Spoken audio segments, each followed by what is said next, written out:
Good morning, esteemed viewers. Welcome to this moment to watch the large-scale workplace program created by CCTV into the entrepreneurs. With the advancement of time, an increasing number of individuals have begun to entertain entrepreneurial aspirations. To facilitate a deeper understanding of entrepreneurship and the daily lives of business leaders, CCTV has specially designed this program titled Into the Entrepreneurs. The show invites 3 entrepreneurs from diverse fields, and over the next few months, they will be closely followed in real time, providing invaluable entrepreneurial insights through the lens of these successful figures. As the host, Xiao Sa, introduces the program, the audience in the live broadcast room is filled with excitement. Have you heard? CEO Su will also participate in this show. Which CEO Su? Are you feigning ignorance, or are you genuinely unaware? It's definitely CEO Su Mu from Jimmy Company. Wait, what? CEO Su from Jimmy Group? That's a billionaire CEO. They even invited him to the show? What a joke. Does our CCTV not have the clout to do that? Incredible. Now I'm genuinely looking forward to it.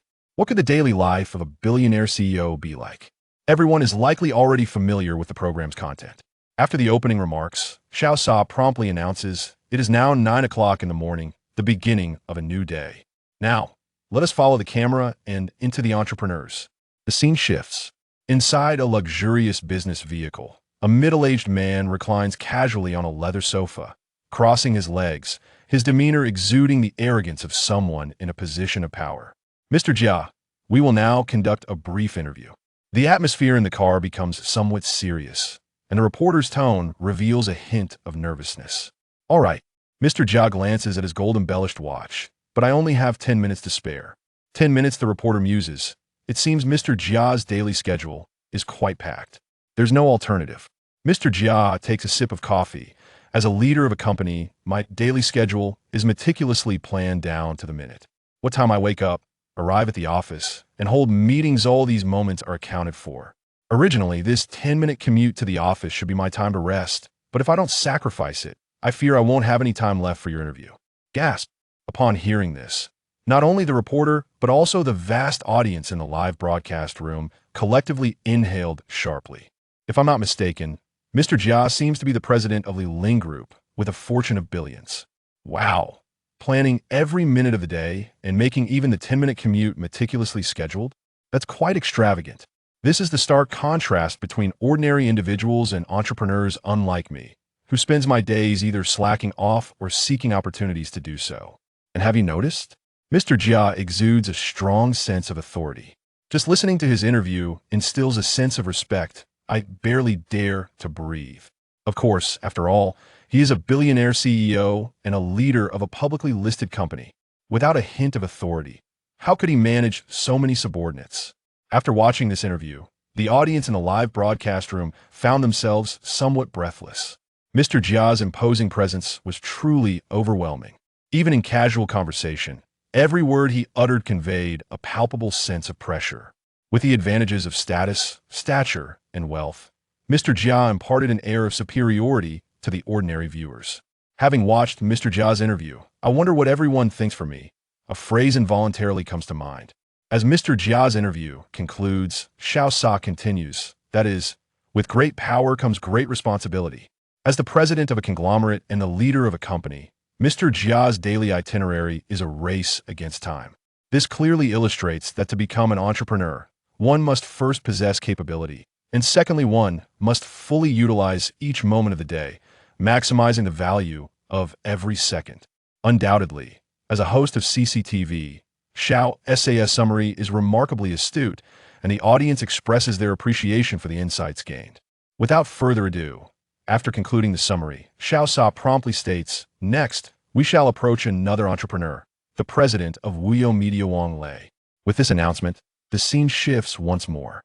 In an elegantly designed office with a classic charm, the luxurious decor clearly reflects significant value, epitomizing opulence. Behind a finely carved wooden desk, Wang Lei, the president of Wuyo Media, is seen organizing a thick stack of documents. "Mr. Wang, may we take a few minutes of your time for a brief interview?" The reporter inquires. Not busy at the moment, Mr. Wang lifts his gaze to the camera. "I can accept the interview." Suddenly, a knock echoes through the office, and Mr. Wang responds before an assistant enters. pushing a food cart laden with an array of exquisite ingredients, all unmistakably high-priced. Mr. Wong, this is the reporter is momentarily taken aback. While I usually have a busy schedule and don't have time to go to the cafeteria, Mr. Wong explains, to avoid disrupting my work, I often have my assistant bring me meals, just something quick to get by in the office. Upon hearing Mr. Wong's words, the audience in the live broadcast room finds themselves simultaneously amused and bewildered. Does he really not even have time to eat? But judging by the mountain of documents on his desk, it does seem like he has a lot to handle. Don't think Mr. Wong has it tough. The ingredients on that food cart, if I'm not mistaken, are all Michelin grade. Just one dish could easily rival my entire monthly living expenses. Wait, are you serious? Just one dish costs over $1,000? That's a bit outrageous. To the person above, I can only say you have no idea about the lifestyle of the wealthy. It's not merely a matter of billionaires having more money. The disparity is so vast it can be described as two entirely different worlds. Just a casual meal. In stark contrast to Mr. Jia. After watching Mr. Wong's interview, the audience is struck by a resonant term: luxury. It is simply extravagant. Whether it is the lavish decor of Mr. Wong's office or the Michelin-level casual meal costing over $1,000, everything about it evokes a sense of unparalleled opulence, leaving the audience feeling that this is a lifestyle far beyond the reach of ordinary individuals. Busyness. This is the second definition of an entrepreneur that struck me after watching Mr. Wong's interview. Following the conclusion of the interview, Xiao Sa succinctly summarized, for Mr. Wong's daily work routine, it is evident that an exceptional entrepreneur leads an exceedingly busy life, to the extent that they scarcely find time even for meals. This revelation also served as a wake-up call for all of us. Entrepreneurship has never been a leisurely endeavor, and a remarkable entrepreneur is likely busier than the average person. After this straightforward summary, Xiao Sa continued, I believe after watching the interviews of the first two entrepreneurs, everyone has gained a foundational understanding of entrepreneurship and the qualities requisite for becoming an entrepreneur. Now, let us step into the world of our program's third entrepreneur, the president of Jinmi Group, Su Mu. Finally, it's Mr. Su. I've been looking forward to this for so long. So have I, and I am genuinely curious about what the daily life of a billionaire president is like. To be honest, I have a rough idea already, judging from the impressions left by the previous two presidents. Despite their contrasting personalities, they share a common trait. That feels utterly unattainable to me. Exactly. After watching the interviews of the previous two presidents, I felt like ordinary people and entrepreneurs exist in entirely different realms. Just before the official broadcast of Su Mu's interview commenced, the audience in the live stream began to chatter. They unanimously felt that whether it was Mr. Jia's domineering aura or Mr. Wong's extravagant lifestyle, both gave an impression of unreality. Moreover, these two were merely billionaires. Considering this, how much more distant and unreachable would Su Mu, a billionaire, seem? What could his daily work routine and life possibly look like? Hello, Mr. Su. We are. As the audience engaged in lively discussions, the live stream suddenly transitioned again. Unlike the luxurious business car that accompanied Mr. Jia or the opulent office where Mr. Wong was situated, this interview's perspective was set outdoors. In the frame, a reporter stood by the roadside, beckoning to a young man who appeared to be under 30. From the reporter's calls, it was clear that this was none other than the renowned billionaire president, Su Mu of Jinmi Group. You're reporters from CCTV, I know. Su Mu, seemingly too busy to engage with the reporter, replied, I'm aware you are here for an interview, but I am running late and need to get to the office. Let's discuss this when we arrive at the company, shall we? Apologies, everyone, I must take my leave. With that, he swiftly hopped on a shared electric scooter, donned a blue helmet with ease, and waved goodbye to the reporters. In an instant, he zoomed off, leaving only the reporter and the cameraman bewildered in the wind. Not only the reporters present, but also the multitude of viewers in the live stream were collectively taken aback by this scene. Wait, are you saying that the hurried individual who was shouting about being late while riding a shared scooter is a billionaire president? This is nothing like I envisioned. Late, riding a scooter to work. Billionaire president. I can't believe these terms can even coexist. This is absurd. In my mind, a billionaire president should have a luxury car waiting for them, with meticulously arranged schedules. How is Mr. Su so different? At that moment, the livestream audience was left in a state of confusion. While a billionaire president typically enjoys the luxury of a chauffeur, Here was Sumu, opting to ride a shared scooter instead. Could this truly be the conduct of a billionaire president? On site, the reporter stood frozen, watching Sumu's receding figure, equally perplexed. He had interviewed numerous entrepreneurs before. Although none were as wealthy as Sumu, they all presented themselves with considerable pomp in front of the camera. For instance, even entrepreneurs worth millions typically travel in a Maybach. In his imagination, a billionaire president would surely be seen arriving in a Rolls-Royce. There was no way he would be commuting on a shared scooter, let alone a shared one. Had the wrong person been interviewed? At that moment, the reporter was at a loss. So, as he pondered, the cameraman inquired, "What should we do now?" The reporter shrugged. "I have no idea. Mr. Su left us in this predicament." Just then, a business sedan pulled up beside them, and the driver rolled down the window. "Hello, are you the reporters from CCTV here for Mr. Su's exclusive interview?" "Yes," the reporter nodded. "I have been sent by Mr. Su to pick you up." The driver opened the car door. "Please, hop and I'll take you to the company." "What?" Upon witnessing this scene, the reporter was even more bewildered. Wasn't there a vehicle available? Why ride a scooter first? Not only the reporter, but also the live stream audience expressed their confusion upon seeing this. What does this mean? He has a car, but chooses to ride a scooter? Could it be Mr. Su is advocating for eco-friendly travel? Nonetheless, I must say, it is my first time seeing a billionaire president commuting on a scooter. And have you noticed? Mr. Su seems utterly unconcerned about the cameras. Other presidents always arrive with grandiosity, whereas Mr. Su just hopped on a scooter and left. Unless one had prior knowledge. Who could have guessed he was a billionaire president? Haha. To be honest, Mr. Su is rather endearing. He displays none of the airs of a wealthy individual. So, why does Mr. Su choose to ride a scooter to work instead of using the car? At this moment, both the reporter and the numerous viewers in the live stream found it difficult to comprehend why Sumu opted to ride a scooter. However, with Sumu not present, this question would remain unanswered for now. The distance between Sumu's residence and the company was not far, possibly only around a kilometer. Within 10 minutes, the reporter arrived at the company's premises alongside the driver. Following the camera's perspective, the audience witnessed for the first time the headquarters of one of the leading domestic smartphone brands, Jimmy Group.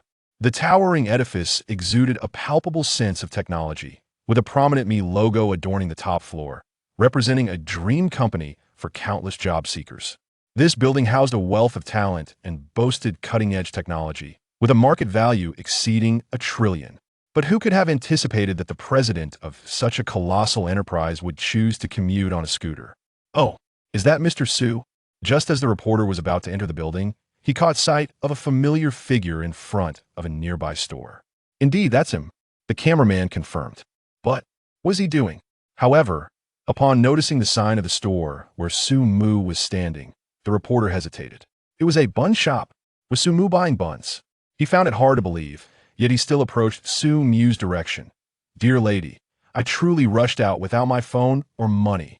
As he approached, the reporter overheard Sumu explaining to the woman at the bun shop, "If you could just give me the buns for now, I promise to return this afternoon to settle the payment." "Absolutely not." The woman firmly rejected Sumu's request without hesitation. "People like you, affluent individuals, are always up to something. I run a modest business and barely make any profit. If you decide to skip out on the bill, who will I turn to for resolution? Payment must be made upon delivery. Where would I run to?" Sumu replied with a wry smile. "This is not my first time buying buns from you. Please, just this once, consider my situation. I assure you, the payment will not be short, and I will even help promote your shop later. What do you say? Don't try to play on my emotions and spare me the empty promises." The woman remained resolute. "My stance is clear. Payment must be made up front." "Oh dear." Sumu continued to argue passionately with the woman. Unbeknownst to them, this scene was creating a significant visual impact on both the reporter and the multitude of viewers in the live broadcast. At that moment, a flurry of question marks flooded the chat room. The absurdity of the situation left the audience momentarily speechless, expressing their astonishment through a barrage of questions. Am I seeing this correctly? The billionaire CEO Sumu cannot even afford a bun. I can't hold it in any longer. Riding a little electric bike to work and unable to buy buns. How does that align with being a billionaire CEO? Goodness. While a $10 billion CEO feasts on delicacies for breakfast, Su Mu, the billionaire, is fretting over a few bucks for buns. I'm going to burst out laughing, which billionaire CEO can't even spare a few coins. The viewers, regaining their composure, erupted in laughter. While a $10 billion CEO's breakfast consists of Michelin-starred gourmet dishes, Su Mu, the billionaire, not only settled for buns, but also struggled to pay for them. Who would believe such a tale? Meanwhile, the reporter was equally taken aback. Goodness gracious, a billionaire CEO needing credit for a few dollar bun? If she possessed that wealth, she would have likely acquired the bun shop outright. Mr. Su, despite her incredulity, the interview had to continue.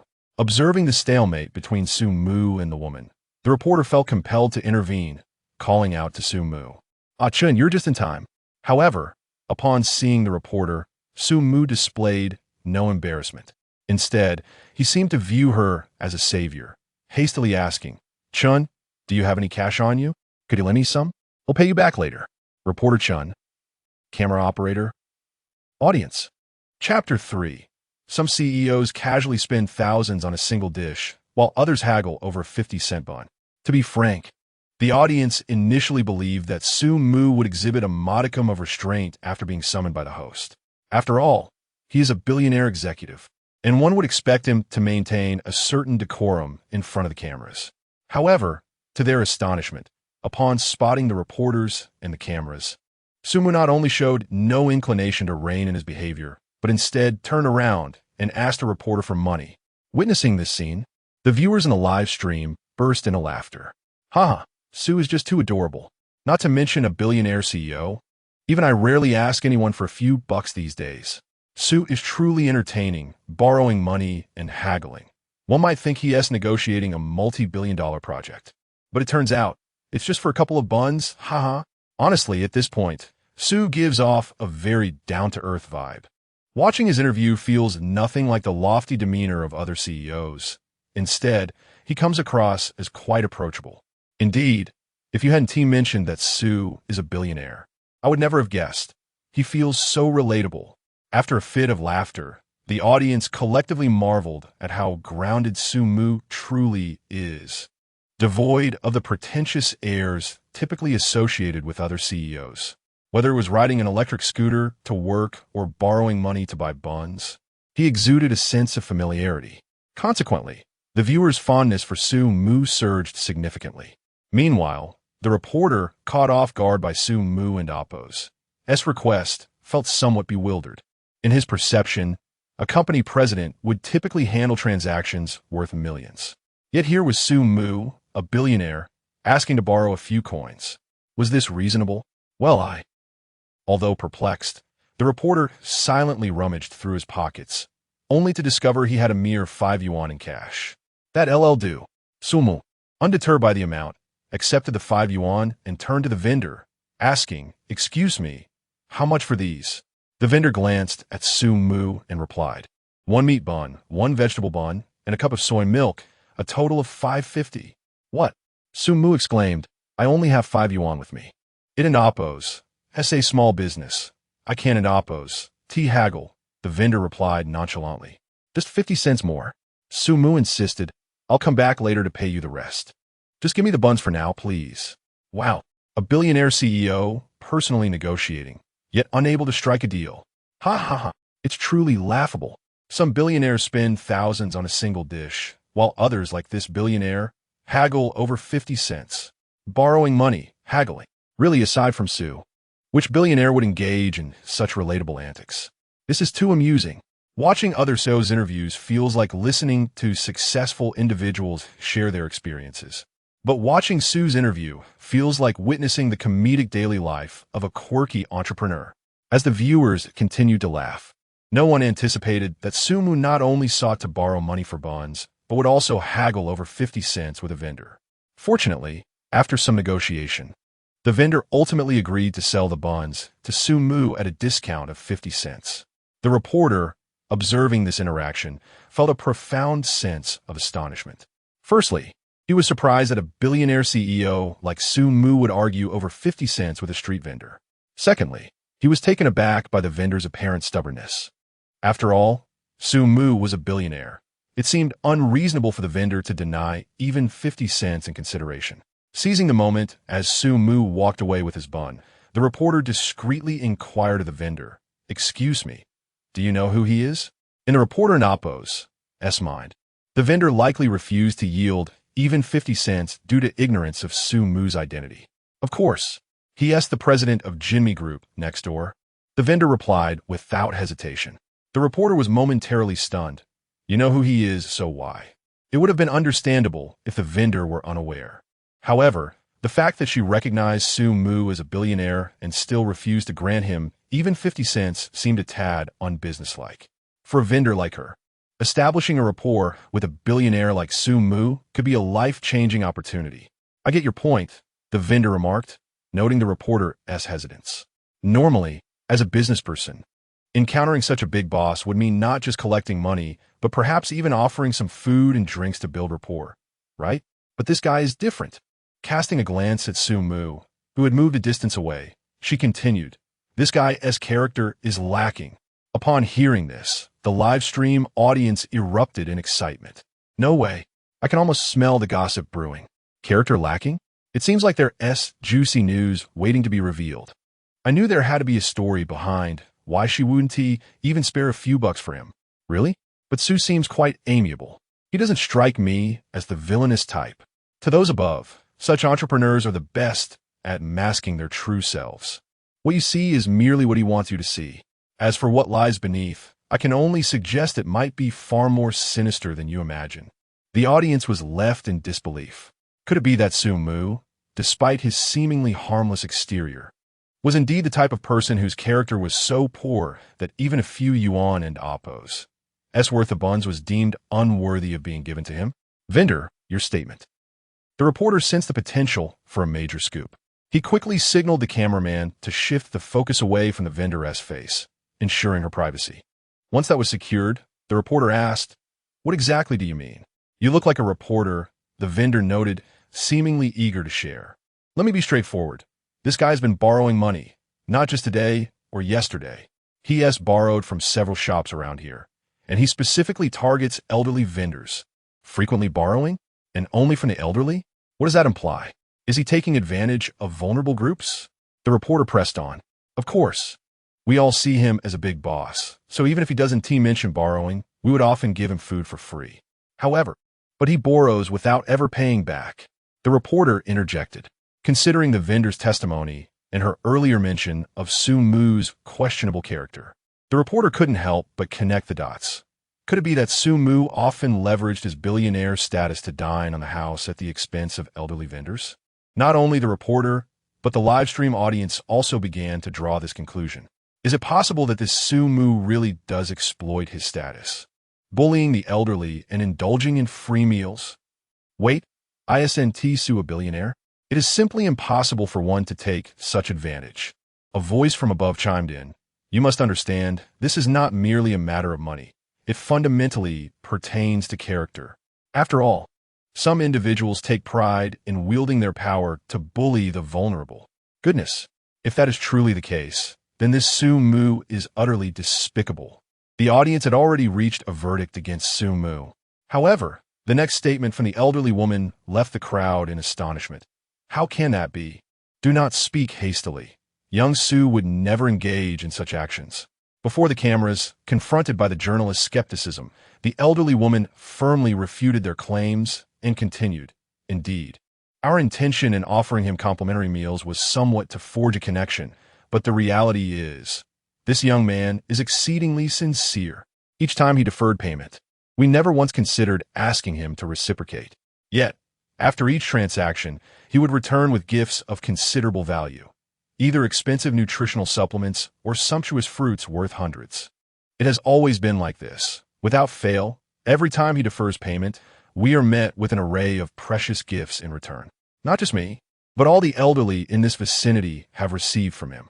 We genuinely wish to build a rapport with young Su, but this has made it appear as though we are taking advantage of him. We truly feel embarrassed to accept his gifts.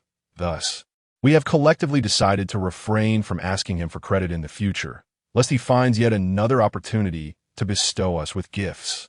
"Huh? After hearing the elderly woman and Oppo's account, the reporters were momentarily taken aback. "Madam, did you not just imply that Sumu and Oppo's character is lacking?" "Indeed," she replied with conviction. "His character is exceptionally commendable, bordering on extraordinary." The reporters and the live audience were left in a state of bewilderment. Chapter 4. Absurdity. The billionaire CEO who only wishes to retire. Upon hearing the elder's words, both the audience in the live stream and the reporters on site were rendered speechless. What a surprise. It turns out this elder has quite the flair for theatrics. However, as they processed this revelation, the viewers began to reflect. What it implies is that the elder is reluctant to extend credit to Mr. Su, not out of fear that he might abscond with a free meal, but rather because the items Mr. Su gifts are too precious. "I thought so. Mr. Su appears so amiable and cheerful. How could he possibly be a bully who exploits his power? Goodness, if that's the case, Mr. Su is indeed a great benefactor. After all, the fact that he can present gifts to the elders who feel too embarrassed to accept them signifies that the offerings are both plentiful and valuable. Remarkable. As a billionaire CEO, Mr. Su certainly doesn't lack funds, yet his thoughtfulness is truly commendable." "Elder, do you mean to say?" In front of the cameras, a reporter grasped the situation and promptly inquired, "Does Mr. Su frequently seek credit from you because he wishes to use it as a means to present gifts?" "Indeed, this young man possesses remarkable integrity. He presents us with gifts while also considering our dignity." The elder chuckled. He understands that if he were to give us items outright, we would undoubtedly feel too shy to accept them, so he cleverly resorts to the method of credit to deliver his offerings. The reporter pressed further. "Has he ever explained why he does this?" "No." The elder shook her head. "However, according to the old pancake vendor next door, Mr.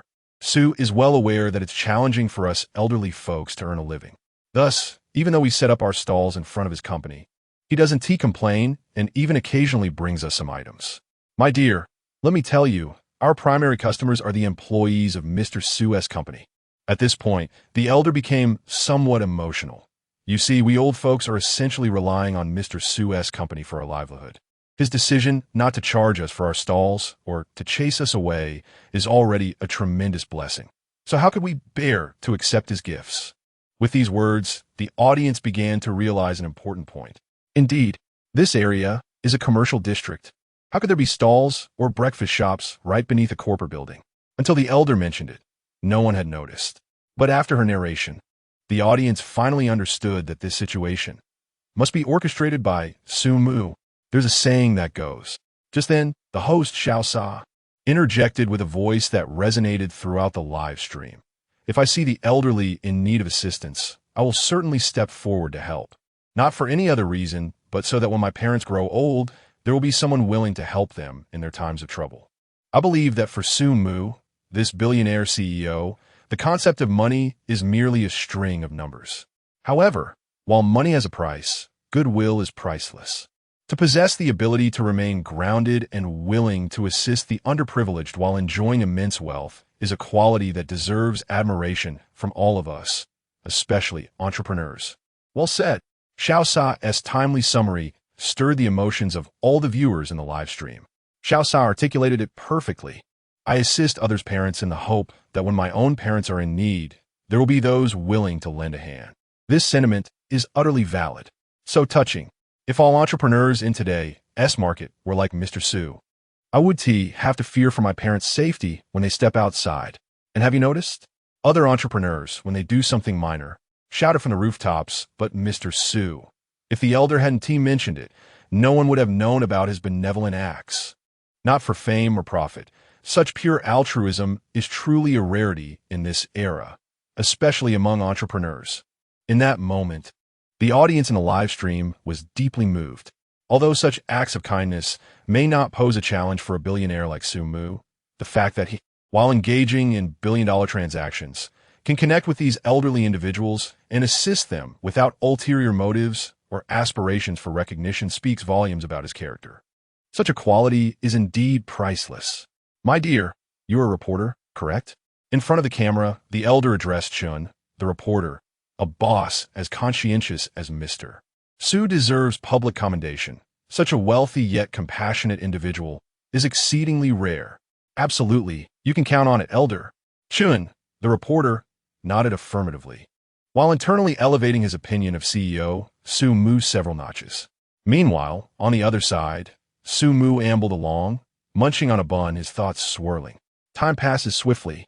In the blink of an eye, it has been 7 years since he traversed into this world. He privately mused. Indeed, Su Mu is a time traveler. 7 years ago, upon awakening, he found himself transformed into a freshly graduated university student in this new realm. Merging with his contemporary memories, he recognized that the technological service industry in this world was significantly lagging compared to his previous life. Take mobile phones, for instance. During his initial arrival, the prevailing models on the market were all basic button phones. Furthermore, this world lacked Lei Jun and, in fact, had no Xiaomi brand whatsoever. The underdeveloped technological service industry presented Su Mu, with his foresight from his past life, abundant opportunities.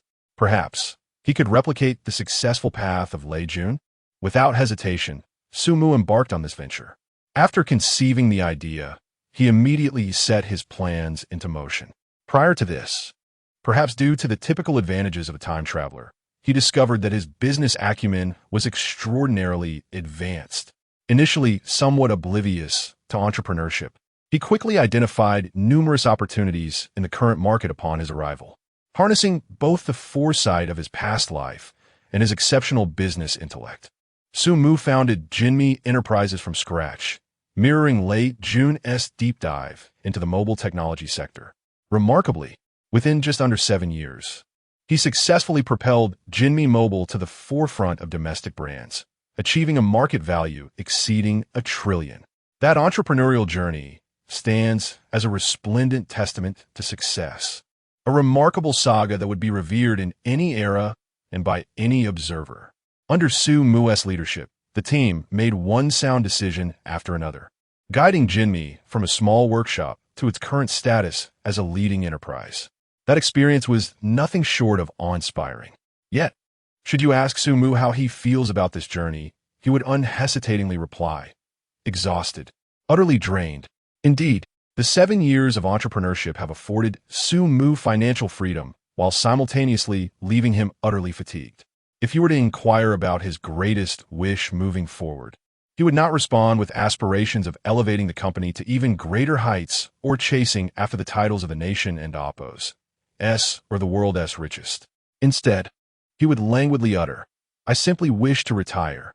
Yes, having toiled like a beast in his past life, Su Mu has become thoroughly weary of the grueling 996 lifestyle, and he has grown utterly disenchanted with the deceptions of the corporate world.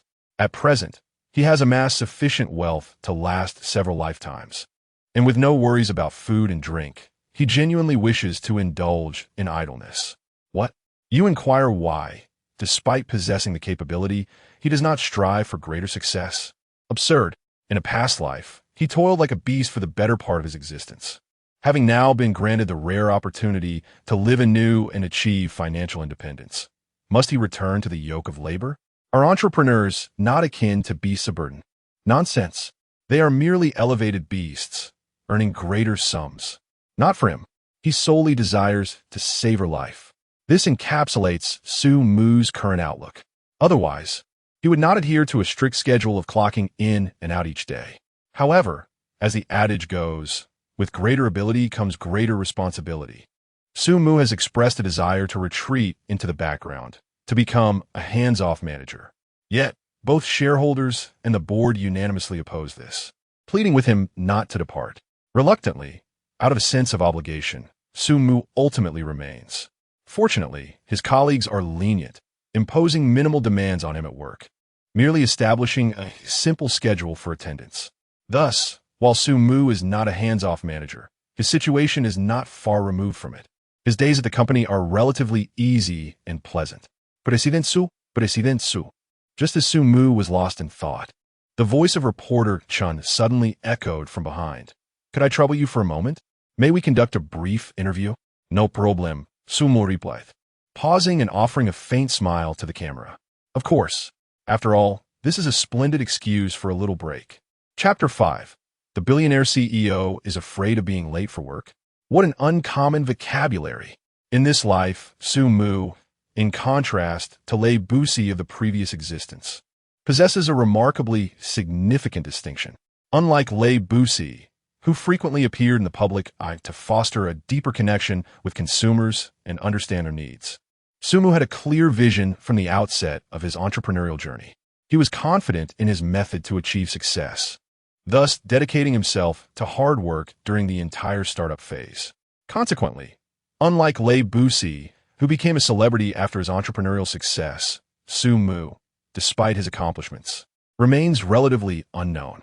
As a result, the audience in the live stream has a rather superficial understanding of him, only aware that he is a billionaire CEO. Mr. Su, I have a rather curious question, the reporter inquired before the camera. You have a chauffeur at your disposal. Yet why did you choose to ride a shared electric bike to work today? It must be said, this reporter truly understands the art of interviewing. Her first question directly addressed the curiosity of the audience. I too am intrigued.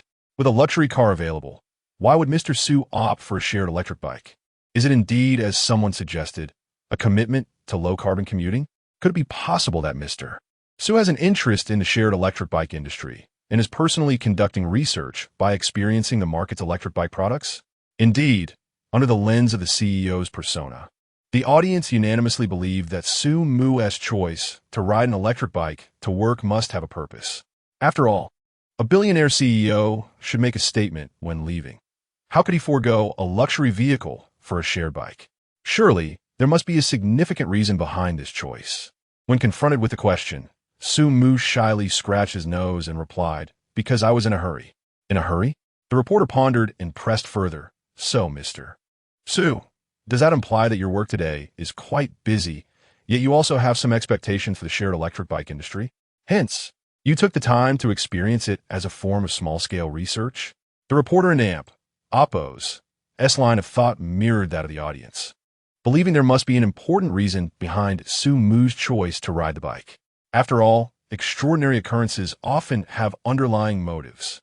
However, in response to the reporter's probing, Su Mu simply stated, "Let me ask you, how long did it take you to travel from the entrance of your community to the company?" "About 10 minutes. The reporter replied after a moment of contemplation. "Exactly," Su Mu asserted. "I rode the electric bike and arrived in just 5 minutes. When I set off, there were only about 10 minutes left until the attendance cut off. If I had taken a car, I would have been late." The reporter was momentarily taken aback. "So, your choice to ride the shared electric bike was merely because you were running late and needed a hurry? Why else?" Su Mu shrugged. "Though not far from the community, that route is congested. I left during rush hour, and with only 10 minutes remaining, taking a car would have guaranteed my tardiness." Upon hearing this, the audience in the live stream erupted with questions and exclamations. So Mr. Su rides the electric bike simply for speed, without any ulterior motives? Goodness. A billionaire CEO afraid of being late for work, hastily riding an electric bike? What an uncommon perspective. Haha. So even a billionaire CEO fears tardiness? Honestly, I expected Mr. Su to provide a sophisticated explanation, yet he simply said, "I am just in a hurry to clock in." How refreshingly candid. Every response from Mr. Su completely subverts my preconceived notions of a billionaire CEO. This is so relatable. The audience found themselves in a mixture of amusement and bewilderment. In their perception, CEOs were supposed to be aloof, exuding an aura of wealth and superiority in every gesture and word. Yet here was Su Mu, a billionaire CEO, who seemed to fear being late for work and haggled over the price of buns like an ordinary person. How grounded he appeared. After hearing Su Mu's answer, the reporter's head buzzed slightly. But Mr. Su, many CEOs I have encountered meticulously planned their daily schedules. Every task is predetermined. And I have never seen a CEO like you who appears to be racing against time to arrive at work. Indeed, I have a clear schedule, Su Mu replied earnestly. I start work at 9:30 in the morning and finish at 6:30 in the evening. My work hours are very well defined. Wait, am I witnessing the embodiment of a worker in a billionaire CEO? So even a billionaire CEO like myself adheres to a 996 schedule. I ride an electric bike to work, just like Mr. Su. He clocks in on time, I do too. Does this mean I'm a billionaire CEO? Confronted with Su Mu and Appo's response, the reporter felt slightly disoriented again. Should and Appo's a CEO always be in a work-focused mindset? After all, the role of a CEO is pivotal to the operation of an entire company. Yet, with Su Mu, it felt more like he was fulfilling a task, almost as if he were reluctantly going to work. To be honest, the reporter had begun to question the authenticity of Su Mu's status as a billionaire CEO. She had encountered numerous CEOs, and not only those worth millions, but even those with just a modest fortune had a rigorously structured schedule. She had witnessed situations where contract had issues, prompting a CEO to call an emergency meeting at midnight. After all, as the backbone of an enterprise, a CEO must always be prepared to address problems, with no fixed working hours, only the ebb and flow of demands. Yet, with Su Mu, the narrative seemed to twist. One would expect a CEO of his caliber to be inundated with responsibilities. Nevertheless, her recent interactions painted a picture of a laid-back individual who seemed disinterested in work. What was amiss? Moreover, how did someone so seemingly lackadaisical ascend to the status of a billionaire CEO? Chapter 6. Achieving excellence in all aspects. Why do you accuse me of neglect? The reporter was quite intrigued by this notion. The CEOs he had encountered typically spent their days either working or en route to their next meeting. However, encountering a CEO like Su Mu, who appeared lethargic and disinterested in work, was a first for him. Was she not simply compelled to attend the office? In response to the reporter and Appo's inquiries, Su Mu expressed her exasperation, saying, "If you were to offer me a choice, I would undoubtedly choose retirement without a second thought." The idea of retirement had become her greatest aspiration. After all, having endured a life of toil in her previous existence, coupled with 7 arduous years of relentless effort, Su Mu was utterly fatigued. Given the opportunity, she would not hesitate to retire at once. So she longs for retirement. I've found yet another commonality with a billionaire CEO. To be fair, Su Mu truly lacks pretension. She speaks her mind openly. Haha, this is so genuine. Su Mu is the most authentic CEO I and Appo's ever encountered. Honestly, Su Mu has completely reshaped my understanding of entrepreneurs. Nevertheless, the reporter struggled to comprehend Su Mu's perspective. You are the CEO. The company requires your leadership. How can you, as a CEO, exhibit such apathy towards your work and demonstrate a lack of concern for the company? Is that not irresponsible towards your employees and consumers? One must admit, this reporter's probing was rather astute. This question struck at the heart of the matter. After all, as the head of a publicly traded company, Su Mu's laid-back attitude raised concerns about her ability to effectively manage a corporation and lead her employees to success. Then let me ask you, Su Mu retorted calmly, what is the current market value of Jimmy Group? The reporter was momentarily taken aback before responding. That would be considered top tier. Now, let me ask you again. Su Mu continued, what is the market reputation of Jimmy and Appo's mobile phones? Having conducted research on Jinmi Group prior to the broadcast, the reporter was aware of the answer. Overall, the market reputation of Jinmi mobile phones is quite commendable, indeed, ranking among the top tier of domestic brands. Exactly, Su Mu shrugged, adding, actions speak louder than words. Since the company has achieved top-tier status and customer satisfaction with our mobile products is also top-notch, on what grounds can you claim that I am irresponsible towards the company or our consumers? The reporter was left speechless. Although Su Mu and Appo's response might seem somewhat defensive, it was difficult to pinpoint any flaws in her argument. After all, as previously mentioned, the CEO is the figurehead of the enterprise. Jimmy Group, in terms of both its corporate standing and its products, occupies a leading position in the market. Given that the company's success is intrinsically linked to its CEO, it stands to reason that Su Mu's contributions are vital. Thus, on what basis could one assert that she is neglectful? There seems to be no justification for such claims. Su Mu's response is impeccable, leaving the reporter without a counterargument. She makes a valid point. Achieving excellence in all areas raises the question of why her work ethic should be called into question. Is this the confidence of a billionaire CEO? However, Su Mu The reporter evidently had more questions. Just then, Su Mu's phone rang, prompting her to gesture an apology before answering. After a brief conversation, she informed the reporter, "I apologize, Mr. Chun, but my assistant insists I return to the office. We shall continue this interview later." With that, she hastily consumed the remainder of her bun and strode towards the company building. The reporter, though eager to ask more, realized that Su Mu was preoccupied with work. Reluctantly, he paused the interview and followed her upstairs. As the interview concluded, the live broadcast shifted back to the host, Xiao Sa.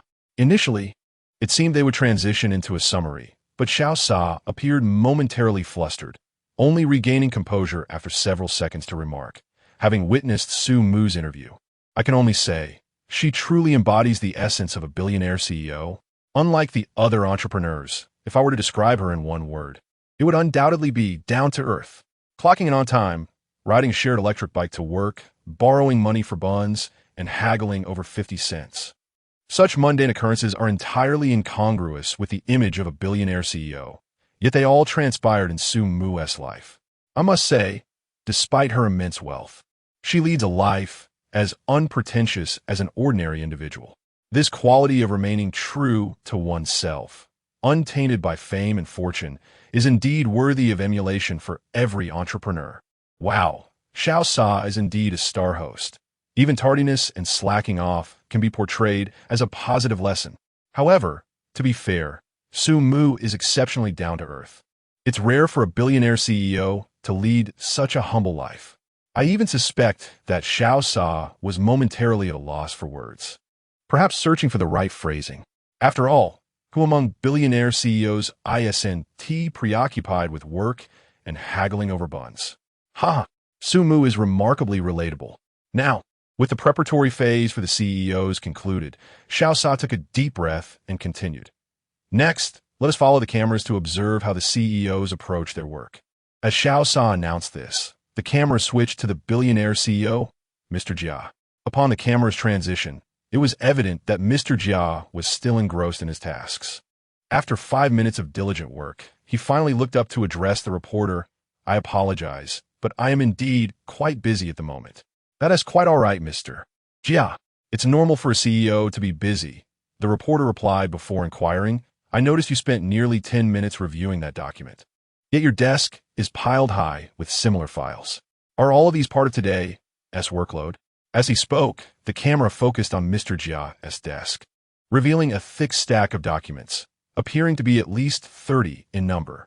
Indeed, Mr. Jia sighed, expressing his frustration.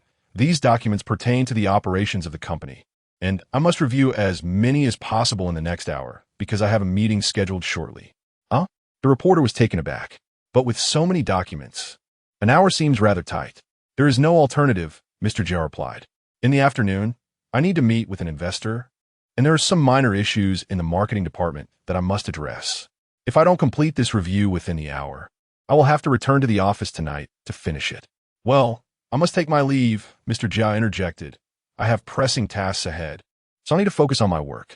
With that, he returned to his duties. The viewers in the live stream felt a palpable sense of pressure after observing Mr. Jia's workload. This schedule is incredibly tight. I feel like Mr. Jia's daily workload exceeds what I accomplish in 2 or 3 days. Isn't that the truth? Do you think being a CEO is easy? As the leader of a company, there is an abundance of responsibilities to manage each day. The prospect of being a president suddenly loses its allure. The relentless time constraints leave little room for freedom. I had anticipated that a higher position would bring a lighter workload, yet it appears that the greater the rank, the more demanding the tasks become. Chapter 7. Is it not a bro? Even a billionaire CEO can slack off at work.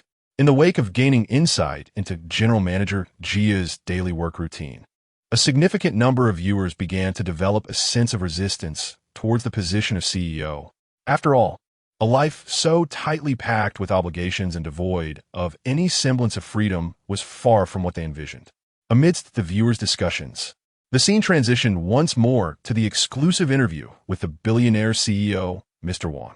"My apologies, journalist Lu," Mr. Wang expressed as the camera switched to him. "There's a pressing issue at our subsidiary in South Korea that requires my immediate attention.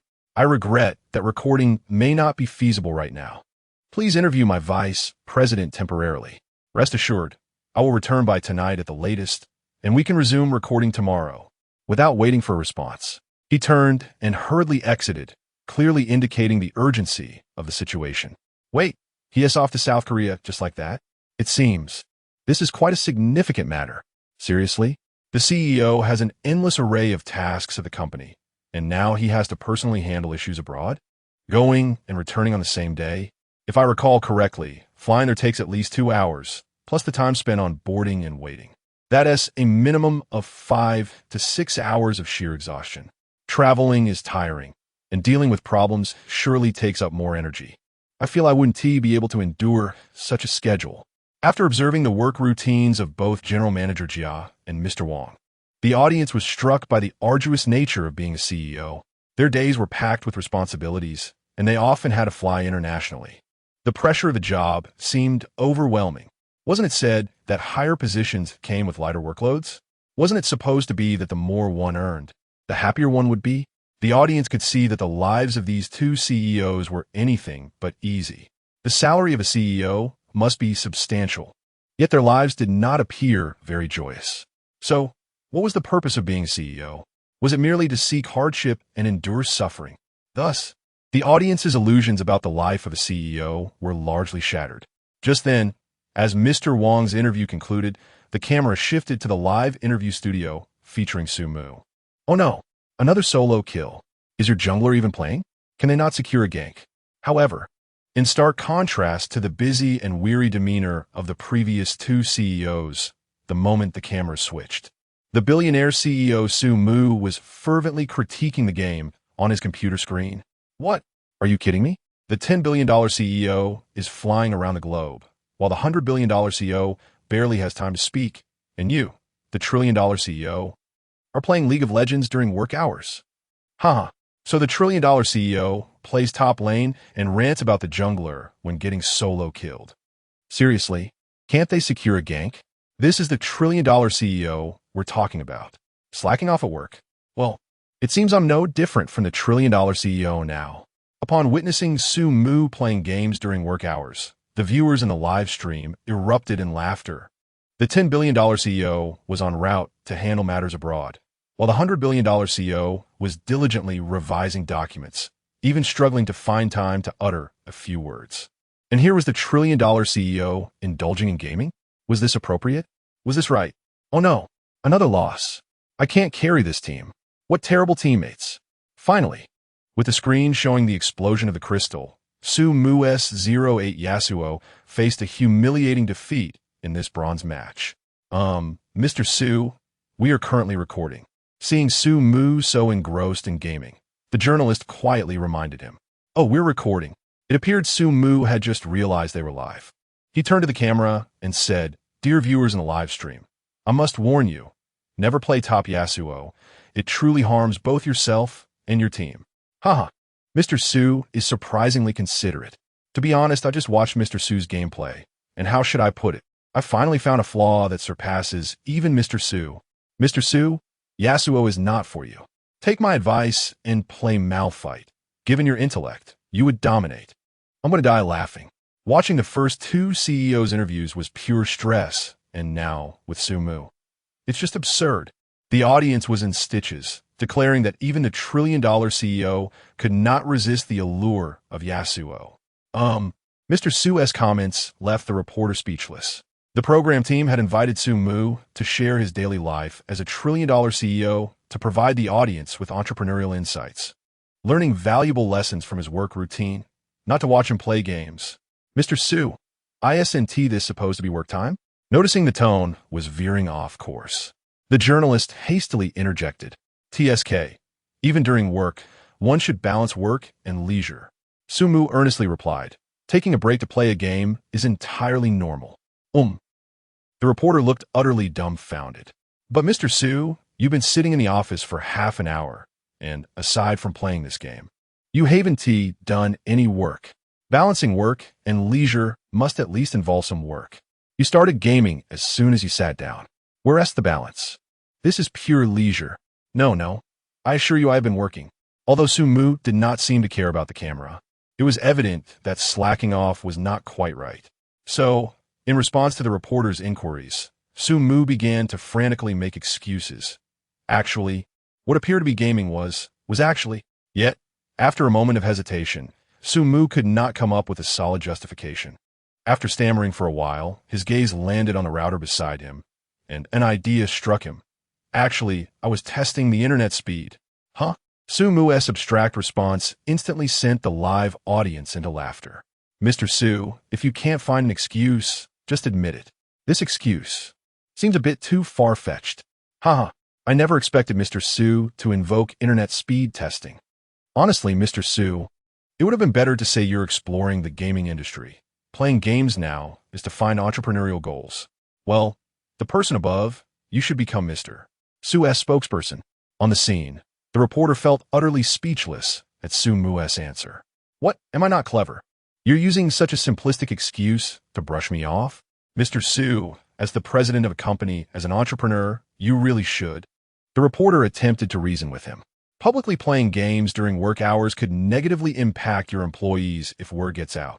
I'm not just playing games. Su insisted. I'm not joking. I'm genuinely testing the internet speed. Just wait for a moment. However, Su's demeanor was entirely serious, showing no signs of jest.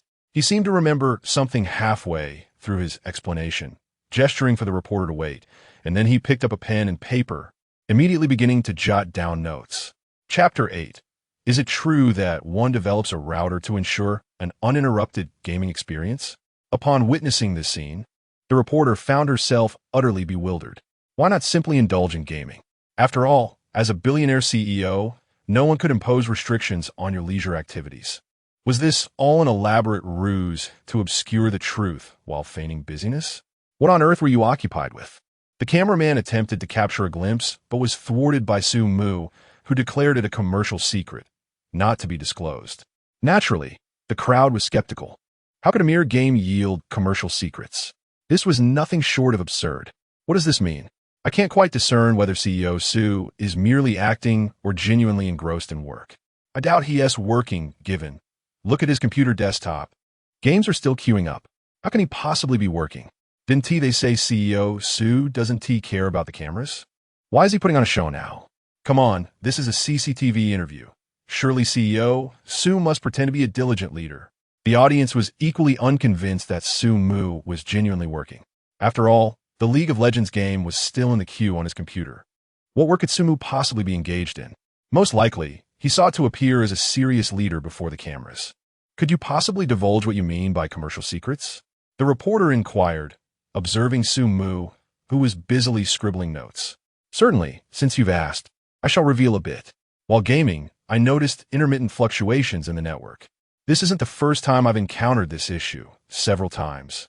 I was eliminated due to these network lags, which is quite vexing. The network instability is undoubtedly related to the router. If the router malfunctions, gaming becomes quite uncomfortable. Thus, I intend to design a router that won't frequently lag. What? Upon hearing this, the audience in the live stream was collectively astounded. So, CEO Su isn't just idly tinkering. He is indeed drafting a router design proposal? LOL. I couldn't hold back. Due to gaming lag, he is designing a router that won't lag. CEO Su, what a character. Is this for real? Designing a router requires technical expertise, doesn't it? Can CEO Su just whip one up? I'm a bit skeptical yet. Su appears so earnest. He doesn't seem to be joking. Typically, other CEOs develop products based on market demands, while CEO Su creates products based on personal preferences. Thus, before the camera, the reporter was taken aback by Su's statement. Are you currently drafting a router design proposal? Indeed, Su replied nonchalantly, still not lifting his gaze. I wonder what contemporary enterprises are doing. They can't even design a router properly. Lagging in games is merely sabotaging our esports industry. Sabotaging the esports industry? Haha. CEO Su is truly delightful. Wait, I thought a company would undergo various high-level decisions and strategies to develop a product. In reality, it's just a spontaneous idea from the CEO. Is it possible that other companies follow that process? While only CEO Su's company develops products based on his whims. Honestly, I still find it hard to believe that a design proposal can be conjured up so effortlessly. Even engineers can't do that at will.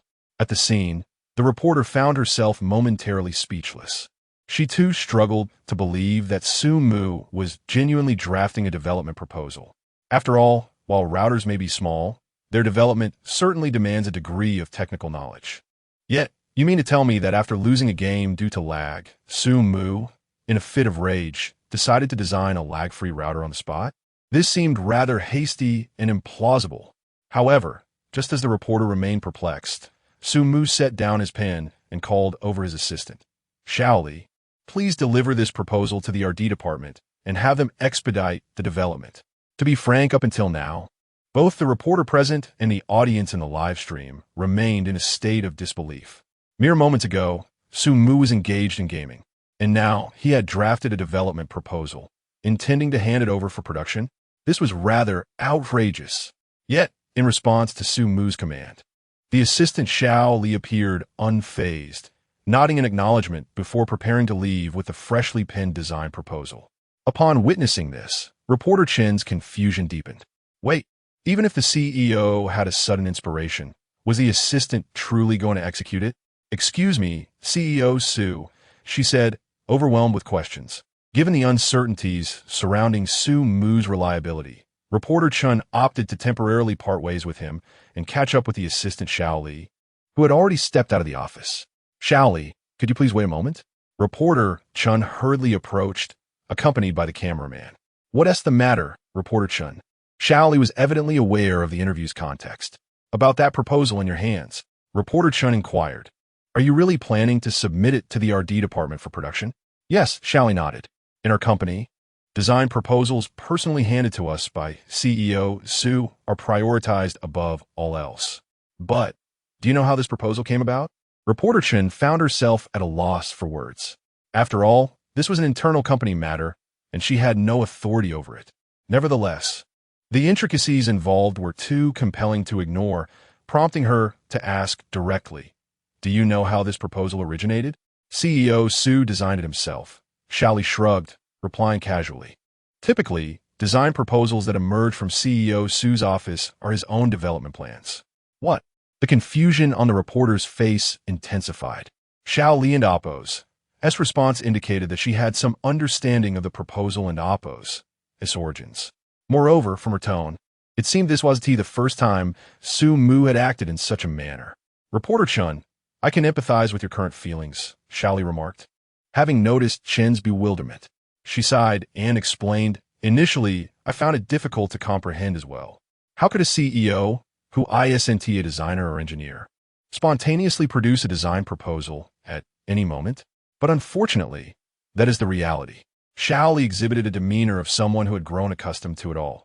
CEO Su is indeed a remarkable individual. Chapter 9. While one may label Mr. Su as indolent, one must never dare to describe him as incompetent.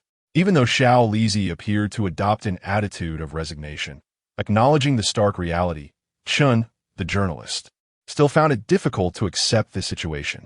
Having participated in numerous interviews with entrepreneurs and enterprises, she was quite familiar with the intricate process behind the development of a product. Simply put, the primary objective of any enterprise in creating a product is to generate profit. This necessitates a careful consideration of user needs, market demands, feasibility of plans, development costs, and a myriad of other factors. Internally, companies must also take into account the research and development cycle, funding, marketing, and so forth. In essence, in all the enterprises Chen had previously encountered, product development was predominantly a collaborative endeavor involving the entire company or a designated department.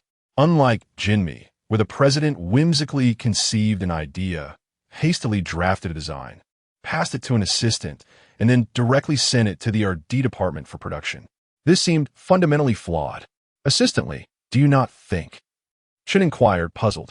Is it not perilous to hastily decide on the development of a product in such a manner?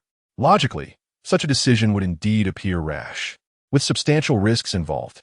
Xiao Li initially concurred with Chen's assessment, but then added, however, the issue is, throughout the entire R&D process, Every decision made by Mr. Su has been nothing short of impeccable.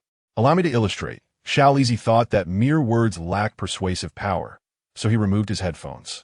This Jimmy headset was launched by our company last month, and within just a month, it has dominated the sales charts of Bluetooth headsets across major e-commerce platforms. What do you think of this sales performance, journalist Chen? Impressive, Chen affirmed.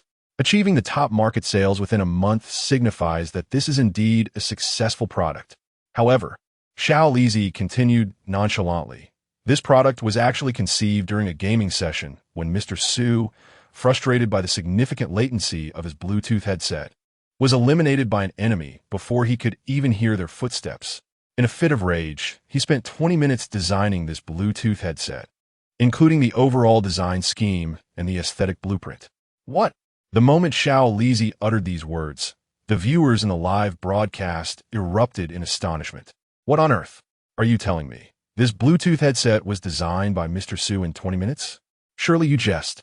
Goodness, I have used this Bluetooth headset. The first time I tried it, I marveled at its exceptional quality, low latency, and remarkably clear audio.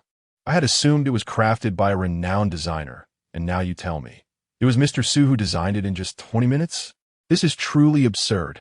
I also used this headset, initially drawn to its aesthetic appeal, believing it to be the most beautifully designed Bluetooth headset I had ever seen, only to learn it was merely a casual sketch by Mr. Su.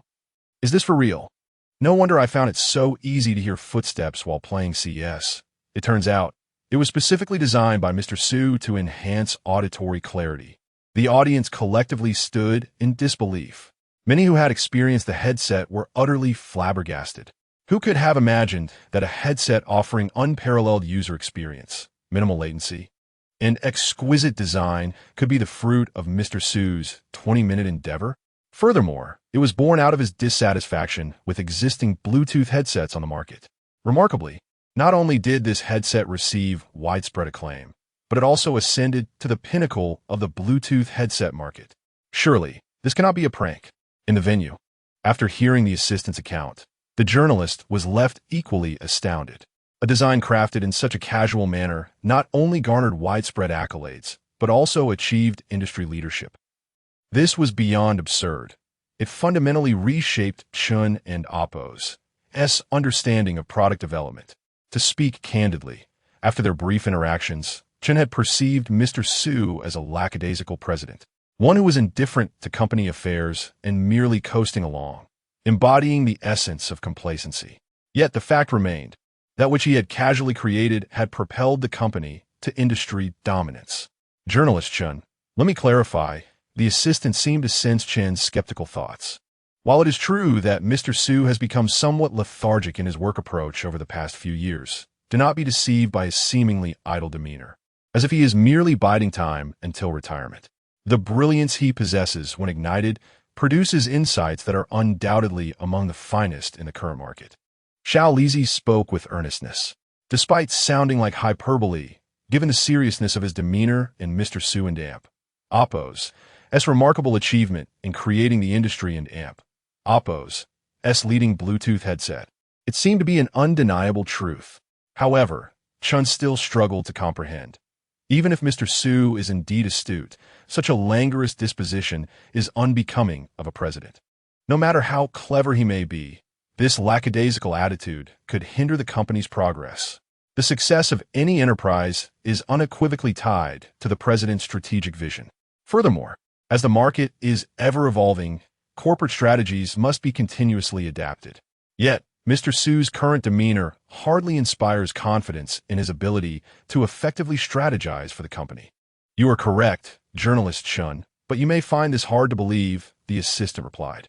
Mr. Su's lethargy began last year. However, prior to this shift, he undertook an extraordinary initiative that left all the executives in our company astounded. I recall that fateful afternoon when Mr. Su unexpectedly summoned me to his office, handing me a substantial document, instructing Xiao Lizi, I am feeling a bit fatigued and wish to take some time off. Please make copies of this document for each executive. And from now on, for any decisions regarding the company, you need not consult me. Simply refer to this document for solutions. I was taken aback, fearing that something was amiss with Mr. Su. Fortunately, after repeated confirmations, I realized he was merely exhausted. Thus, as I proceeded to copy the document, I opened the first page and was struck by the bold red letters announcing, concerning the company's 5-year plan, anticipated challenges and solutions. Upon hearing this, the journalist's mind buzzed. As the assistant revealed the title of the document, she instinctively recalled a famous historical memorial, the memorial on the expedition. Mr. Su had meticulously outlined the company's developmental trajectory for the next 5 years in that document, anticipating all potential challenges and providing comprehensive solutions. The assistant continued, his tone imbued with awe. Upon reviewing this document, we convened an executive meeting. All senior executives, board members, and shareholders deliberated for an entire afternoon, unanimously concluding that the plan was highly feasible, and indeed it proved to be so.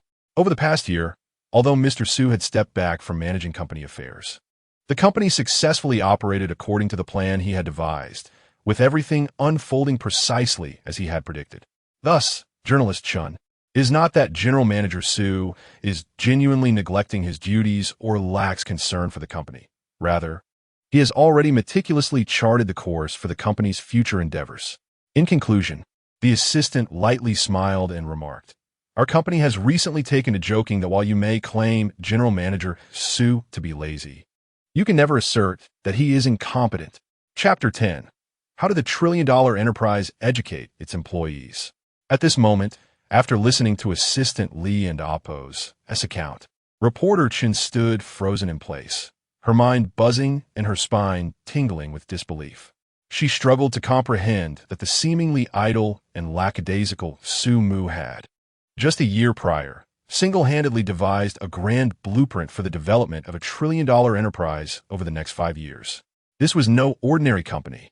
Each step taken by such a colossal entity constituted a significant decision requiring meticulous consideration. Yet, Su Mu had boldly plotted out the next 5 years of strategic initiatives. What kind of extraordinary intellect could this possibly reflect? Indeed, under Su Mu's leadership, Jinmi Enterprises had transformed from obscurity to a trillion-dollar valuation in a mere 7 years, showcasing his formidable capabilities. However, reporter Chun had never imagined that his prowess could extend to such astonishing heights. It is essential to recognize that the market is ever-changing. Not only can conditions shift dramatically within a month, but it is also possible for the landscape to be entirely different in just 5 years. Nevertheless, as assistantly noted, Jinmi Group had adhered to Su Mu's directives over the past year without encountering any issues. On the contrary, the firm had thrived and progressed in a positive direction. What does this indicate? It reveals that Su Mu had anticipated the market fluctuations of the coming year and devised corresponding strategies a full year in advance. Such foresight borders on the miraculous. Furthermore, the capital market is rife with competition, particularly in the mobile phone industry, where rivalry is especially fierce. As an industry titan, Jinmi would undoubtedly be a prime target for competitors. Yet, despite the fierce competition, Jinmi Group had maintained its dominant position within the capital market over the past year. This suggests that Su Mu had likely foreseen the moves of rival firms and formulated counter-strategies, allowing Jinmi to sail smoothly even in his absence. Competitors believed they were contending against the entire enterprise, unaware that they were merely confronting a plan penned by Su Mu a year prior. These assertions may sound outlandish and far-fetched, yet, given Jinmi and Appo's as current standing, they are undeniably true. Goodness, if the competitors were to discover this, they would surely be in disarray. This is utterly outrageous. Predicting the trajectory of a trillion-dollar conglomerate over 5 years. It's almost as if a computer couldn't compute it so accurately.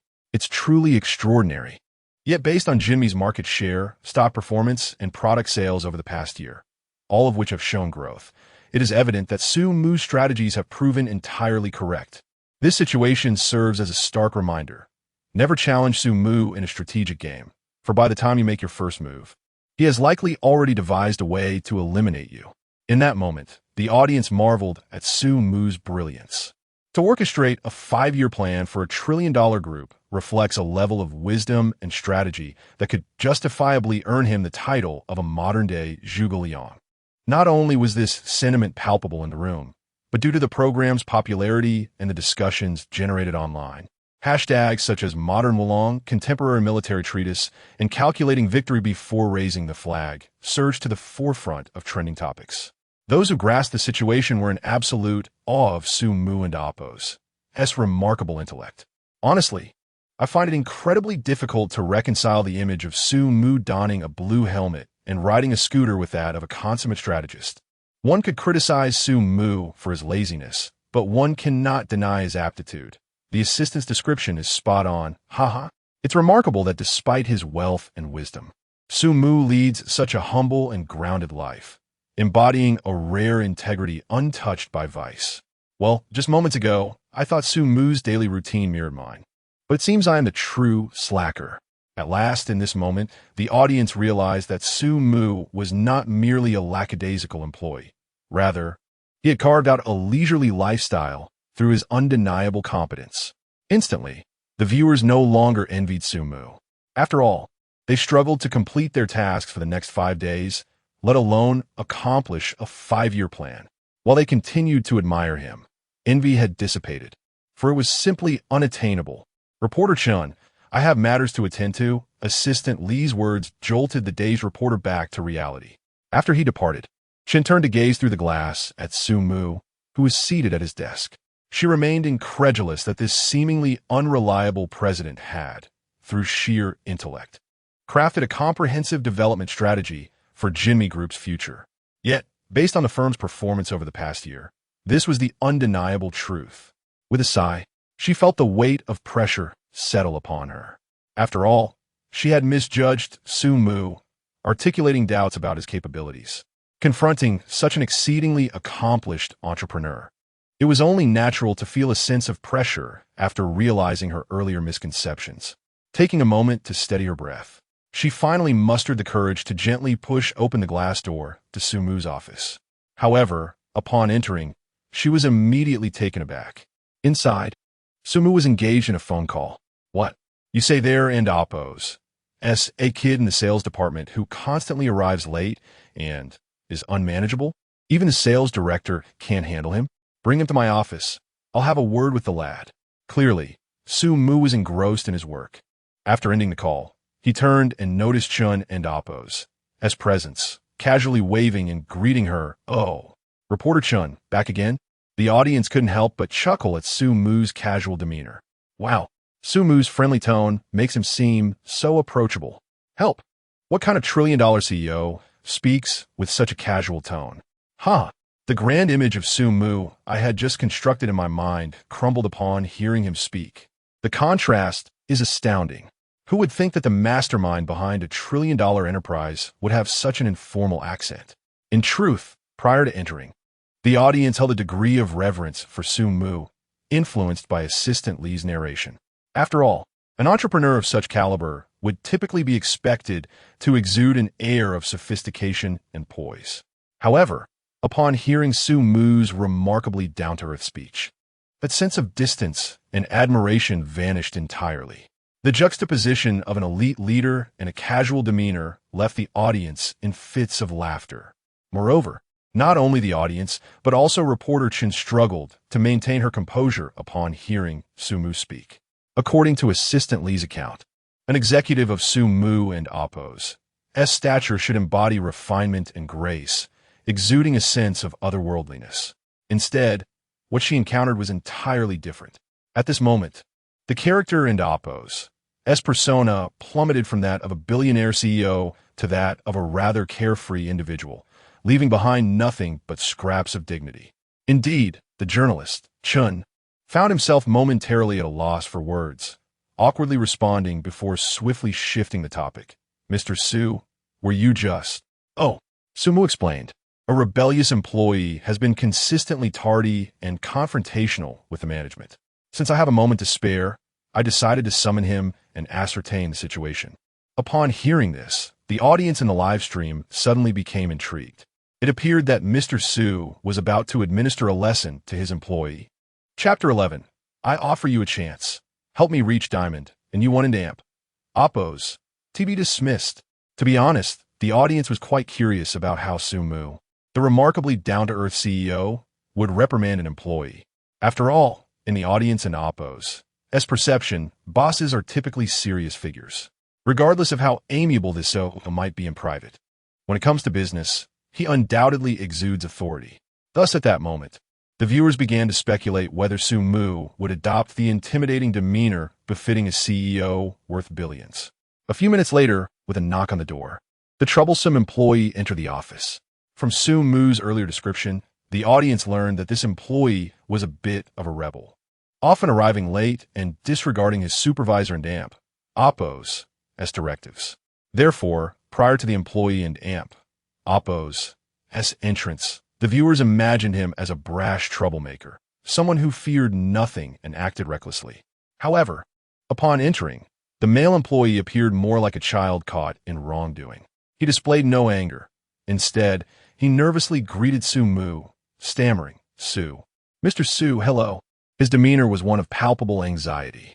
"Please, have a seat," Su-mu said casually, reclining in his chair. In response to the employee's anxious greeting, he merely offered a calm invitation to sit on the chair opposite him. Wasn't Oppo's he supposed to be a troublemaker? Why does he look so obedient? To be fair, his appearance does have a hint of a rebel, but why does he behave like a model student in front of Mr. Su? No kidding. Regardless of how down-to-earth Mr. Su is, he is still a billionaire CEO. The average person is on an entirely different level. Especially when an employee has aired in front of him, they would undoubtedly feel nervous. Wow. Even though Mr. Su appears approachable on camera, this employee's current behavior indicates that Mr. Su still possesses a formidable aura. The audience was filled with astonishment. The so-called troublemaker, upon facing Su-mu, transformed into a compliant individual. The commanding presence of a billionaire CEO was indeed formidable. Don and Oppo's be so tense, Su-mu remarked, noticing the young man trembling. "I called you in just to have a casual chat and discuss some work-related matters. Relax. I'm so sorry, Mr. Su. I was wrong." However, rather than alleviating the young man's anxiety, Su-mu's words seemed to frighten him further. He abruptly stood up from his chair, lowering his head to apologize fervently. "I shouldn't have been late, and I shouldn't have disregarded my supervisor's instructions. Mr. Su, I recognize my mistakes. Please don't fire me. If you wish to keep your job, why not clock in on time?" Su-mu had intended to approach the situation gently, but the employee and Oppo's dramatic plea prompted him to drop the pretense. "If you want to keep your job, why not follow your supervisor and Oppo's directives? I truly understand my mistake." The young man was visibly shaken. After all, being summoned by the CEO for a reprimand was no trivial matter, regardless of how rebellious he might be. It was impossible not to feel bewildered and afraid. "I promise I will never make such a mistake again. I didn't call you in here just for you to acknowledge your mistakes," Su-mu replied, seemingly unimpressed by the employee's subservient apologies. "Now you realize the importance of an apology? Are you only regretting losing your job now? Where was this awareness before?" At this, the young man was momentarily at a loss for words. Su-mu's statement was unmistakably clear. It implied he was on the verge of being dismissed. For a moment, he was too frightened to articulate his thoughts. After all, if Su-mu truly intended to fire him, he could have simply given a command without needing to summon him to the office. Yet, since he had been called in, it suggested that the situation was likely more complex than mere termination. Could it be? As this thought crossed his mind, cold sweat began to bead on his forehead. Was it possible that the superior he had offended was a relative of Su-mu? Not only the young man, but also the viewers in the live stream began to grasp this notion. Oh my goodness, the CEO is personally firing him? Did this guy break a major company rule? This is outrageous. The average employee might never see the CEO even once throughout their career. Yet this guy is being personally summoned for a reprimand. Clearly, this is more than just a simple firing. Could it be that Mr. Su intends to blacklist this guy? That would be terrifying, essentially ruining his career. That can't be right. After all, being late and defying a supervisor isn't exactly a heinous crime, is it? It shouldn't warrant being blacklisted. In any case, I doubt it's merely a straightforward dismissal. Otherwise, Mr. Su would not have needed to personally call him in. There must be more to this story. To be personally summoned by the CEO for dismissal is undoubtedly not a mere dismissal. Although the audience remained unaware of Su Mu's true intentions, they all had an inkling that the situation was far more serious than simple termination. In the office, the young man stood frozen, unsure of how to proceed. He was genuinely overwhelmed with fear. "How about this?" Su Mu suddenly interjected. "I will give you a chance to redeem yourself. Here it comes." I knew Mr. Su had a purpose for calling this guy over. This is thrilling. The atmosphere, the tone, it feels reminiscent of a revenge film. Could it be? Mr. Su is looking for a hitman? What era are you living in, still talking about such things? Is Mr. Su about to assign a significant mission? Mr. Su. The young man now realized something was amiss, his eyes widening in disbelief. "I'm not cut out for that sort of thing." Su Mu raised an eyebrow, puzzled. "Who said anything about killing? Are you a corporate spy?" The young man's imagination ran wild. "I can't do that. I lack the intellect." "Have you lost your mind from staying up too late?" Su Mu shot him a look of incredulity. "Do you think this is a movie or something?" Then, "Mr. Su, what do you mean by redeem yourself?" After receiving a few sharp words from Su Mu, the young man regained a measure of clarity, albeit with lingering confusion. What exactly did Su Mu mean by redemption? "Well," Su Mu awkwardly scratched his nose, "I heard you're quite skilled at gaming." "Ah." The abrupt shift in topic caught the young man off guard. "I suppose I'm decent. Can you play League of Legends?" "Just average, really. I'm merely an ordinary master-level player." "Wow, an ordinary master-level player? You're quite humble," Su Mu retorted, then continued. "All right, here's your chance for redemption. Help me elevate my League of Legends account to Diamond by the end of today, and I 1T fire you. Deal?" "What?" The young man was utterly dumbfounded. He even questioned whether he had misheard. "What do you mean, what?" "I'm giving you an opportunity. Whether you seize, it is entirely up to you, after all. I'm sure your family wouldn't want to hear that you lost your job." Upon hearing this, the reporter was left speechless. The livestream audience was equally bewildered. The rebellious young man was utterly shocked. Chapter 12. Utilization of Waste? Su Mu's cunning is all directed at the employees. Upon hearing Su Mu's words, the audience in the live stream was left bewildered. The reporter was dumbfounded. The rebellious youth was utterly stunned. Everyone initially assumed that this billionaire CEO would seize the opportunity presented by the rebellious youth to assign him a significant task. But what was the outcome? To their surprise, he had noticed the young man's gaming prowess and intended to hire him as his personal gamer. At this point, the viewers in the live stream could hardly contain their amusement. "Goodness, we thought this was a professional matter, but it turns out to be a personal one for President Su." 666. I thought President Su wanted this kid to be a hitman. Who would have thought he just wanted him to be a sharpshooter? I bet the rebellious youth never imagined that being good at gaming could actually help him secure his job. Indeed, President Su remains consistently abstract. To be honest, up until now, I haven and amp, Oppos, seen a hint of the demeanor of a billionaire CEO in President Su. He and amp, Oppos, as just too down to earth. Meanwhile, Reporter Chun was at a loss for words. Just as she had begun to cultivate admiration for Su Mu, that moment shattered it entirely. President Suyu. Beside him, the rebellious youth still couldn't believe it. "Are you serious? Would I deceive you?" Su Mu glanced at him. "So, you don't wish to seize this opportunity?" "Seize it I must." The rebellious youth was elated. "Rest assured, President Su, I will definitely elevate your rank to Diamond today. And if you wish, I will help you achieve Diamond every season from now on." "You said it yourself." Su Mu looked at him with delight. "I guarantee it." The rebellious youth was overjoyed. After all, if he could truly assist his boss in achieving rank every season, it would mean a secure position in the company. "All right, we will discuss this later." Su Mu did not agree outright, but waved his hand. "In Oppos, it's almost mealtime. You should go eat. This afternoon I wanted Oppos, TB in the office, so you can use my office to play." The computer in Su Mu and Oppos' office was specifically designated for gaming, and he had no concerns about the rebellious youth discovering any confidential information. "Understood, President Su."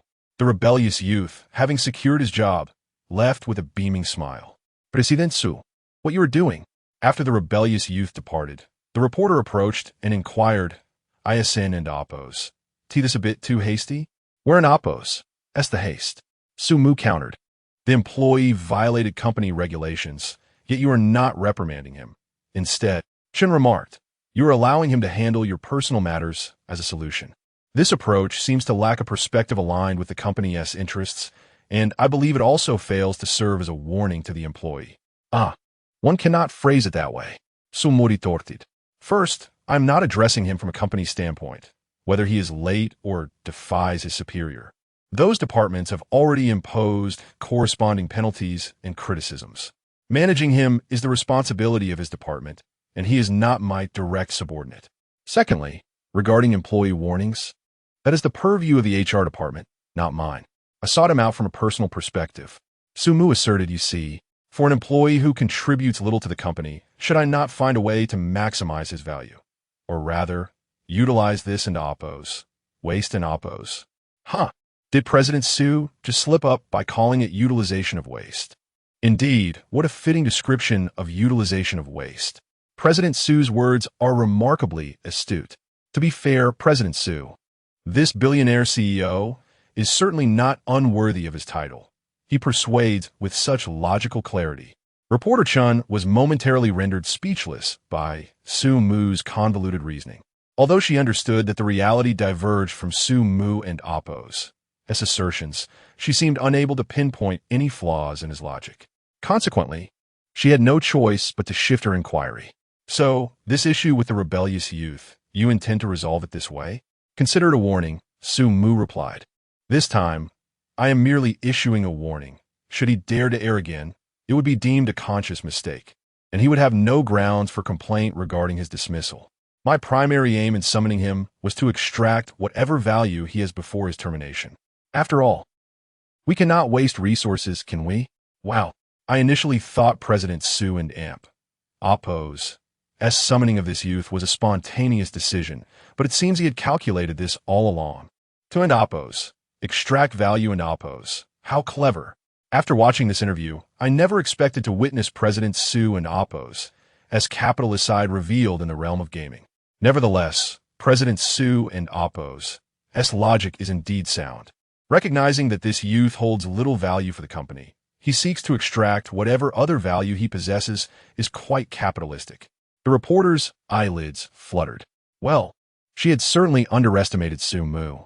One could only say that a capitalist remains a capitalist, with a subtle maneuver.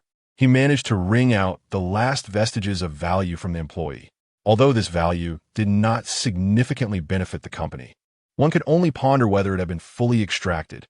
President Su, you mentioned you won TB in the office this afternoon? The reporter, no longer dwelling on the previous issue, promptly asked, do you have any plans? That remains confidential. Sumu teased, glancing at his watch. It was indeed mealtime. Let us go. We shall dine first.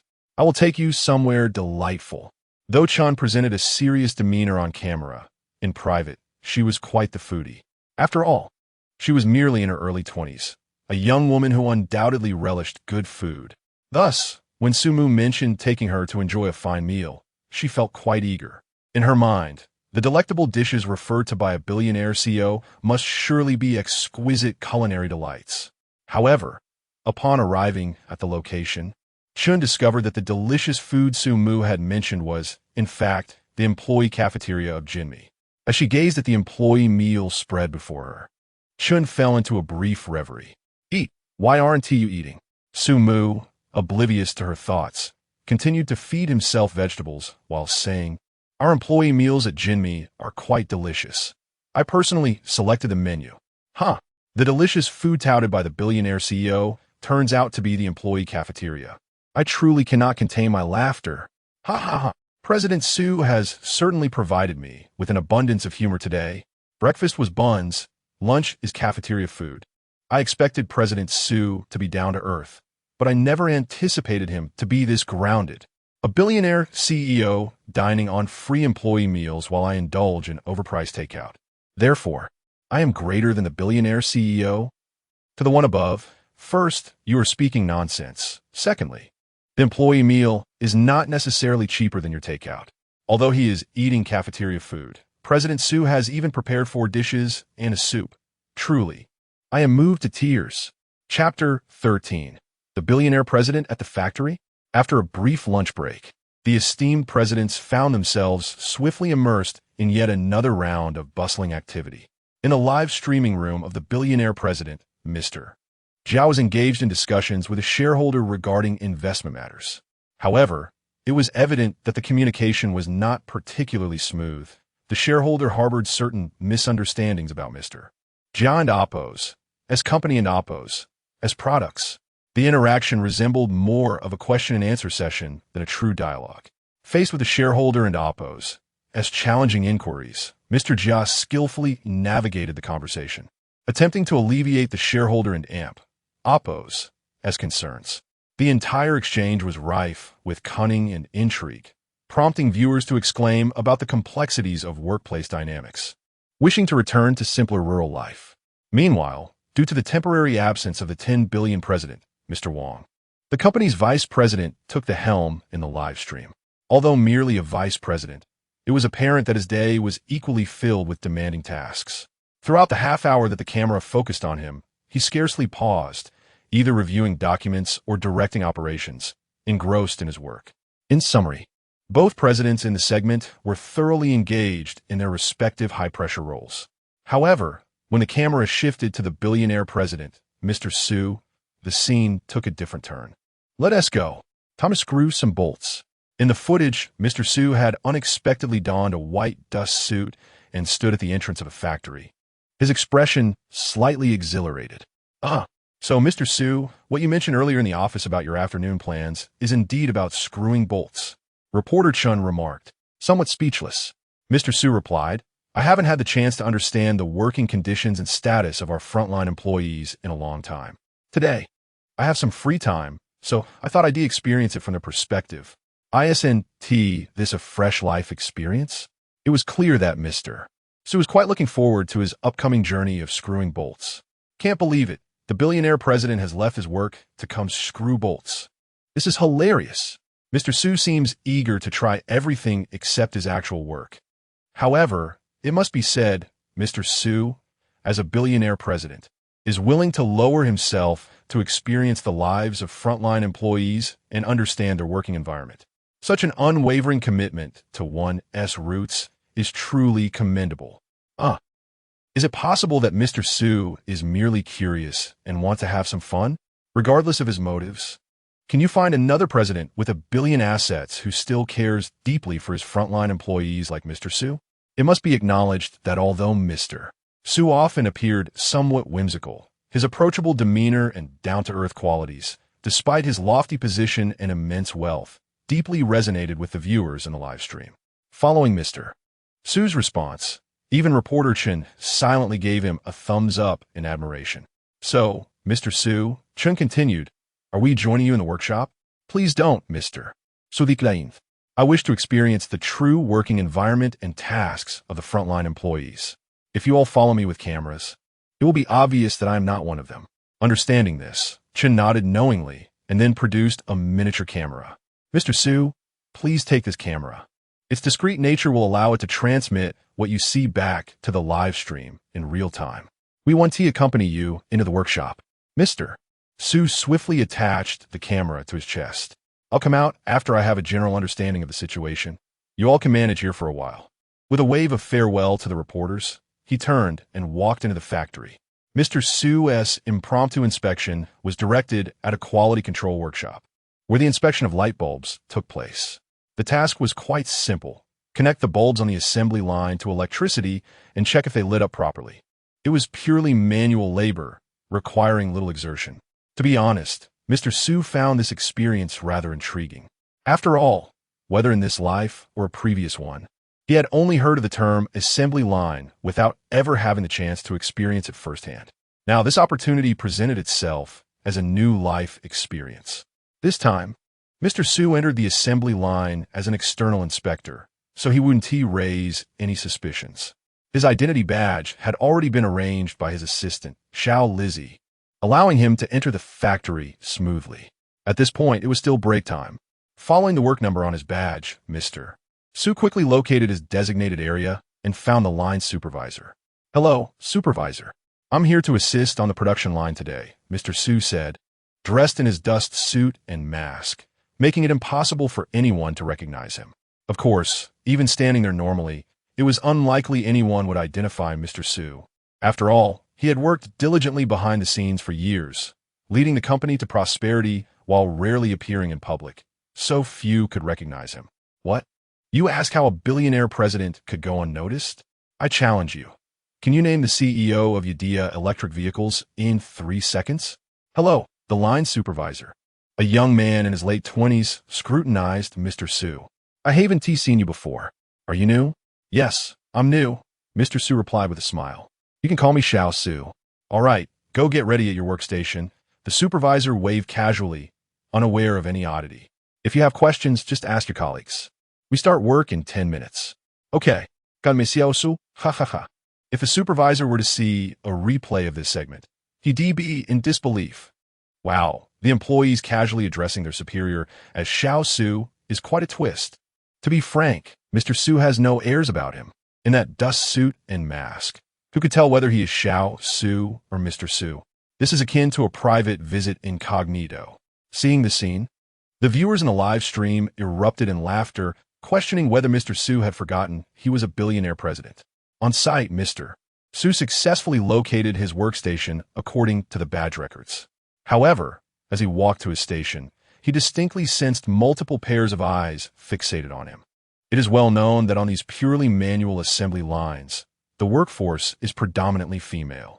The production line where Mr. Su was assigned was no exception, filled entirely with female employees, ranging from young girls to middle-aged women. Thus, Mr. Su, as the sole male in this line, was undoubtedly a striking anomaly.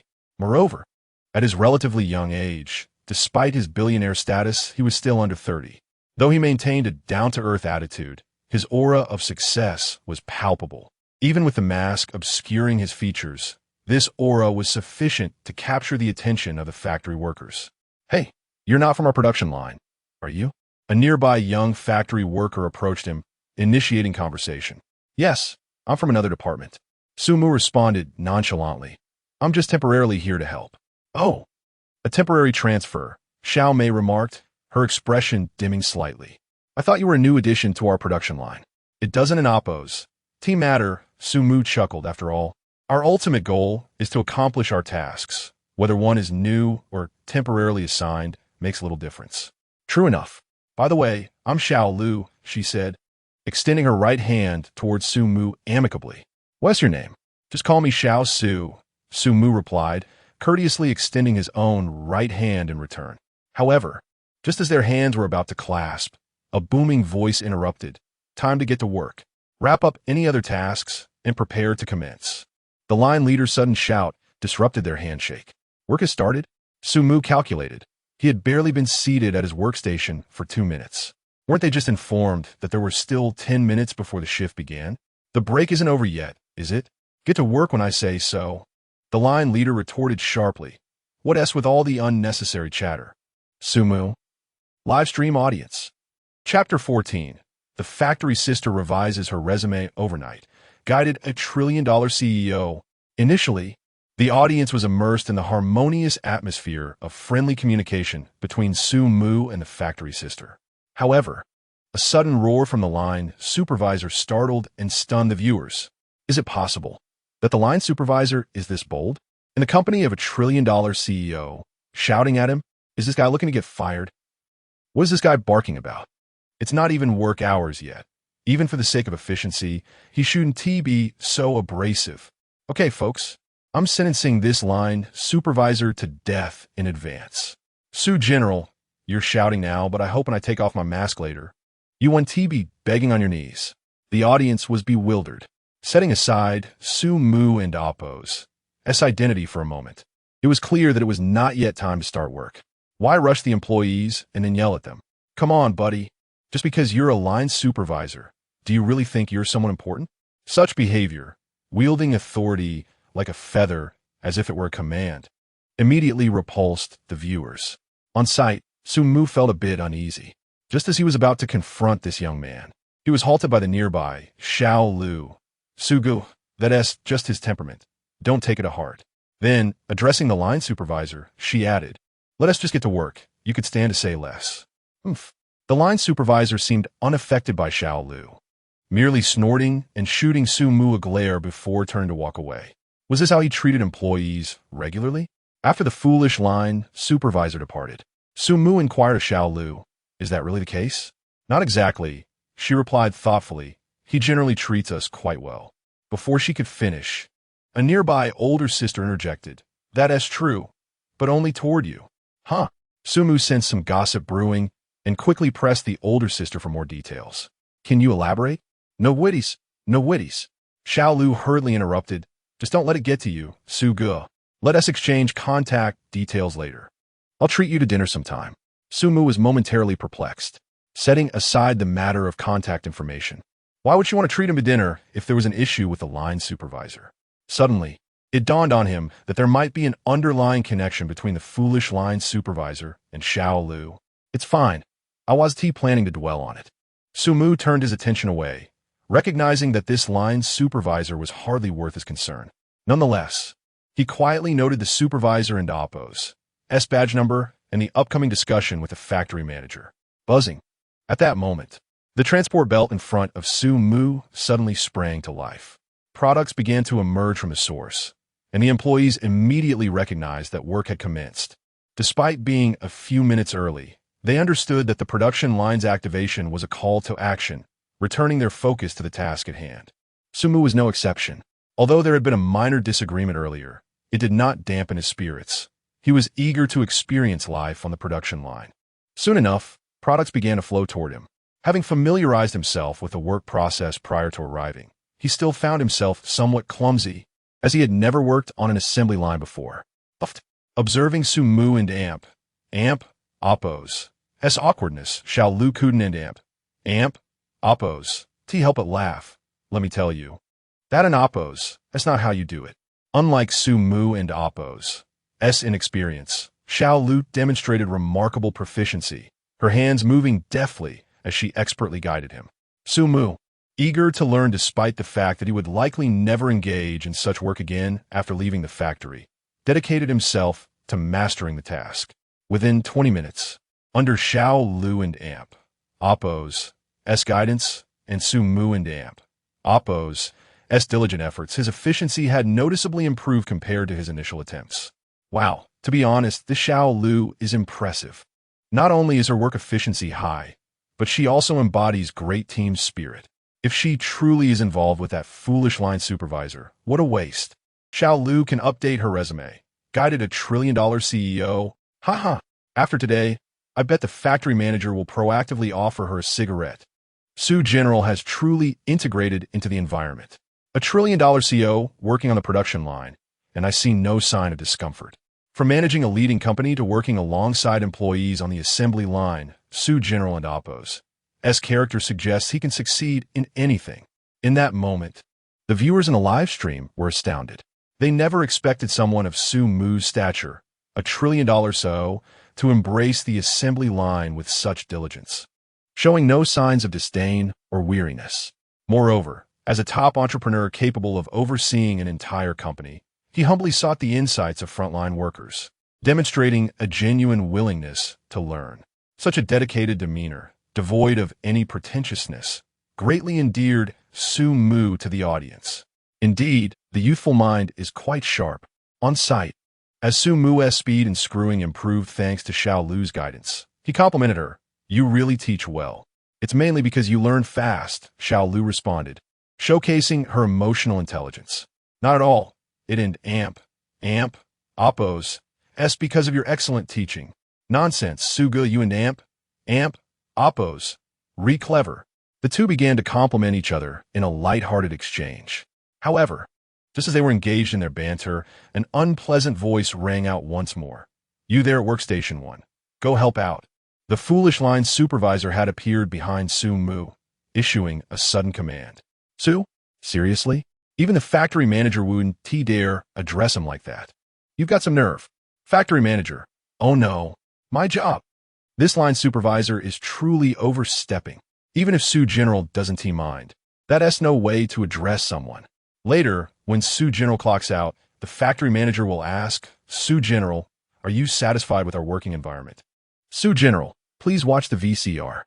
Hearing himself addressed in such a manner made Su Mu quite uncomfortable. Yet, out of respect for Xiao Lu, he chose to overlook the line supervisor's rudeness, deciding to leave it for the factory manager to handle later. Thus, he simply rose, bid farewell to Xiao Lu, and turned ahead to Workstation 1. As the name suggests, Workstation 1 is the forefront of the production line. Su Mu found himself facing the source of the assembly line. "Hey there, new guy." A nearby older sister initiated a conversation as Su Mu settled into his seat. "Yes, that's right," he replied amiably. "I suppose I was sent over here after offending the line supervisor." However, the sister's next comment left Su Mu momentarily stunned. "I don't know how you offended him," she said. "Well, I did get reassigned by the line supervisor," Su Mu responded. "You must have been chatting with Xiao Lu." The elder sister seemed to have already seen through everything. Su Mu paused for a moment. "Sister, how do you know everything?" "Oomph." The elder sister scoffed disdainfully. Being new, are unaware that the line manager has been pursuing Xiao Lu. He is rather petty, unable to capture her heart. He cannot bear to see her converse with other men. "Do you know why there are no men on our production line?" "Why?" Su Mu pressed on. "Because he has schemed to have all the men removed." It was evident that the elder sister harbored no fondness for the line manager, her tone laced with disdain. "He is terrified of Xiao Lu chatting with other men, so he has transferred all the original male workers off the line. Truly, Xiao Lu clearly looks down on him, yet he clings to her like a stubborn adhesive, utterly oblivious to his own shortcomings." My goodness! After hearing the elder sister's words, the live broadcast room erupted in chaos. Chapter 15. Holding a feather as a command? "Su Mu, no more pretense. I'm done." Upon realizing the circumstances, the audience in the live stream erupted with indignation. No wonder this foolish line leader had been creating trouble for Su Mu from the very beginning. He was merely a sycophant. How could he possibly expect to drive away other men simply because he could not win the affections of a girl himself? This audacious individual dared to engage in workplace harassment right in front of Su Mu. It seemed he had grown far too comfortable in his position. Such people, when given a modicum of power, would not hesitate to abuse it. One could only shudder to think what would happen if he were to gain further authority. After learning the ins and outs of the situation, Su Mu was taken aback. How could someone so brazenly engage in workplace targeting still hold the position of line leader? Was there truly no one to report him? He curiously inquired why such a person could possibly be a good leader, and why no one had simply reported him to get rid of him. The response came. His father is the workshop director. Who would dare to report him? It could easily backfire, and everyone here is just trying to earn a living. In this job market, one must endure. Upon hearing this revelation, the audience in the live stream was even more shocked. It appeared that this was indeed a case of collusion. Meanwhile, although Su Mu showed no outward reaction, his expression darkened noticeably. What a revelation! His discreet visit to the factory, initially intended to understand the employees' working conditions and gauge their job satisfaction, had unexpectedly unveiled such a scandal. The line leader was targeting employees, and the director was covering for him. Su Mu quietly noted these 2 points in his mind. It seemed he had quite a few topics to discuss with the factory manager later. Besides this, Su Mu subtly probed further. Has this line leader engaged in any other outrageous behavior? Outrageous behavior? The woman glanced at Su Mu and then at the chair he occupied. "You'll find out shortly." Before he could grasp her cryptic words, the foolish line leader bellowed. "Today we're increasing our workload and speeding up the production line." Everyone moved swiftly at his announcement. The workers on the line groaned in despair, clearly indicating that this was no good news. Yet, Su Mu sat there, bewildered, unable to comprehend the situation. "You and Tino, since it's your first time here," the woman explained. "On our production line, the first workstation is often referred to as the death station." Death station? Su Mu was puzzled. "Because our quality control checks are done in sets. Each set of products requires inspection for the individual items corresponding to each workstation. In simpler terms, you must complete the quality check for the items assigned to your workstation before the set can proceed to the next stage. If the production speed increases, and you, being the first, do not act quickly enough to retrieve your items, the entire set will become stalled, leading to a backlog of products right in front of you, disrupting the entire workflow. Enough talk. The speed is already up. Let's get to work. Before Su Mu could fully process her explanation, he noticed the conveyor belt had begun to speed up. He had no time to ponder and immediately started working. However, as the woman had predicted, the speed of the product flow was overwhelming. He had barely finished inspecting one product when another set came rolling in, leaving him no time to keep up. Soon, he found himself inundated with a massive pile of products. Despite the woman's prior awareness of this outcome, she promptly began assisting Su Mu in managing the backlog. Yet even combined, their efforts could not keep pace with the rapid transport of goods, and instead of diminishing, the pile continued to grow. Witnessing this scene and recalling the woman's earlier remarks, the audience in the live stream suddenly understood the situation. They collectively expressed their astonishment. This is no longer mere workplace targeting. This is workplace bullying. Does this guy really think the production line is his personal domain? If I remember correctly, the production speed is adjusted according to factory tasks. This fool has the audacity to alter it on his own. He truly believes that a little power allows him to do as he pleases. Why is this mere worker so arrogant? In that moment, Su Mu realized that the line leader was indeed deliberately targeting him. He felt a surge of unease. Has this line leader behaved this way towards other employees as well? Su Mu set aside his work, feeling there was no longer a need to continue the charade. What do you do about it? Noticing that Su Mu had stopped working, the woman hastened her pace to help manage the situation while advising him. He has connections. His father is a powerful ally, and you cannot contend with him. You're only here temporarily. It's best to endure today and not provoke him. If his father is the director, then let us bring it to the factory manager's attention, Su Mu countered. Though we are frontline employees, we must learn to protect our interests when faced with such unfair treatment. Enduring will only embolden him further. Oh dear, why won't you listen? The woman dismissed Su Mu's words. We are merely the working class. Why would the manager heed our concerns? This is just how it is in the workforce. Those with connections can bully us, and we can only bear it, especially considering this is our livelihood. Not like this. Su Mu took a deep breath and rose, removing his mask. The working class is the foundation of societal development. If you dare to speak out, you shall certainly be heard. He had never anticipated that his spontaneous visit to the factory would lead him to encounter such blatant workplace bullying. Observing the line leader's demeanor and the woman's reaction, it was evident that this was not an isolated incident. Yet, he still retained his position as line leader. What did this indicate? How many employees had he bullied in this manner? If Su Mu hadn't stumbled upon this today, how long could he have continued this arrogant behavior? Su Mu shuddered at the thought. He certainly did not wish to see this individual in his vicinity any longer. Listen, young man, the woman was about to continue advising Su Mu, but upon seeing his expression, she froze. You are. Su, what are you doing here? At that moment, the foolish line leader, who had been looking for trouble, spotted Su Mu standing up and immediately lost his temper. Storming over and pointing at Su Mu's nose, can't you see the massive pile in front of you? Why are you standing there? This is outrageous. However, the foolish line leader had scarcely uttered a word when a thunderous roar suddenly erupted within the workshop. The line leader was momentarily taken aback. Turning around, he was met with the sight of the factory director, who was now flanked by the father of the workshop supervisor and several other irate leaders from his shop, all marching vehemently towards him. Chapter 16. The furious factory director and the foolish line leader faces severe retribution. The foolish line leader was taken aback. He had no inkling as to why the factory director would suddenly appear at this moment, and with such a formidable entourage. Could it be that higher-ups had come down? Without a moment to ponder, he hastily adjusted the production line speed back to normal.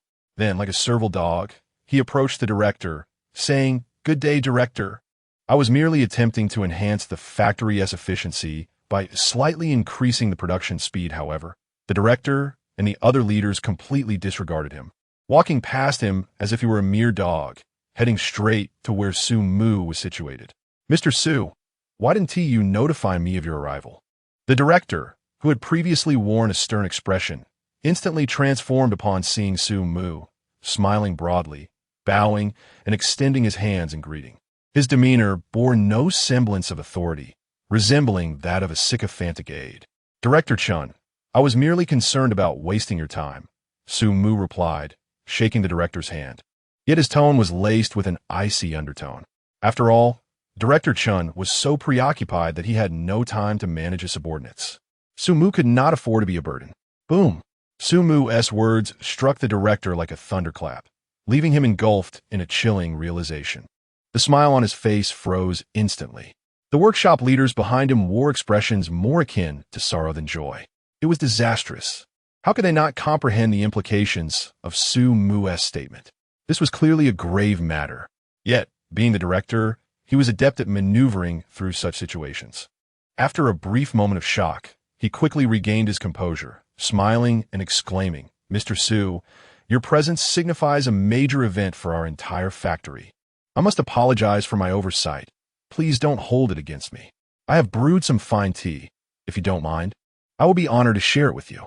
Su Mu, not wishing to leave the director entirely humiliated, decided to extend him some grace and nodded, saying, "I happen to be quite thirsty. Lead the way, Director Chun." Upon hearing this, Director Chun finally dared to breathe a sigh of relief. Su Mu and Appo's word suggested that there was still room for amends. He felt fortunate that he had just received word of Su Mu's discreet visit, allowing him to rush over. Otherwise, the situation could have escalated even further, potentially jeopardizing his position as director. Yet, the matter was far from over. Aware that his primary objective was to placate Su Mu, the director lowered his posture even further, nearly bowing as he urged Su Mu to go ahead. As they departed, he shot a fierce glare at the foolish line leader, followed by a menacing look at the line leader's father. Though he uttered no words, the intensity of his gaze nearly caused both men to soil themselves. The foolish line leader's father was now engulfed in a mix of rage and despair. His anger stemmed from the realization that Su Mu's displeasure was surely due to his son's blunder, while the sorrow arose from the fear that his son and Appo's folly might cost him his livelihood. He never imagined that his foolish son, who had always been brash, would dare to offend such a powerful superior. The stakes were high. This could mean not just losing his job, but potentially being blacklisted within the industry. At that moment, the foolish line leader, finally grasping the gravity of his misstep, saw Su Mu walk away. Convinced that his father was coming to console him, he approached with a woeful expression, but instead, he was met with a resounding slap. His father had summoned all his strength, leaving the foolish line leader's face swollen and bruised. "Do you even realize who you've offended? Are you ready to throw your career away?" his father shouted, hoping that Su Mu would overhear and perhaps take out his frustration on his son. "Get out of my sight. Leave this workshop immediately. I never want to see you here again." The sudden outburst left the foolish line leader dumbfounded. He had never witnessed such fury from his father. It was a first in his life. Overwhelmed, he could only hold his stinging face, rooted to the spot, unsure of what to do. "Didn't you hear me? Get out." Seeing his son's stupidity, his father kicked him hard, sending him sprawling to the ground. "Now leave. Disappear from here. Do you understand?" Meanwhile, the viewers in the live stream felt a wave of satisfaction wash over them. "Wow, this is incredibly satisfying. I swear, that slap is going to leave his face swollen for at least a week. That slap filled with pent-up rage. Can he handle it? This is so refreshing." The foolish line leader will never comprehend how he, a mere subordinate, dared to offend a billionaire CEO. Such people deserve it. Give them a little power, and they become insufferable, a veritable workplace cancer. If they're not removed, they'll only drag more employees down with them. As the sound of that slap echoed, the viewers were exhilarated. This scene was akin to a thrilling tale, and they were here for it. Meanwhile, Su Mu was aware that the slap was intended for him, but truthfully, he found it quite gratifying. Such insolence deserved to be met with harsh retribution. "Mr. Su, I sincerely apologize. I admit it was my oversight." The director, sensing that Su Mu's tone had softened somewhat, quickly began to express his regret. Although he arrived late and was unaware of the full context, he felt it prudent to apologize nonetheless. "I assure you, such incidents will never occur again. Is it because this factory is too difficult to manage?" Su Mu retorted, "If that is the case, perhaps I should consider finding someone else for the job." Upon hearing this, Director Chun's mind went blank. He halted in his tracks, abandoning all pretense of composure, and fervently pleaded, "Mr. Su, I beg you for another chance. I promise to resolve all issues. All right. Noticing the director's earnest demeanor, Sumu waved his hand dismissively. Let us have some tea first. It would be a shame for it to go cold. Certainly.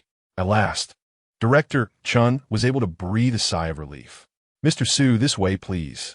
Their brief exchange was marked by Sumu's calm demeanor. Yet the viewers in the live stream collectively gasped in astonishment. Chapter 17. Complete Business Suspension and Rectification.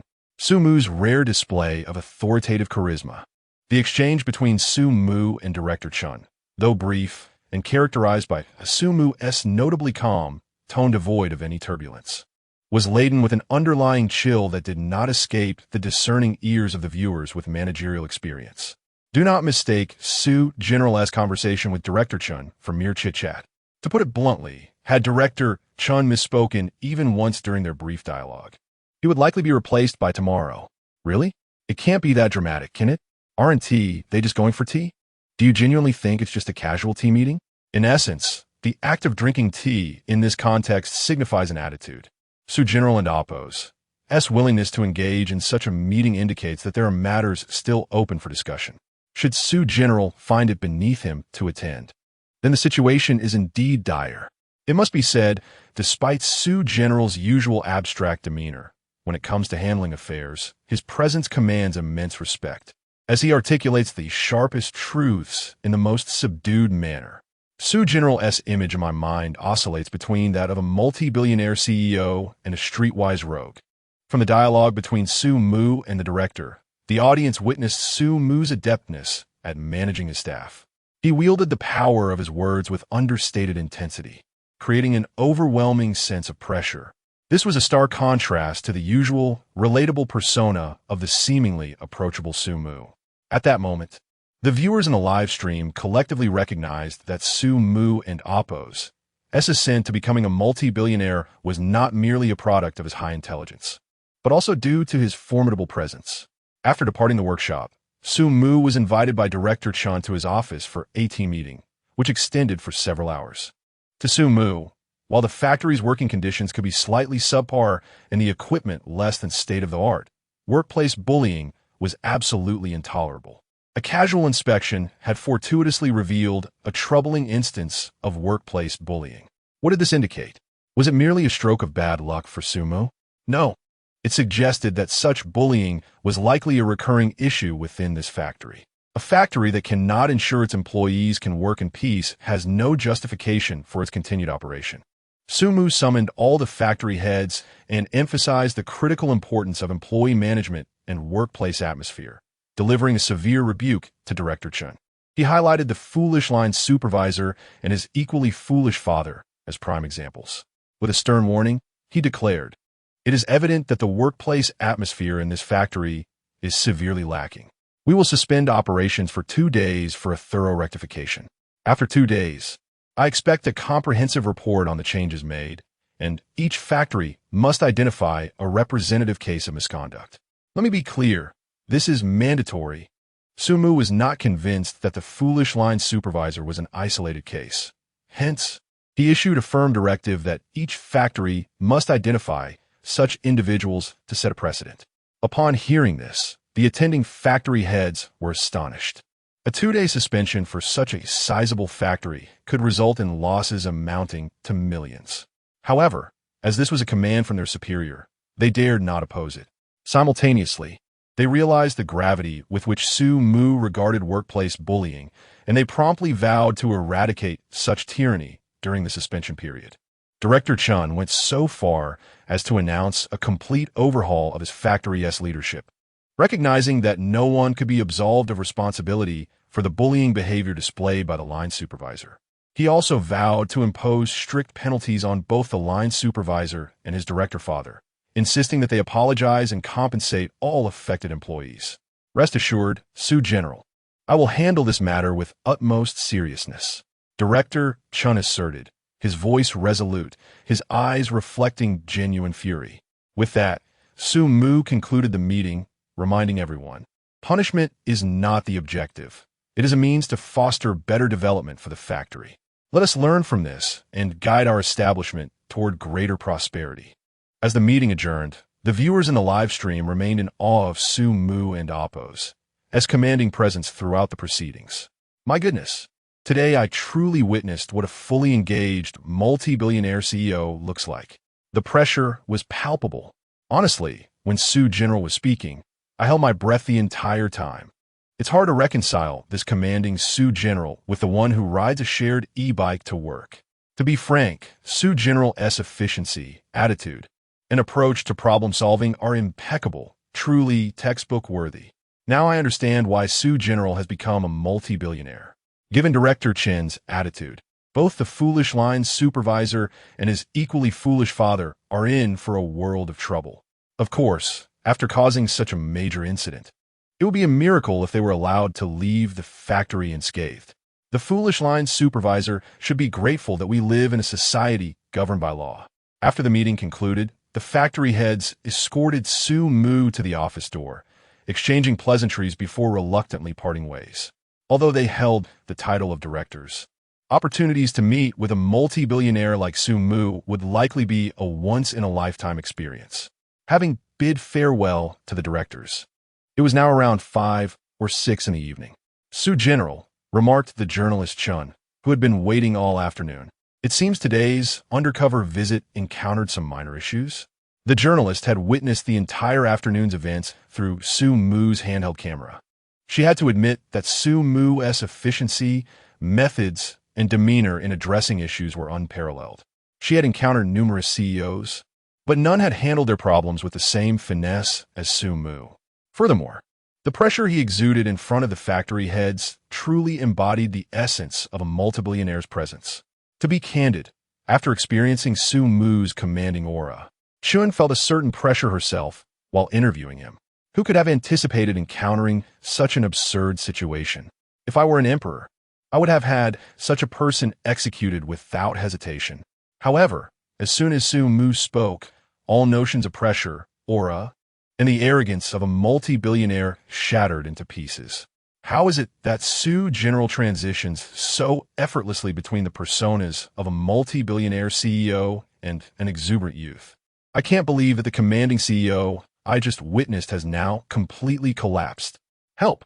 Which CEO casually drops expletives like that? All right, perhaps the CEO demeanor was merely an illusion. The true Su General is all about relatability. In that moment, upon witnessing Su Mu instantly revert from a multi-billionaire to a casual figure, Chun could only smile wryly, realizing that her concerns about pressure were entirely unfounded. Time is getting late. Let us dine. Su Mu glanced at the clock and noted it was time to head to the restaurant, thus beckoning journalist Chun. I hope it's not the staff meal again. Journalist Chen anticipated. Am I truly that stingy? Su Mu chuckled. This time, it is genuinely a feast. If we delay, we may not secure a place at all. Chapter 18. Dining on the sidewalk with skewers and wine? Is this what you call a feast? As dusk descended, the executives of the program finally concluded their hectic day, relishing the rare moments of leisure. In the lavish live broadcast room of the billionaire CEO, Mr. Jia, the atmosphere was opulent.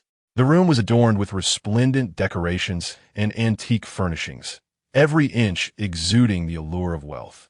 A grand round table, capable of seating dozens, was occupied solely by Mr. Jia and reporter Wang. Please take a look at the menu, Mr. Jia suggested, as a keen-eyed waiter promptly presented it to Wang. Upon glancing at the menu, Wang felt momentarily overwhelmed. Goodness, the prices here start in the thousands. Even a simple fried rice dish costs several hundred. Well, I'm open to anything, Wang chuckled, setting the menu down. You decide.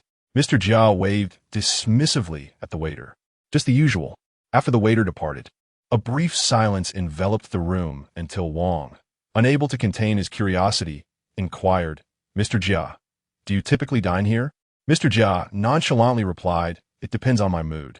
I occasionally change the scenery, but I usually come here for a quick bite. To think that for Mr. Jia, a several $100 fried rice is merely a quick snack. It's clear that our definitions of a casual meal are worlds apart. The viewers in the live stream were utterly astonished. The cheapest fried rice costs several hundred? What are those eggs made of gold? They exclaimed in disbelief.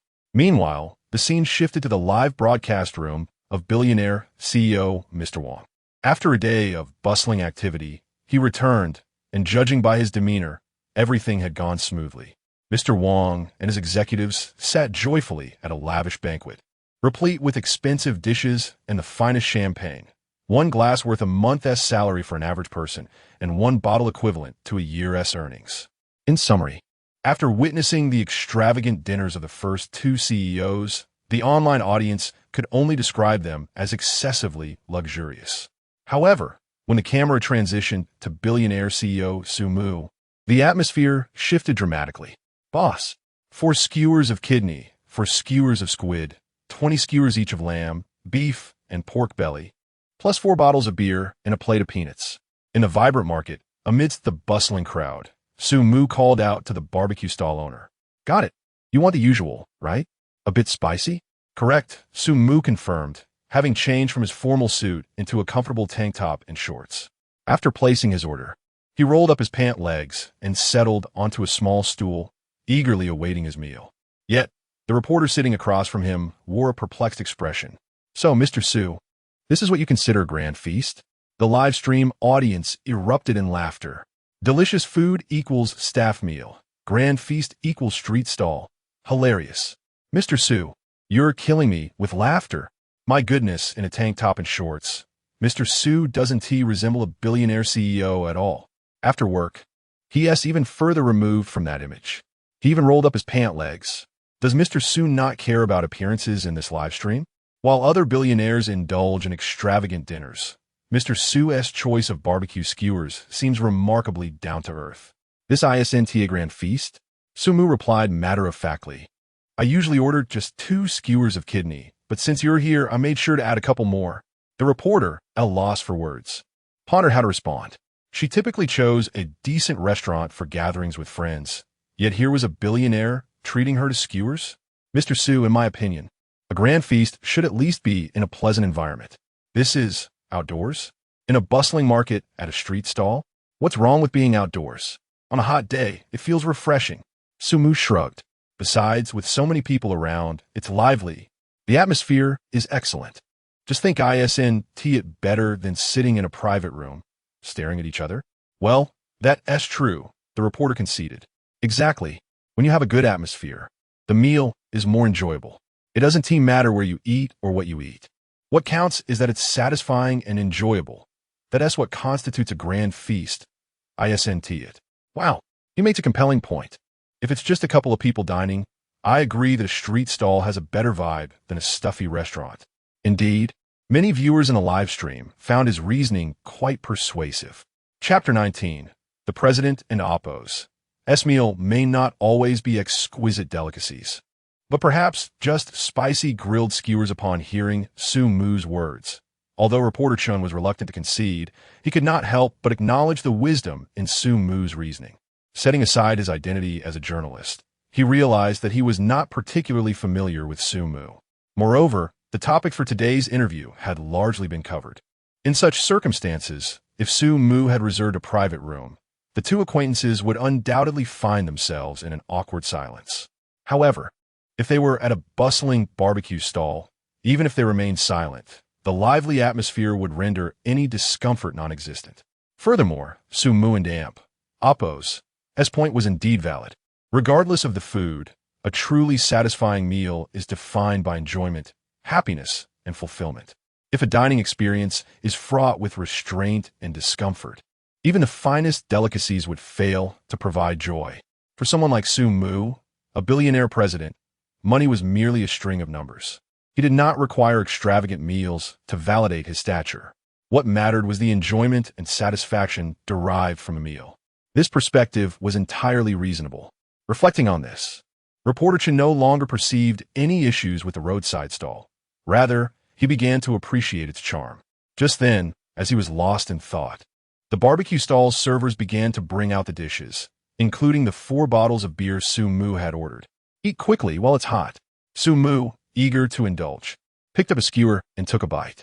Simultaneously, he expertly opened 2 bottles of beer, offering one to reporter Chun. After some contemplation, Chun accepted the beer, filling a disposable cup for himself. To you, Mr. Su, I propose a toast. Cheers, Sumu replied, raising his glass and downing it in one go. Wow, Mr.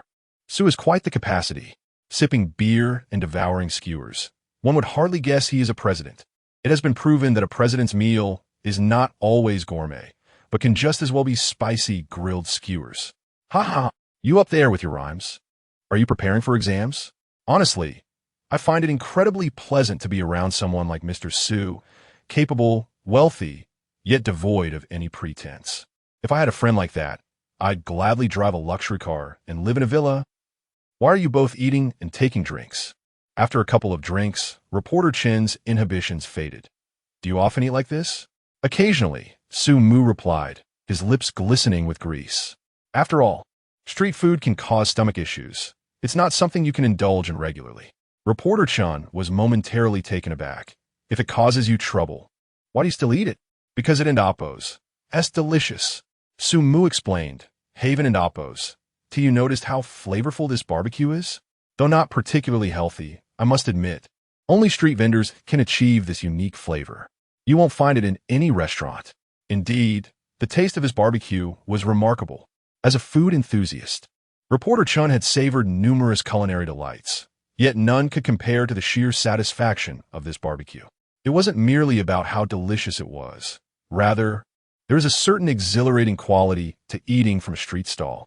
The flavors may not rival Michelin star dishes, but the experience was irresistible, compelling one to keep indulging. It truly leaves one craving more, Chen agreed. Do you know why? Sumo inquired lightly. Perhaps the ingredients are unique? Or is there a secret recipe? No. Sumu shook his finger. Then what is it? Chen could not fathom the answer. Meanwhile, the audience in the live stream grew curious as well. So what is it? I'm curious too. Street food may not be exceptional, yet every so often, I find myself yearning for it. Indeed, even when aware of its unhealthiness, the craving persists. I believe it primarily stems from the smoky essence of the barbecue, Su Mu articulated as confusion spread among the listeners. The barbecue may not utilize the finest ingredients, nor the most meticulous methods, yet, he continued, I believe it is this unpretentious approach that elicits the most comforting sensations. No matter how upscale a steak may be, it cannot replicate the joy of casually indulging in skewers.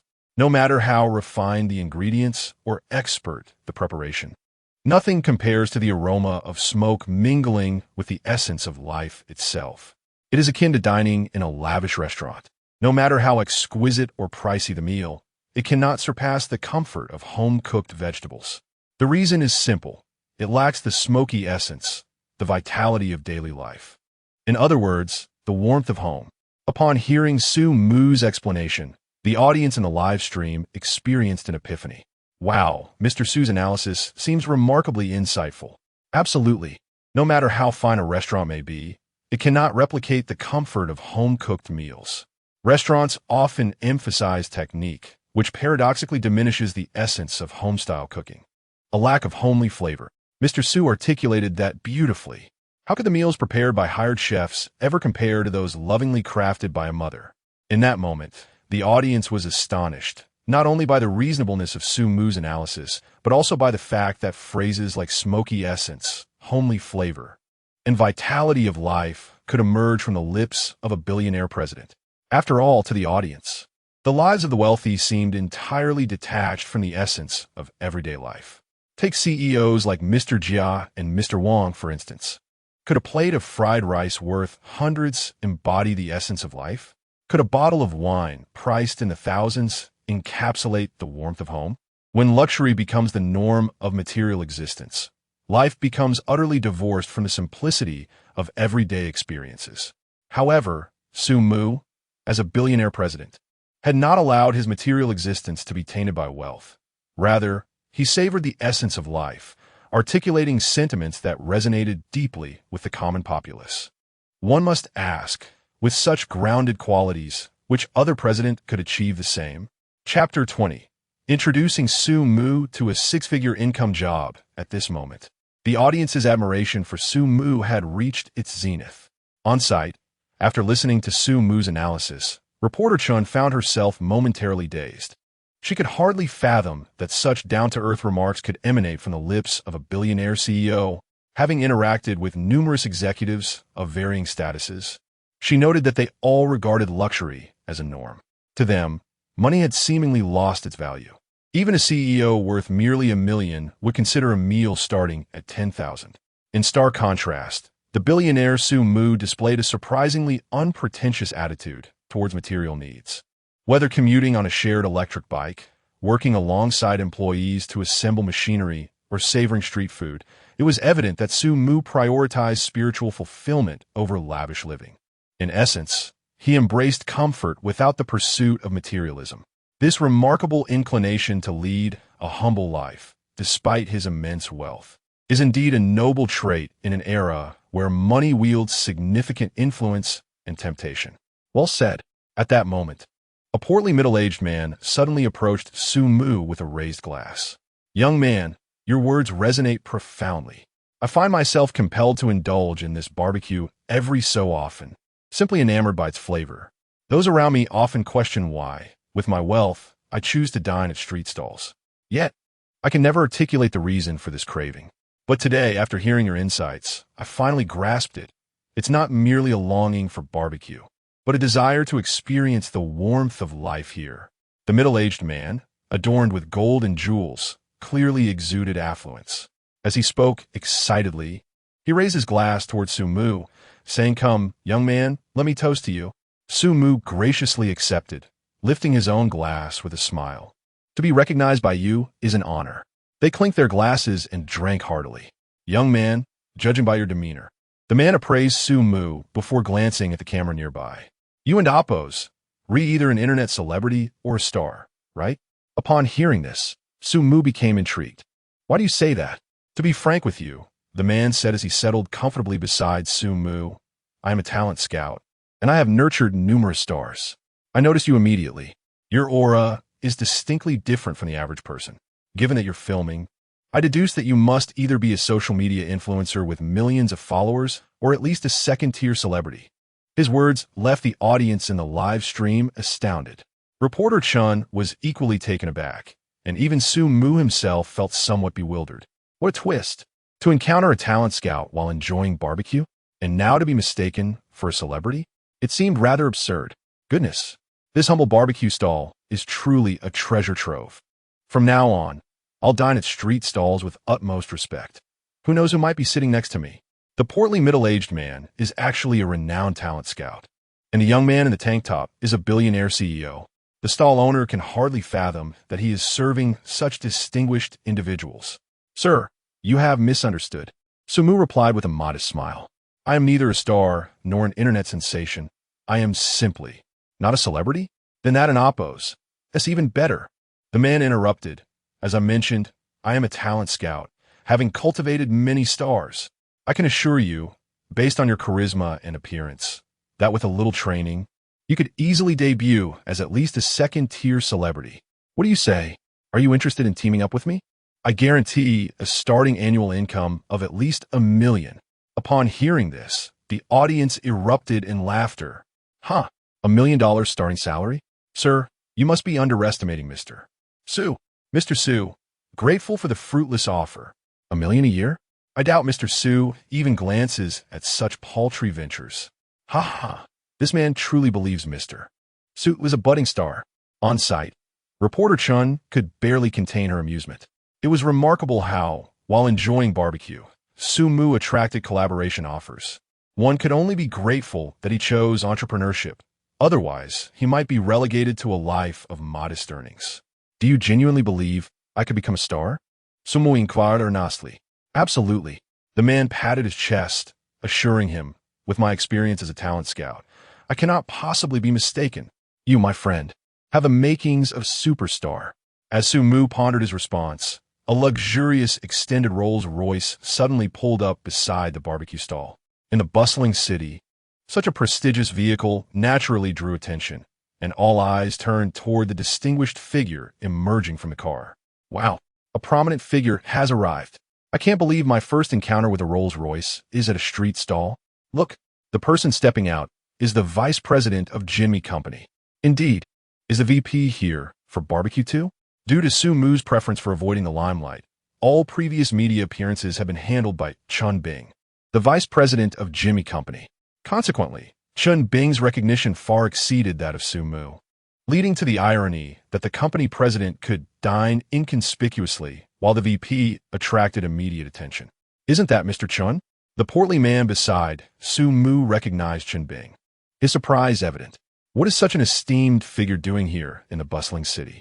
In contrast, Su Mu felt somewhat awkward. He was uncertain why Chun Bing had appeared, but he was certain it was to see him. Young man, the bewildered man mused, should I go greet him to make a good impression? After all, such opportunities are rare. But he hesitated, wondering if Chun Bing would even acknowledge him. Just as the man contemplated this, he suddenly exclaimed, "Oh my, Mr. Chun is walking toward us." Chapter 21 Reporter Chun. I am a professional and seldom lose my composure, unless I cannot help it. The elder brother is currently utterly bewildered. He cannot fathom why the vice president of the esteemed Jinmi Group would suddenly appear in such a place. Moreover, he is now approaching in his direction. Despite his claims of having nurtured countless stars, in terms of status and position, he is utterly incomparable to Vice President Chun Bing. To put it plainly, before Chun Bing, he is merely a subordinate, the kind that would hardly warrant a glance.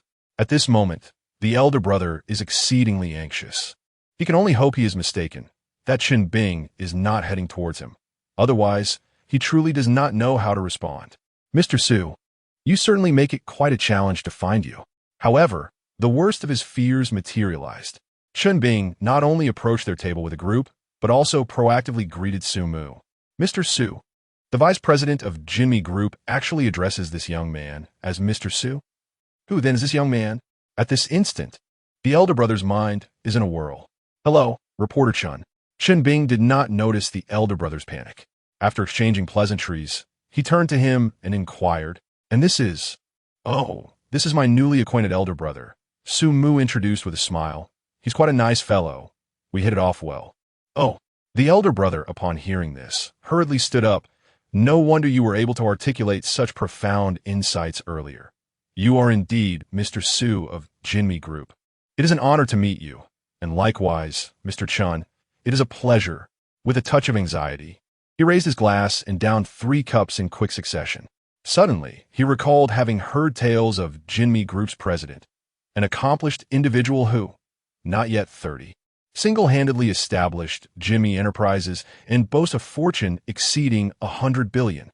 Given the current circumstances, he could easily deduce that the young man, dressed in a white tank top and rolled-up trousers, must undoubtedly be the billionaire president himself. I can't take it anymore. I'm going to laugh myself to death. At this moment, the elder brother must be wishing for death. Huh?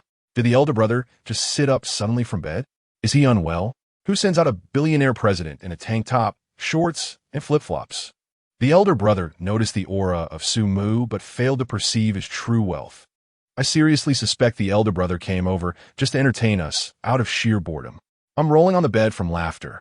Help. Only Mr. Su and that billionaire president can make me laugh like this. Witnessing this scene, the audience in the live broadcast collectively burst into laughter.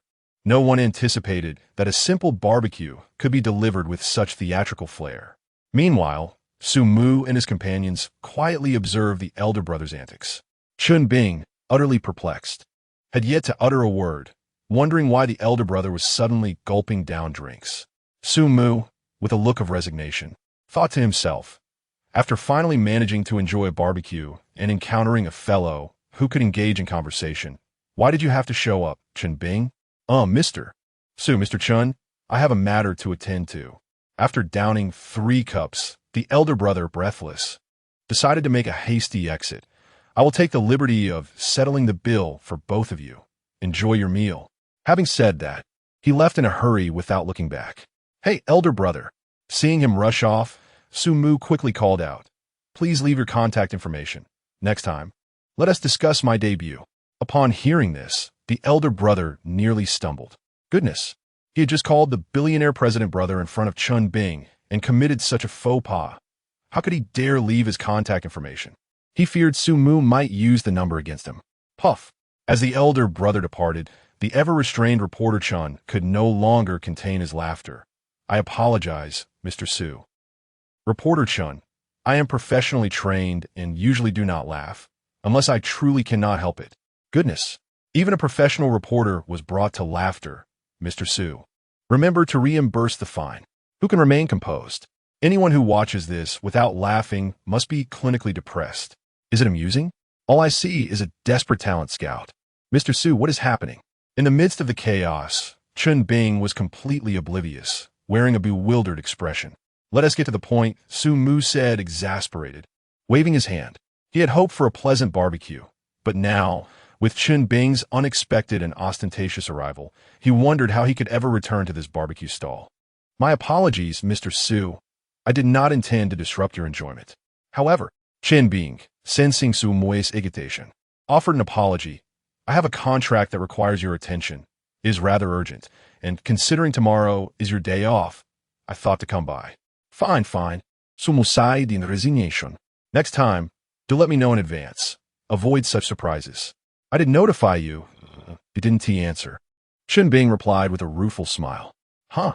Su Mu checked his phone, discovering a series of missed calls. He suddenly remembered he had forgotten to turn off silent mode prior to entering the workshop. Alas, a moment and oppose. S-lapse can lead to eternal regret.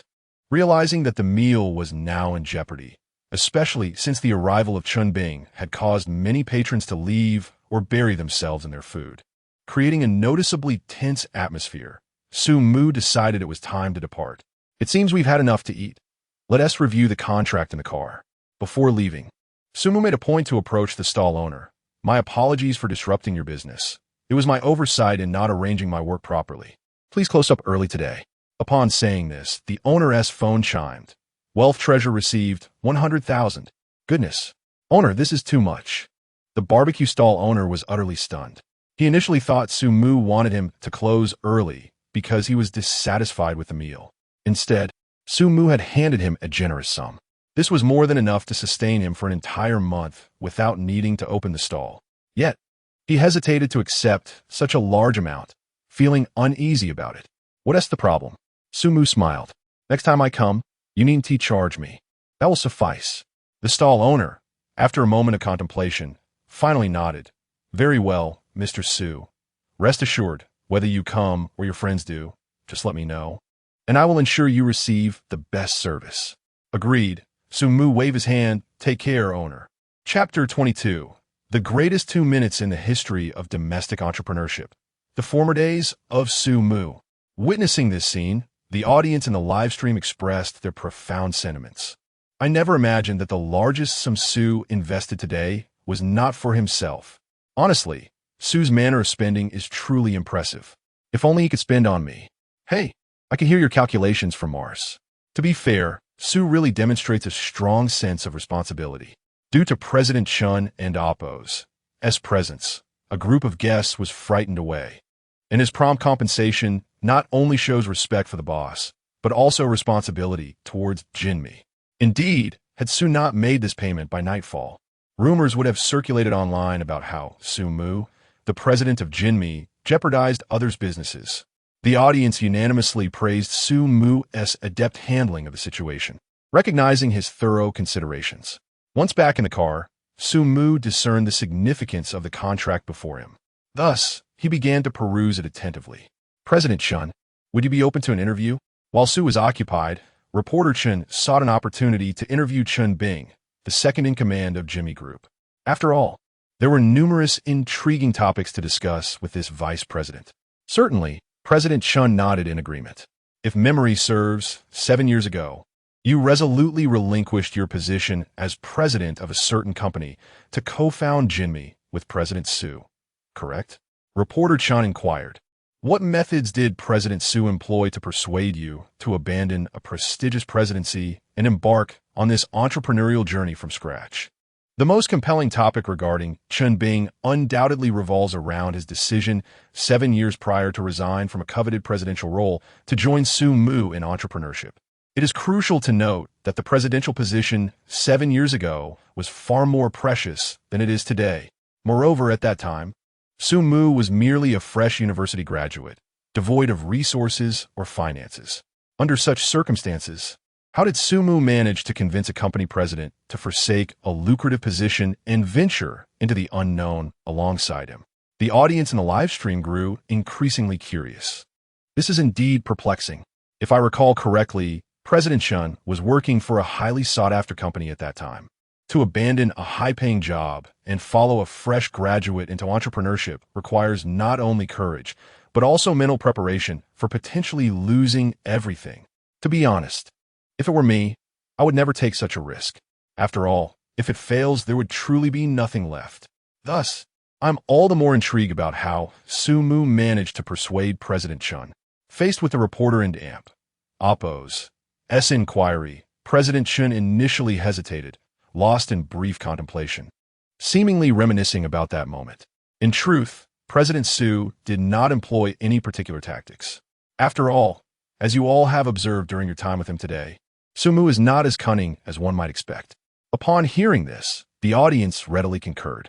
Given their interactions thus far, it appeared that Sumu's only cleverness lay in persuading that difficult employee to be his stand-in. I remember the first time I met him. It was in my office. President Chun continued. I had just finished my work when Su burst into my office, disregarding my assistant and security's objections, imploring me for just 2 minutes.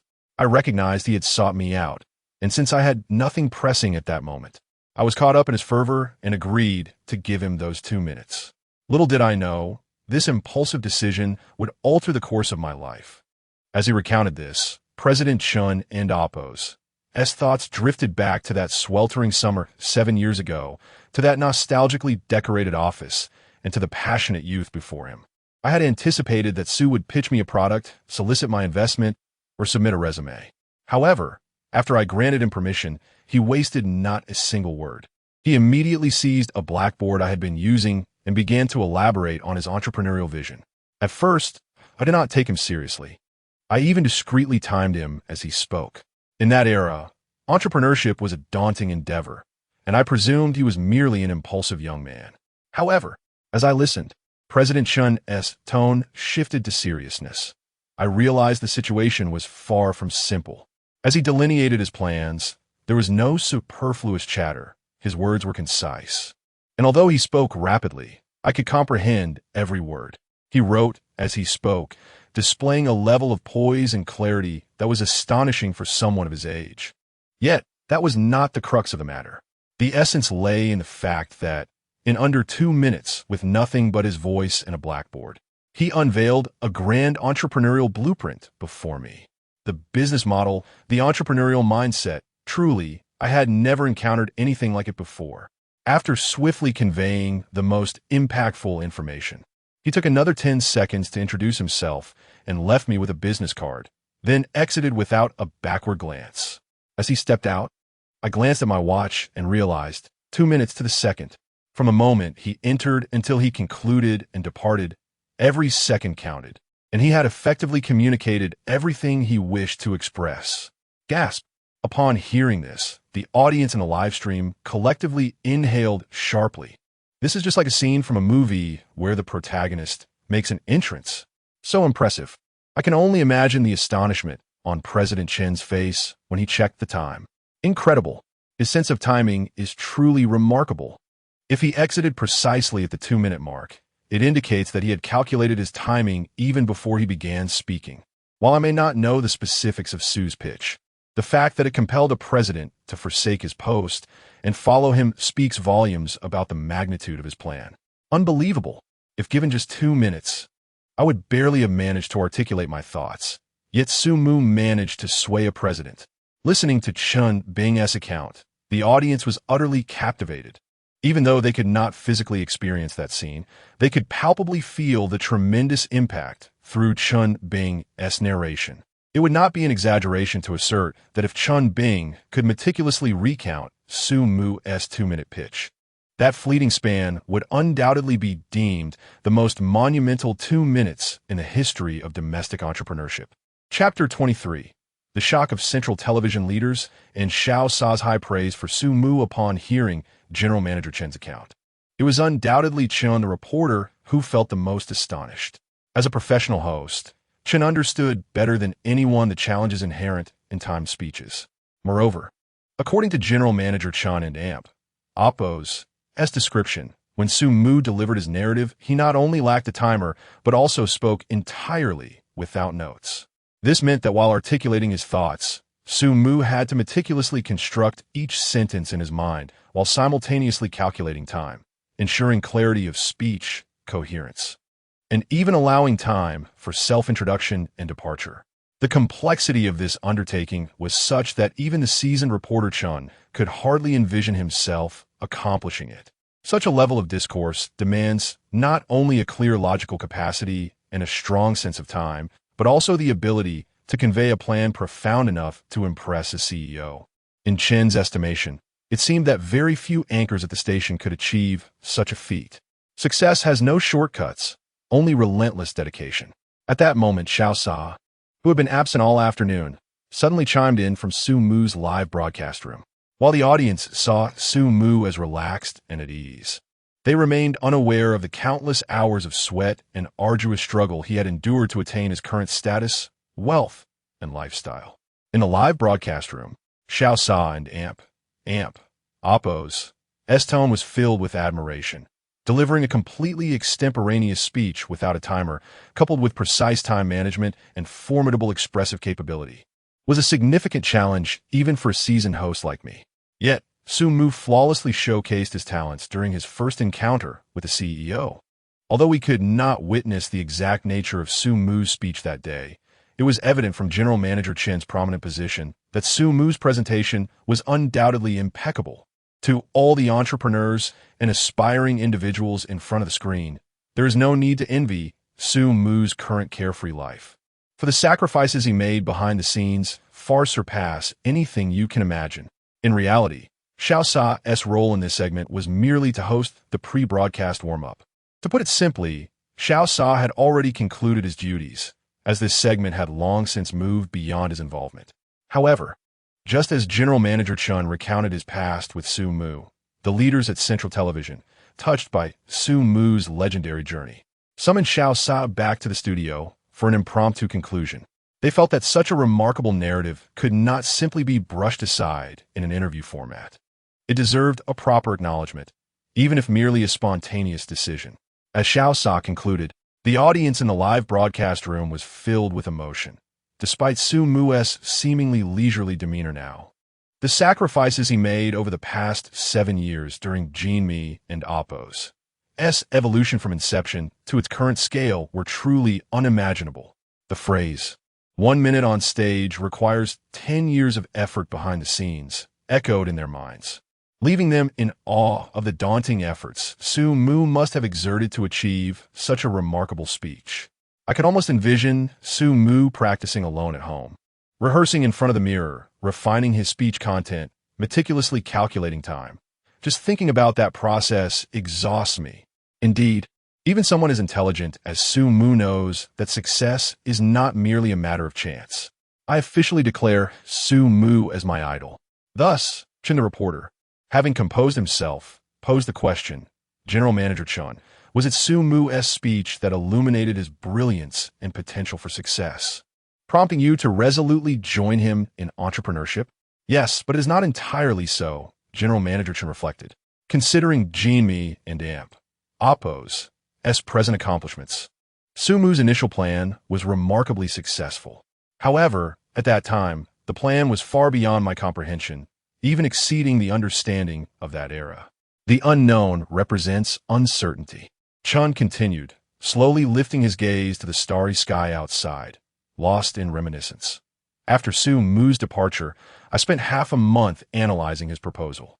I am not an impulsive person. I deliberate deeply when making significant decisions. To be frank, during that half month, I was largely disengaged from work, preoccupied with studying Su-mu's entrepreneurial plan.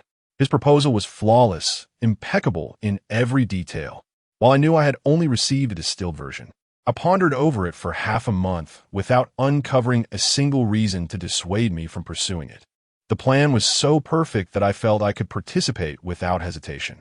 Yet, upon investigating Su-mu's background, I hesitated. Without identity, connections, or assets, he was a blank slate, Aside from his intelligence, he had nothing. At this juncture, General Manager Chen chuckled. In that era, there were many clever individuals, but few succeeded, especially someone like Su Mu.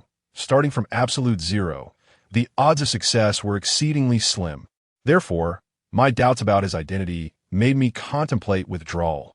However, I could not bring myself to completely abandon such a promising talent. So, one afternoon, half a month later, I dialed the number Su Mu had left me. Of course, my intention was not to venture into entrepreneurship with him, but rather to engage in a deep discussion. Yet, upon Su Mu answering the phone, his very first words left me utterly speechless. Chapter 24. Under the blazing sun, enduring a 2-week wait, Su Mu and Appo's determination and perseverance. As President Chen spoke, the anticipation among the live stream audience reached a fever pitch.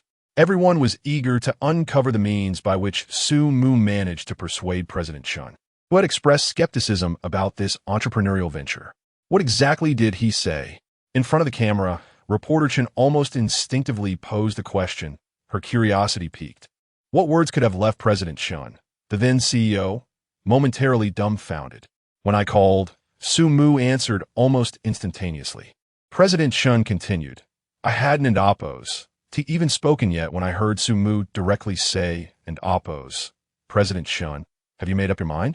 I and Appo's am waiting for you downstairs, and Appo's, to be honest. I was taken aback for a moment. I then approached the window and saw, under the sweltering sun, Su Mu was standing outside the company, waving in my office. At this point, President Chen took a deep breath, seemingly gathering his thoughts. I don't know if he had calculated that I would make this call at noon, or if he had been waiting there for 2 weeks. Personally, I leaned toward the latter. Regardless, my first thought upon seeing him was that this young man would undoubtedly achieve greatness in the future. Hearing this, the audience in the live stream was collectively astounded. When I heard President Chen mention seeing Su Mu waving from below, goosebumps covered my body. Waiting for President Chen for 2 weeks under a scorching sun? This is something even novels wouldn't dare to write. It's too exaggerated. If Su Mu truly waited that long, then based solely on his perseverance, success is surely inevitable. Historically, Liu Bei visited Zhuge Liang thrice to invite him out of retirement. Now, Su Mu braves the blazing sun, enduring a 2-week wait for President Chen, all to pursue grand ambitions. Astonishment. This was the singular sentiment shared by all viewers in the live stream at this moment. No one knew whether Su Mu had meticulously calculated the timing of President Chen's call or if he had genuinely borne the heat for 2 weeks. Yet, everyone shared the same belief as President Chen, that it was indeed the latter. After all, to suggest the former would seem almost fantastical. What appeared to be mere coincidence was, in truth, the result of someone's silent dedication. To endure such heat for 2 weeks is unfathomable, leaving the audience in awe of the formidable resolve and tenacity that Su Mu must have possessed. Thus, in front of the camera, reporter Chen, despite her own shivers of excitement, maintained her composure and inquired, "Did this wait influence your decision to collaborate with him?" As she uttered this, her gaze involuntarily drifted towards Su Mu, who sat silently in the front row. Throughout President Chen's narrative, Su Mu had remained taciturn. It was unclear whether he was deeply engrossed in reviewing documents or simply lost in memories of the past.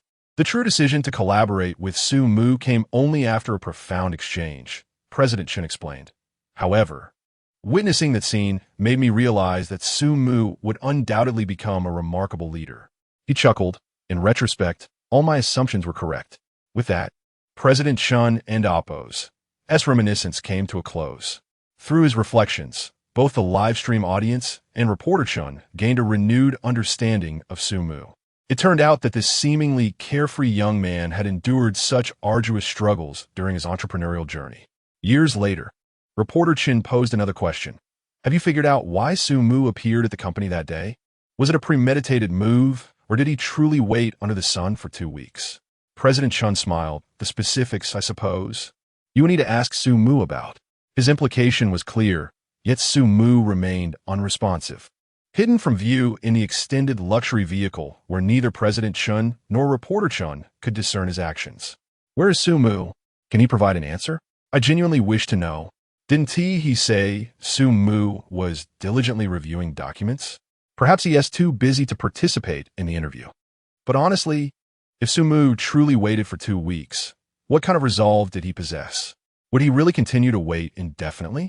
It's hard to say, but I believe, given Su Mu's level of intellect, if he was there waiting, he must have been confident that President Chun would indeed come to him. Regardless, such determination signifies Su Mu's genuine desire for President Chen's support, and it underscores his unwavering entrepreneurial spirit. At this moment, Su Mu and Appo's image in the minds of the audience had undoubtedly transformed into one of immense stature. No longer was he seen as the aimless president of the day. He had become a great entrepreneur, dedicated to achieving success through substantial effort to attract talent. Moreover, through President Chun and Appo's narrative, the audience came to a realization. The entrepreneurial plan for Jinmi seemed to have been conceived solely by Su Mu.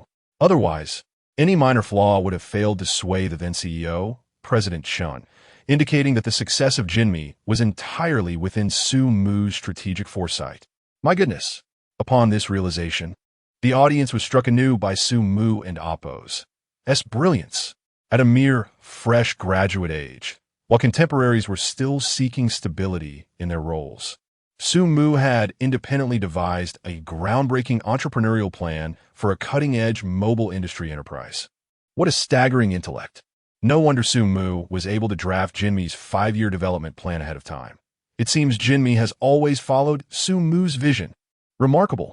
Though I lack formal education, I can still appreciate this incredible achievement. Now it makes sense why Su Mu appeared so lackadaisical.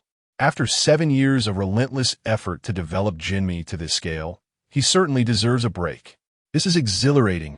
I've decided to order 10 dishes without cilantro tomorrow. Hey, can you share one with me? In summary, at this moment, both the livestream audience and reporter Chun held Su Mu in profound esteem. Just starting out in society, he had already embarked on a challenging journey for Jinmi, investing considerable effort and even braving the scorching sun in pursuit of talent. This resilience, this fighting spirit, commands the respect of all. After concluding the interview with President Chun, reporter Chun found herself with numerous questions for Su Mu. However, considering that he might still be engrossed in reviewing documents, she tentatively called out to him a couple of times, but received no response. Was Su Mu truly that focused on his work? Reporter Chun couldn't and Appo's help but wonder if he was so absorbed that he was completely oblivious to the surroundings. President Chun shrugged, signaling his uncertainty, yet he intended to give it a try. Hulu, however, before he could utter a word. A series of loud snores erupted from the front row. Everyone was momentarily taken aback. In the front seat, aside from the driver, only Su Mu remained. The driver, of course, could not afford to doze off. This meant that Su Mu had not been silent due to his diligent work on the documents, but rather, he had fallen asleep. Chapter 25. What use is effort if one possesses genius? Upon witnessing the scene, the viewers in the live stream could no longer contain their amusement. Oh dear, I thought President Su was diligently working, but it turns out, he's off to dreamland. I truly despair. After painstakingly reconstructing his image, can I enjoy it for just a little longer? President Su's persona oscillates wildly between a domineering CEO and a complete slacker. Well, there you have it. After all that time, President Chun's earnest words were rendered futile by President Su's snores. The tireless efforts belong to a billionaire CEO. What does that have to do with our Su Mu? In the venue, reporter Chun was left speechless. Su Mu, can you not engage in something productive? Just as he felt a spark of excitement to conduct an interview, Su Mu had the audacity to drift into slumber. Indeed, a billionaire CEO remains a billionaire. Un sumo is merely sumo. The one worthy of an interview is the billionaire CEO. Regrettably, reporter Chun was currently confronted with Su Mu. When did President Su begin to seem so unreliable? With a sigh of resignation, reporter Chun turned back to continue conversing with President Chun. One cannot label him as unreliable. Though President Chun chuckled ruefully, President Su has indeed dedicated a great deal to the company over the years. He simply wishes to take a break. And we all see no issue with that. Besides, President Su isn't truly neglecting his duties. The company is thriving, and there is no need for him to oversee everything. Thus, he appears somewhat lackadaisical. Yet, should the company face a significant crisis, President Su would undoubtedly spring into action immediately. It was evident from President Chen's words that Su Mu held considerable esteem within the company, and there was profound trust in him from staff. The journey continued, with the sounds of reporter Chun and President Chun's conversation mingling with Su Mu's snores. It was not until they reached his doorstep that President Chun gently roused Su Mu. Huh? Is it already dawn? Su Mu, still dazed, blinked and appeared somewhat bewildered, clearly having enjoyed a deeply restful slumber. The sun hasn't even risen yet, but we've arrived home, President Chun reminded him with a wry smile, feeling somewhat exasperated. After all, this was in front of the cameras. Why did there seem utterly indifferent to his image? Oh, Su Mu finally took his time to exit the vehicle. On the seat lay a contract that had already been reviewed, quietly awaiting attention. Well then, reporter Chun, President Su, I shall take my leave. President Chun said after glancing at the contract to ensure all was in order before promptly excusing himself. Wait, after President Chun departed, Su Mu suddenly recalled something. I think I heard you both discussing me in the back seat while I was dozing off. Were you speaking ill of me? Reporter Chun appeared exasperated. Yes, President Chun disclosed quite a bit of your less than flattering information. What? Su Mu exclaimed in shock. What on earth did he say? I'm sorry, President Su, but it's my off-duty time now, Reporter Chun replied, uninterested in continuing the banter. If you have inquiries, let us address them tomorrow. I'm off now, hey, don't leave me hanging. Observing Su Mu's foolishly innocent expression, the live stream audience erupted into laughter once more. I'm seriously beginning to suspect that President Su has been possessed. This is not the same person described by President Chun as a domineering CEO. Could it be that President Su has achieved great success and is now living freely? If you told me this person is a billionaire CEO, I would vehemently refuse to believe it. Honestly, I think President Su has already accomplished so much that he doesn't feel the need to prove himself anymore. A little carefreeness is welcome. After all, the company's importance pales in comparison to President Su's personal health. As the online discussions reached their zenith, today's interview segment came to a close. However, the fervor on the internet was just beginning. Earlier that morning, Su Mu had entered the public eye while riding an electric scooter, capturing the attention of netizens. Moreover, with each of Su Mu's whimsical moments, the audience genuinely came to appreciate this humorous, down-to-earth billionaire CEO. At this moment, trending topics across various platforms prominently featured Su Mu. While luxurious business cars are undoubtedly comfortable, my shared electric scooter certainly has its own charm. Valued in the billions, yet engaging in 5-cent deals? Exploiting employees? Nonsense. This is about realizing employee value. A billionaire CEO who can actually banter? Enjoying beer and skewers. And you tell me this is a billionaire CEO? Such humorous phrases and trending topics proliferated, leaving netizens in stitches.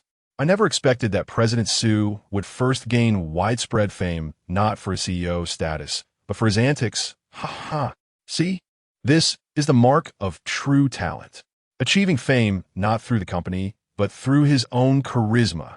It's evident that had President Su not become a billionaire CEO, he would undoubtedly be a social media sensation.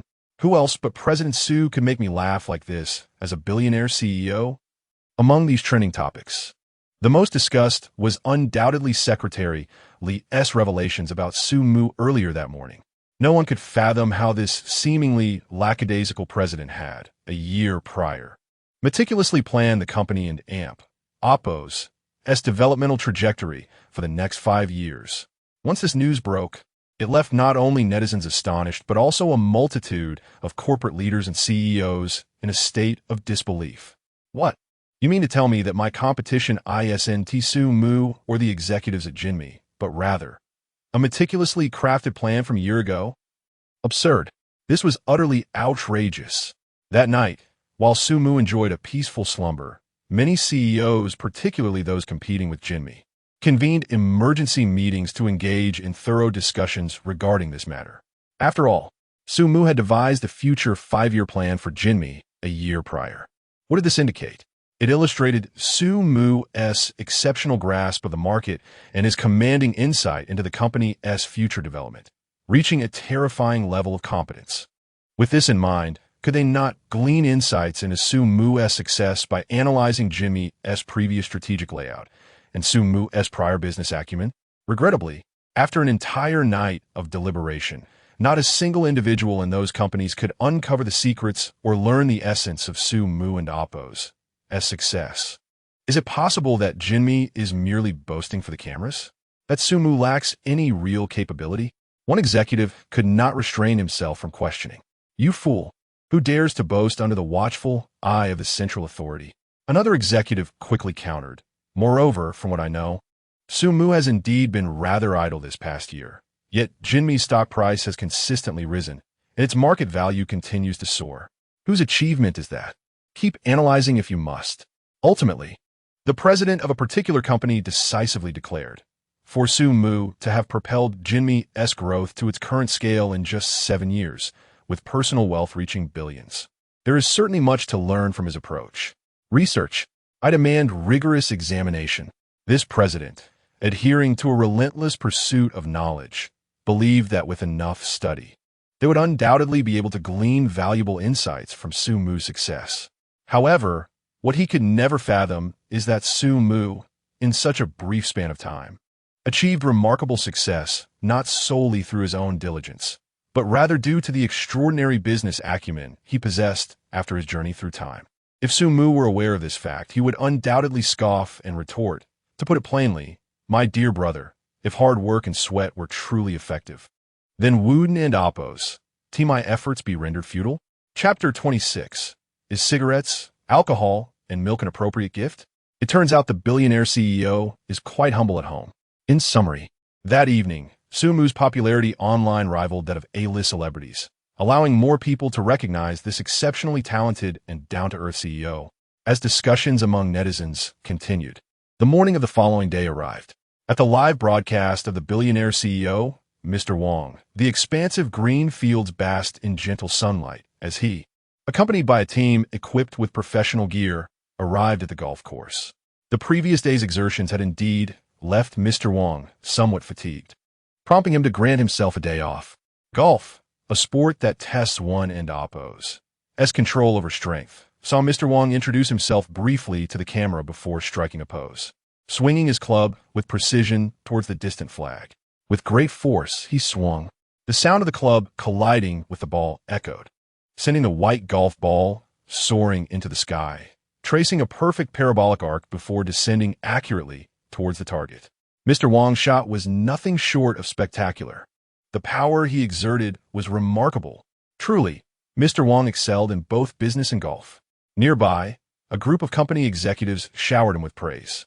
However, unexpectedly, as the white ball descended slowly, a caddy in the distance, after observing for a moment, excitedly struck a victorious pose and waved enthusiastically towards the crowd. What? Witnessing this scene, everyone was momentarily stunned. Could it be a hole-in-one? Is this for real? Indeed, it was a hole-in-one. The caddy had signaled it. Unbelievable. Mr. Wang had made a brilliant start. Upon realizing that it was indeed a hole-in-one, the crowd erupted into cheers. With a barrage of compliments and flattery filling the air, everyone was ecstatic. Good fortune, indeed, and Mr. Wang was equally delighted, waving in acknowledgement. He then gestured to his assistant, who promptly exited and soon returned with a large box. When opened, it revealed an abundance of cash. The audience in the live stream and the reporters present were curious about the sudden distribution of money. Mr. Wang's assistant began handing out cash on the spot. Congratulations, congratulations. Cheers to Mr. Wang. Simultaneously, all the staff and caddies at the golf course gathered to congratulate Mr. Wang on his hole-in-one. The assistant distributed money to everyone without hesitation or restraint. Observing this scene, the viewers were left utterly astonished. What does this mean? Why do you have to pay people when you make a hole-in-one? Let me explain briefly. In golf, when you achieve a hole-in-one, it is customary to distribute celebratory money to everyone present, giving it to those who congratulate you. What? I can't comprehend this. Isn't a hole-in-one a personal achievement? Why should I pay others? No wonder golf is known as a sport for the wealthy. It feels less like playing and more like giving money away. Let me add, Mr. Wong played at a private venue, and his clubs are custom-made, starting at tens of thousands. Just the green fee for this course is likely several thousand per hour. Plus, considering Mr. Wong's hole-in-one, the expenses for this round at such a high-end course would conservatively start at $300,000. This is absolutely absurd. The audience was left in disbelief. While many had heard that golf is an expensive sport, they only truly understood why it is considered a sport for the elite at this moment. Goodness, the green fee is already in the thousands. And to think that even though he made the shot himself, he still has to distribute money to everyone, even handing out at least $300,000 in one go. Absurd. At this moment, viewers reflected on how the affluent inhabit an entirely different world from the ordinary. As everyone marveled, the camera suddenly switched to Su Mu's live stream. Amidst verdant fields and pastoral scenery, a reporter stood on a cement path, surrounded by the sounds of cicadas and birds, introducing, "Today is Mr. Su's day off. He intends to return home to visit his family, and we have followed him to his hometown. Beside me is Mr. Su and Appo's childhood home. I never expected that on his day off, Mr. Su would not indulge in extravagant outings, but instead visit his parents. Indeed, it is commendable that Mr. Su, as a billionaire CEO, remains connected to his roots. Such filial piety is truly admirable. Returning in glory? I can't even imagine how grand it must be for a billionaire CEO to return to the village. I'm genuinely curious. What gifts would a billionaire CEO typically bring home? Gold and silver jewelry? Or perhaps fine wines and exquisite cigarettes? It must surely be something valuable. After all, for someone of Mr. Su's stature, homecoming gifts cannot be trivial. Indeed, Mr. Wong, the billionaire CEO, just handed out cash on the golf course. Surely Mr. Su and Appo's return to his hometown must involve some grand gestures. Viewers engaged in heated discussions about what gifts Su Mu would bring home, believing they would undoubtedly be valuable items. After all, Mr. Su's identity as a billionaire CEO necessitated a display of wealth. However, as the camera panned, the scene shifted to Su Mu. The audience soon witnessed no grand spectacle, no enthusiastic reception from the villagers, not even a single person to greet him. Everything appeared remarkably ordinary, far from the extravagant scene they had envisioned. Dad, Mom, and Amp, Appo's, and back. Su Mu seemed entirely accustomed to this lack of fanfare, showing no signs of discomfort. Instead, while greeting his parents, he retrieved from the trunk of his family car a pack of cigarettes worth $200, 2 bottles of alcohol also priced at $200, and a box of milk costing less than $100, before quickly making his way to the front door. What? Seeing the scene, the live stream audience was left utterly speechless. Wait, Mr. Su brought these items home? To be honest, in my first year of working, I brought home Mount I to impress my father. Mr. Su's choice seems a bit too casual. Cigarettes, alcohol, and milk, goodness. It turns out that the gifts a billionaire CEO brings home are no different from what I usually bring. Indeed, Mr. Su remains as unpretentious and grounded as ever. Chapter 27. Can a billionaire CEO escape the constraints of traditional parenting? The audience was taken aback.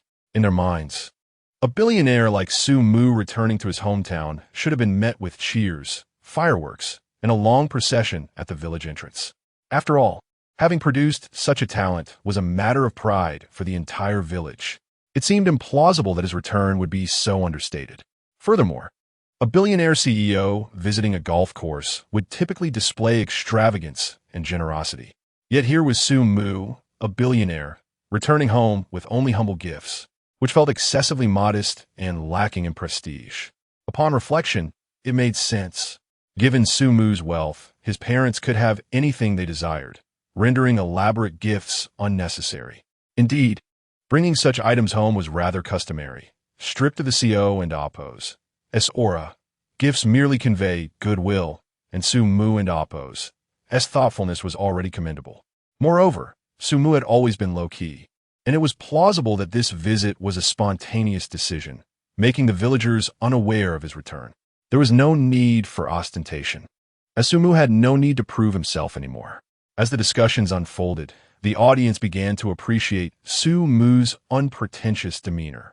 After all, the purpose of his visit was to see his parents, and engaging in superficial displays would have felt insincere. At the scene, following Sumu and Appo's lead, journalist Chen walked towards the entrance of his home. Sumu and Appo's childhood residence was somewhat secluded, lacking nearby neighbors, with the closest house approximately 200 meters away. The door stood ajar. As Sumu approached, a kindly woman, seemingly under 60, emerged, clearly Sumu's mother. Sumu had returned without prior notice, making the visit a spur-of-the-moment decision. Thus, upon seeing her son, her initial expression was one of surprise, quickly shifting to seriousness. "Why are you back again?" The tone of her reprimand startled Chun. Shuden and Appo's mother be overjoyed at the return of her son, especially one as successful as a billionaire. Instead, she appeared somewhat reluctant. "Come home more often," Sumu replied nonchalantly, walking inside with a grin. "Why? Are you not happy to see your son?" "I have nothing better to do than come home." However, his mother was not impressed.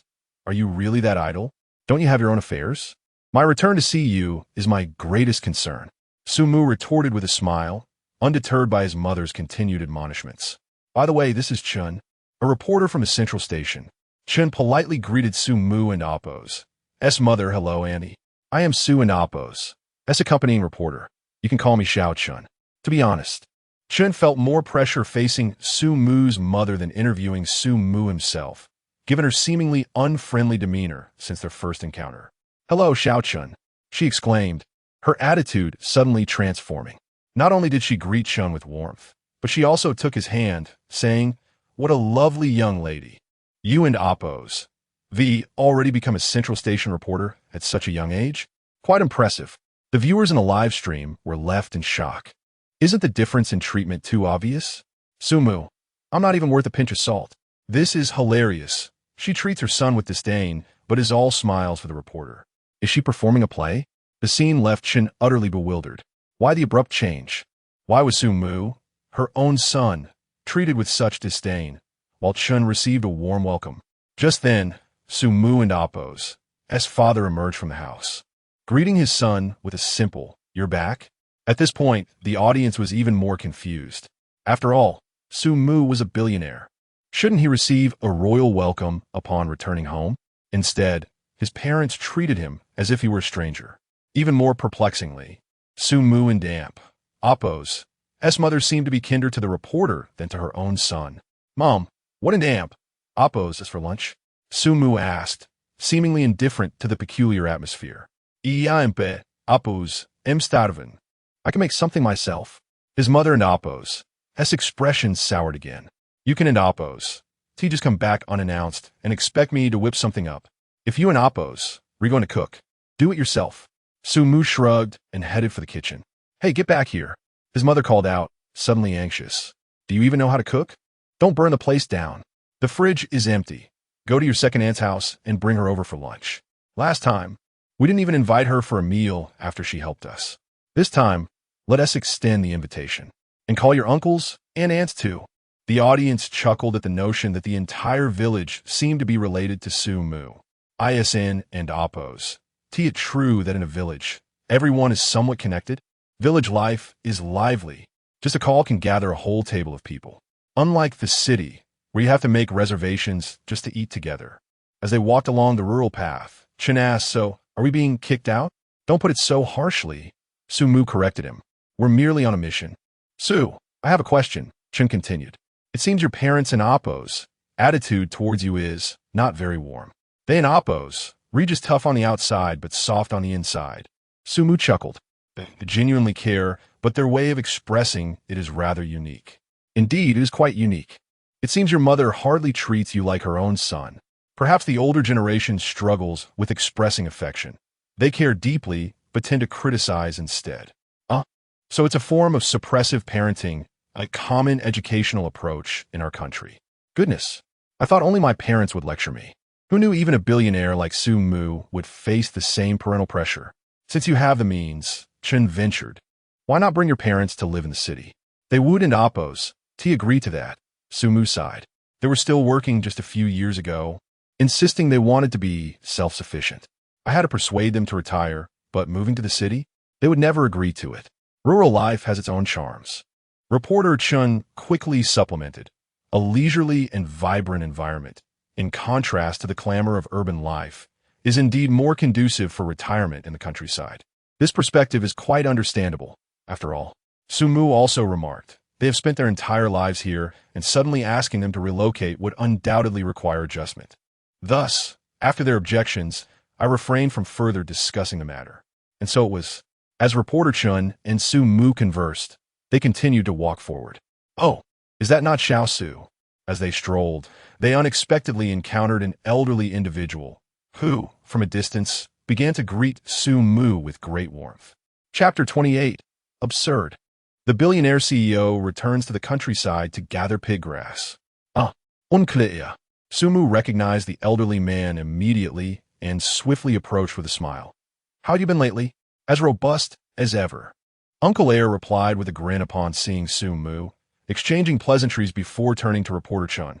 This young lady is. She is a reporter from the central television station. Su Mu interjected quickly. Hello, Uncle Air. Reporter Chun also greeted him with a smile.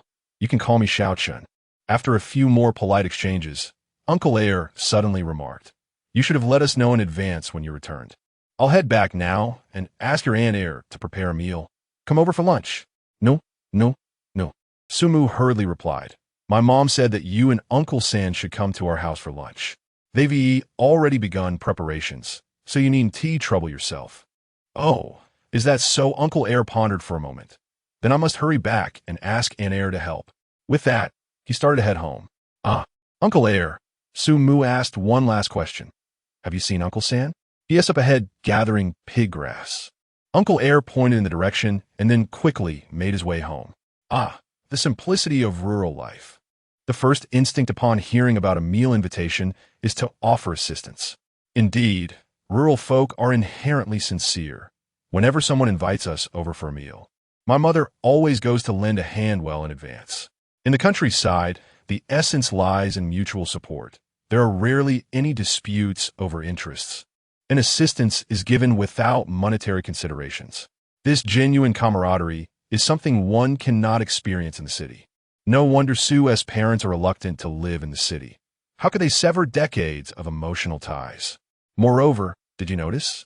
When Uncle Air first saw CEO Su, his eyes were filled with affectionate regard for the younger generation, devoid of any desire to ingratiate himself because of Su's billionaire status. Such pure emotions are truly hard to come by in a bustling metropolis. Wow. To be honest, if you hadn't mentioned it, I might have forgotten that CEO Su is a billionaire.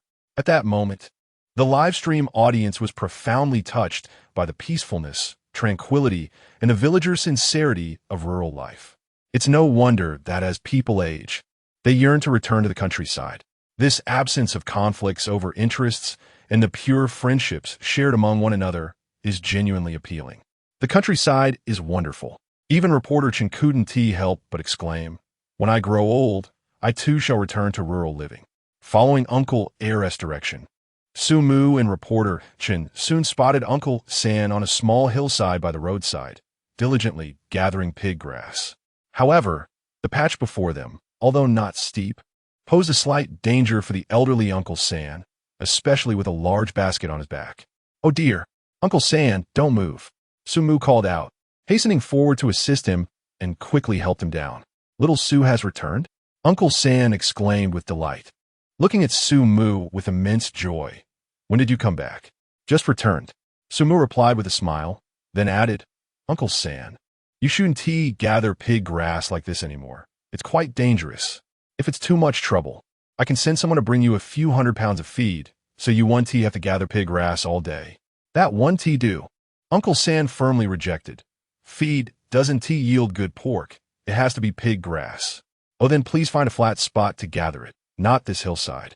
Seeing that he couldn't persuade Uncle San, Su Mu decided to relent. Let us not gather anymore. Come have lunch at our place, tidy up, and head home. That won't do. Uncle San showed no intention of leaving. I'll finish gathering this little bit of pig grass and then go back. It's almost done. Noting Uncle San's determination, Sumu realized he wouldn't leave until he finished gathering. So, he decided to take action. How about this, Uncle San? Hand me your tools. I'll help you gather it. And you can head back to prepare, all right? That won't do. Uncle San naturally refused. But Sumu interrupted. What is wrong with that? I'll gather it and deliver it to your door. We're all waiting for you to eat. If you dawdle, when will you finish? Besides, if you don't finish, I'm sure you want to leave. So instead of lingering here, why not let me gather it while you prepare? Wouldn't that be more efficient? Uncle San, clearly not one for words, pondered Sumu's insistence for a moment before finally conceding. Well, all right then. As he spoke, he took out a brand new pair of gloves from his basket. Wear these. Otherwise, your hands will itch when you return tonight. Oh, I'm not a child. I know how to manage. Sumochakalt. Shooing Uncle San away. You should hurry back and prepare. Once I finish this, I'll head to our house for lunch. Be careful. If you can't manage, just leave it. I'll come back this afternoon to finish. Uncle San turned back repeatedly, lingering as he left. Watching Uncle San's retreating figure, reporter Chen couldn't help but chuckle. Uncle San is so adorable. If only he weren't so stubborn, he'd be even more charming. Sumu shook his head with a smile, then declared, All right, let us get started. The sooner we finish, the sooner we can return home. With that, Sumu donned the gloves and nimbly climbed the small slope, grasping a pig grass plant with one hand while skillfully stripping the leaves from the low tree with the other, tossing them into the basket, and moving on to the next. His proficiency clearly indicated he had done this before. Witnessing this scene, the livestream audience was momentarily stunned. No way, CEO Su. You're actually doing this. Seriously? This can't be real. The billionaire CEO is back home on the weekend gathering pig grass? Look at CEO Su's skill. He has clearly done this many times before. The pigs probably never imagined they would be fed pig grass gathered by billionaire CEO. Unbelievable. CEO Su is so down to earth. No one expected that Sumu would genuinely start gathering pig grass. And moreover, his skill level was astonishingly high. It was hard to fathom that a billionaire CEO could so effortlessly perform labor that most city dwellers wouldn't even consider attempting. Meanwhile, reporter Chun was also taken aback. She had assumed Sumu's previous statements were merely to hasten Uncle San's return. But to her astonishment, he could really do it. A billionaire CEO was here, gathering pig grass for the pigs. Who would believe such a story? This was utterly absurd. Chapter 29. Children from the countryside must possess a life skill. No one could have anticipated that someone of Sumu's stature, a billionaire CEO, could effortlessly engage in rural tasks such as gathering pigweed. Indeed, there exists a distinct breed of executives. Some treat luxury as a norm, indulging in extravagant pastimes like throwing money at golf courses during their holidays. Conversely, there are those like Sumu who are entirely devoid of indulgence in vice or material wealth. Their lives are grounded and remarkably relatable. This refreshing attitude towards life and commendable qualities instantly endeared him to the audience. Mr. Su, allow me to assist you. At the scene, observing Sumu diligently at work, reporter Chun felt embarrassed to remain idle. She promptly rolled up her sleeves, targeting a plant, eager to imitate Sumu's actions. Wait, what are you doing? Sumu interrupted her. I'm here to help you gather pigweed, Chun replied. Well, you're looking at isn't pigweed at all. Sumu retorted with a look of disdain. Do you even know what pigweed looks like? That question left Sean momentarily speechless. After all, having grown up in the city, she had never engaged in agricultural labor. To be honest, she didn't even know what pigweed was. School had never taught her. Come take a look. Noticing Chun and Appo's confusion, Sumu plucked a piece of pigweed and explained, pigweed is the colloquial term for the tree, known scientifically as the paper mulberry. Observe, as he pointed to the leaves in his hand, he elaborated, these leaves have an oval base and a forked tip, resembling a fork with serrated edges. This is the kind of leaf suitable for feeding pigs. Ochin finally grasped the concept of pigweed. However, her curiosity soon resurfaced. But aren't pigs omnivores? Can't they eat any plant? Not quite, Sumu replied, rolling his eyes at Chun. Mulberry leaves are nutritious, and pigs enjoy their flavor. Other grasses lack nutrition and aren't appealing to them. so don't complicate things. Wow, Mr. Su is quite the expert. To be honest, it's the first time I've learned that pigs are fed with mulberry leaves. He can manage $1 billion corporation and still return to the countryside to feed pigs. It seems that even if his company were to fail, he could sustain himself by feeding pigs. Ha ha ha. What nonsense. How could Mr. Su's company possibly fail? While Mr. Su is exceptional, let us not forget that all of you watching are equally charming and handsome. After hearing Su Mu's insightful explanation, the audience was once again astonished. They never expected that Su Mu not only knew how to gather pigweed, but also possessed such extensive knowledge about pig feeding. With such skills, he would never go hungry, no matter where he found himself.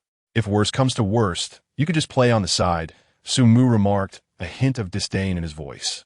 I'll finish gathering soon, so don't be a hindrance. I want to try. Let me try. Chun insisted, her enthusiasm unwavering. Then put on a glove, Su Mu said, resigned as he handed her a glove. Wear it on the hand you'll use to gather, one hand to hold the plant, and the other to pull. Here I go, Chun exclaimed with determination, immediately mimicking Su Mu's technique. However, she soon discovered that while it appeared simple, the task was quite challenging. After a while, she found herself unable to continue. Turning to look at Su Mu, she noticed that not only was he more efficient, but he showed no signs of fatigue. Feeling competitive, Chun stubbornly resumed her efforts. Finally, after half an hour, the hillside was cleared of mulberry leaves. Oh my goodness, Chun exclaimed, shaking her arm. This is quite a skill. Although it isn't tiring, my arms are sore. Indeed, Su Mu replied, shouldering a basket. Agricultural work often seems simple, but once you actually do it, most people find it challenging. That's true, Chun nodded. Seeing how skilled you are, it's clear you've done your fair share of farm work. Absolutely, Su Mu affirmed. Let me put it this way. Children from the countryside must possess practical life skills. Is that true? Must they possess practical life skills? Certainly.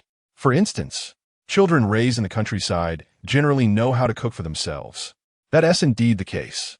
I grew up in the countryside, and if you ask me about the enjoyable spots in the city, I might need to think for a while. But if you ask me about the edible wild fruits in the countryside, I could list them off in one breath. Ha ha ha. Children from the countryside may not be as worldly as those from the city, but their survival skills are undeniably superior. After hearing Su Mu's words, many audience members from rural backgrounds voiced their agreement. Indeed, while children raised in the countryside may not have experienced the city and Oppo's grandeur, their skills, particularly in survival, far surpassed those of city children. At the scene, after gathering the pigweed, Su Mu and Chun leisurely made their way to Uncle San. Little Su is back. Uncle San had been waiting at the door. Upon seeing Chun and Su Mu return, he promptly offered them a cup of hot tea. You've worked hard. Please have some water. It's nothing strenuous, just a bit of light work. Su Mu waved his hand dismissively, indicating it was merely a trivial task. Well, little Su, could you do me a favor? After a brief rest, Uncle San suddenly spoke. What is it, Uncle San? Su Mu asked, ready to assist. You didn't let me know you were coming back, so I didn't manage to catch a chicken last night, Uncle San said. I didn't know when you would leave, but since you're here now, could you help me catch a chicken? Catch a chicken? Why? Su Mu inquired, puzzled. To take it with you. Uncle San replied without hesitation. You've come back after such a long time. Take a chicken home to make soup. The broth from a home-raised chicken is far superior to what you buy outside. No need for that, Uncle San, Su Mu quickly declined. You can keep the chicken for yourself. If I want to eat one, I could just buy it. That won't do. Uncle San insisted firmly. What you buy is yours, and what I have is mine. If you really don't want to help, I'll do it myself. With that, Uncle San picked up a long net and headed toward the chicken coop. Hey. Su Mu hurriedly stopped him. Uncle San, at your age, why are you working so hard? Fine, I'll catch it. Is that all right? Uncle San's stubbornness was something Su Mu knew well. If he insisted on giving a chicken, it was a lost cause to argue. Thus, he had no choice but to step in and do it himself. Chapter 30. Goodness. Catching a chicken unexpectedly ignited a frenzy.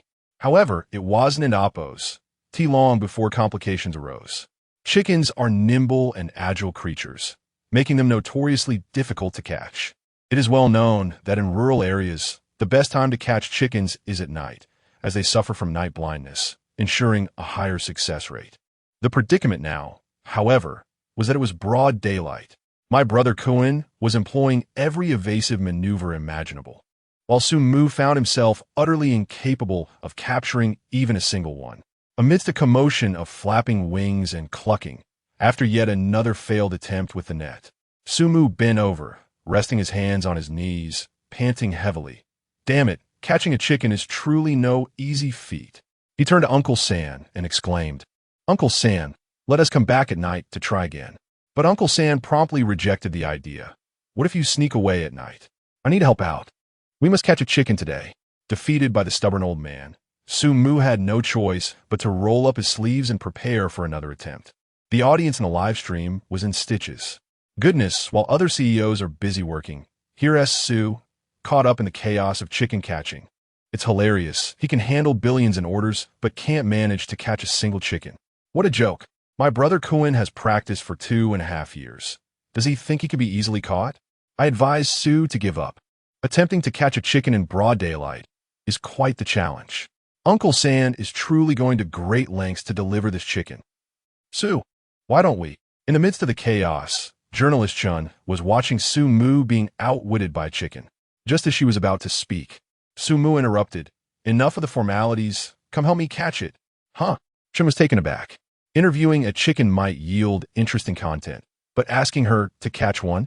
That was downright cruel. Yet before she could fully process this, a chicken darted towards her direction. "Quick, block it!" Sumu shouted from across the yard. With the atmosphere charged, Chun had no time to hesitate and immediately sprawled in a big shape, lunging at the chicken. However, due to her awkward stance, the chicken slipped right through her legs. "This is too agile. I can oppose. T catch it barehanded," Chun exclaimed, feeling defeated as the chicken appeared ready to escape. Just then, the ruckus in Uncle San's yard attracted the attention of nearby neighbors, who wondered if something was amiss and happened to arrive just as the chicken made its escape. Perfect timing. Seeing reinforcements arrive, Sumu's eyes lit up as he shouted to the approaching crowd. "Uncle Air, Uncle Duh, quickly come help block the chicken." "Oh, ISNT that little Su? Look, little Su is back." The crowd recognized Sumu, but had no time for pleasantries. The scene demanded action, and they quickly mobilized towards the chicken. 2 ants, 3 ants, head to the left. Uncle Air and Uncle Duh, you go right. Ants and elder sisters, block from the front. Chin Uncle San, let us surround it together.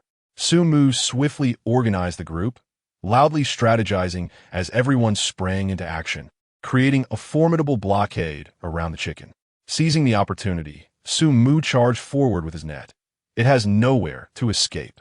What on earth just ignited such fervor? How peculiar. Merely attempting to catch a chicken has me feeling exhilarated. Goodness, the organizational skills of a trillion-dollar CEO are being applied to catching a chicken. I am truly impressed. Ha ha ha. Chicken, am I under divine judgment? Why such a commotion? Crowd, I came just to watch. And now I'm part of a tactical operation. Witnessing this scene, the audience erupted in laughter. Finally, under the collective effort of the crowd, the chicken could not evade capture any longer. Run. Why aren't you escaping now? Grasping its wings, Sumu caught the chicken, panting as he teased, "Little Su, why didn't you notify us of your return beforehand?" Beside him, Uncle Duh, also out of breath, asked if we hadn't heard the commotion. "We wouldn't even have known you were back."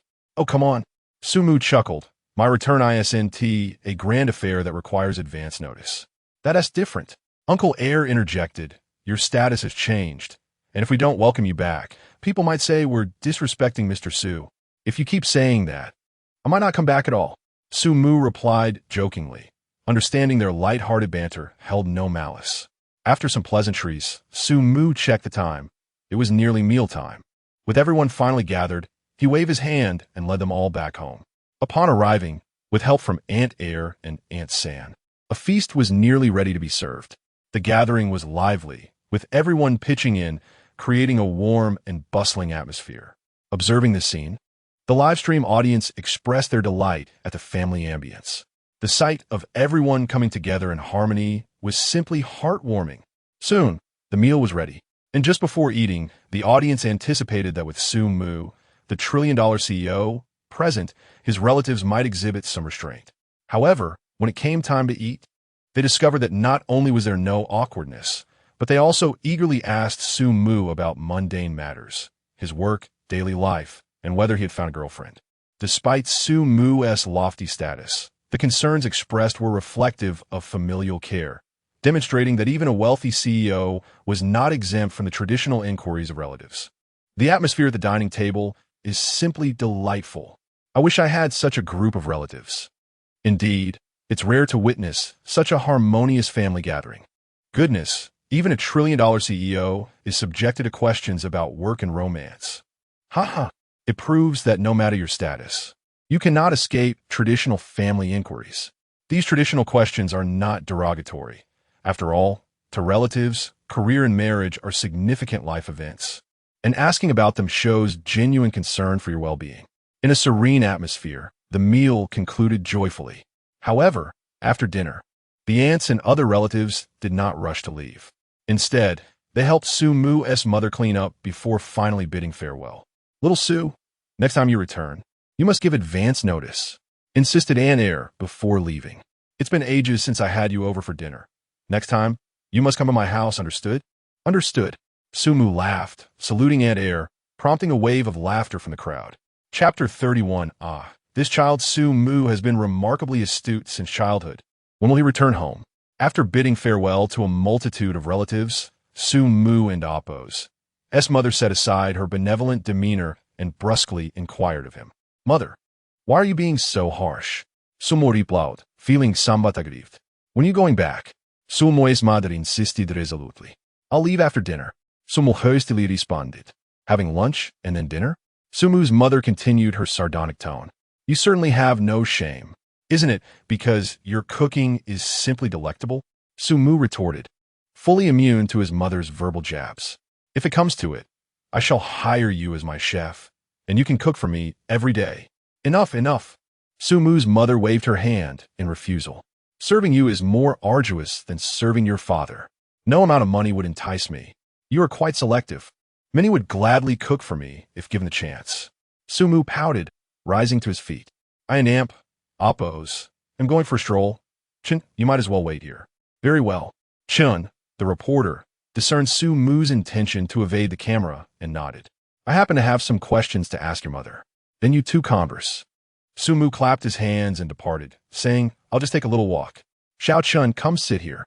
Barely had Su Mu left when Su Mu and Appo's mother, who had been mercilessly teasing her son, underwent a remarkable transformation, welcoming Chun with open arms. "Xiao Chun, regarding your program."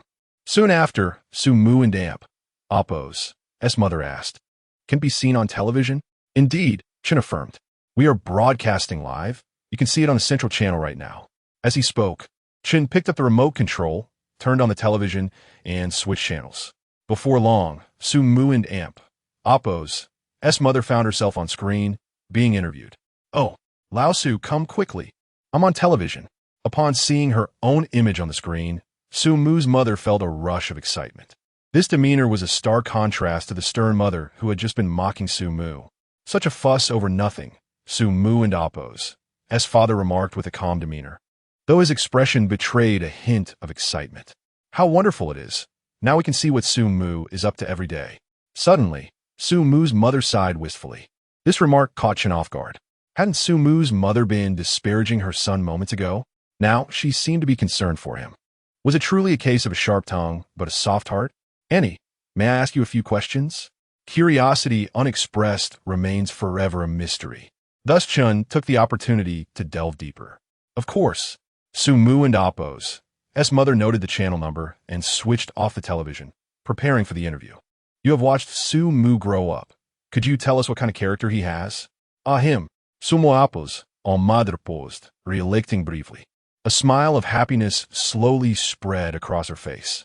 "Su Mu is truly remarkable in every regard. He has never caused us any concern with his studies. His daily habits are quite healthy, devoid of any vices, and he is quite affable, getting along with everyone. Indeed, we have never had to worry about him." It was evident that Su Mu was indeed exceptional. Chen nodded in agreement, and then inquired, "What was your attitude when he chose to start his own business?" Both his father and I come from humble beginnings and know little of such matters, Su Mu's mother chuckled. When he mentioned entrepreneurship, it was merely a casual remark. We were unable to provide any substantial support, so we simply encouraged him. After all, he has never been a troublemaker, so we felt reassured. Honestly, we never imagined he would accomplish anything significant. All we hoped was that he would find a stable job and remain healthy. But who would have thought? Here, Su Mu's tone carried a mix of astonishment and pride. 5 months after he said he would start a business, he returned home driving a car. To be honest, his father and I were utterly shocked, fearing he had gotten involved in something illicit. After all, purchasing a car within 5 months, especially for a recent graduate, was quite extraordinary. Fortunately, after interrogating him for over an hour, we confirmed that he had not engaged in any illegal activities. He had genuinely succeeded through his entrepreneurial endeavors. At this point, the audience in the live broadcast could not help but chuckle. Ha ha. Interrogated for an hour. It seems Su Mu indeed has no authority at home. Indeed, can you imagine? After just a few months of work, returning home with a car? That is quite remarkable. I can't even fathom how proud I would be if I had done the same at that age.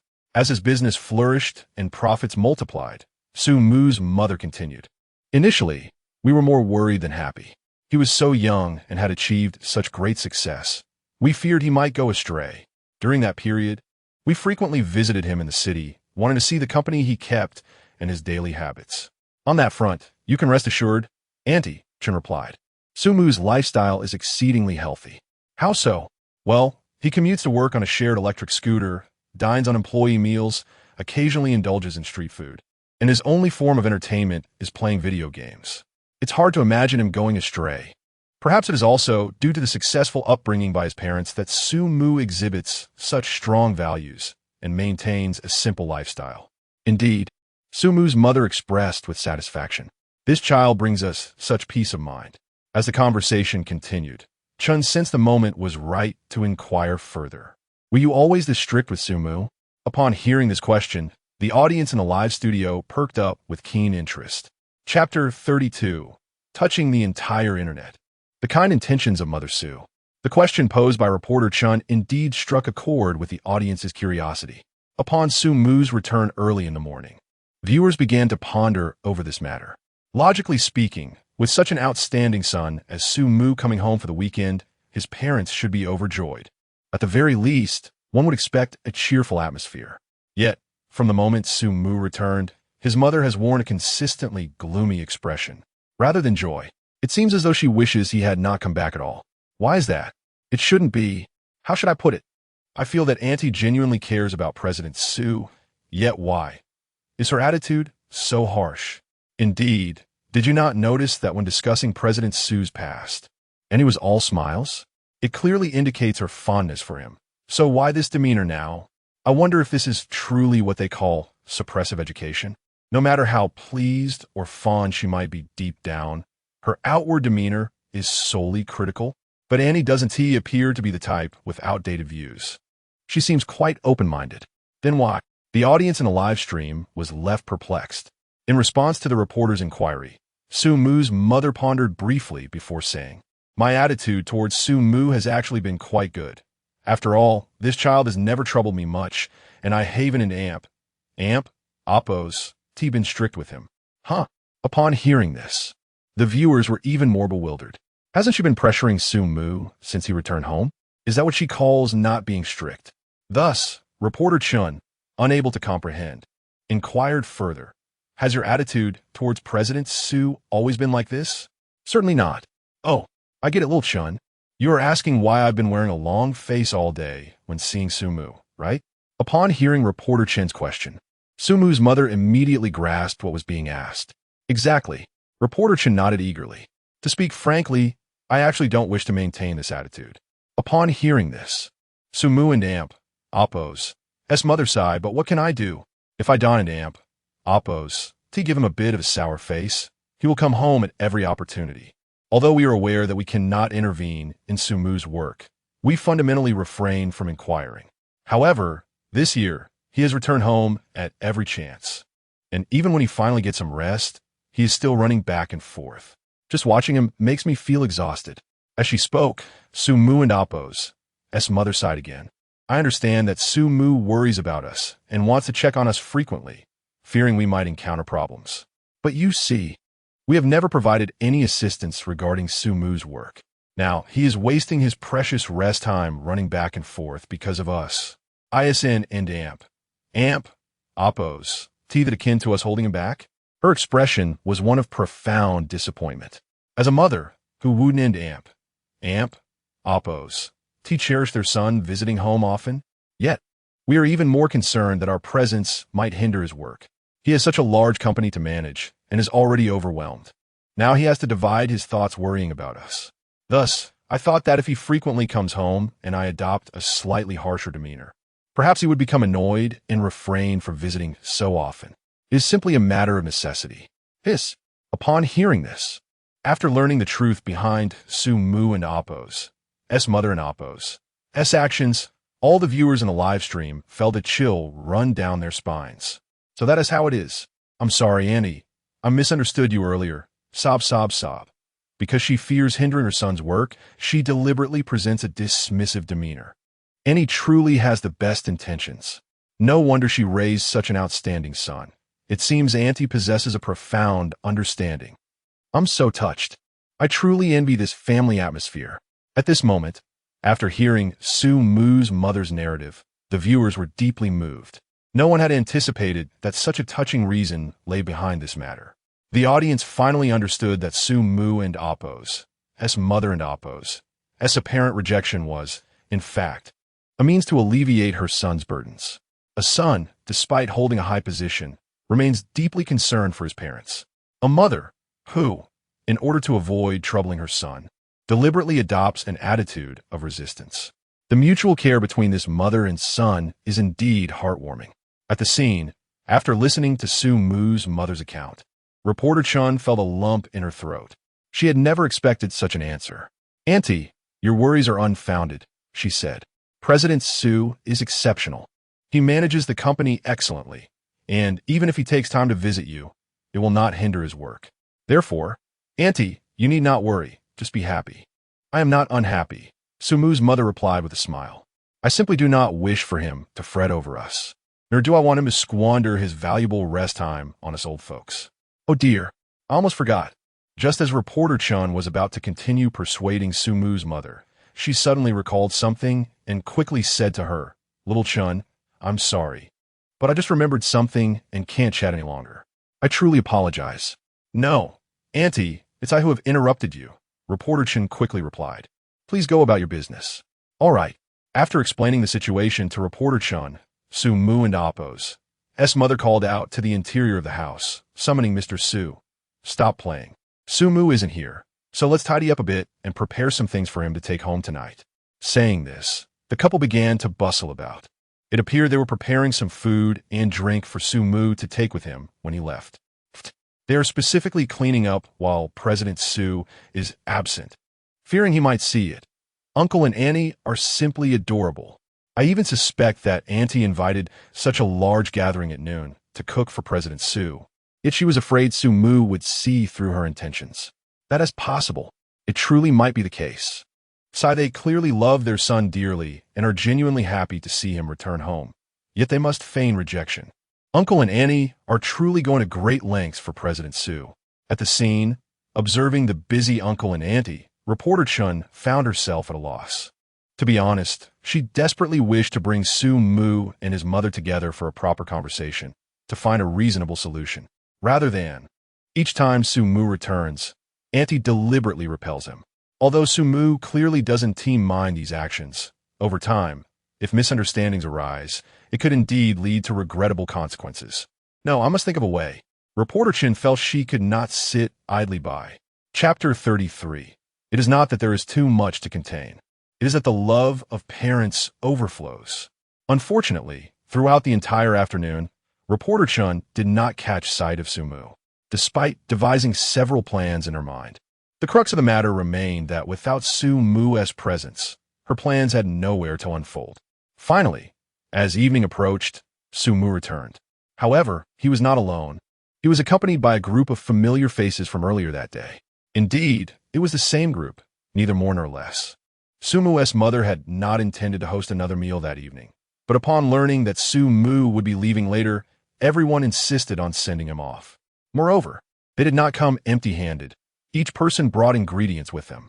They lamented not having fed Sumu properly, and, seeing him about to depart, were determined to showcase their culinary skills. Hence, they coordinated to each bring a special dish to serve at the table for Sumu to savor. Upon witnessing this, the audience in the live stream erupted with laughter. Goodness, President Su is certainly enjoying a meal prepared by many hands. Such enthusiasm. They are determined to demonstrate their culinary talents to President Su. Honestly, if this were any other president or their relatives, one might think they were trying to curry favor. But in this case, I only see the affection of relatives for a younger family member, devoid of any ulterior motives. Perhaps this is why President Su has become a billionaire while remaining virtuous and down-to-earth. His entire family environment is simply splendid, with everyone's efforts. A table brimming with dishes soon graced the dining area. The atmosphere that evening remained harmonious. Although Sumu had to drive and could not indulge in alcohol, he made do with tea and engaged in delightful conversation, ensuring that all the elders enjoyed themselves thoroughly. After dinner, the relatives helped clear the table, and despite Sumu's desire to assist, they collectively urged him to step aside. The adults are busy. You little one, go play. Well then, he was effectively isolated. After everything was tidied up, the time had already passed 7 o'clock. Seizing the moment before darkness fully enveloped the sky, Sumu decided it was time to leave. Mom, Dad, I'll come back to visit when I can. I must take my leave now. If there's nothing pressing, don't come back to trouble us. Sumu's mother replied, steadfast in her dismissal. Look at you, returning so effortlessly, while we are all bustling about. Isn't this delightful? So lively. Sumu countered. Isn't it wonderful to share a meal together in such a joyful atmosphere? You cheeky boy. His mother, realizing she couldn't win the argument, swiftly changed the subject. By the way, we have some fresh vegetables left over that your father and I cannot finish. Don't let them go to waste. Take them all with you. All right, Sumu replied. I'll reluctantly become your 2's garbage disposal. To be honest, Sumu had initially thought it was merely a bit of leftover lettuce. However, in reality, his parents had spent nearly half an hour packing, filling the trunk to capacity and even squeezing some into the back seat, just to accommodate what they referred to as a little. I'm not sure I should say this, but looking at the stuffed car, I can't help but laugh. Are you two using me as a delivery service? When I return to the office, anyone who sees this will think I'm delivering food to the cafeteria. Enough with the chatter. His mother interjected, offering no chance for refusal. It's not that much. It's just what was left over today. It would be a shame for it to spoil. Take it home to eat. Otherwise, you're not allowed back until it's finished. It is not that there is too much to contain. It is that the love of parents overflows. Indeed, regardless of your status or the car you drive, every time you leave home, the trunk inevitably carries a few dishes lovingly prepared by your parents. Alas, even though Uncle and Auntie care deeply for President Su, they must pretend as if they are indifferent. Auntie's heartfelt intentions tug at my heartstrings. Truly, Uncle and Auntie go to great lengths to lighten President Su's burden. Their masquerade is exhausting. Witnessing this scene, the audience in the live stream felt a warm sensation in their hearts, accompanied by a pang of bittersweet emotion. After all, Auntie clearly loved Sumu, and her joy at his return was evident. Yet to avoid being a burden, she forced herself to feign indifference. Although she did not express it outwardly, the viewers could sense the strain of her pretense. What parent does not wish for their child to spend more time with them? On site, reporter Chun felt a sense of urgency. Time was slipping away, and she had yet to find the right moment for Sumu and his mother to communicate openly and resolve their conflicting relationship. If all else failed, she would need to be forthright. Otherwise, the opportunity would be lost. Just as she was about to take that leap, Sumu suddenly spoke up. All right, Mom, you can stop pretending. I can see it's quite taxing for you. What? What are you talking about? His mother was taken aback, immediately defensive. What am I pretending about? Mom, you should consider what your son does for a living. Sumu chuckled. I've seen through your little schemes. I just didn't want to embarrass you by exposing them. Wah. His mother attempted to retort, but was interrupted by his father. Enough, son. If you're telling her to stop pretending, then she should just stop. Otherwise, once you leave, she'll be hiding away shedding tears. Don't say such things.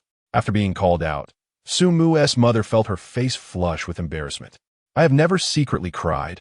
All right, Mom. Just drop the act from now on. Sumu teased. Your acting skills are rather lacking. If necessary, I can hire a coach to help you improve, and you can perform for me later. How's that sound? Wah. His mother's face reddened even more, and she simply turned her head away in response. I'm leaving. Sumu didn't linger, waving his hand as he prepared to depart. Make sure to eat well, maintain a healthy diet, avoid staying up late, exercise more, drink less soda, and more water. Do you hear me? It was only when she saw her son getting into the car to leave that Sumu's mother finally dropped her fade.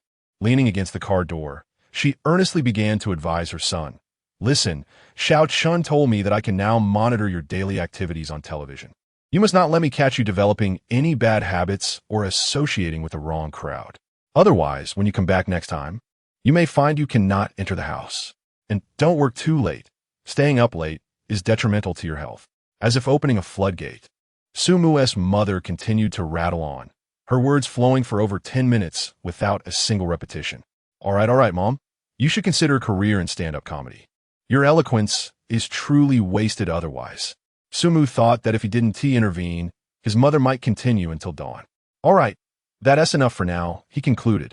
As Sumu's mother stepped back to a safe distance, she waved goodbye. If you miss home, feel free to return anytime. With that, Sumu started the car and playfully remarked, just don't let me leave only to find you secretly shedding tears. I beg your pardon. Chapter 34. Sumu dominates the trending searches once again. Exclusive interviews with the CEOs commence. Upon witnessing Sumu's mother finally shedding all her defenses and openly expressing her deep affection and concern for her son, the viewers in the live streaming room collectively exhaled a breath of relief, exclaiming their delight. This is how it should be. A mother's love for her son and a son's care for his mother epitomized the essence of familial bonds. Why the deliberate estrangement? I swear, when the aunt mentioned she missed home and invited him back any time, tears welled up in my eyes. It's truly moving. It reminds me of my own mother. Every time I traveled afar, she would shower me with countless reminders. At the time, I found it bothersome, but in retrospect, it warms my heart. I couldn't help but smile, only to find myself in tears. Such a tender mother-son relationship truly overwhelms me. Love you, Mom. A touching moment indeed.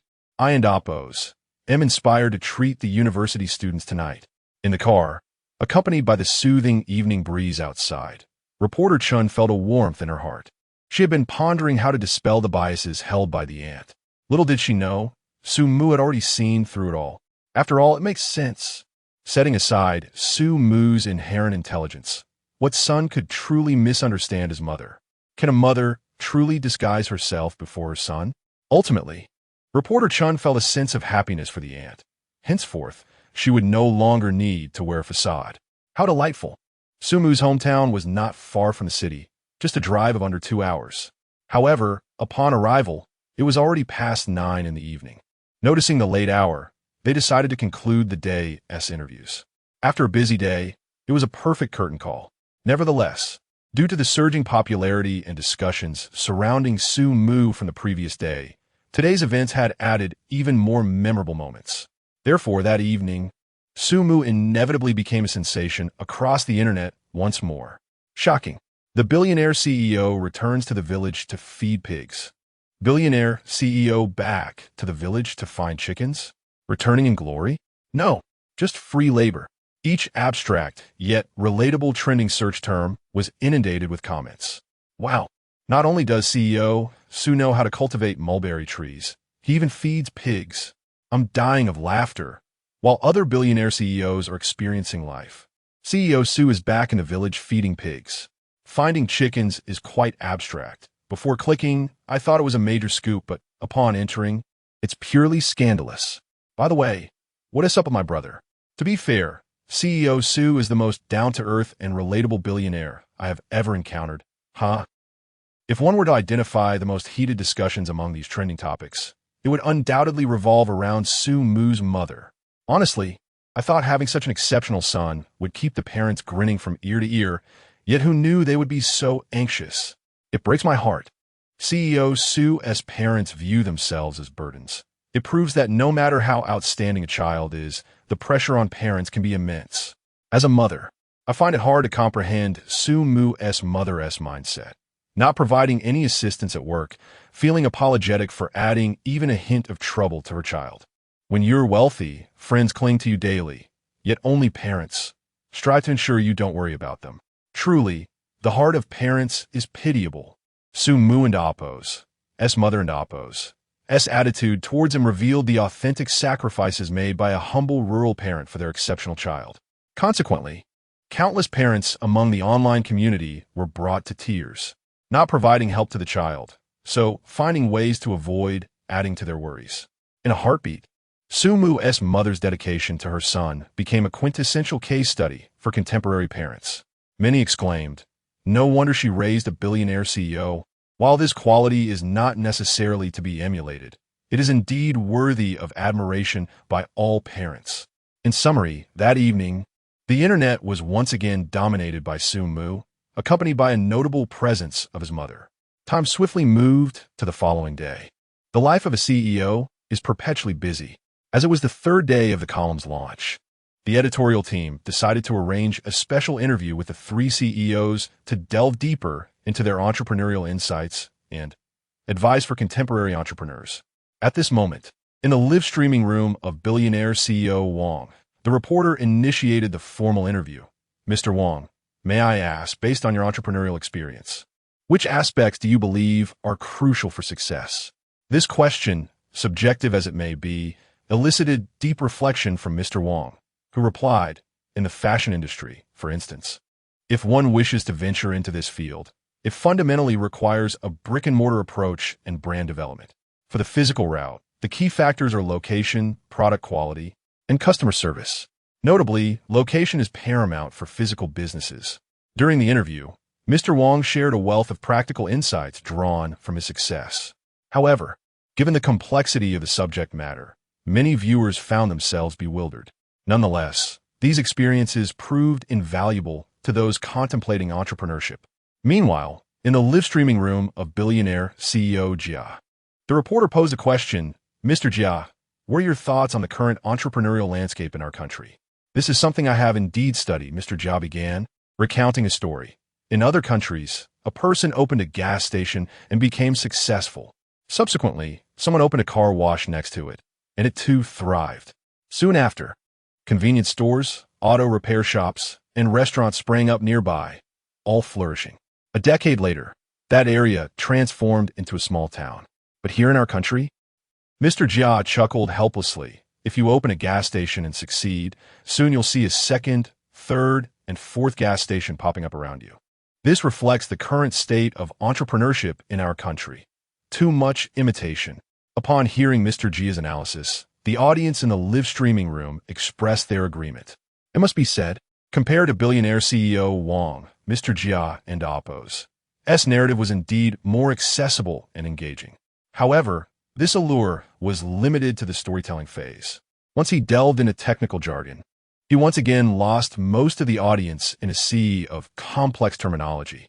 What can I say? Both CEOs made valid points, but I just can't end Appo's comprehend. They seem genuinely trying to teach me something. Knowledge is attempting to penetrate my mind, yet I am tightly covering my ears. Madam, I find myself growing weary just by watching. Let us go and enjoy some lighthearted moments with President Sue. Ha ha. To those upstairs, it's hard to discern whether you are a devoted admirer or a critic of President Sue. However, one would expect that in a serious interview, President Sue would respond with equal seriousness. Why not take a look and find out? Chapter 35. Entrepreneurship? That is something even dogs wouldn't touch. Due to the somewhat tedious interviews with other CEOs, audiences seeking entertainment have flocked to Sue Moo's live stream. After all, who doesn't know that even when he remains silent, just his presence adds to the show's appeal? At this moment, within the confines of the office, Sue Moo sits upright, exhibiting a stark contrast to the casual demeanor of other CEOs. Facing the camera, he appears exceptionally composed. Mr. Su, may I inquire about your thoughts on contemporary entrepreneurs? Reporter Chen asks, do you have any valuable advice for them? Sumu ponders for a moment and replies, I believe we are indeed in a favorable era for entrepreneurship. The current policies and market present ample opportunities, provided one is willing to take action. Rewards are sure to follow. To be candid, this is the most earnest Sumu has been throughout the entire live stream. His expression is solemn, his demeanor sincere, and even his Mandarin pronunciation seems more precise as he consciously suppresses his accent. However, as the audience listens to Sumu's response, an odd sensation begins to sweep through the live stream. Is it just me, or does it feel like Mr. Su is reciting from script? Ha ha, help! Mr. Su is sitting so upright and answering so seriously. He resembles a primary school student. It's truly rare to see Mr. Su so obedient. Mr. Su, this is a professional interview. I must refrain from laughing. Yet, to be fair, his response feels rather official. Not so much like sharing experience, but more akin to being compelled to respond. In the studio, Reporter Chen also notices Sumu and Appo's discomfort. Mr. Su, perhaps we could take a more relaxed approach? She suggests. Really? Sumu's eyes light up. Indeed, Chen confirms. This interview is meant to be conversational, sharing your entrepreneurial experiences and the reasons for your success. Feel free to express yourself. Suddenly, Sumu comes to life. Could you please repeat the previous question? Certainly. Chen replies. What advice would you offer to contemporary entrepreneurs? Entrepreneurship? Upon hearing this, Sumu scoffs. That has something even dogs wouldn't touch. Reporter Chen. Live stream audience. Let me put it this way. Sumu continues. Entrepreneurship is genuinely arduous and exhausting. And even if you invest 100% of your effort, you may not see any returns. If you work in a factory tightening screws, the longer you work, the more you earn, right? But in entrepreneurship, even if you toil for 24 hours without rest, you might end up with nothing, or worse, lose money. If you really want my advice on entrepreneurship, then my counsel is do not embark on it at all. After hearing Sumu's candid remarks, the audience in the live stream is utterly taken aback. Oh my goodness, Mr. Su has completely let himself go. Reporter Chen, 666. And we won't even pickle the salt. Ha ha, I bet Reporter Chen regrets mentioning that. However, I must admit, Mr. Su's words carry a certain truth. Watching Mr. Su's interview is truly entertaining. In the studio, Reporter Chen is astounded by Sumu's response. She hadn't anticipated that her attempt to encourage him to relax would lead to such an unrestrained outburst. Mr. Su, why would you say such a thing? Yet, with no choice but to persist in this self-dug pit, she presses on.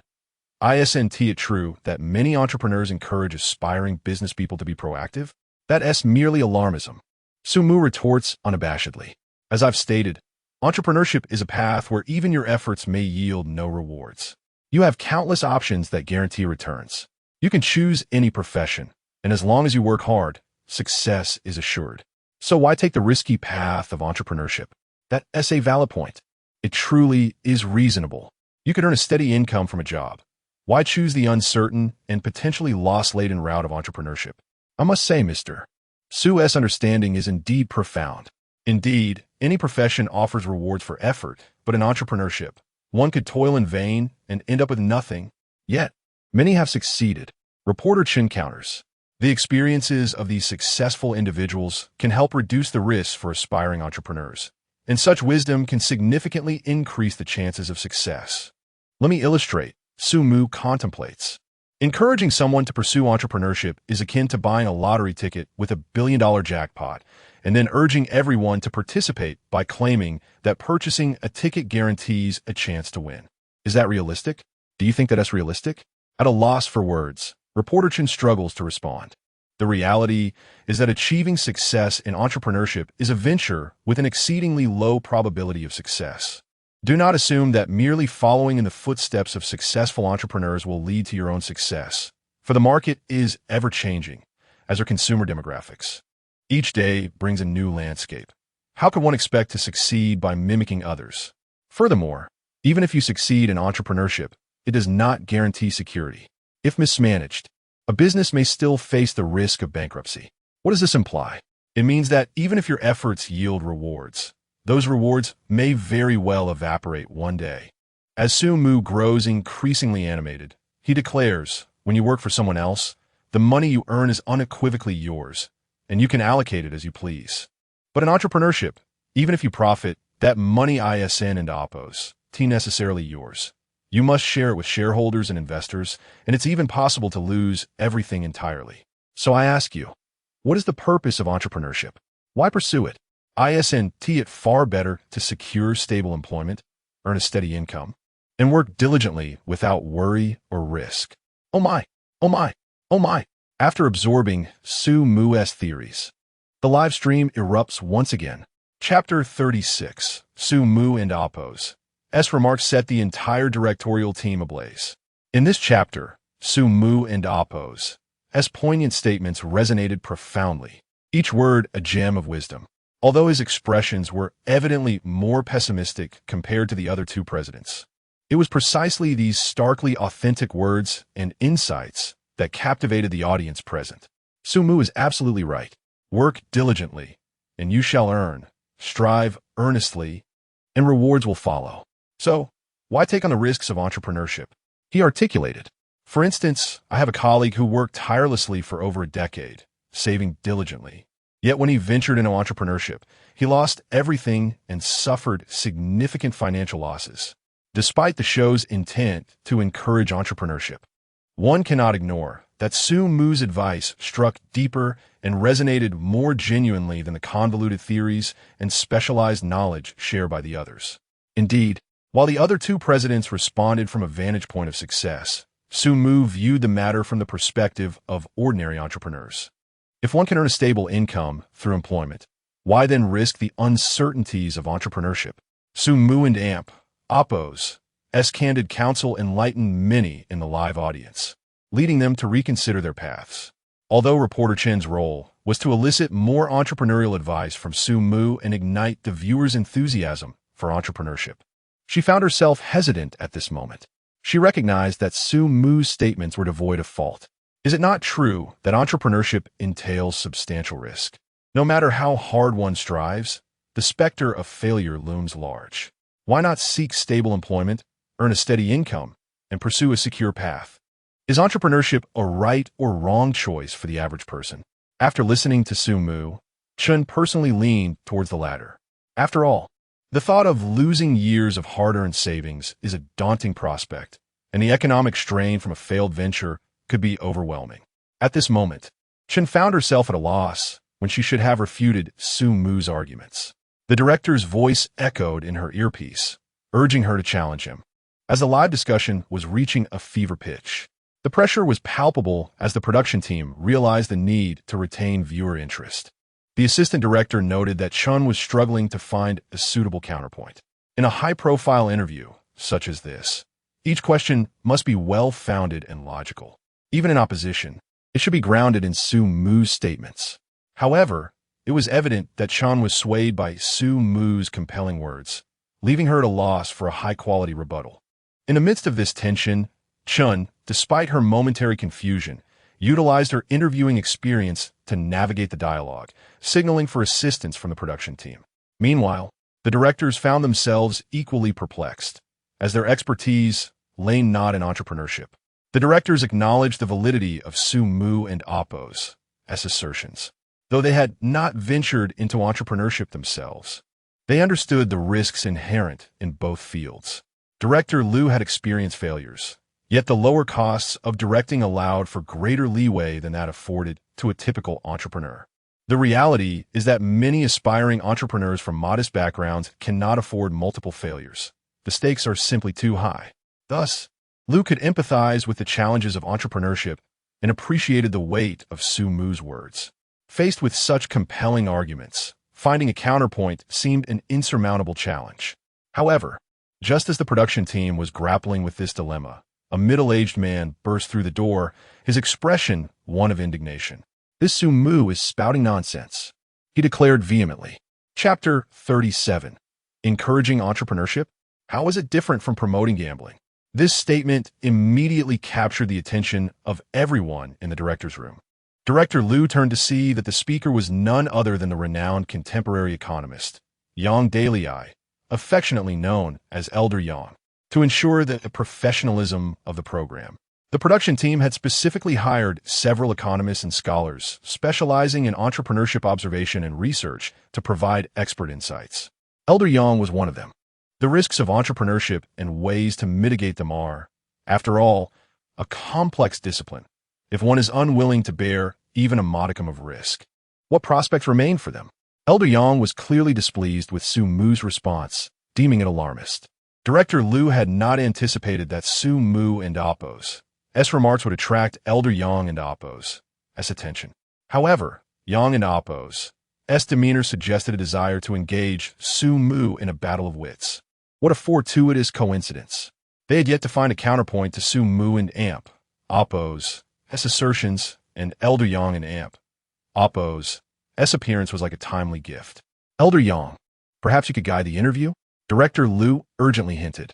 Without hesitation, Elder Yang stepped forward and took the microphone, evidently eager to engage Su Mu in a dialogue. Entrepreneurship inherently involves risks, and as contemporary entrepreneurs, we should not seek to evade these risks, but rather find ways to reduce them. Elder Yang began with conviction. Moreover, entrepreneurship is a constructive force for societal progress and economic development. Such endeavors should be encouraged and supported, not dissuaded. Gasps of surprise filled the room as the two directors remarked, "Indeed, this is the mark of a true professional." With his opening statement, Elder Yang showcased his expertise. Meanwhile, Su Mu, having just finished answering a rather trivial question, realized that Chun, the journalist, was clearly engaging in a form of verbal sparring with him. Although it appeared they had been conversing, in reality, it was merely one question posed repeatedly. What was the purpose of this? Was it an intentional delay of the interview? Not only Su Mu, but the audience in the live stream also sensed something amiss. What is Chen doing? Why is he reiterating the same points to Mr. Su? I don't know. It seems he is only asking trivial questions. Could it be that Mr. Su and Appo's previous suggestion was so flawless that Chan and Appo's prepared questions became irrelevant? You might be onto something there. However, amidst the audience and Appo's confusion, Chen quickly adjusted his approach after receiving Elder Yang and Appo's rebuttal and reiterated Yang and Appo's points verbatim. The viewers were momentarily taken aback. Hadn't it been agreed that no flaws would be found? And yet, another question emerged. To be fair, this question is quite valid. Entrepreneurship indeed contributes significantly to societal progress and economic growth. Absolutely, if a business flourishes, it can yield tremendous benefits for society. Furthermore, an increase in businesses can enhance employment rates, which is undeniably beneficial. Elder Yang's rebuttal was compelling, and a substantial number of viewers expressed their agreement. You are correct. For contemporary entrepreneurs, increasing the likelihood of success may be illusory, while reducing the risk of failure is tangible. Upon hearing this, Su Mu promptly acknowledged it. It was a rare moment where he genuinely recognized Chen's viewpoint. Nonetheless, he continued, "But I must ask you, does reducing risk not still imply that risks exist?" Su Mu followed up, "I have clearly stated that we could easily secure stable employment with zero risk and earn a decent income. Why then should we venture into the realm of uncertainty? Mr. Su, I believe that we cannot cower in the face of risk." Chun reiterated Elder Yang's assertion from his earpiece. As I previously mentioned, entrepreneurship fosters economic growth and societal advancement. If everyone fears failure, society will stagnate. With a smirk, Su Mu responded, "I can only say that you have idealized entrepreneurship." It was evident that Su Mu fundamentally disagreed with Elder Yang's perspective. You might want to understand what real entrepreneurship entails. Let me explain. In that moment, Su Mu set aside his usual nonchalance, adopting a serious tone and demeanor. Currently, most entrepreneurs simply take a sum of money, fueled by a fleeting idea, and plunge headfirst into action. They do not consider societal advancement or economic development. Their sole focus is on amassing wealth. But where do you think this money originates? Looking intently at Chun, Su Mu continued, It may be borrowed or accumulated through years of hard work. This money could have been used for personal aspirations or necessities. Yet, they become captivated by the success stories of certain entrepreneurs, inspired by motivational rhetoric, and decide to invest their hard-earned savings into entrepreneurship. What follows? Sumu remarked with a cold laugh. The result of such impulsiveness often leads to failure. All the efforts of diligent workers who saved up for years vanish into thin air. Those who, motivated by entrepreneurial platitudes, recklessly borrow to start a business find themselves buried in debt. Is it easy for them to earn? They could use their resources to enjoy a better quality of life. They could choose a stable and secure path. So, I ask you, why should we encourage them to risk their hard-earned savings, subjecting themselves to 99% risk for a mere 1% chance of success? How does this differ from promoting gambling? Is it merely for the sake of economic progress and societal advancement, leading them towards bankruptcy and debt? Why should they suffer for what they have painstakingly saved? Each word Su Mu uttered struck like a sharpened blade, piercing through Chun and the two directors backstage, directly challenging Elder Yang, igniting a fervor in the live stream. The atmosphere erupted in a frenzy. The live chat exploded with excitement. Chapter 38. Besides President Su, is there another billionaire CEO who truly empathizes with the difficulty of my earnings? Su Mu's remarks served as a catalyst, instantly igniting the entire live broadcast room. Oh my! President Su speaks such profound truth. Is it not enough for me to spend the hard-earned money I have earned with such toil? Why must I risk it all to embark on entrepreneurship? Absolutely spot on. The essence of entrepreneurship is akin to gambling. One risks 99% for a mere 1% chance of success. Isn't that akin to throwing money away? While other CEOs instruct me on how to minimize risks in starting a business, only President Su understands the hardships of earning money. I'm in tears. Indeed, President Su genuinely cares for us common folk. He is truly concerned about our financial losses. Not only does President Su not look down on my poverty, but he also empathizes with the difficulty of my earnings. This only highlights the disparity among CEOs. At this moment, the viewers in the live room were profoundly moved. In this era, society encourages entrepreneurship. Entrepreneurs teach it, and scholars study it. Their belief is that the more individuals venture into entrepreneurship, the higher the probability of success.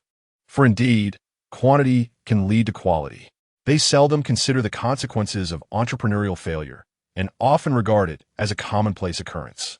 Only Su Mu, with earnest counsel, advises entrepreneurs to refrain from proceeding, warning them of the potential ramifications of failure.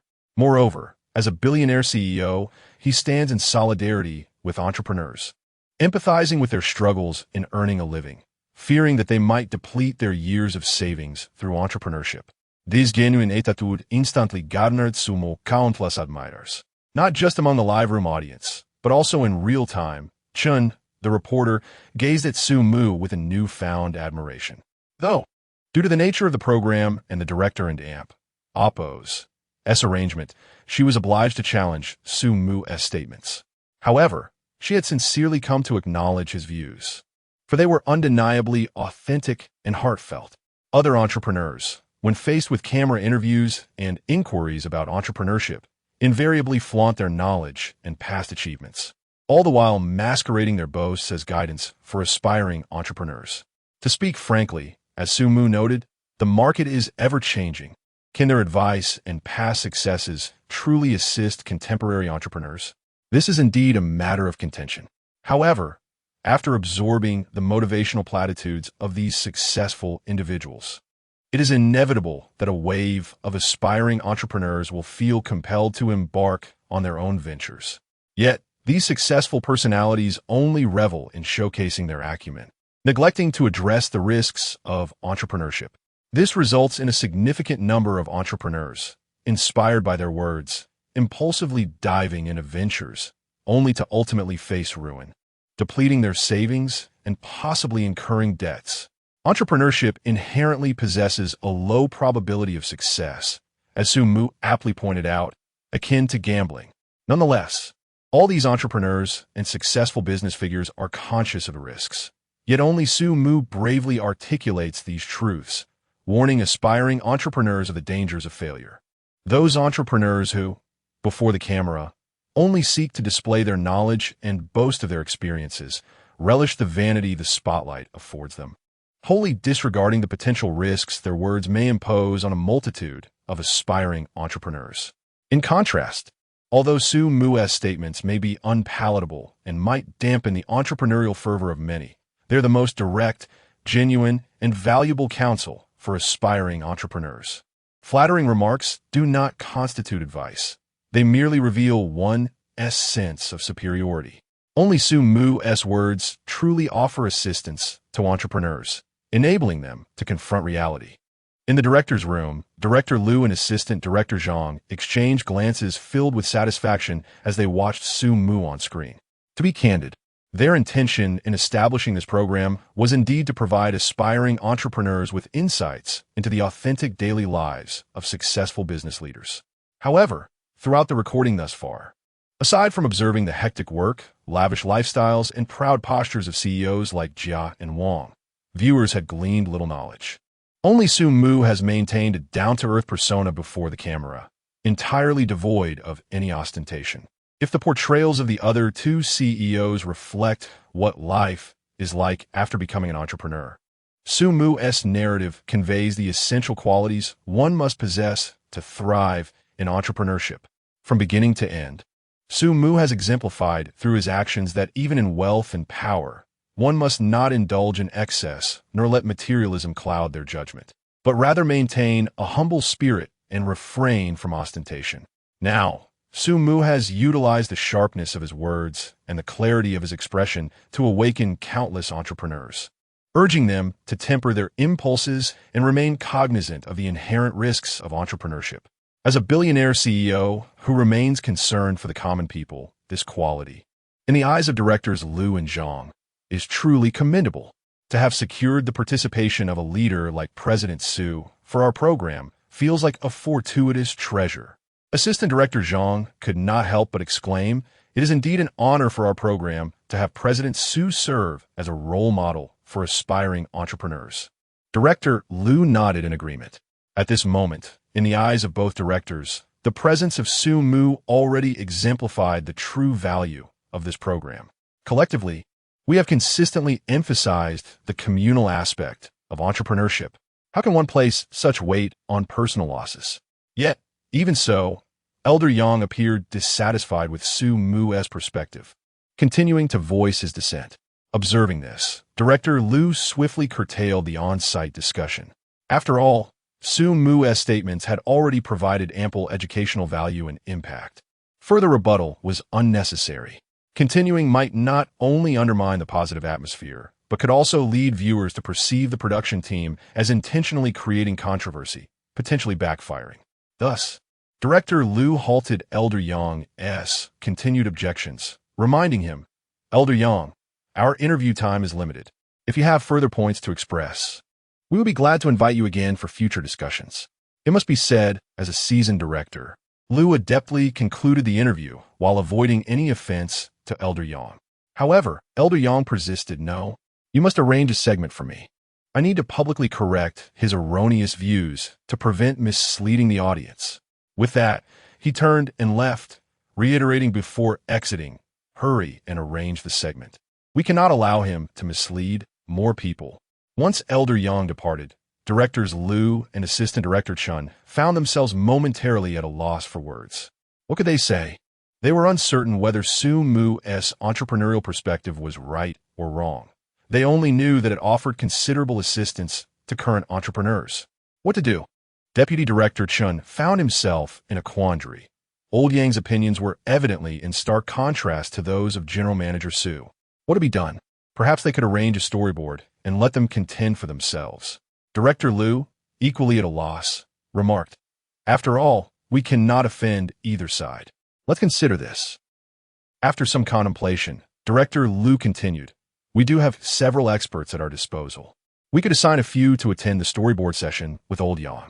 Let them argue it out themselves, determining what is right or wrong. It would be unwise to have Old Yang and Su Mu face off directly. Such a setup could easily transform an educational program into a debate forum. However, We could arrange for an expert who supports Su Mu's perspective to sit at the same table as old Yang, allowing the two to engage in a spirited discussion. In this manner, the program could proceed with normal recording while letting old Yang and the other experts debate amongst themselves, ensuring that both sides are satisfied. A splendid solution. Chapter 39. The height of cognition determines the height of entrepreneurship. The central bank support for Su Mu. As time progressed, the on-site interview was drawing to a close. With the absence of Elder Yang's intervention, the subsequent discussions lacked any fiery tension. Moreover, freed from any constraints, journalist Chun engaged in a more open dialogue with Su Mu, exploring various aspects of entrepreneurship. In the follow-up interview, Su Mu elaborated, stating that he did not oppose entrepreneurship. Rather, he wished to convey that it should not be viewed as a ladder for social mobility. Entrepreneurship necessitates a plethora of factors, including experience, connections, capital, and a competent team. If one possesses all these elements and can meet the requirements, then I wholeheartedly support their endeavor. My advice is directed towards those who have a sum of money and wish to gamble on entrepreneurship. In such cases, I recommend that rather than recklessly taking risks, it would be wiser to utilize their funds to accumulate the aforementioned prerequisites before embarking on their venture. This clarification not only enriched Su Mu's perspective but also provided it with a solid foundation and persuasive power. It effectively dissuaded a portion of individuals while simultaneously illuminating the path for others. Overall, while this interview was brief, it was remarkably comprehensive. Su Mu analyzed the conditions for entrepreneurship from multiple angles, sounding an alarm for aspiring entrepreneurs and offering ample advice. It truly provided the audience with significant insights regarding entrepreneurship. As the interview concluded, it was nearly lunchtime. After a brief tidying up, Su Mu went to have his meal. However, even though the interview had ended, Su Mu and Appo's series of statements sparked considerable public interest. With authenticity and sincerity, his viewpoints resonated with the common people, and once disseminated, they undoubtedly ignited a sensation across the internet. At that moment, trending topics included, advising entrepreneurship is equivalent to advocating gambling.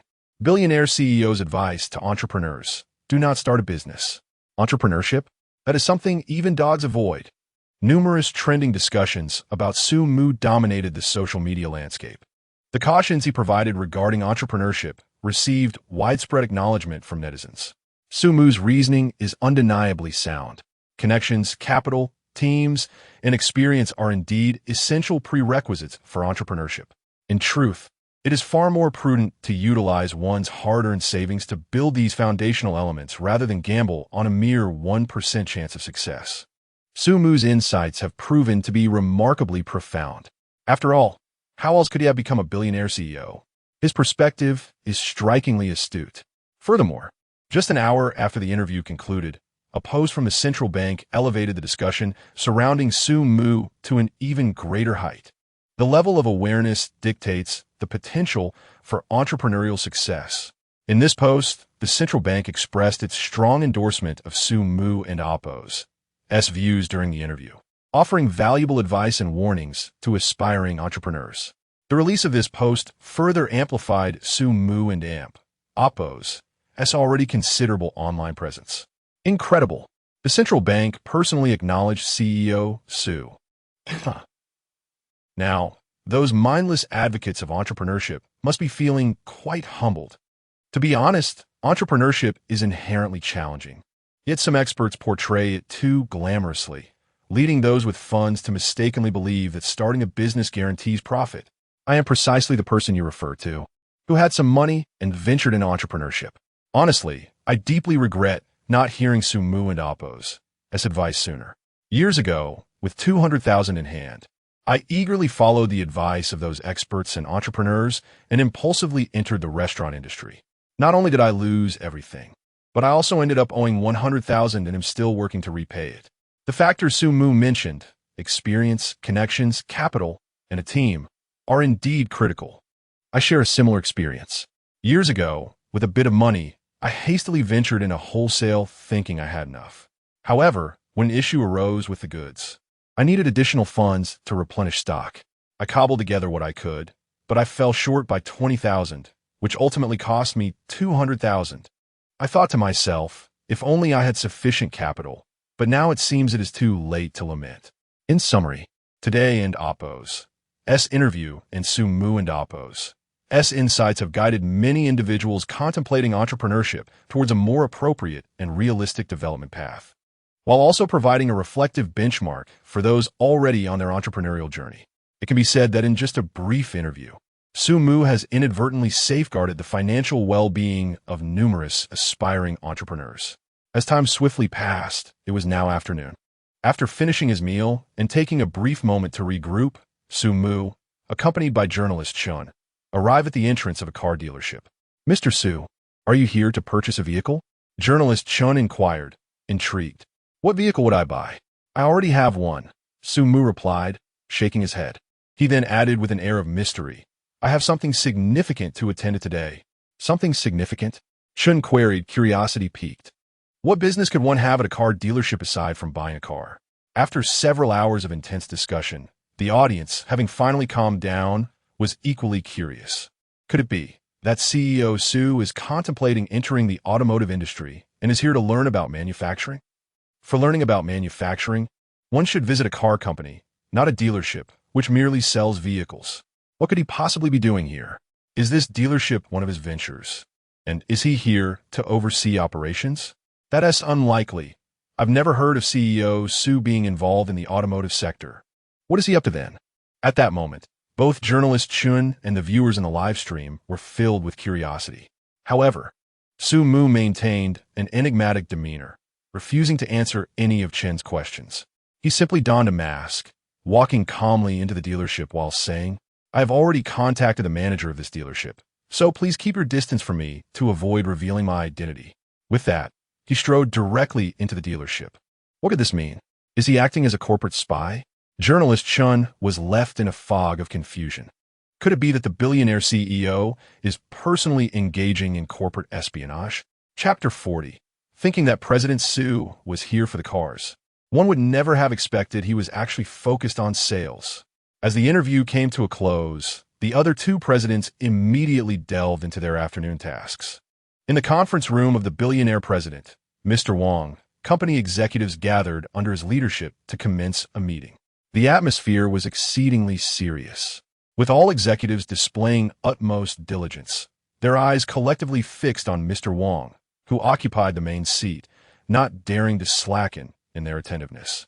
Having concluded his final statement, Mr. Wang glanced at the executives and inquired, "Does anyone have any additional thoughts to share?" This question prompted several executives to appear eager to respond. Yet their expressions revealed a hint of trepidation and hesitation. One executive finally rose to express his perspective. "The proposal you presented, Mr. Wang, seems rather absolute. I would suggest incorporating a degree of flexibility in certain aspects of the plan. Otherwise, it may hinder our operational efficiency."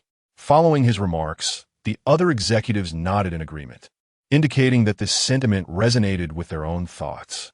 Sometimes, decisive orders are necessary. However, Mr. Wang countered, if a leader's directives lack absoluteness, wouldn't employees find themselves even more bewildered when executing their tasks? "But, Mr. Wang," the executive interjected, "the market and consumer preferences are subject to constant change. They're not static. Therefore, I believe allowing some flexibility in our work arrangements would better equip us to respond to the dynamic market and consumer base." As this assertion was made, other executives began to echo their support. "Indeed, Mr. Wang, I also believe we should be prepared to adapt in certain arrangements. Being overly absolute can sometimes be counterproductive.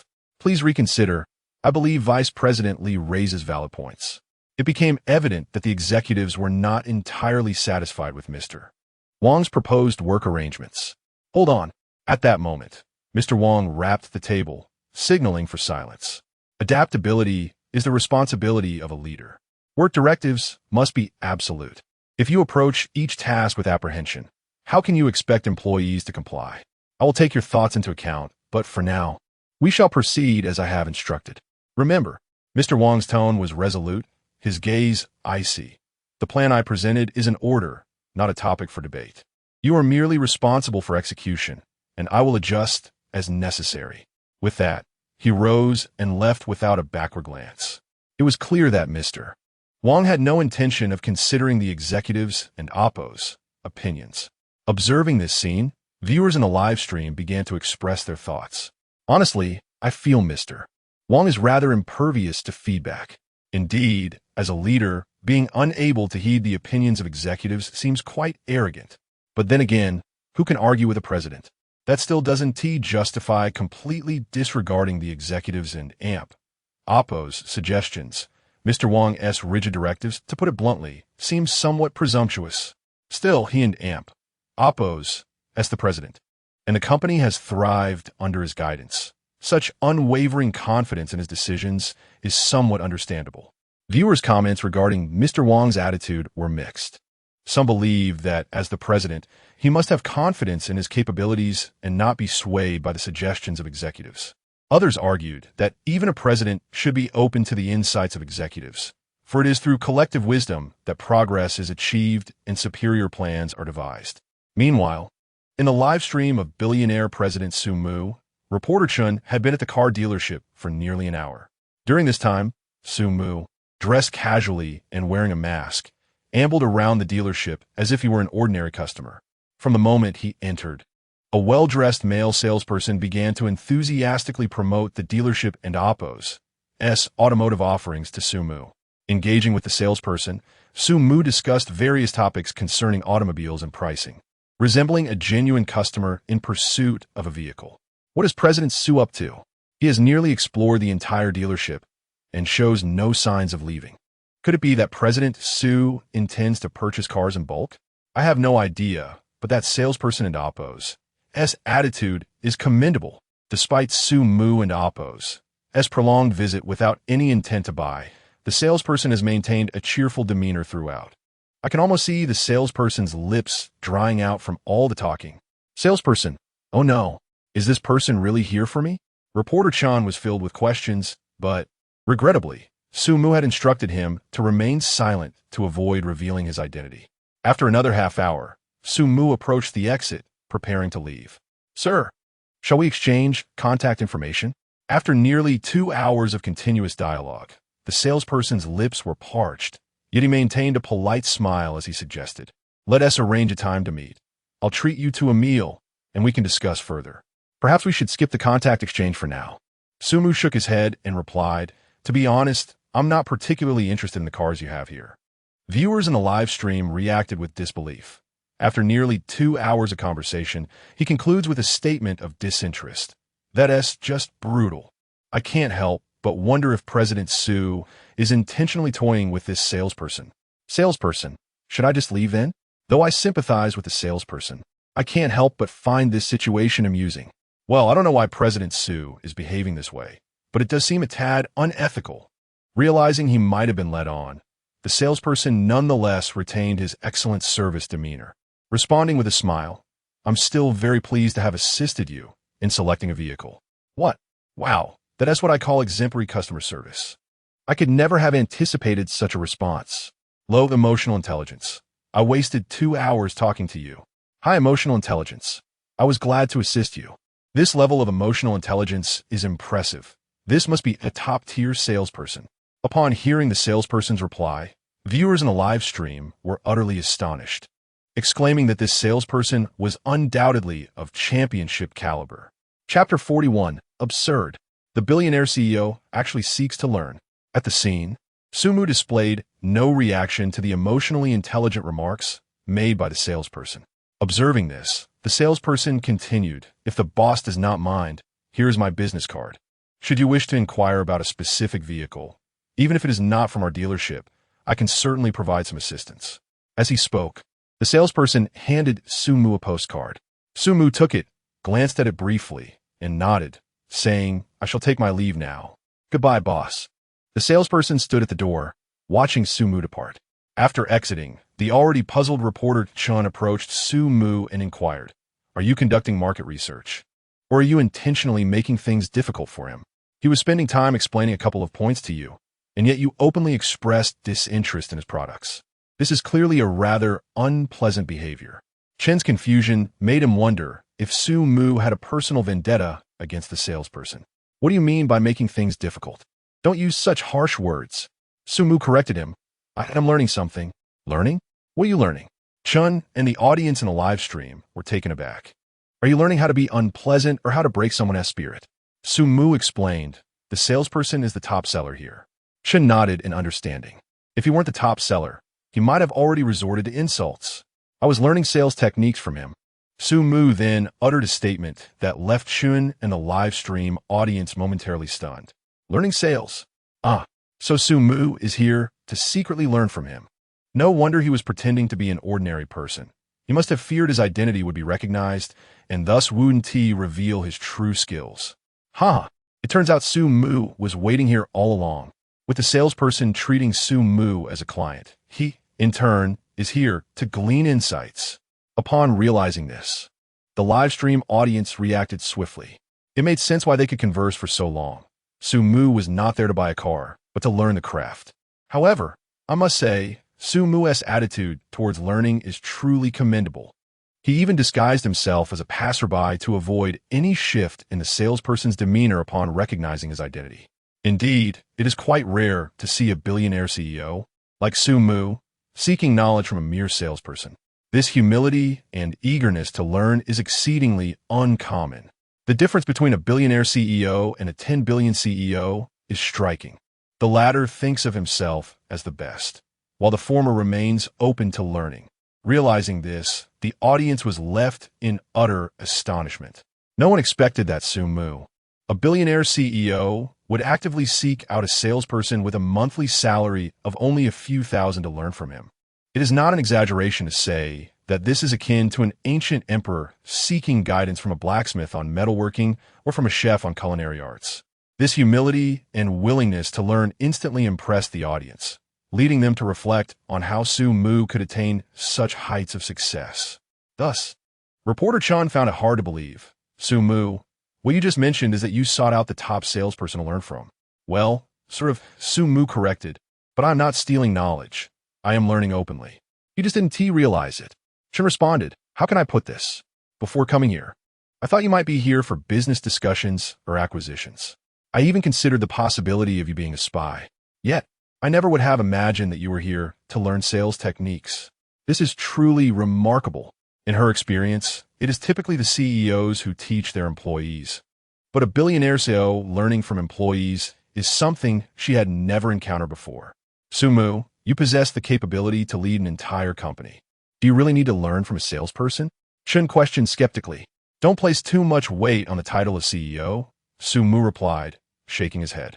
My ability to lead a company merely indicates my managerial skills are not lacking. However, if you were to strip away my identity as a CEO and put me in sales, I might not perform as well as he does. Just because I am a CEO does not make me extraordinary. There's always room for learning. This statement prompted another wave of astonishment from the live stream audience. Look, this is the mindset of a billionaire CEO. A certain 10 billion CEO should take a lesson from Sumu's character. He is worth billions, yet remains humble and eager to learn, while you, a 10 billion CEO, think you are superior to everyone in the company. Mr. Wang, you might as well just give me your ID number. Sumu genuinely has no airs about him. He is incredibly down to earth. Indeed, life is an endless journey of learning and progress. Stagnation only leads to obsolescence. Reporter Chun wholeheartedly resonated with Sumu's sentiments. So, Sumu, what have you learned? Chun promptly inquired. Certainly, Sumu replied with a faint smile. You wouldn't believe it. There's a reason someone becomes a top salesperson. I must admit, some of the words I spoke earlier felt utterly shameless. Yet, the top salesperson maintained a smile and responded with high emotional intelligence. Had it been me, I would have likely dismissed him. Oh, you are quite self-aware.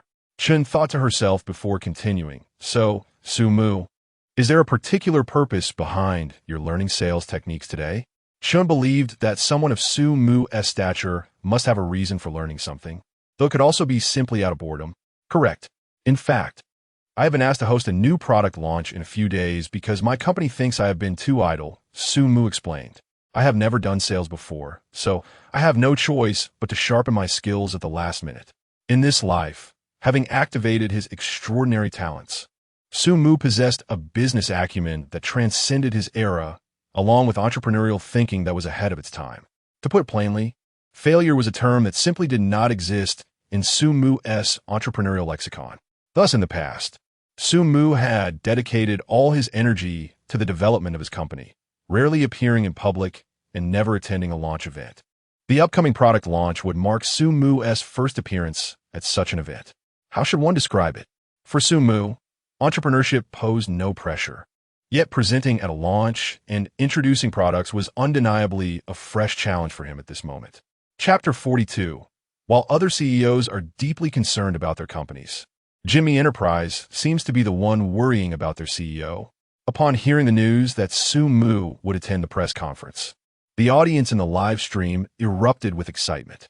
Goodness, while other CEOs organize their companies, how has it come to the point where the company is arranging things for President Su? I must admit, I am quite looking forward to President Su's performance at the conference. Considering President Su's character, it wouldn't surprise me if he shows up in flip-flops. President Su is indeed the type to do such a thing. I can't help but laugh when I see President Su. I can already picture the audience stifling their laughter while he gives a serious speech. I am eagerly anticipating this. Recently, Su Mu and Appo's public image has been somewhat abstract, humorous, and down-to-earth. Therefore, upon learning of his participation in the press conference, a wave of anticipation swept through countless netizens who could hardly contain their laughter. Could you share what product the conference will be about? Chun, the reporter, inquired after hearing Su Mu and Appo's announcement. I have no idea, Su Mu replied candidly, his expression innocent. They haven't informed me. This response left Chun momentarily dumbfounded. What? The company president is unaware of the company's arrangements? Moreover, this arrangement pertains to Su Mu himself. President Su, aren't Appo's, to you the CEO? Chun questioned, perplexed.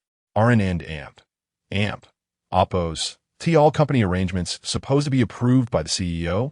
We and Appo's, in the middle of an interview, Su Mu explained. The company is concerned I might inadvertently leak some secrets, so they no longer notify me in advance about anything. However, it's better this way, he added with a relaxed smile. That way, no one bothers me. Chun found himself at a loss for words. Hearing Su Mu's remarks, he began to wonder if Su Mu had chosen to participate in the program to lighten his workload. Strangely enough, that might actually be the case. In truth, unreleased products are indeed considered company secrets, and it is understandable that they would not be disclosed. However, it is quite absurd that the CEO himself is completely unaware of this. Is he truly a hands-off manager? This is hilarious. It seems President Su and Appo's role as CEO holds no weight. While other CEOs are informed, President Su is completely in the dark. Even if he wanted to speak, he couldn't, and Appo's. I even suspect the company is withholding information from him to prevent him from accidentally revealing anything during interviews. Company executives. President Su can't keep secrets, so don't tell him anything beforehand. While other CEOs are deeply concerned about their companies, Jimmy Enterprise is genuinely worried about President Su. Ultimately, Chun refrained from further questioning. There was simply no point in pursuing an inquiry with someone so uninformed. President Su, what shall we do next? After a brief pause, Su Mu gestured and pulled out his phone, dialing his secretary. Shally, I and Appo's. I'm going to send you the location of a 4S dealership. Please arrange for the company to purchase a few cars to be raffled off to the employees at year-end. I'll send you a business card. When you buy the cars, just contact this salesperson. With that, Su Mu snapped a photo of the sales champion's business card and sent it to his secretary. President Su, what are you doing? Chun asked, curiosity piqued after he hung up. I learned something useful, Su Mu replied candidly with a smile. It's only right to pay a little tuition. Wow, President Su is remarkably generous. This tuition is unbelievably pricey. I suspect President Su's gesture is a way to express remorse for his earlier awkward comments. Indeed, that seems quite plausible. Wow, President Su's character is truly commendable. The viewers in the live stream recognized Su Mu's intentions and were filled with admiration. Despite his casual demeanor, he handled matters with incredible care. Chun, too, sensed Su Mu's underlying thoughts. After all, Merely paying for a meal would suffice as a gesture of goodwill. Given Su Mu's status as a billionaire CEO, it should be the salesperson's honor to impart knowledge. The act of purchasing cars, especially in such a grand manner, indicated that the gesture was more than just a simple apology. In the face of such a vast disparity in status, a billionaire CEO displaying such social grace toward the salesperson was nothing short of astonishing. Both the viewers and Chun were left in awe. After leaving the 4S dealership, the time had grown late. As Su Mu was still on his break, he opted not to return to the office and instead headed home. Chun decided to conclude the interview early, recognizing that it was Su Mu's time to rest and not wanting to intrude.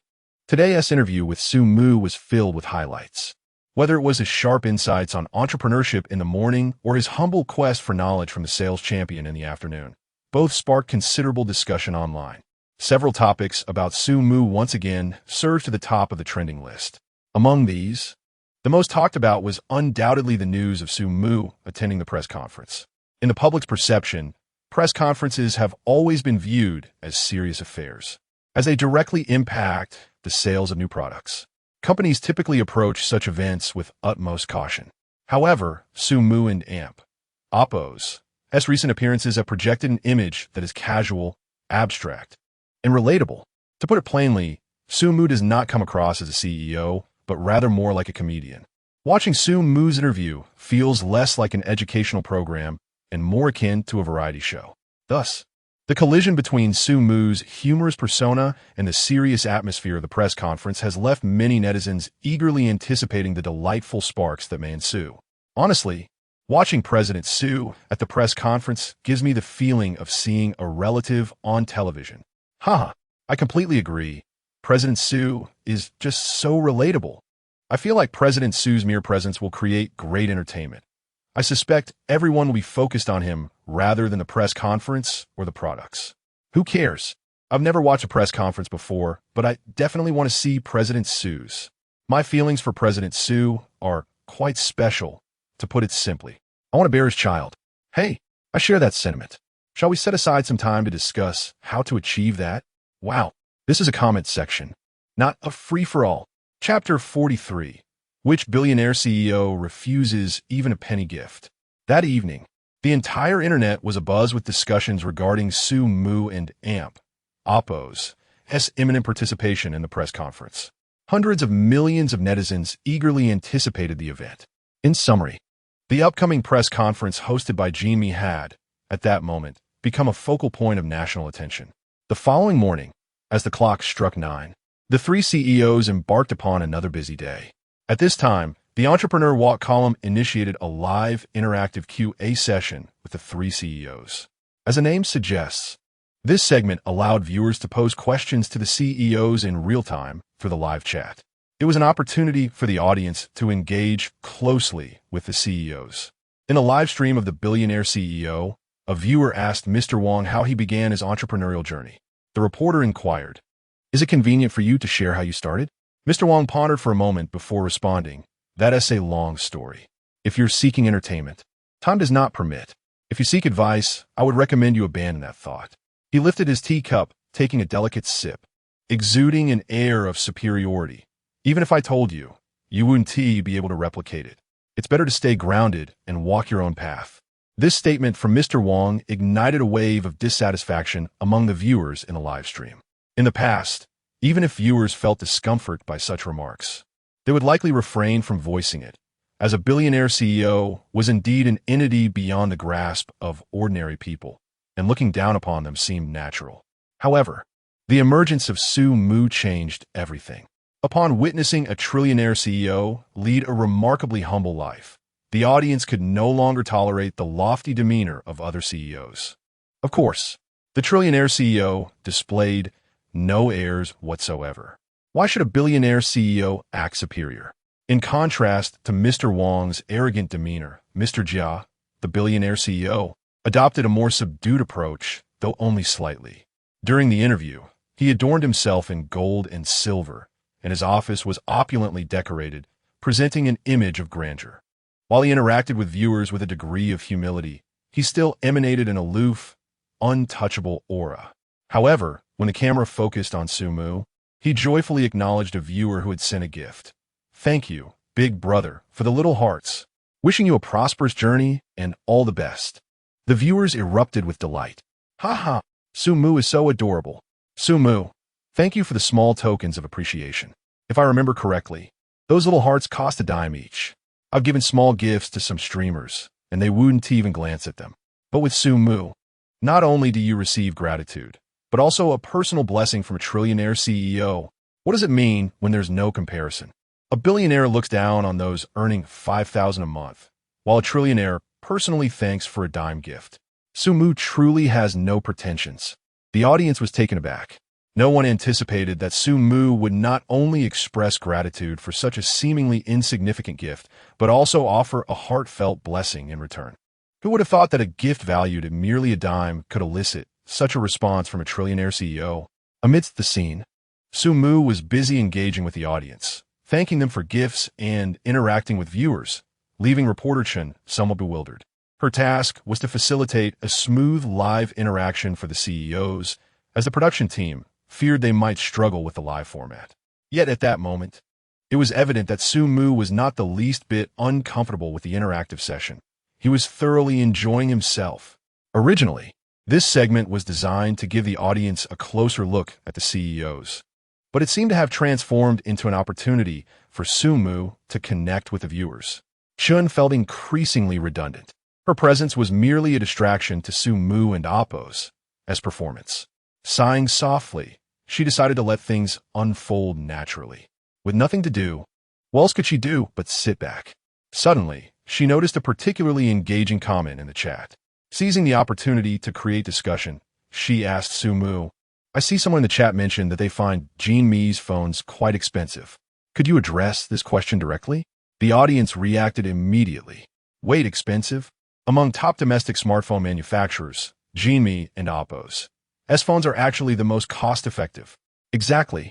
The most expensive Jean Mi phone is just over $4,000, and it and Appo's has a high-end device with top-notch specifications. That and Appo's has a fantastic value. Indeed, a Jean Mi phone priced at $4,000 offers the same specifications as other brands selling for $5,000 or $6,000. Is that truly considered expensive? You can't just spout off because Sumu is easygoing. While I may not have much, I must say, Jean Mi has compressed the best configurations to the lowest prices. Faced with the question, viewers quickly rallied to defend Sumu. They believed Jean Mi's phones were not expensive. Even at $3,000 or $4,000, the high specifications justified the price. After all, one couldn't expect Sumu to sell at a loss. At that moment, before Sumu could respond, the audience had already clarified everything. Logically, Sumu only needed to observe the viewers' feedback. Repeating their comments would suffice as an adequate answer. However, when confronted with such criticism, Sumu raised his hands and stated earnestly, "If you think it's expensive, then simply don't buy it. No one is forcing you to purchase, right?" Chun. Livestream audience. Chapter 44. Hilarious. The billionaire CEO actually engaged in a dispute with netizens. No one anticipated that Sumu would provide such a straightforward answer. Upon hearing his words, the audience in the live streaming room erupted with laughter. "Ha ha ha, Mr. Su is absolutely correct. If you think it an amp, Appo's too expensive, simply don't buy it. What else there to discuss? Indeed, if you find this configuration at this price too costly, then perhaps you shouldn't purchase a phone at all. Goodness, one can only say that Mr. Su is still Mr. Su. His method of answering questions is so direct and refreshingly genuine." In that moment, journalist Chun was momentarily taken aback upon hearing Sumu's response. The reason she had singled out that question amidst the myriad of comments was her expectation that, after a viewer posed such a query, Sumu would provide a detailed explanation regarding the pricing of Jimmy phones. This would likely lead to more specific discussions about the phones, allowing Chun to navigate the conversation further. Yet, what did she receive? Sumu's retort was simply, "If you think it's expensive, then don't buy it." What a revelation. In one fell swoop, he shattered Chun's meticulous plans. Who would have thought that he would deviate so completely from a norm? Moreover, his response seemed utterly devoid of any fault. Think it's pricey? Well, not buying it makes it not expensive at all. His reasoning was undeniably sound. At that moment, Chen could not help but marvel at Su Mu's unconventional thought process. It became abundantly clear that traditional interview methods were futile when it came to interviewing Su Mu, as one could never predict the workings of his mind. To be perfectly frank, Su Mu continued addressing the live audience. Our Jimmy phones are priced between $3,000 to $4,000, and I genuinely believe that's not expensive at all. Let me put it this way. The components inside our phones alone are worth $3,000 to $4,000. We haven't inflated the price simply because Jinmi is a renowned brand, nor have we raised it due to any so-called technological breakthroughs. The material costs of the phone are laid bare. We at Jinmi only earn a modest profit for our labor. If you're unwilling to allow me even this small margin, I would advise you to contact the original manufacturers, purchase the components, and assemble them yourself. You will soon discover that our Jinmi phones are still the most cost-effective option available. Ha ha! Mr. Su truly speaks candidly, without a hint of pretense. Mr. Su is genuinely amusing. Which billionaire CEO would engage in banter with netizens? Besides Mr. Su, I doubt any billionaire CEO would make me laugh like this. Ha ha! However, to be fair, I truly believe Jinmi phones are not overpriced. In fact, they are quite reasonable. Exactly. To be honest, when other phone manufacturers sell their devices, I fear they might set the prices too high, leading to potential losses for me. But with Jinmi, I worry they might price their phones too low, fearing that Mr. Su might incur a loss. This is indeed true. Jinmi phones give me the impression that they are not merely after my money, but rather wish for me to afford high-spec devices. Well, enough of that. After a spirited exchange, Su Mu resumed scanning the comments. Does anyone have other questions? Feel free to type them on the screen, and I will respond. To be candid, although Su Mu had no prior experience with live streaming, he was interacting with viewers and creating an engaging atmosphere with remarkable finesse. Chun, standing nearby, was utterly astonished. If one were unaware of this being Su Mu's first live stream, they might easily mistake him for a seasoned host on a prominent platform. His proficiency was astonishing. Moreover, the enthusiasm in the live room was palpable, with comments pouring in like a torrential waterfall, making it difficult to discern individual messages. In truth, there was no need for Chun to enliven the atmosphere. Su Mu had effortlessly ignited it himself. Witnessing this scene, Chen couldn't help but exclaim that if Su Mu were to become a streamer, his follower count would likely be monumental.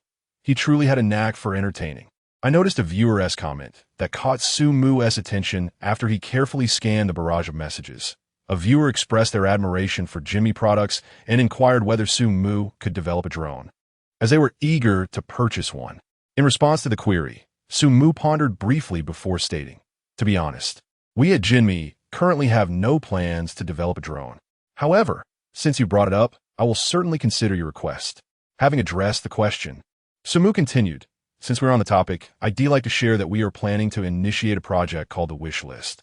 In essence, it will be a collection of products that consumers wish for us to develop. When the time comes, everyone can submit their desires on our Jinmi wish list. We will then evaluate the volume of requests and the specific needs of the products to guide our development. Of course, this project is still in its preparatory stage. But since we're discussing it, feel free to share your wishes, what products you would like us to develop, on the screen. I'd love to see what visions you have for the future of Jinmi." As soon as Su Mu finished speaking, the audience in the live room became electrified. "Wow, this plan sounds fantastic. I've long hoped Jinmi would develop a treadmill. Mr. Su, the housing prices are skyrocketing. I can barely afford them.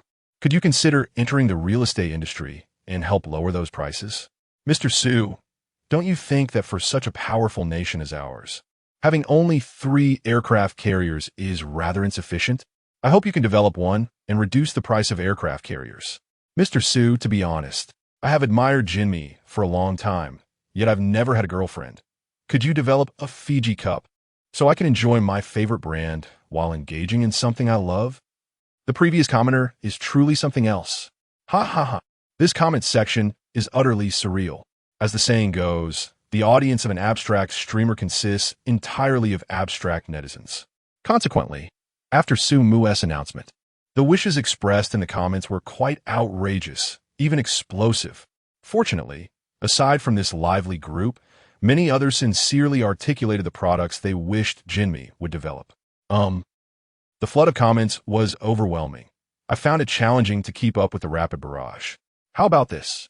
I'll fetch a pen and paper to jot down everyone's opinions, and I'll provide a unified response later, he declared, genuinely standing up to find writing materials. Oh dear.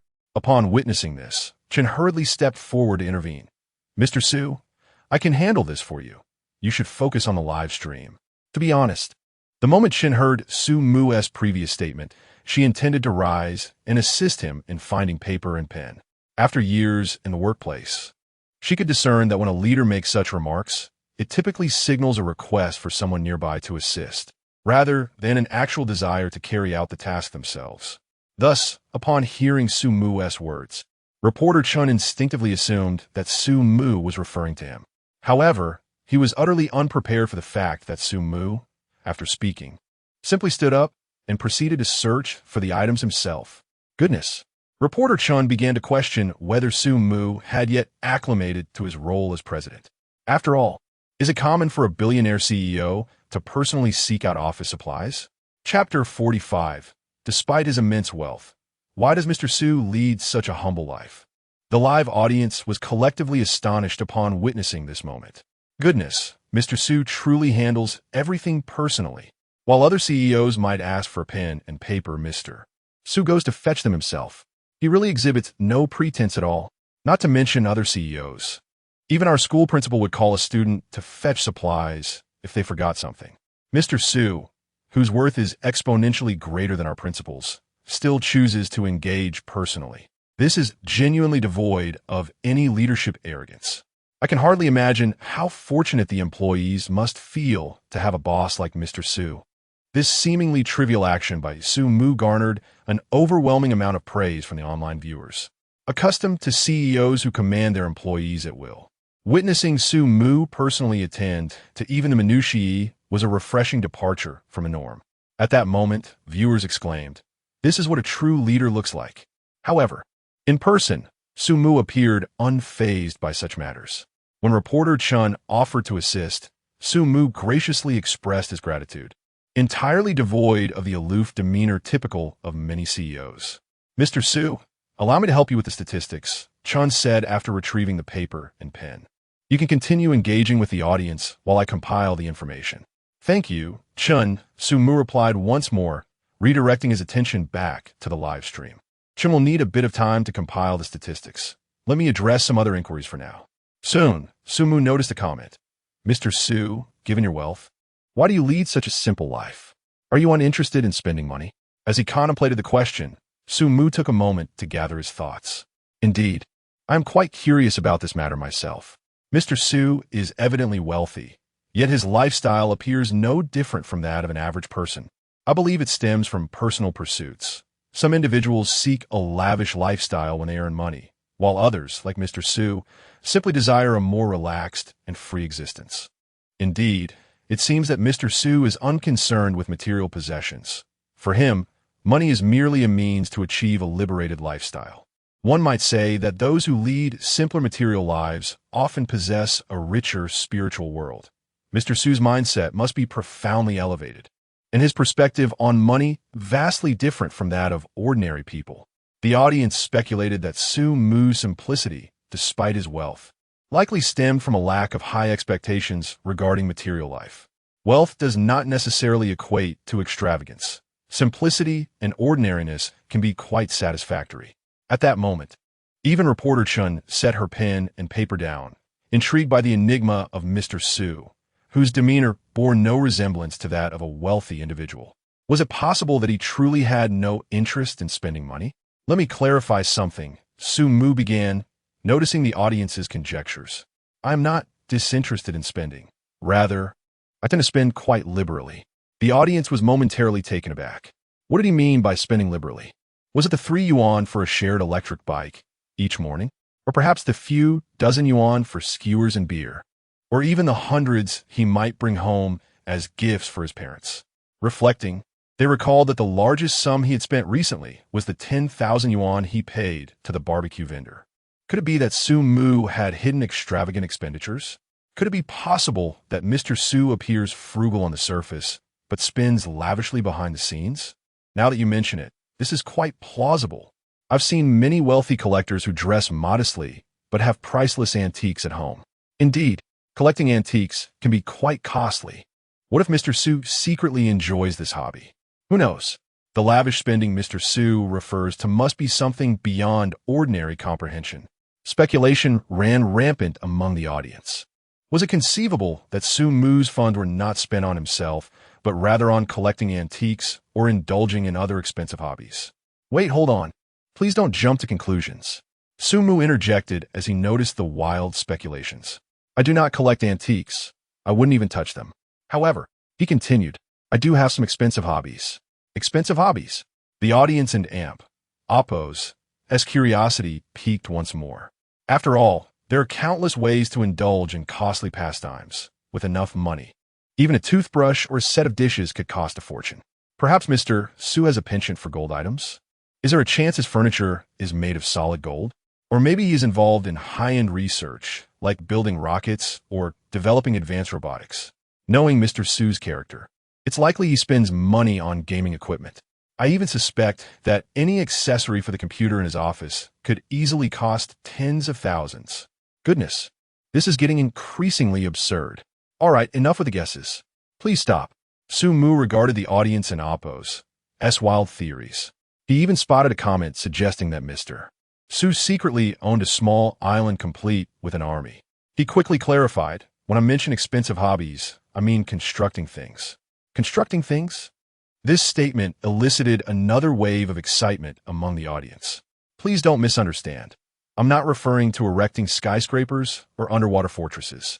Fortunately, I won't allow the speculation to escalate. When I say constructing, I mean building schools, nursing homes, and research institutes. I believe these pursuits are indeed quite costly, which is why I maintain that my expenditures are substantial. What? Upon hearing Su Mu's revelation, the audience was left utterly astonished. Chapter 46. Su Mu's unexpected passion for charity. Initially, the audience presumed that Su Mu's extravagant hobby involved material consumption. However, they were astounded to discover that this so-called money-burning pastime was, in fact, the construction of facilities. Goodness, no wonder he is a billionaire. His interests are so unique. Building schools? Establishing nursing homes? Are these private institutions? Perhaps, considering, for someone like Mr. Su, the purpose of constructing such edifices must surely be profit-driven. But the issue is, I've never heard of Jimmy having private schools. As mentioned, this is Mr. Su's personal interest, unrelated to Jimmy Corporation. These projects are certainly under his personal name. Wow, it seems Mr. Su, with his company Jinmi, is secretly branching out in his side ventures. The viewers were convinced that the facilities mentioned by Su Mu, whether nursing homes or schools, were private and commercialized, established for profit. After all, the stereotype of capitalists is one of relentless pursuit of wealth, with motives clearly aimed at monetary gain. However, upon reading the comments, Su Mu appeared perplexed. What side ventures? What profit-driven motives? These are charitable organizations. They do not generate income, and I personally contribute funds every year. What? As soon as he spoke, a flurry of question marks flooded the live chat. What do you mean? These are charitable institutions? Not only do they not generate profit, but Su Mu also spends his own money on them. Is that true? Mr. Su's purpose in establishing these institutions is not profit but charity? That can't be right. Typically, entrepreneurs conduct charity under their company's name for tax benefits and to enhance their corporate image. I've never seen a businessman engage in charity under their personal name. I'm not sure, but Mr. Su said it himself. It can't be false. Doubt began to creep among the audience. The notion that Su Mu was engaging in these ventures for charitable purposes seemed implausible for a businessman. Just then, a comment caught everyone's attention. Wow, guys, I just did some research, and Mr. Su's words are indeed true. Mr. Su has personally funded the establishment of multiple schools in mountainous regions and nursing homes for impoverished elderly individuals, and these are all charitable projects, not for profit. Information reveals that the schools founded by Mr. Su have assisted tens of thousands of children from poor mountain areas, funding their education. Simultaneously, the nursing homes established by Mr. Su provided shelter for thousands of homeless elderly individuals. These charitable actions were carried out privately by Mr. Su, which is why there have been no news reports. But they can indeed be verified. Upon this revelation, the live stream erupted with astonishment. Numerous viewers were left in shock. Many rushed online to verify the information. The investigation yielded startling results. The data indicated that over the past 2 years, Su Mu had consistently established schools and nursing homes in mountainous areas under his personal name every few months. To date, he has founded 20 schools, benefiting thousands of children unable to afford education. Moreover, he has established 10 nursing homes, providing care for over 1,000 homeless elderly individuals. In addition, he has also supported the establishment and funding of 3 national research institutes aimed at advancing the nation's technological development. Even more astonishing, it was revealed that Mr. Su's investment in research institutes played a role in last year's breakthrough in specialized medicines. My goodness, this is truly remarkable. 20 schools and 10 nursing homes. The total expenditure must be at least in the hundreds of millions. Mr. Su is incredibly generous. Unbelievable. While other entrepreneurs are eager to flaunt their minor donations in the media, Mr. Su has committed hundreds of millions to charity without seeking recognition. If it weren't for today's revelations, hardly anyone would have noticed. Mr. Su is truly my idol. At this moment, the live stream was in an uproar. No one had anticipated that Su Mu's so-called money-burning hobby was, in fact, charity. Unlike other entrepreneurs who seek the limelight, Su Mu's charitable endeavors have been conducted quietly, without fanfare, and it was only today that the online community uncovered his 2 years of philanthropic work. As the audience learned about Su Mu's unassuming yet impactful charitable actions, reporter Chun was equally astonished. Upon hearing Su Mu describe his passion as building schools and nursing homes, she initially shared the viewer's misconception, believing he was referring to private institutions that required payment for access. Yet, she never imagined that they were entirely charitable organizations. Furthermore, they had aided thousands of children and provided housing for countless elderly individuals. At that moment, Chen realized that Su Mu's money-burning hobby referred to his charitable endeavors. Mr. Su, are all these acts of charity voluntary? Of course they are voluntary. Sumoriplaut, bewildered. What, then, is your purpose in doing this? Chun pressed further. You haven't promoted it nor leveraged it for corporate image. Is it truly just for the sake of charity? With this question, the viewers too began to ponder. Was Su Mu's quiet charity genuinely motivated solely by altruism? Fortunately, Su Mu's response offered Chun and the audience a moment of relief. After all, if Su Mu claimed to have spent hundreds of millions purely for charitable purposes, it would be quite unbelievable. I grew up in a poor family, Su Mu began. You should know my parents were farmers, struggling to make ends meet. However, I nearly couldn't attend school at one point. Therefore, I understand the harsh conditions faced by children in mountainous regions. Had I not been able to pursue my education, I would not be who I am today. I recognize the importance of education. After hearing Su Mu's heartfelt words, Chun was momentarily speechless before asking, Mr. Su, is this your reason? Yes, Su Mu nodded, his tone calm, yet filled with conviction. I do not want these children to be trapped by the mountains for their entire lives.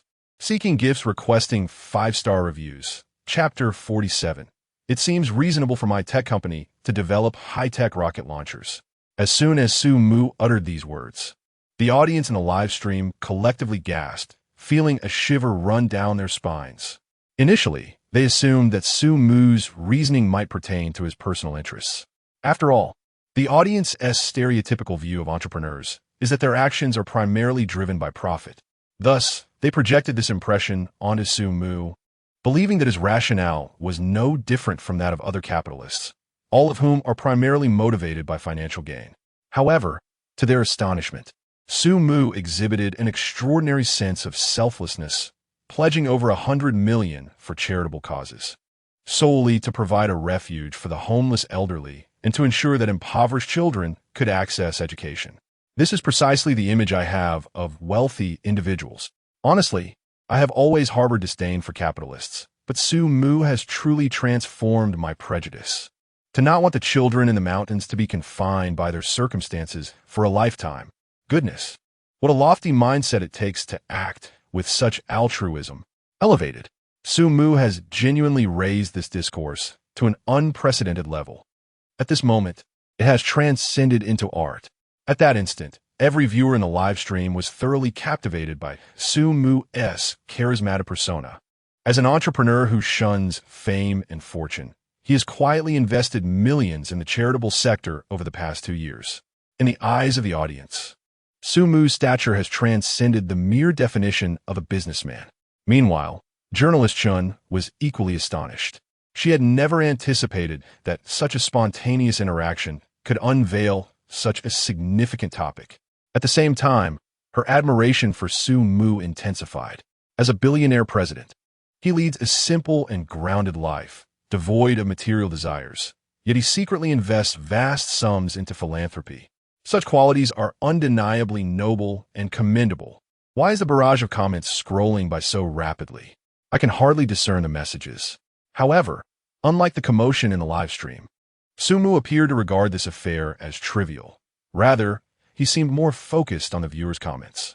It was as if this act of charity was merely a minor detail in his life, one that he did not consider worthy of extensive discourse. Oh well. After attempting to read the comments for a while and realizing he could not make them out, Su Mu turned to Chun and asked, "Have you compiled the statistics?" Chun snapped back to reality only when Su Mu called to her, "I haven't compiled much, but the interactive segment is nearly over, so let us leave it at this." As she spoke, she handed the recording paper to Su Mu. "Thank you."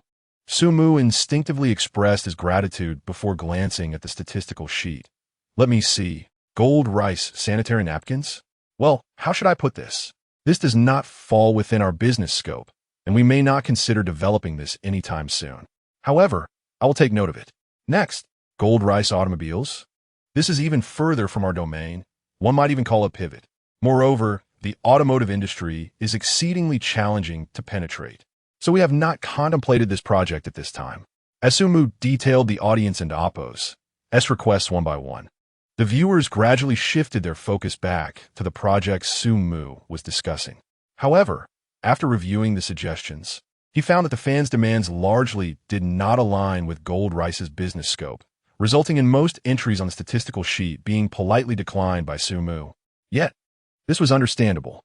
After all, a tech company venturing into sanitary napkins and automobiles indeed strays beyond the realm of its operations. Let me see. Moving on to the next product. As Su Mu perused the next audience-requested item, he was momentarily taken aback. He did not immediately express his thoughts, but instead turned to Chun. "Are you certain that you recorded all of the audience's demands?" "Yes," Chun affirmed with a nod. Su Mu then inquired, "Are you sure you recorded only products?" "Yes." Chun seemed perplexed. "What's the matter, Mr. Su? Are you sure?" Su Mu exclaimed in disbelief, unfurling the record paper before Chun. "This rocket launcher is what the audience wants us to develop." Chun. Live stream audience? Haha, goodness, did Chun sneak in some personal desires? Serious investigation. Chun is acting strangely. I thought gold rice sanitary napkins were already the most outrageous suggestion, but I didn't expect this. Who suggested the gold rice rocket launcher? Forget the gold rice rocket launcher. Let us just go straight for gold rice military supplies. The live stream audience erupted in laughter. Whilst would everyone tune in to watch Su Mu's broadcasts? For content, Su Mu regularly unveils shocking revelations that captivate the entire internet. Whether it's his 5-year strategic layout for gold rice or his recent philanthropic commitment of over 100 million, these are events that astonish all. For entertainment, Su Mu often manages to create amusing moments that leave the audience inexplicably laughing. The seamless transition between a billionaire president and an entertaining host creates a delightful contrast that leaves viewers wanting more. In the venue, upon realizing that the term rocket launcher had indeed appeared at the end of the statistical sheet, Chen immediately blushed and explained, "I apologize, Mr. Su. I might have zoned out earlier and didn't filter the suggestions. I just recorded the most popular products as they came. That was my oversight, and I sincerely apologize." Please disregard that entry. Oh no. However, Sumu promptly countered. I think this is a viable option. Upon hearing this, the previously amused audience in the live stream suddenly fell silent in disbelief. This is a viable option? Mr. Su, are you joking? Manufacturing sanitary napkins is out of the question, but a rocket launcher.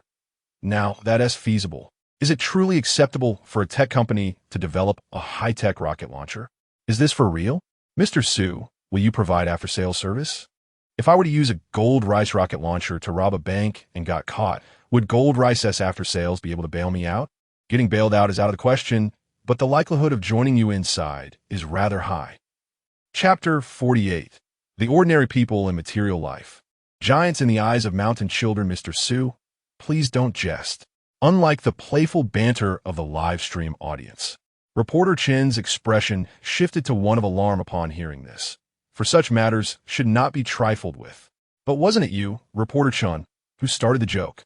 Fortunately, Sumu was merely jesting. Few upon hearing this, Reporter Chen let out a sigh of relief. Thank goodness Sumu was not serious, otherwise. Setting aside whether a rocket launcher could actually be manufactured, if it were indeed created at his suggestion, would he not be considered an accomplice? Reporter Chen, I believe it's time, Sumu remarked, glancing at the clock. I have another meeting shortly regarding the discussion of the products for the upcoming press conference, so I may need to excuse myself for a while. Due to the confidential nature of the discussion, it cannot be live-streamed. Mr. Su, please do not let us hinder your busy schedule, Reporter Chen replied, noting that the interactive segment had also drawn to a close. With that, Sumu stood up, intending to leave, and added, I will step away for a moment, Reporter Chen. Feel free to explore the company in my absence. Certainly. After Sumu departed, Reporter Chen found himself without an interview subject and began to seek the director and Oppo's opinion, as an interview without content would be lacking, would it not? The interactive segment had indeed concluded. However, the recent content had sparked a new wave of fervor across the internet. There was no denying that Sumu's own influence was immense.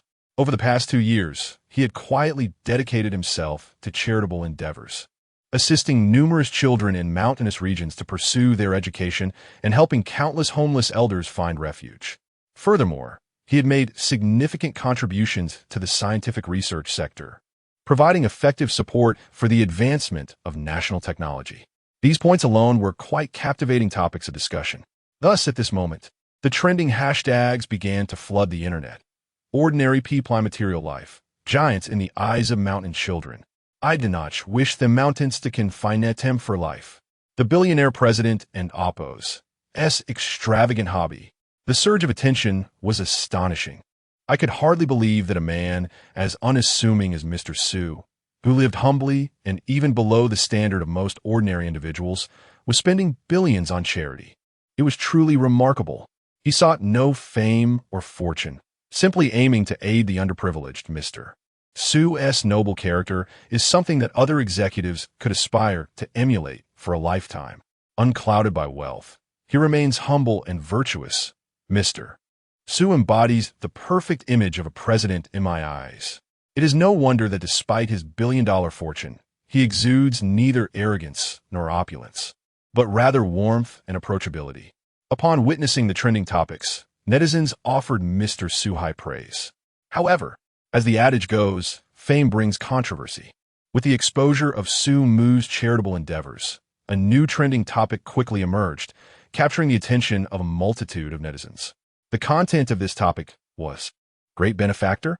Merely a capitalist's marketing ploy.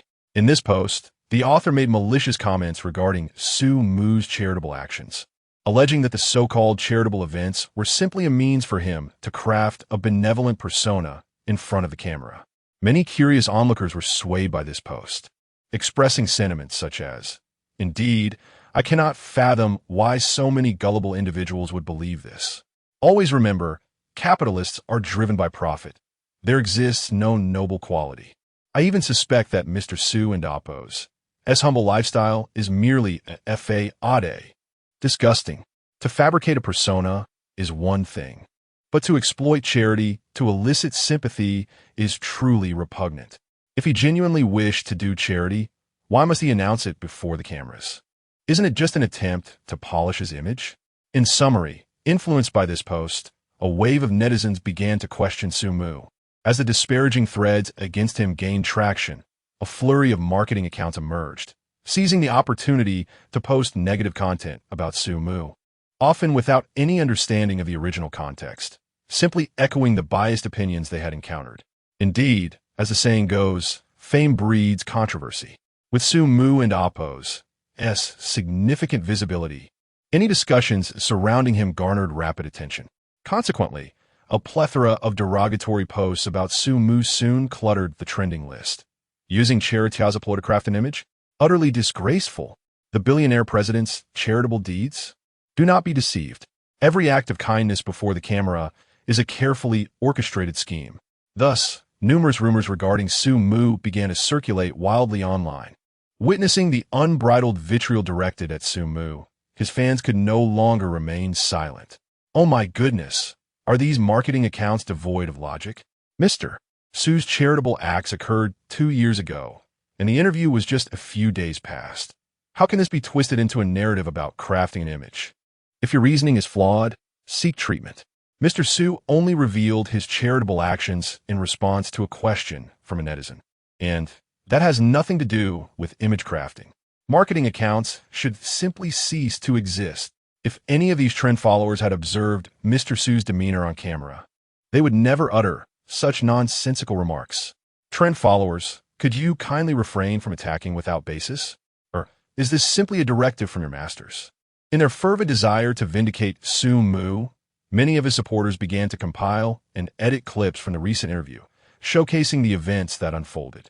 Indeed, from the moment Sumu first appeared on screen, the praise from the elderly woman selling dumplings served as a testament that he was not engaged in any form of persona crafting. Not to mention, his act of offering $10,000 as an apology to a barbecue shop owner for a minor mishap demonstrated his lack of pretense within the village. He mingled effortlessly with relatives and handled agricultural tasks with ease. All these behaviors illustrate that Sumu is not merely constructing a fade. Yet, those marketing accounts and trend followers remain impervious to reason. For the sake of profit, marketing accounts will fabricate anything, while trend followers, eager for excitement, care little for the truth, focused solely on disparaging others. In conclusion, that afternoon, the internet descended into chaos. Fans of Sumu clashed vehemently with marketing accounts and trend followers until the release of a particular video seemed to shift the tide. Chapter 49. Influential figures rally in support of Sumu. The entire network is shocked. After several hours of escalating events, faced with a multitude of critical comments about Sumu circulating online, the CEO of Intel took a bold stand, resolutely declaring, "To those who accuse Mr. Su of fabricating a persona and engaging in false philanthropy, let me say this. Were it not for Mr. Su, you would likely be struggling to put food on the table. And to those who are mindlessly joining the fray, I reiterate, without Mr. Su, you might not even be able to afford a smartphone." In these two statements, the Intel CEO expressed unwavering support for Sumu. Upon the release of this statement, a wave of astonishment swept across the internet.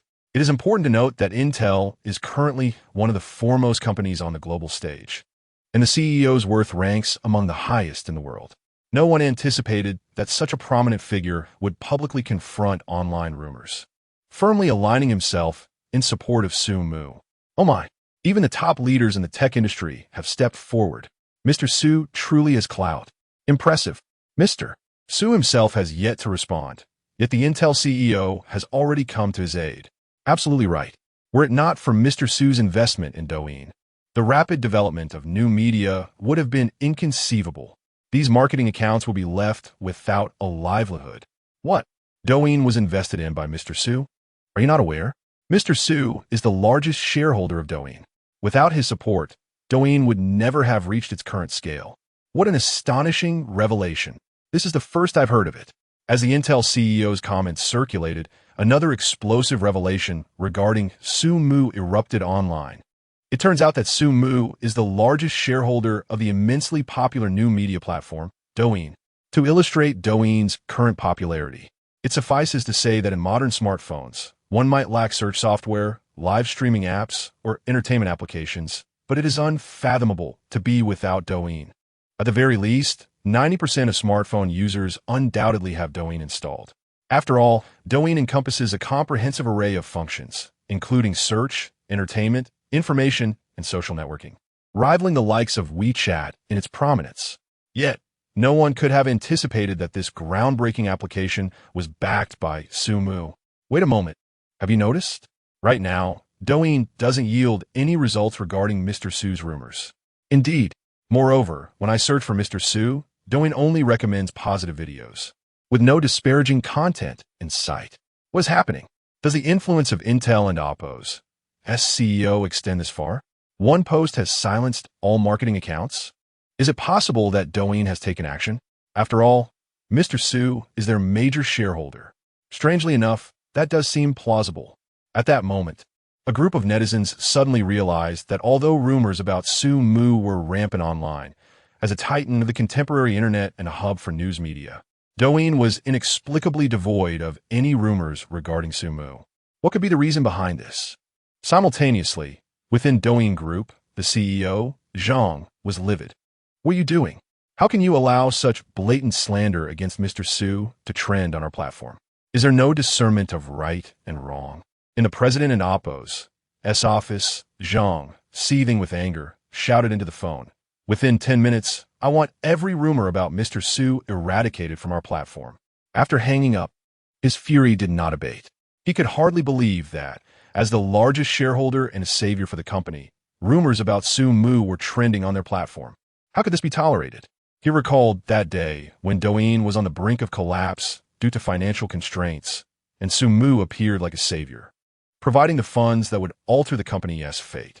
To Zhang, Sumu was nothing short of a benefactor. Yet now, he saw slander against this benefactor trending on his own platform. Who could bear such an affront? Find that initial rumormonger and bring him to justice. He commanded his secretary. The presence of such a clown only serves to pollute the internet environment. Moreover, do everything possible to eliminate the current rumors about Mr. Su. Remember, it must be done with utmost urgency. Meanwhile, at the headquarters of CCTV, a middle-aged man, visibly agitated, exclaimed, after 2 years of silently contributing to the charitable sector, "To be accused of merely crafting a persona is outrageous. Has the internet sunk to such depths for the sake of a little traffic?" Indeed, Director Ma, chimed in Director Lu, who had been listening intently. They believe that spreading rumors comes without cost and can even yield profit, leading to their reckless behavior. It's simply abominable. We must take action. This phenomenon cannot be allowed to persist, the middle-aged man asserted. If we let this continue, we will hurt the hearts of those devoted to philanthropy, who will still be willing to engage in charitable endeavors if their good deeds are turned into fodder for defamation. We must implement strict measures. While such a proclamation might lack credibility coming from others, this was no ordinary individual speaking. It was the esteemed head of CCTV's Shanghai branch, an official of significant standing in the country, wielding considerable influence over the internet landscape. If he resolved to rectify the situation, even if a complete overhaul were unattainable, a cleansing of some of the malignancies would undoubtedly occur. At that moment, both directors Lu and Chun were taken aback. They had not anticipated that a minor incident associated with their program could draw the attention of someone of Director Ma and Oppo's stature. Of course, they were acutely aware that Director Ma's presence was entirely due to Sumu's influence. In truth, it was Sumu's fervent commitment to philanthropy that had resonated with Director Ma, garnering his recognition. Thus, it was only natural for this prominent leader to step forward in defense of Sumu at the onset of the slander. It was astonishing to realize that a businessman like Sumu could evoke such a profound response from the head of their station. After Director Ma and Oppo's departure, Deputy Director Chen couldn't help but reflect. Indeed, after all, Sumu now embodies the image of philanthropists as a whole. It is only fitting that we protect that image. Director Ma and Oppo's primary aim was still to safeguard Sumu and Jinmi. However, Director Lu remarked, "It is evident that Director Ma is advocating for charity while discreetly supporting Sumu and the Jinmi enterprise." Deputy Director Chun was momentarily taken aback. Director Lu, are you certain? A dignified head of a department would intervene on behalf of an entrepreneur? That seems rather improbable. Not entirely certain, but close enough, Lu replied nonchalantly. After all, if you closely examine Su Mu and his Jinmi company, you will realize he is no ordinary entrepreneur. Su Mu, in essence, is a conscientious businessman who genuinely aspires to serve the people, ensuring they enjoy the finest products and services at minimal cost. Such entrepreneurs are indeed a rarity in this era. Lu stated earnestly. Su Mu is wholeheartedly committed to serving the public, and as officials, it is our rightful duty and obligation to support Su Mu and his company. Hiss. Upon hearing Lu's words, Deputy Director Chun suddenly comprehended that Su Mu is not merely a philanthropist. He has also financially contributed to national scientific research, thereby bolstering the country's technological advancement. Deputy Director Chun, who is not well-versed in the affairs of entrepreneurs, remained unaware of the true nature of Jinmi. Yet, Su Mu, with no pursuit of material gain, has donated over 100 million in support of national scientific research. On this merit alone, it is clear Su Mu's entrepreneurial endeavors are beneficial to the nation, society, and its people. This conscientious entrepreneur, now besmirched by false accusations of hypocrisy, deserves the unwavering support of officials. This is an imperative duty. Just as Director Ma articulated, if entrepreneurs like Su Mu, who have made significant contributions to the nation, encounter difficulties and officials remain indifferent, then which entrepreneur would willingly contribute in the future? That makes sense. In that moment, Deputy Director Chun understood why Director Lu asserted that Director Ma's personal intervention was, in fact, to assist Su Mu, because Su Mu is indeed deserving. Meanwhile, online, upon witnessing international top entrepreneurs and the Douyin officials stepping forward to vindicate Su Mu, the fans of Jinmi found themselves emboldened to refute the rumors. Keep barking, followers. International-level entrepreneurs have intervened. Do you still have the right to yap? I truly wonder if these followers have been kicked by a donkey. They unthinkingly believe such blatant rumors. It's no surprise. These followers may have been accustomed to being used since childhood, lacking any discernment. They simply follow along and start biting at anything others say. To the followers, I wish you a bath in fortune. Chapter 50. The good man's actions speak, not his heart. However, the situation is evidently not as straightforward as one might assume. This group of marketing accounts, these trend followers, have seemingly descended into a frenzy. Even when Douyin intervened to eliminate all rumors, and even with the CEO of Intel standing up for Su Mu, they stubbornly believe their interpretations to be correct, joining the marketing accounts in their reckless attacks. Consequently, despite the concerted efforts of the two major factions, the current wave of slander remains unabated. Witnessing this, the fans of Xiaomi and Su Mu openly derided these marketing accounts and trend followers for their shamelessness, while beginning to realize that this slanderous tempest might truly be difficult to resolve. It wasn't an amp, Oppo's, until 3 hours after the rumors had spread that CCTV released a post that completely turned the tide. The succinct title, The Good Man and Amp. Oppo's actions speak, not his heart, though devoid of any direct mention of the slanderous events or Su Mu, seemed to resonate deeply with the ongoing scandal.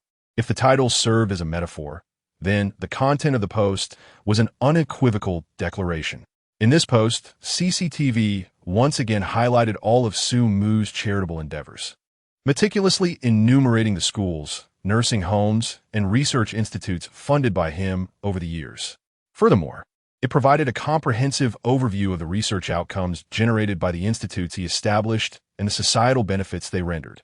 In fact, the post concluded with a resounding endorsement of Su Mu, stating that the actions of President Jinmi in serving the people, society, and nation are worthy of emulation by all entrepreneurs. Boom! Upon reading this post, the internet erupted. Major new media companies hastily notified their network departments to delete posts and promptly clarify matters regarding Su Mu. After all, with CCTV's endorsement of Su Mu, allowing these slanderous posts to circulate on their platforms would amount to defiance against the state media. These capitalists lacked the audacity for such an affront. Subsequently, marketing accounts began deleting their posts en masse, while simultaneously praising Sue Mu and releasing positive videos about him. Indeed, some accounts that had spread severe slanders even issued public apologies, seeking forgiveness from Jinmi and Sue Mu. To be honest, at this moment, these companies and marketing accounts felt more bewildered than panicked. Such slanderous incidents have become commonplace on the internet today. It is no exaggeration to say that every day, various netizens engage in heated disputes over different rumors. However, today was extraordinary. In just a few hours following the emergence of the rumors, CCTV had publicly supported Sue Mu, a singular occurrence. It is crucial to understand that as an official entity, CCTV would not voice its opinions without solid facts or concrete evidence. Thus, when CCTV chose to issue its support, it signified that the endorsed individual was entirely faultless.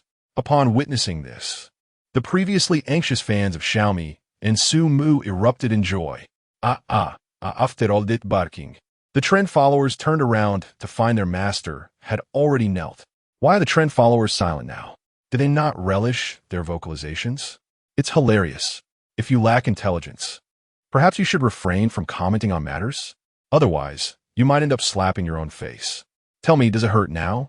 Honestly, I initially thought that in the face of these rumors, Sue Mu would need to personally clarify things, but unexpectedly, he hasn't had to say a word while CCTV stepped in to settle the matter.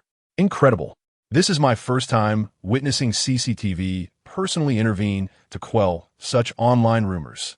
This only illustrates Sue Mu's exceptional qualities. After all, there are only a handful of entrepreneurs who have received direct commendation from CCTV, and it seems Sue Mu is truly one of a kind. In their celebration, the fans of Xiaomi and Sue Mu were collectively astonished.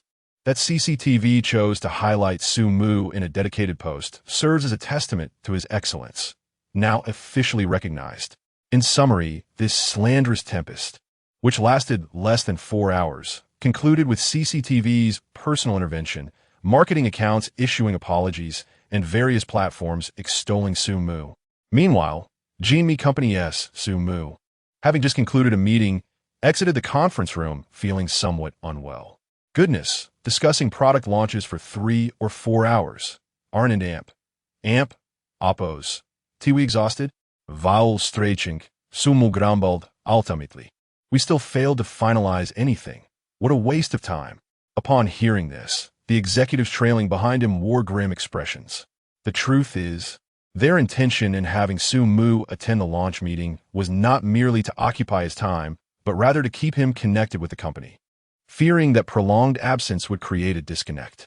After all, Sue Mu had not engaged with company affairs for quite some time. Those in the know understood that he was merely ensuring everything was in order before taking a break, while others might mistakenly believe the company was sidelining him. All right. After venting his frustrations, Sue Mu waved his hand. You all can return to your tasks. Just inform me once you finalize what product to launch. With that, he strode back to his office. Simultaneously, upon learning that Sue Mu had concluded his meeting, reporter Chun rushed to Sue Mu and Amp Oppo's office. However, upon entry, he found Sue Mu seated in his chair, staring at his phone with a perplexed expression. What's going on, Sue Mu? Noticing Chen's arrival, Sue Mu immediately inquired. Why is it that when I open my short video app, I see someone apologizing to me? Is this a new form of cyber flirting? Due to the confidential nature of the meeting, phones were prohibited, leaving Sue Mu oblivious to the online turmoil that had transpired over the past few hours. Wow. While the internet erupted over Sue Mu, the person involved was completely unaware. Sue Mu certainly has a way with words. Sue Mu, I have no clue what happened. I just saw them inexplicably apologizing. Honestly, I thought this incident would require some effort from Sue Mu to resolve, but unexpectedly, he did nothing, and the situation was resolved. There's no denying it. Sue Mu is just too remarkable. Chapter 51. If a dog barks at you, it's unlikely you'd bark back unaware of the recent events unfolding online. Sue Mu took some time to have Chun, the reporter, elucidate the matter. Initially, Chun assumed that Sue Mu would be incensed upon hearing the news, for who wouldn't he feel discomfort by slander, especially someone of Sue Mu's stature as a billionaire CEO? However, to Chun and Appo's surprise, Sumu not only refrained from anger, but instead jested. Is my online popularity truly that staggering?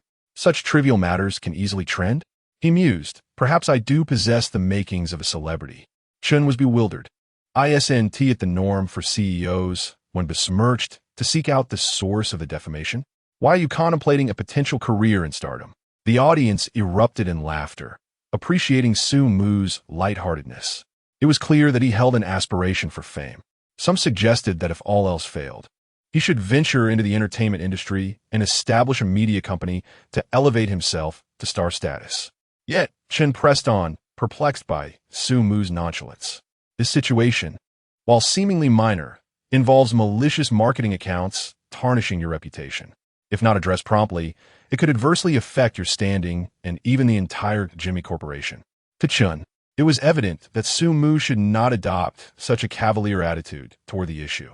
In response to Chun's concerns, Sumu calmly articulated, "Firstly, this matter will clear itself. I have nothing to hide, and thus, I fear no accusations.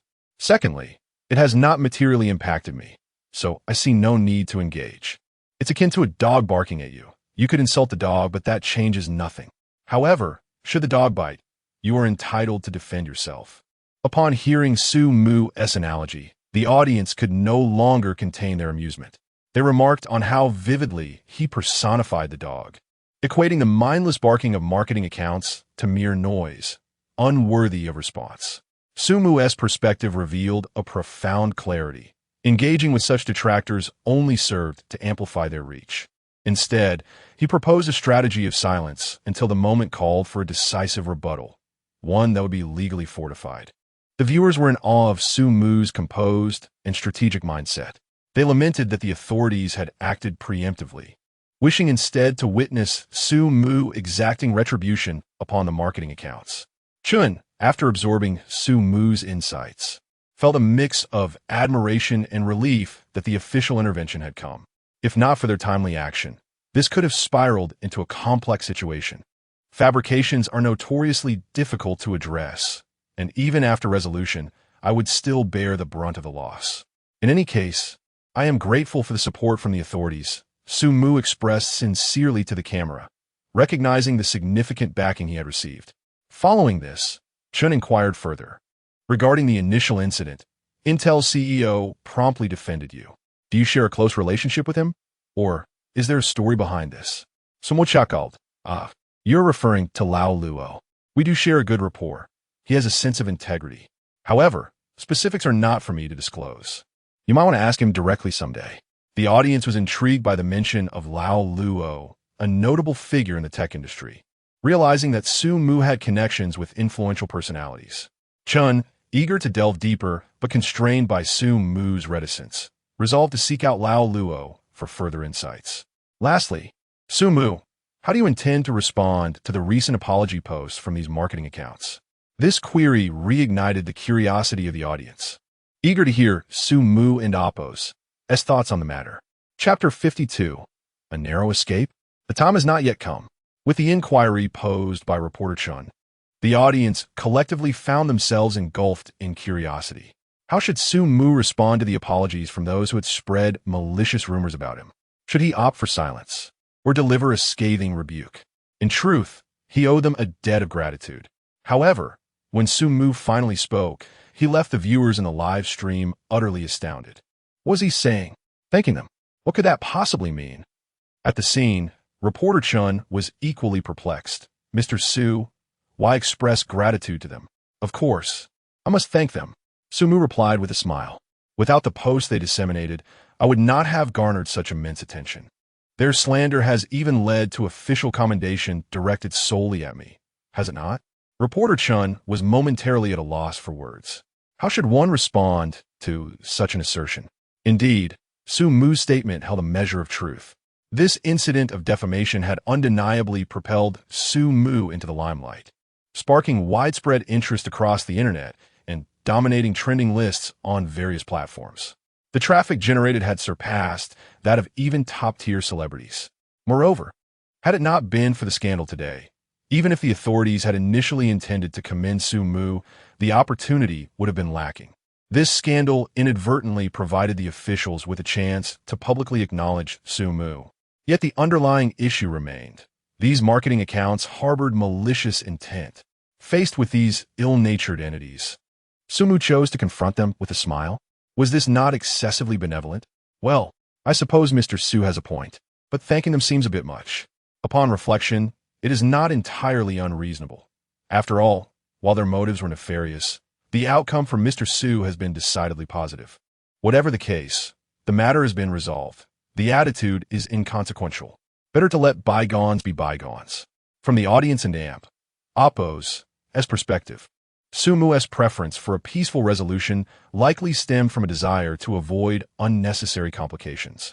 While many felt that this outcome lacked a sense of justice, it was ultimately Su Mu's decision, and as spectators, they had no choice but to accept it.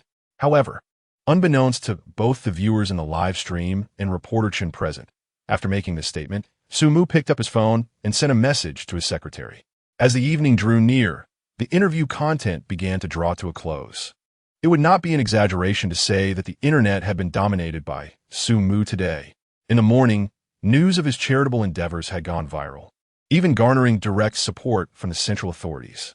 Then in the afternoon, Su Mu was the target of slanderous rumors, which again captured the attention of the entire internet. The central authorities issued another post to clarify the situation for Su Mu. The day's events.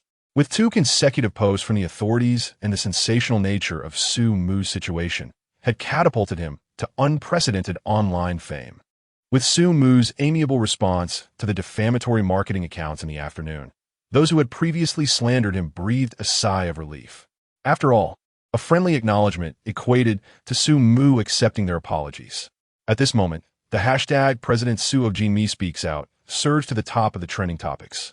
Public opinions varied widely. Honestly, Mr. Su is far too accommodating. A mere apology, and he forgives them? What about when they were spreading lies? I also believe Mr. Su's approach is somewhat lacking. These marketing accounts are truly incorrigible. If they aren't held accountable now, they will undoubtedly seize future opportunities to continue their misdeeds. Indeed, I think Mr. Su should take this chance to hold these marketing accounts responsible. If you let such despicable behavior slide once, they will not only fail to appreciate it, but will also become even more brazen. Sigh. What can we say? Mr. Su has decided on a peaceful resolution. We should not voice further complaints. Let us just wash up and call a night. To be honest, prior to Su Mu's official statement, these marketing accounts have been feeling a bit anxious. Given that Jinmi was a giant in the industry, coupled with official support, if they were pursued, these marketing accounts would find themselves in dire straits. Fortunately, upon witnessing Su Mu's stance, these accounts perceived that Jinmi had no intention of pursuing the matter further. Thus, they hastily deleted their apology posts after sharing the video of Su Mu's statement on the program. After all, keeping such posts on their accounts was not a badge of honor. It would inevitably impact their traffic negatively. In their eyes, since Su Mu had expressed his stance, the matter was effectively concluded, and deleting their posts was of little consequence. At that moment, at Starshine Media, the owner Lu Zhuang let out a sigh of relief. Today's defamation incident had indeed been instigated by them. The very first defamatory post that trended was published by their agency. Initially, after the central authorities stepped in to vindicate Su Mu, Lu Zhuang had been on edge all afternoon. After all, with the central authorities involved, if Jinmi pursued the matter, they, as the instigators, would be unable to escape culpability. Little did he know that Su Mu would choose reconciliation, allowing Lu Zhuang to relax while realizing that this major corporation was and Oppos nearly as formidable as it seemed. At the very least, Jinmi was nothing more than a soft target. Lu Zhuang had led the charge against Su Mu for hours, and yet the man not only displayed no ire, but opted for reconciliation. How truly easy to bully. Have the apology posts been deleted? Lu Zhuang, having enjoyed a surge in traffic without bearing any responsibility, was in high spirits. Yes, his assistant nodded. We deleted them the moment we saw Jinmi and AMP. Oppos, as response. Honestly, I think an apology was unnecessary. Lu Zhuang scoffed, Had I known Su Mu was this easy to manipulate, I should have delayed the deletion of the posts and enjoyed the traffic a bit longer. At this moment, Lu Zhuang perceived Jin Mi and Su Mu as mere soft targets willing to take blows without retaliation. Not good, Mr. Lu. Suddenly, the second-in-command of the media company burst into the office, panic etched across his face and urgency in his tone. What on earth is happening? Why the commotion? Lu Zhuang snapped before inquiring further. Look at the news. The second-in-command gasped for breath. Jin Mi. Jin Mi has posted a response. Jin Mi has posted a response. Lu Zhuang was momentarily stunned. Hadn't the president of Jin Mi already issued a response this afternoon? Filled with confusion, Lu Zhuang opened the Jin Mi official website, only to be met with an astonishing revelation that left him wide-eyed. 5 hours had elapsed since the defamation incident, and just as everyone believed the situation would be peacefully resolved, and all marketing accounts had cleared their apology posts, Jin Mi unexpectedly released a statement that sent shockwaves across the internet. Today, multiple marketing accounts operated by various media companies have engaged in defamation and slander against our company, severely damaging our corporate image and reputation. Furthermore, to this day, we have yet to witness any media outlet publicly express an apology towards our company, nor have they demonstrated sincerity by deleting posts without our prior consent. Consequently, our company has resolved to pursue legal action against all media organizations involved in this defamatory and slanderous incident. Upon reading this message, Lu Zhuang was rendered speechless. Chapter 53. A satisfying conclusion. A thrilling revelation across the internet with the culmination of the rumor incident. Netizens had initially lost interest in the matter. However, the sudden post released by Jin Mi Fong that evening reignited the fervor that had seemingly waned. What does this mean? Wasn't President Su already choosing reconciliation this afternoon? I don't know. Wasn't reconciliation agreed upon? Why the change? Logically, this shouldn't happen. After all, large companies like Jin Mi should stick to their word. Who knows? But I suspect this matter is far from straightforward. Amidst the rampant discussions among netizens, confusion reigned. They struggled to comprehend why. After President Jin Mi had publicly expressed reconciliation earlier that day, the company suddenly reversed its stance that evening. In stark contrast to the bewilderment of the online community, the marketing firms and media companies involved were left utterly flabbergasted. Isn't this just absurd? How can they go back on their word? Consequently, these marketing entities began to express collective dissatisfaction.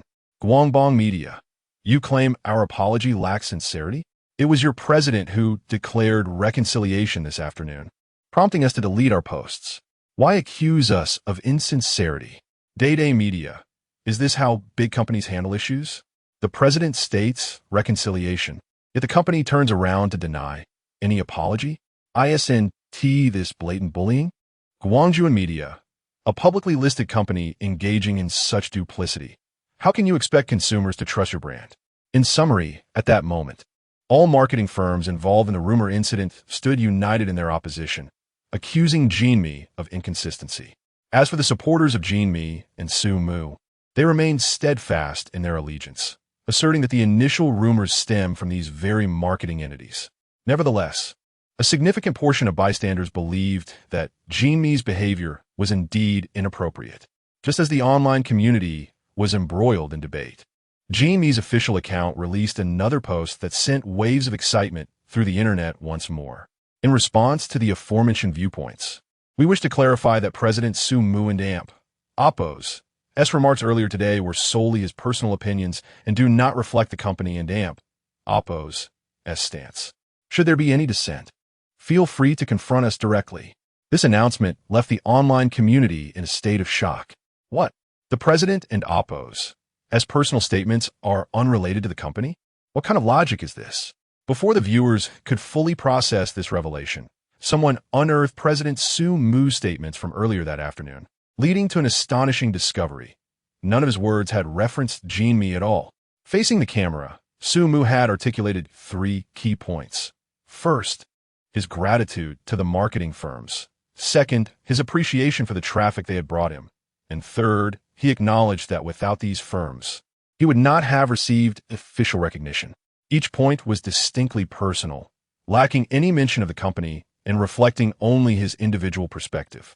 As this news broke, the internet erupted. Oh my goodness, President Su is remarkably astute. Wow, I initially thought he would let this slide, but it seems he has grander plans. Impressive.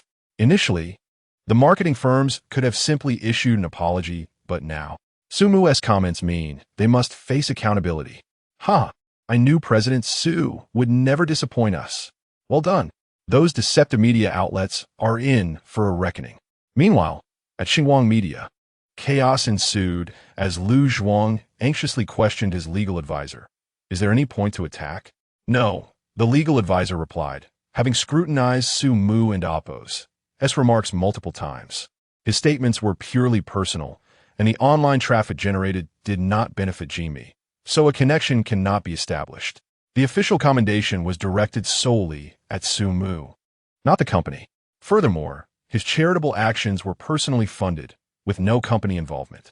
Thus, the legal advisor shook his head, confirming Jimmy's accusations hold no ground. Damn it! Lu Zhuang slammed the table in frustration. He had never anticipated that Jimmy would execute such a clever counterattack. He had failed to recognize that Su Mu's earlier statements were not a sign of weakness, but rather a diversion. What should we do now? Lu Zhuang pressed. There's nothing we can do but concede. The legal advisor contemplated before adding, however, the issue of reputational damage is rather ambiguous. We could adopt a defensive strategy. As long as Jimmy fails to provide concrete evidence of losses, they cannot effectively challenge us. So, the problem isn't insurmountable? Lu Zhuang asked eagerly. At present, it doesn't end Oppo's. T seems severe, the legal advisor nodded. It may just take time. Time is not a concern. Lu Zhuang sighed in relief. As long as they can end Oppo's, T win a lawsuit against us, we are safe. Upon hearing this reassurance, Lu Zhuang felt a wave of calm wash over him. He had felt a twinge of panic upon seeing Jimmy's post, considering the potential ramifications. After all, if a company of such magnitude succeeded in their lawsuit, his small media outlet would be incapable of affording the penalties. Thankfully, the legal advisor's analysis indicated that Jimmy was merely a paper tiger. Not good, President Lu. However, before Lu Zhuang could fully settle down, his assistant burst into the office. What is it? Lu Zhuang asked, no longer overly concerned. As the legal advisor had assured him, they were not facing immediate litigation. Our media accounts have all been banned by the platform. The assistant's words struck Lu Zhuang like a bolt of lightning. What? Why were our accounts banned? They accused our accounts of spreading rumors and defamatory statements. The assistant replied, panic evident in their voice. I just inquired, and the official stated that unless we receive public forgiveness from Jimmy or win a lawsuit against them, our accounts will remain suspended. What? The assistant's revelation left Lu Zhuang utterly stunned, rooted to the spot. The collective suspension of their accounts was a catastrophic blow to a media company. After all, Lu Zhuang's Xinhuang Media primarily relied on their numerous marketing accounts for revenue generation. Each of these accounts was painstakingly acquired through substantial investment. Now, they have all been banned, not only stifling the profit avenues of Starlight Media, but also rendering the considerable resources expended on nurturing these accounts utterly futile. Even more alarming is the condition for unbanning these accounts set forth by the platform. The need to secure the forgiveness of Jinmi or to prevail in a lawsuit against them. Winning a lawsuit against Jinmi? For a small company like Lu Zhuang, with fewer than 100 employees, this is nothing short of a fantastical notion. What difference does it make from a permanent ban on the accounts? Moreover, this situation transcends mere financial losses. It equates to the loss of livelihoods. Even if bankruptcy is not imminent, the company is undoubtedly on the brink of insolvency. Apologies. Gather all the employees at the company. We shall collectively apologize to Jinmi. Realizing the gravity of the situation, Lu Zhuang could think of nothing else and shouted, "Quick!" That night, as Jinmi's accountability post was published, major new media platforms ruthlessly banned all accounts affiliated with the media responsible for the slanderous incidents. The rationale was straightforward. It was not about pandering to Jinmi, but rather about maintaining a semblance of official decorum. It is essential to note that the authorities had personally intervened to voice support for Su Mu earlier that afternoon. Although the statements from marketing accounts were unrelated to the platform, who could predict whether the official side would act should the lawsuit escalate? If the authorities intervened and discovered that the platform had ignored these slanderous marketing accounts, they could potentially face repercussions themselves. Thus, on that day, all platforms unanimously opted for a decisive course of action, preemptively banning all marketing accounts implicated in the defamation, thus averting future complications. Consequently, that very night, all media companies, including Luosifen's Starlight Media, found themselves engulfed in despair and panic, having never anticipated that, before receiving Jinmi's lawyer's letter, their livelihoods would be jeopardized. In response to these developments, netizens expressed their exhilaration. What a satisfying outcome. Marketing accounts, aren't you fond of barking? Keep barking. I must say, President Su's clever maneuver has ensnared all the marketing accounts. Truly impressive. To be frank, these marketing accounts are merely victims of their own greed. Had they deleted the apology posts, it likely wouldn't have reached this extent. One can only say, karma has its way. President Su is incredible. With a voice crack. Chapter 54. Company Team Building. Su Mu takes employees fishing thus, amidst a tremendous uproar across the internet. The rumors surrounding Su Mu came to a definitive conclusion. This episode, instigated by various media outlets seeking to exploit sensationalism, culminated in the collective banning of the involved media accounts. It can be said that throughout this scandal, Su Mu garnered an abundance of attention, a surge in followers, and significant exposure. Conversely, those media outlets not only failed to gain any advantage, but also suffered considerable losses. The following day, everything returned to normal. With the timely broadcast of the Entering the Entrepreneur segment, the CEOs commenced a new day to provide the audience with a more comprehensive understanding of an entrepreneur's life. The host, Xiao Sa, introduced the day in Oppo's S segment. Today, 3 CEOs would engage in team building activities with employees from a specific department. It is well known that team building has always been a highly valued aspect of corporate culture. So, let us observe how the different CEOs conduct their team building activities. As Xiao Sa concluded the announcement, the camera shifted to CEO Wang of a billion-dollar company, on a lavish small cruise ship with the sea breeze blowing. Wang was treating his marketing department employees to a luxurious day on the water. Wow, P.S. taking his employees on a cruise? How extravagant. Incredible. I can only say that poverty limits my imagination. I've never heard of team building on a cruise. This is utterly outrageous. Our company doesn't do team building. We might play badminton or go camping at best. A day cruise, that's beyond imagination. The viewers in the live stream were astonished by this opulence. Team building is meant to allow employees to experience a lifestyle they usually cannot. On the cruise, Wang held a glass of red wine, addressing the camera. Otherwise, this team-building expedition holds no significance. However, unlike Wang's leisurely enjoyment, the atmosphere among the employees on board was notably dismal. Although they were aboard a dream cruise ship, their expressions reflected clear dissatisfaction. Observing this, the viewers in the live stream were perplexed. Why were they on a luxury cruise, yet appearing so unhappy? It was only when the audience saw an employee hesitating for a while, finally summoning the courage to purchase an 80 yuan can of snow beer from the vending machine, and approaching Wang with utmost reverence, that the situation became clear. CEO Wang, I toast to you. Yet, upon noticing the beer in the employee's hand, Wang frowned and remarked, "We're out here having fun. Why not enjoy something of higher quality? The red wine on this ship is quite good." Upon hearing this, the employee displayed a moment of discomfort, hesitated briefly, then smiled. "What you say makes sense, CEO Wang." With that, he turned around and spent 5,000 yuan on a bottle of red wine, once again approaching Wang to offer a toast. Indeed, it's a rare outing. One should treat themselves well. Only then did Wang finally take a small sip from his glass. Wait a minute. So for this team building, the employees have to pay for the drinks themselves? Seriously, 80 yuan for a can of beer?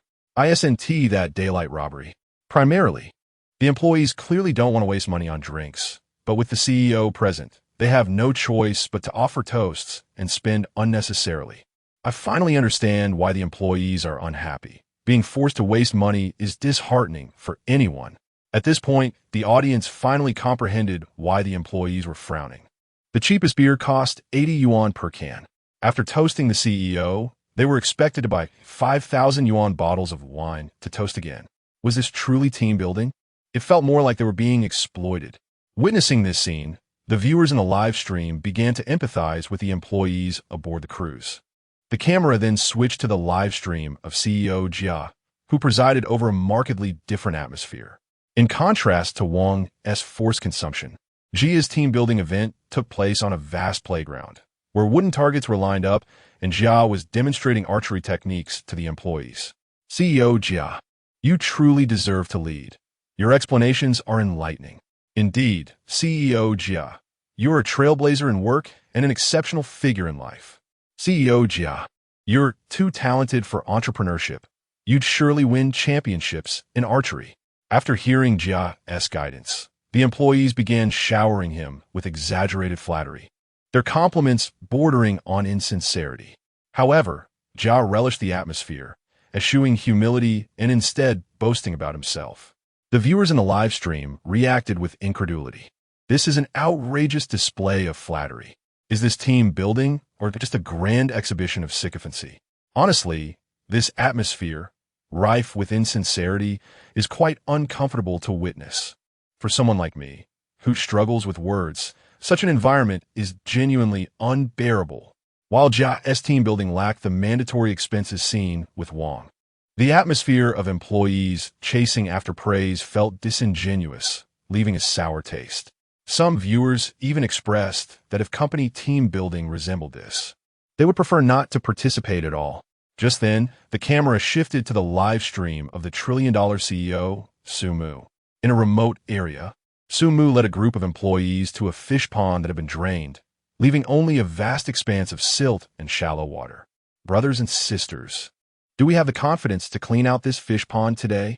Next, Su Mu excitedly pointed to the splashes in the water, eagerly questioning the employees. What? Is Su Mu really taking the employees fishing? Goodness, it seems like he's rented an entire fish pond. Ha ha ha, I'm going to die laughing. Which trillion-dollar CEO takes their employees fishing for team building? However, to be fair, judging by the splashes, there seemed to be quite a few fish in that pond. The audience erupted into laughter. They had assumed that Su Mu, as a trillion-dollar CEO, would engage in extravagant activities similar to Wang's. Yet, no one expected him to take his employees fishing. In that moment, journalist Chun was left speechless. While team-building events typically involve dining and entertainment, Su Mu's approach to take employees fishing was indeed one of a kind. Chapter 55, Absurd. Which billionaire CEO is leading the charge in Slack Off? Chapter 55. It is well known that fishing in a pond is a delightful endeavor for those who find it interesting. It allows one to revel in the sheer thrill of catching fish with abandon, using only bare hands. Conversely, for those disinterested, it becomes a laborious chore. After all, fishing entails rolling around in muck and is undeniably a strenuous task. The sheer workload of emptying an entire pond can be utterly exhausting.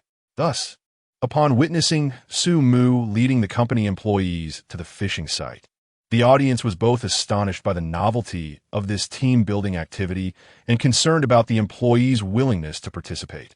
After all, it was a rare opportunity for team bonding, yet they were being tasked with physical labor. Would the employees be discontent? I have faith. Rest assured, President Su, not a fish will be left behind. However, the employees' responses were resounding and full of enthusiasm. In their eyes, there was no trace of disdain for this laborious task. Rather, they were keenly focused on the pond before them. All right, seeing the collective determination, Su Mu was inspired to raise the stakes. In light of your fervor, I shall sweeten the deal. The total value of the fish we catch today will determine the bonuses each of you receives this month. The livestream audience was instantly envious upon hearing this announcement. Wow, President Su is incredibly generous. No wonder the employees are so spirited. They are essentially fishing for their own bonuses. Impressive. Some billion-dollar CEOs force employees to spend, while others, like President Su, offer genuine benefits under the guise of team building. Forget it. I'm resigning tomorrow to apply at Jimmy Company. I'll even take up cleaning duties. Wow, Thank you, President Su. You are so amazing. We love you. President Su. At the scene, the employees were overjoyed. All right, enough talk. After a brief motivational speech, Su Mu waved his hand decisively. Put on your gear. Let's get to work. We must return fully loaded. The employees echoed enthusiastically. Let us do this. Fish beware, we are coming for you. Charge. With that, they began preparing their fishing tools. Nearby, Reporter Chen stood by the pond, warmed by the sight of the lively and harmonious employees. She had participated in numerous team-building events before, yet those experiences were often lackluster. Colleagues treated such gatherings as mere days off, lazily seeking places to rest at the first opportunity. The leaders responsible for organizing often failed to arrange engaging activities, simply securing a venue and letting everyone entertain themselves. Consequently, Chen's impression of team building was merely as a collective excuse for employees to slack off. However, the current team-building event at Jinmi Company, under Su Mu's leadership, displayed a stark contrast. The employees were spirited and engaged, facing the arduous task of fishing with enthusiasm rather than disappointment. Though there might be incentives at play, isn't the purpose of team building to bring joy to employees? Judging by the atmosphere, Su Mu was indeed leading this event exceptionally well.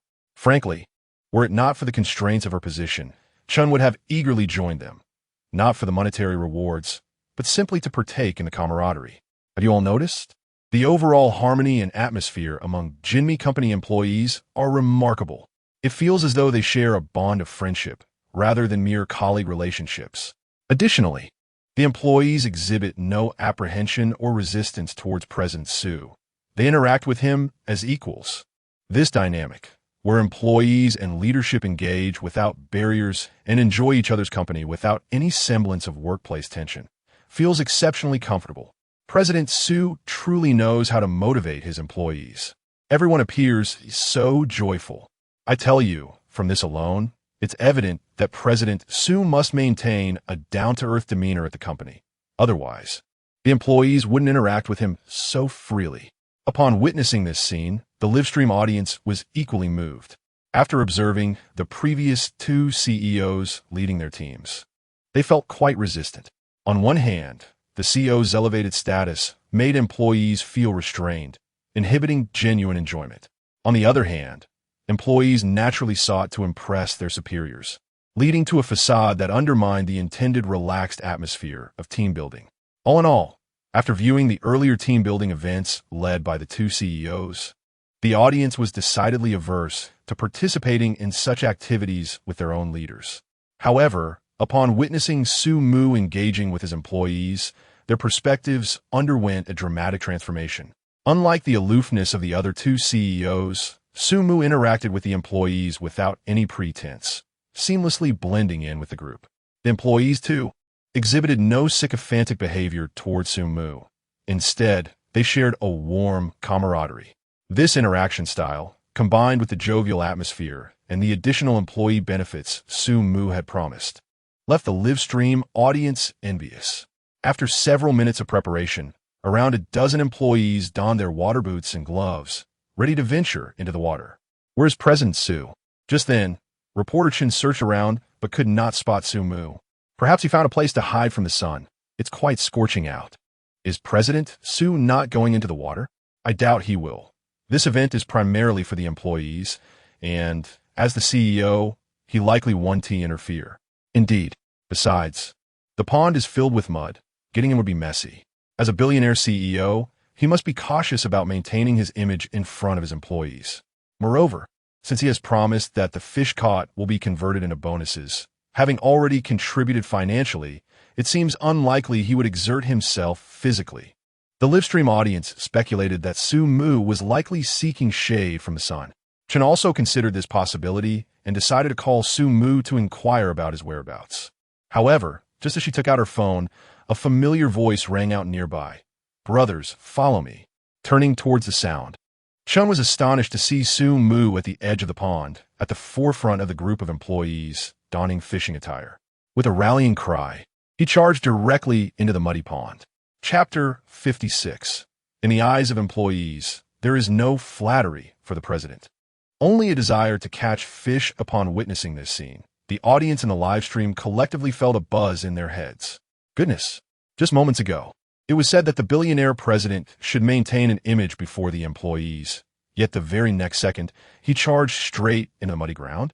He was even the fastest one to run in. President Sue is truly killing me with laughter. Unable to hold back, which billionaire president plays in the mud in front of their employees?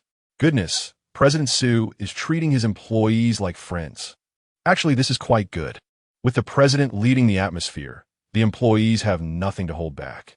Indeed, while it seems that there is no barrier between the employees and President Sue, he is still the leader, and employees would naturally have some reservations.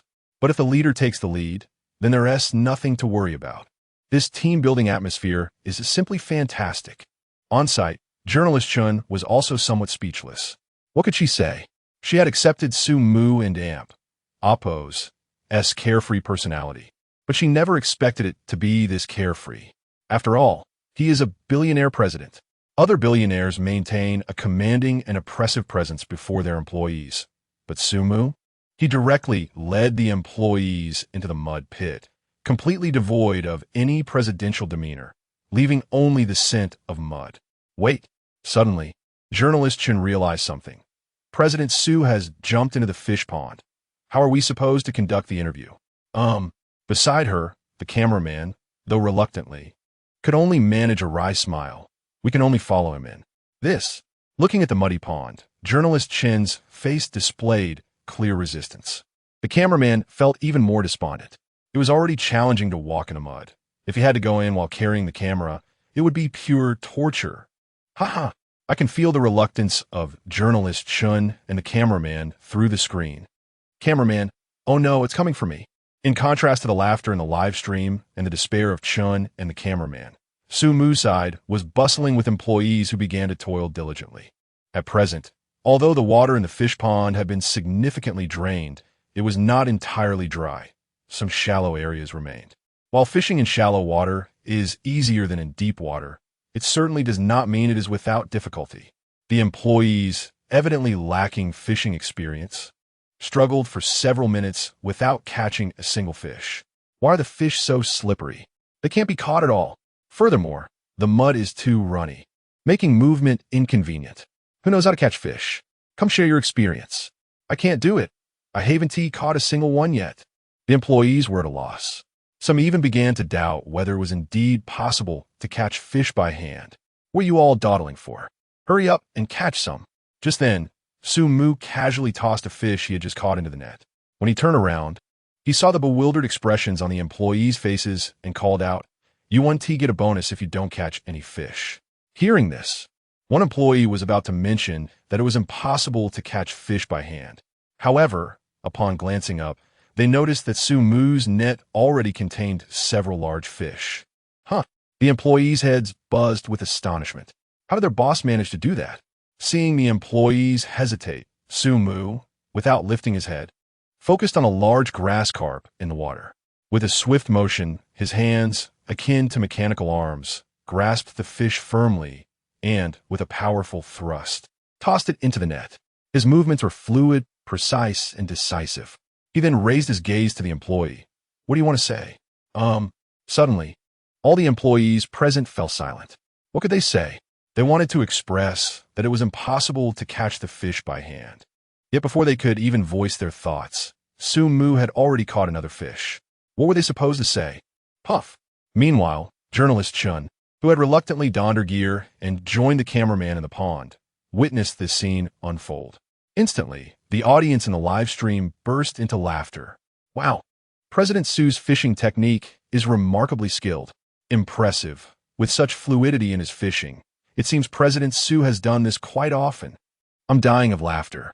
The employees had planned to show off in front of their president, only to find their president and Amp, Oppo's fishing net overflowing. But to be fair, President Sue's fishing skills are quite impressive. Goodness, some might appear to be billionaires, yet secretly, they're fishing experts. After the laughter subsided, the audience in the live stream looked on in amazement. Clearly, Sue Mu's fishing prowess was not a novice's skill. President Sue, You seem to have quite a bit of fishing experience. Journalist Chun, who had rushed over, could not help but inquire. Of course, Sumo replied nonchalantly, skillfully catching another fish. How could a child from the village not know how to fish? Chun was left speechless. What could she say? She had never seen a president so adept at fishing. Sumu truly was one of a kind. However, considering he could effortlessly tend to farm chores, fishing seemed trivial in comparison. I want to give it a try. Seeing how effortlessly Sumu was catching fish, Chun felt a surge of enthusiasm.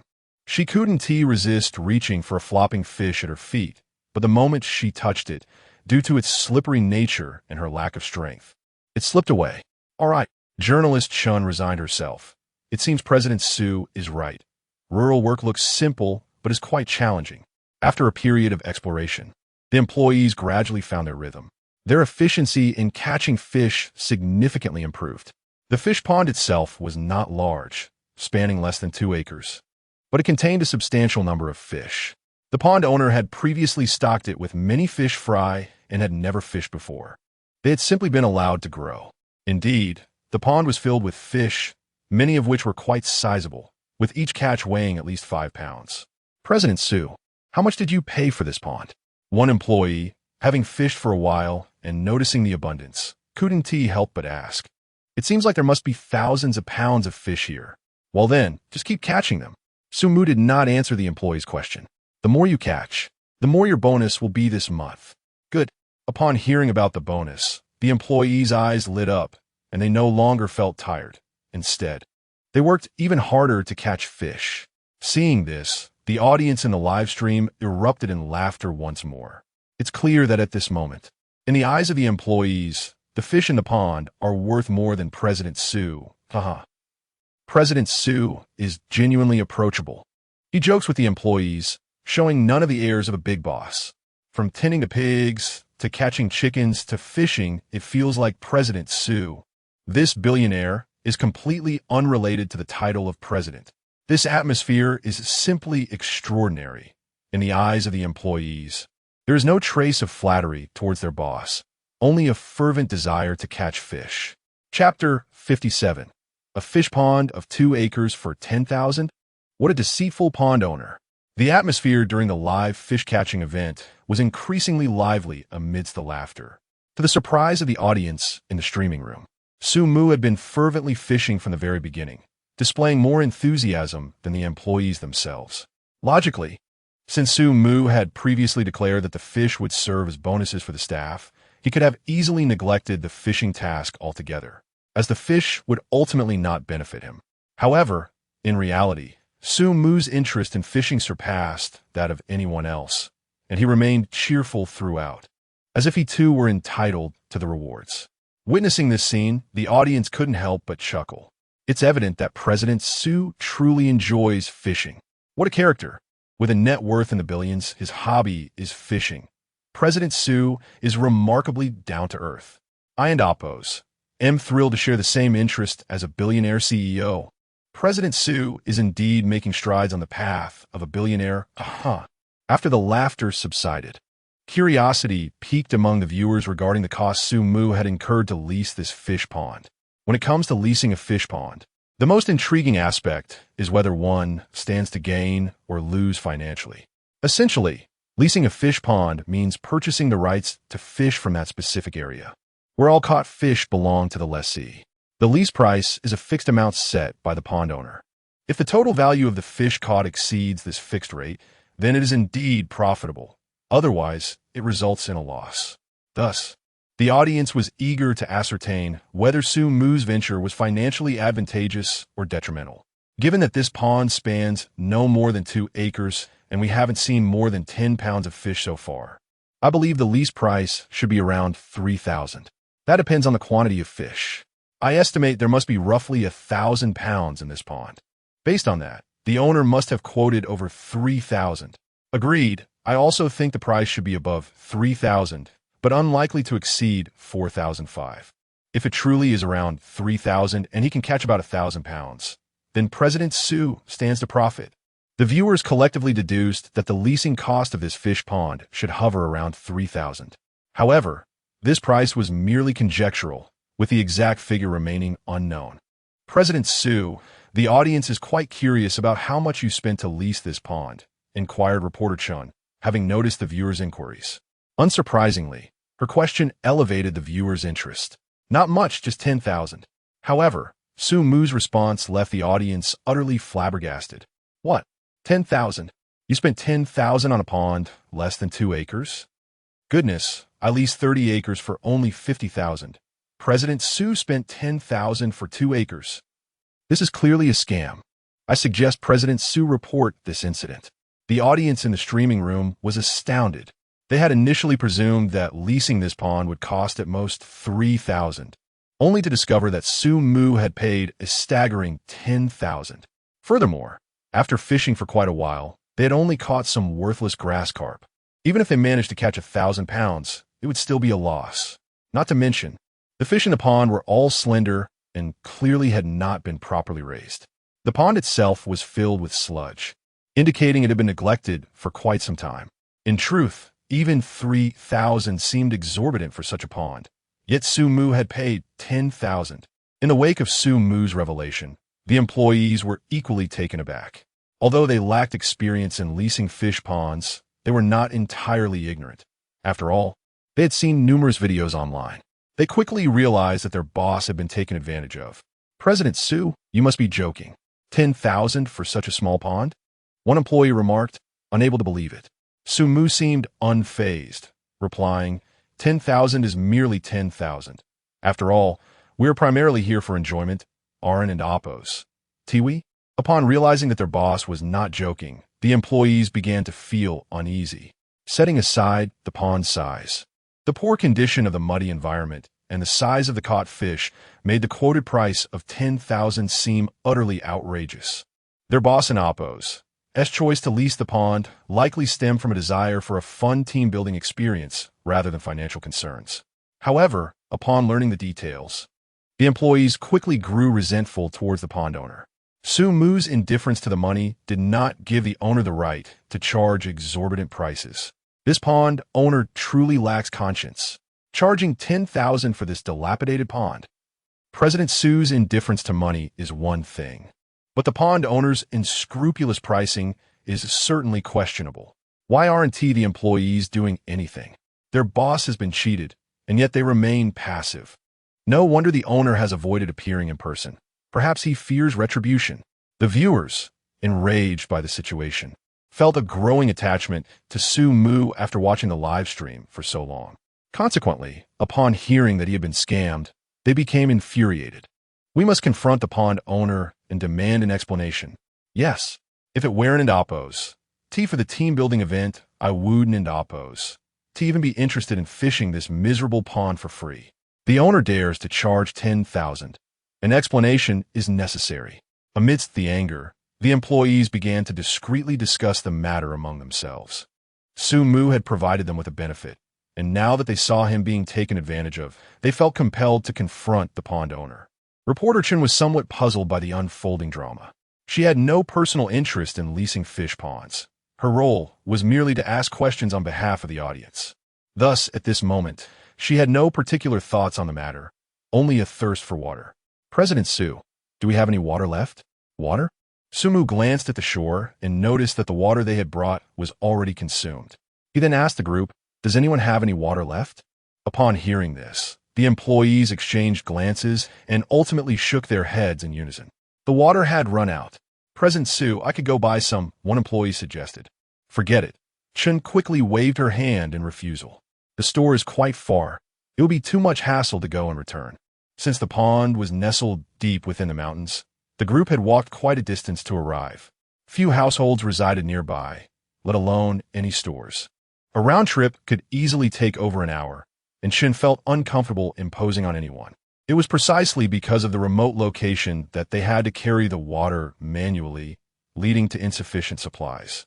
I was actually wondering why President Sue chose such a remote pond, one audience member remarked. Why would he pick this rundown pond, especially for 10,000? Is it merely for the team-building atmosphere? I'm quite curious. Logically, with President Sue's intelligence, he shouldn't have arranged this so poorly. The audience shared their curiosity. They failed to comprehend why Su Mu chose such a desolate and rugged location for the team-building event, especially one as uninviting as this fish pond. What kind of fish pond could possibly be rented for 10,000 yuan? Perhaps we should conclude our work early. After contemplating, Su Mu remarked, having already caught approximately half of the fish in the pond, we can simply return and calculate the total catch, then divide by 2. Chun, the journalist, was not an employee of the company. She was considered a guest. Naturally, one must extend the courtesy befitting a guest. Therefore, Su Mu could not allow Chun to go thirsty. Given the considerable distance, it seemed prudent to finish early. However, Chun instinctively wished to decline the suggestion. She felt a sense of guilt at the thought of her presence, leading to the premature conclusion of the employees and Oppo's team-building activities. Just then, a voice erupted from near the pond. Turning towards the sound, they beheld an elderly man, likely around 60, carrying a shoulder pole as he made his way toward the pond. Chapter 58. A healing team building experience for the entire network. Upon seeing the elderly man, the crowd's initial response was one of confusion. Who is this? Uncle, what brings you here? Amidst their bewilderment, Su Mu, after catching sight of the old man, stepped out of the muddy pit and made his way towards him. I brought some water for you. Fearing you might be thirsty, the old man said, setting down his load. To everyone's surprise, the baskets he carried were filled with bottled water. Moreover, it appeared he had also brought various drinks, perhaps concerned that the bottled water might not suit the younger generation's taste. Children, don't rush to fish. Come over and have a bite to eat and rest a while, he continued, beckoning to the employees. They soon discovered that the old man's basket was brimming with an array of snacks, potato chips, bread, instant noodles, an entire mobile supermarket. Remarkably, he had even brought a kettle for boiling water, anticipating the need for hot noodles. Witnessing this scene, the audience in the live stream exclaimed in astonishment. This old man is nothing short of a superhero. Just when we mention needing water, he shows up with food and drink. His timing is impeccable. But why did he bring so much to this remote area? What is his purpose here? Could it be that he knew someone was renting the fishing pond today and realized how far the nearest store is, so he brought supplies to sell? No. Clearly Su knows this old man. He can't possibly be a vendor. Then what is he here for? He addressed Su as the big boss. But he doesn't seem to be related. Grandpa, what are you doing? Su Mu felt a bit embarrassed after witnessing this. We could buy our own food and drink. You shouldn't have gone to such trouble for us. I don't know what you young folks like to eat, the old man replied with a simple smile. So I just bought a bit of everything. It's nothing fancy, so don't be picky. The employees gathered around, though they were uncertain about the old man's identity. Yet, after fishing for a while, they realized they were indeed a bit hungry. Grandpa, don't say that. We should be thanking you, not complaining. Exactly, Grandpa. We can't possibly be ungrateful. Besides, your selections are spot on. They and Oppo's. All our favorites. How much do I owe you? Let me pay. After selecting their desired snacks, the employees insisted on compensating him. The old man waved his hands dismissively. No, I've already taken on the cost of this fishing pond. It would be unfair of me to accept your money. Upon hearing this, the employees were taken aback. Wait, this old man is the owner of the pond? Grandpa, please don't say that. Someone hurriedly interjected. The fish in this pond are of excellent quality. It's I who should be grateful for the opportunity. Boss, don't say that. The old man waved his hands again. I know the quality of my pond. It's only because you are kind-hearted that you're willing to take it on. Otherwise, no one would even consider renting it. With that, he didn't wait for Su Mu's response, rolling up his pants and heading towards the pond with the intent to fish. Grandpa, where are you going? An employee rushed forward to dissuade him. Young man, don't worry. I'll help you catch the fish, and I want to take a single one. The old man continued on his way, undeterred. You all have worked hard. Take a break. You youngsters aren't used to this kind of labor. Don't tire yourselves out. The employee attempted to argue, but the old man had already waded into the water, starting to fish. Su, look. As the old man busied himself, the employees felt somewhat awkward about the food in their hands. Let us eat, Su Mu decided. We shouldn't waste the old man's kindness. The audience in the live stream began to chatter excitedly. This old man seems so genuine. He doesn't strike me as someone who would scam anyone. Don't be deceived by appearances. Renting this pond at 10,000 means he stands to profit at least 7,000. Helping catch fish and providing snacks and drinks is just part of the deal. But it's a 4-kilometer trek from the village, all uphill. He carried all that here. Doesn't he seem like someone who would cheat? So what if he stands to gain 7,000? Just because he did a good deed, doesn't he mean he is a good person? Regardless, I really don't think he is a villain. The audience continued to debate. The old man's actions radiated sincerity, leading some viewers to believe he was not the type to exploit others. Yet, others suspected he was merely putting on a facade of benevolence. Not only the livestream audience, but also the employees present found themselves conflicted. Initially, upon learning that Su Mu had rented the pond for 10,000, they had resolved to confront the owner about it. However, after witnessing the old man carry heavy loads of snacks and drinks for several kilometers just to share with them, their resolve began to waver. Could such a simple old man truly be a greedy opportunist? After a period of rest, the well-fed employees returned to the task of fishing. Since the pond was not particularly large and they had already been at it for several hours, it took less than an hour for the entire pond to be thoroughly fished out. Finally, it's done. Who knew fishing could be so exhausting? But it's also incredibly joyful. I feel like I haven't experienced such happiness in a long time. Indeed, it felt like a return to childhood. In the aftermath, as the employees gazed at the fish they had caught, their faces were lit up with satisfied smiles. This joy was not merely the result of entertainment, but stemmed from a deeper sense of fulfillment. Escaping the city's clamor, reconnecting with nature, and enjoying tranquil moments with friends, leading to a profound spiritual healing. Such joy was priceless, beyond any monetary value. Just looking at their smiles brings me a sense of healing. Indeed, since starting work, I seldom see such genuine joy on an adult's face. For a brief moment, I felt as though I saw my childhood self again. I must say, Su Mu, this team-building event is truly meaningful. I find this return to pastoral life utterly delightful. Is there anyone willing to join me in experiencing it? Preferably someone who enjoys wearing black stockings and form-fitting skirts. Why are you making 2 wishes at once? Chapter 59. The urban maze is deep. I yearn to return to the countryside. In the wake of fervent discussions among numerous netizens in the live broadcast, the team-building event led by Su Mu quickly garnered considerable attention online. The allure of escaping the clamor of urban life to embrace the tranquility of pastoral existence captivated many. The notion of living freely and sustaining oneself through honest labor stirred a profound yearning in the hearts of countless online viewers. Having witnessed President Su's team-building exercise, I have come to realize that spiritual fulfillment surpasses mere material satisfaction. This is the essence of what team building should embody. Self-sufficiency, fearless and unrestrained. Wow. The rural life suddenly seems extraordinarily beautiful. I feel profoundly rejuvenated. Initially, many netizens expressed bewilderment regarding Su Mu's decision to engage employees in physical labor for the team-building experience. After all, wasn't such an event supposed to be filled with joy and amusement? However, upon witnessing the genuine smiles adorning the faces of the employees after their day of fishing, the viewers quickly understood their misconception of Su Mu. This was not about subjecting employees to menial toil. Rather, it was an invitation to relish life itself. By distancing themselves from the frenetic pace of city life and returning to the serene countryside, the audience realized that what could have been a mere afternoon spent coding could instead yield hundreds of pounds of fish.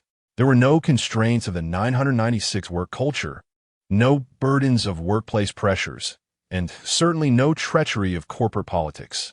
This sense of freedom, the ability to sustain oneself in a relaxed and carefree manner, was undeniably enticing. A wave of individuals expressed their sentiments. The urban maze is deep. I yearn to return to the countryside. Meanwhile, the employees encountered a new dilemma: how to transport these fish back home. Given the remoteness of the pond, no vehicles could access it, and transporting the fish would necessitate manual effort. However, with several hundred pounds of fish and no proper means of transport, the employees found themselves at a loss. Do not worry about that.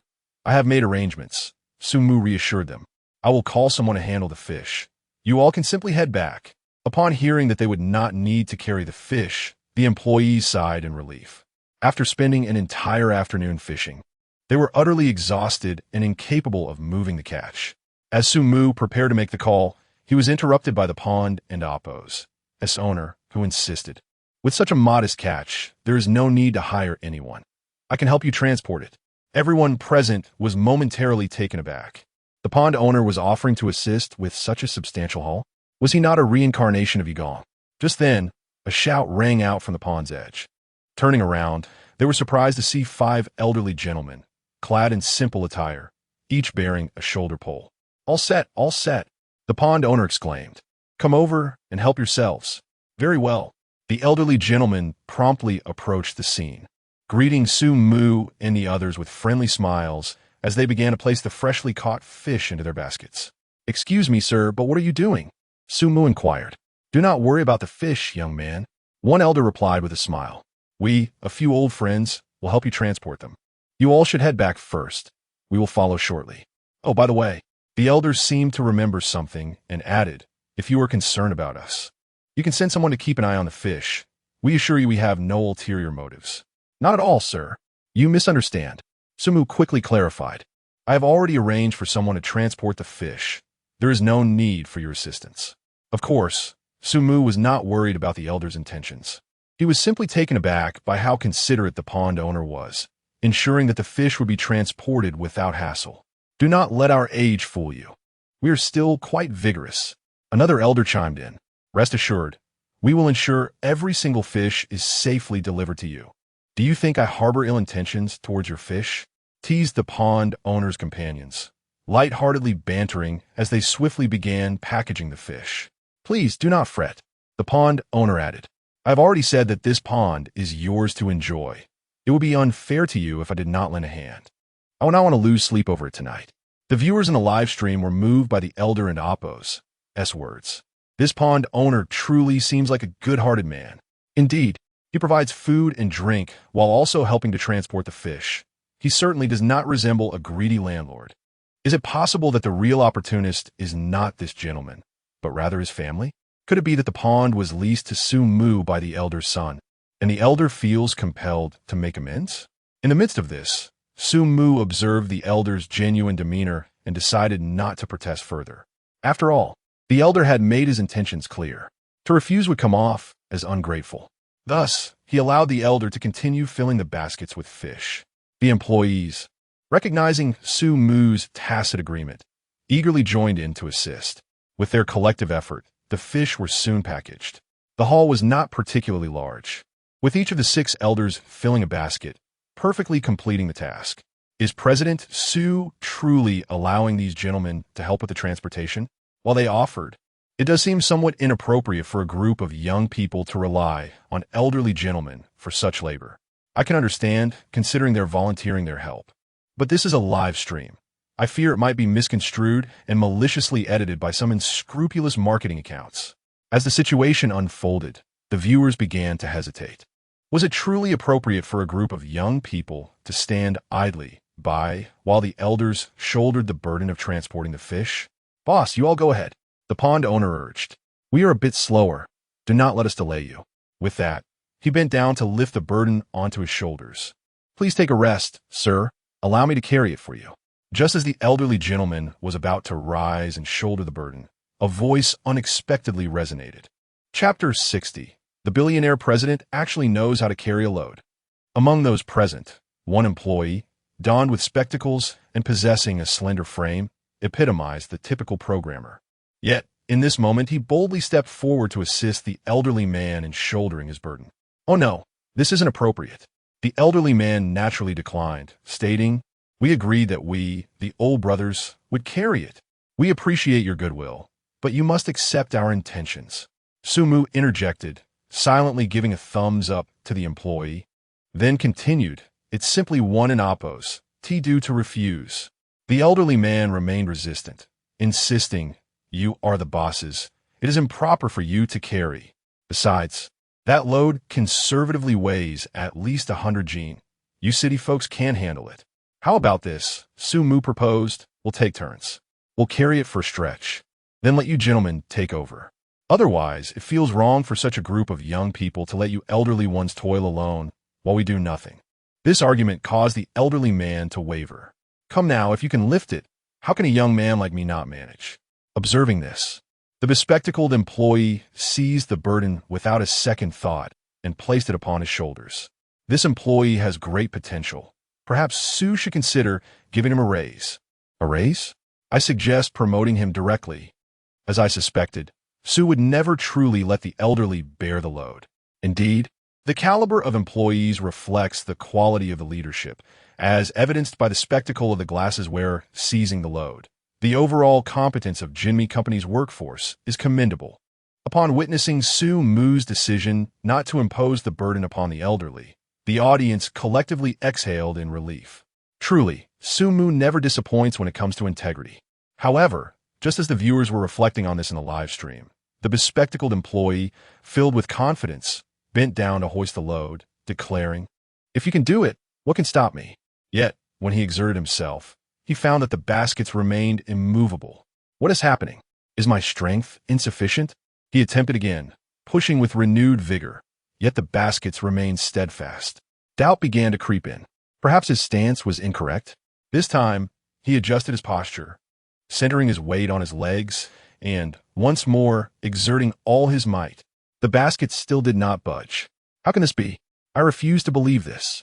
Frustrated, he summoned every ounce of strength, turning crimson from the effort. Finally, he managed to lift the baskets, but at that moment his legs began to tremble uncontrollably, as if afflicted by Parkinson's disease. He could not take a single step before he collapsed, dropping the baskets back to the ground with a thud. Seeing this, everyone present erupted in laughter. What happened? Have you become so weak? You never listen when we tell you to ease off. They teased him relentlessly. Stop it. I'm simply worn out from slacking off. The bespectacled employee protested, but his trembling legs betrayed his embarrassment. Let me show you how it's done. After the spectacle with the glasses wearer, a robust employee, clearly someone who frequents the gym, stepped forward. He can definitely manage. One employee remarked. He normally bench presses 150 kilograms. Carrying 100 gene should be a piece of cake. Stay humble. The robust employee grinned confidently, bending down to lift the load without hesitation. To his credit, he easily hoisted it up. What do you think, glasses? It's clear who is strong and who isn't. He taunted. Humph. You and Oppos. Regis muscle-bound with no brains, the bespectacled employee retorted. Still holding on to your pride, are you? The robust one chuckled. Let us see if you can walk with it. As he took a step, however, he felt the load sway dangerously, nearly losing balance. He attempted to stabilize it, but a sharp pain shot through his shoulder. Despite his determination, the pain proved too intense, and he was forced to set the burden down. Is this your demonstration? The bespectacled employee mocked. You can't even manage that. The robust employee defended himself. It's because the load is digging into my shoulder and is unstable. Witnessing the strongest among them struggle with the load left the other employees astonished. After all, he was the most physically imposing person in the group. How is it possible he can't even walk with this burden? Really? This robust guy looks strong enough to lift 100 gene without breaking a sweat. How can he not walk with it? Don't underestimate carrying loads. It requires not just strength but also technique. Indeed, those who have never carried a load may find it painful the first time they try, regardless of their fitness level. As a fitness coach, I can lift 300 gene, yet I struggle to carry 100 gene home. I tried for half an hour and ended up exhausted. As the audience processed this revelation, they began to murmur. So in the end, it seems the elderly must carry it themselves? If the strongest among us cannot manage it, then surely the others stand no chance. Farming looks simple, but it's truly challenging. Sumu's words carry significant weight. After this display, the elderly men chuckled and said, "Let's old fellows take it from here. You young ones can head off first." Though the employees wished to help, they felt powerless. If even a robust employee couldn't manage the load, what could they do? We had an agreement. Just as the elderly man prepared to lift the burden again, Sumu interjected, "We will carry for a stretch, then you can take over. You can't renege on our deal halfway." The elderly man replied with a smile, "I'm not going back on my word. It's just that you youngsters don't know how to carry this thing. If you can't lift it once, you just need to try again." Sumu smiled gently, then took the load from the elderly man's hands once more, addressing the gathered employees. I must say, you are all young men, yet unable to lift 100 gene. What would people think of you? As he spoke, without awaiting a response from the crowd, Sumu bent down and placed the burden upon his shoulders. With remarkable ease, grace, and proficiency, he rose, causing the two baskets on either side to float effortlessly in midair. Subsequently, Sumu began to stroll leisurely, his steps light and unencumbered, as if the weight of the burden bore no impact upon him whatsoever. In fact, he even shook the load on his shoulders twice before the astonished eyes of all present. Every movement flowed seamlessly, as if carrying a burden were merely a trivial task for him. After demonstrating this with nonchalance, Sumu regarded the crowd of bewildered employees and calmly remarked, I fail to see what difficulty lies within this. The employees? The live stream audience? The elderly spectators? Chapter 61. While other CEOs command their employees, Sumu subtly inspires them. Upon witnessing this, everyone present was left utterly astonished. No one dared to believe that Sumu could effortlessly lift the burdens that even the muscular Zhao could not budge. He lifted them with such ease, and even managed to shake them a little. Wow, is this for real? Does President Su have this skill? Impressive. Zhao, who is so strong, can't lift it. Yet President Su does it effortlessly without a hint of tremor. How is that possible? President Su is so much slimmer than Zhao. How can he lift it? Actually, lifting a burden isn't just a matter of strength. It requires technique. Pure muscle alone won't suffice.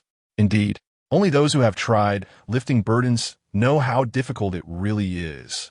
Moreover, while he is goofing off and lifting burdens, President Su seems to have forgotten that he is actually a billionaire CEO. The audience in a live stream was left in disbelief. Lifting burdens appears deceptively simple, yet it is quite challenging. It tests not only one's overall strength, but also the endurance of one's shoulders and their capacity to maintain balance. In essence, relying solely on brute strength to lift such weights is virtually impossible. Skill is essential. This skill must be honed through daily practice and accumulated experience to master the art of burden lifting. Yet, in the face of this arduous task, none of the employees could successfully lift the burden, while Sumu, the billionaire CEO, managed to do so with remarkable proficiency. What does this signify? It evidently indicates that Sumu is no stranger to such laborious tasks. Wow, President Su, how did you achieve this? This is incredible. Please share your secrets. Oh my, President Su, you are nothing short of a deity. President Su, you are truly multi-talented.